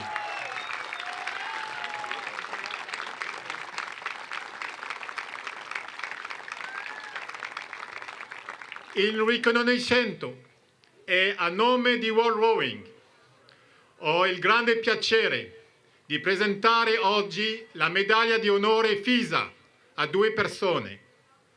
Il sindaco di Barletta,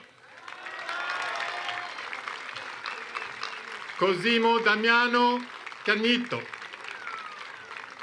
e al ministro dello sport italiano, Andrea Addobbi.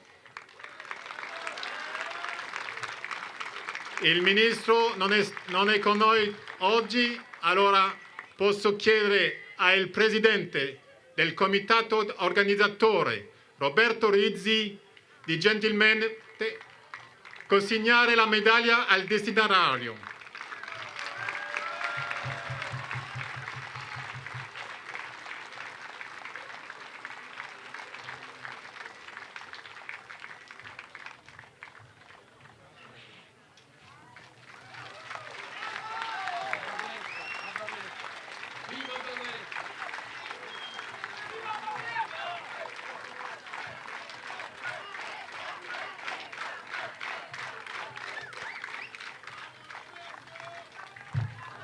Dear athletes, dear rowing friends, we are now at the end of these championships. I would like to thank very much all the athletes, all the rowers for their great performances.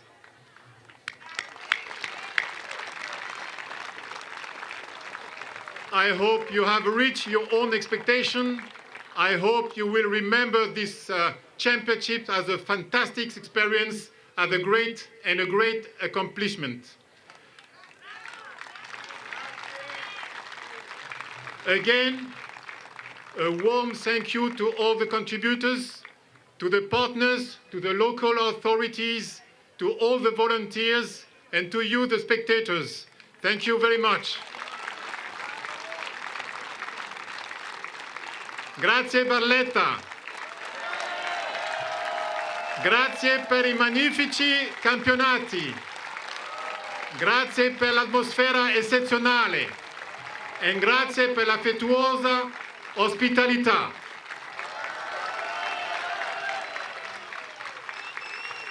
And now, I declare the 2023 World Rowing Beach Sprint Finals and the 2023 World Rowing Coastal Championships, Barletta, Italy, closed.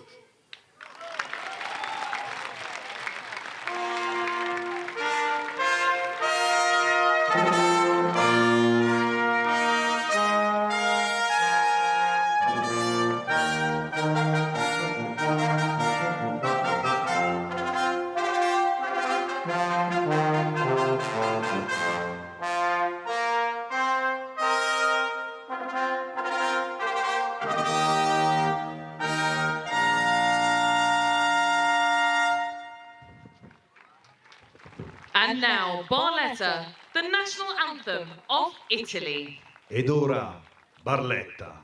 Tutti insieme, l'inno nazionale italiano.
Well, folks, what a stunning 2023 World Rowing Coastal Championships and Beach Sprint Finals last weekend and this weekend. It's been such a pleasure bringing you all of the colour and spectacle of all of the racing here in Barletta. Huge thank you to my guests this afternoon, Chiara Halama and Lukas Asanovic. It's been amazing to hear from you guys. Thank you for having us. It was great to commentate this victory ceremony. It was really special. Well, we've loved also getting to know a little bit more about the Austrian rowing team. There's lots for us to be excited about for you guys joining us again next year. But on behalf of the whole production team here in Barletta, we've got an awesome World Rowing production team there. They're bringing all of the colour and lights and all of the footage. My name's Peter O'Hanlon. I've been your TV commentator for the course of last weekend and this weekend, and we look forward to you joining us next year in 2024, which is also in Italy, in Genoa. So do tune in next year, but for the time being, hope you're all well. We'll catch up with you soon.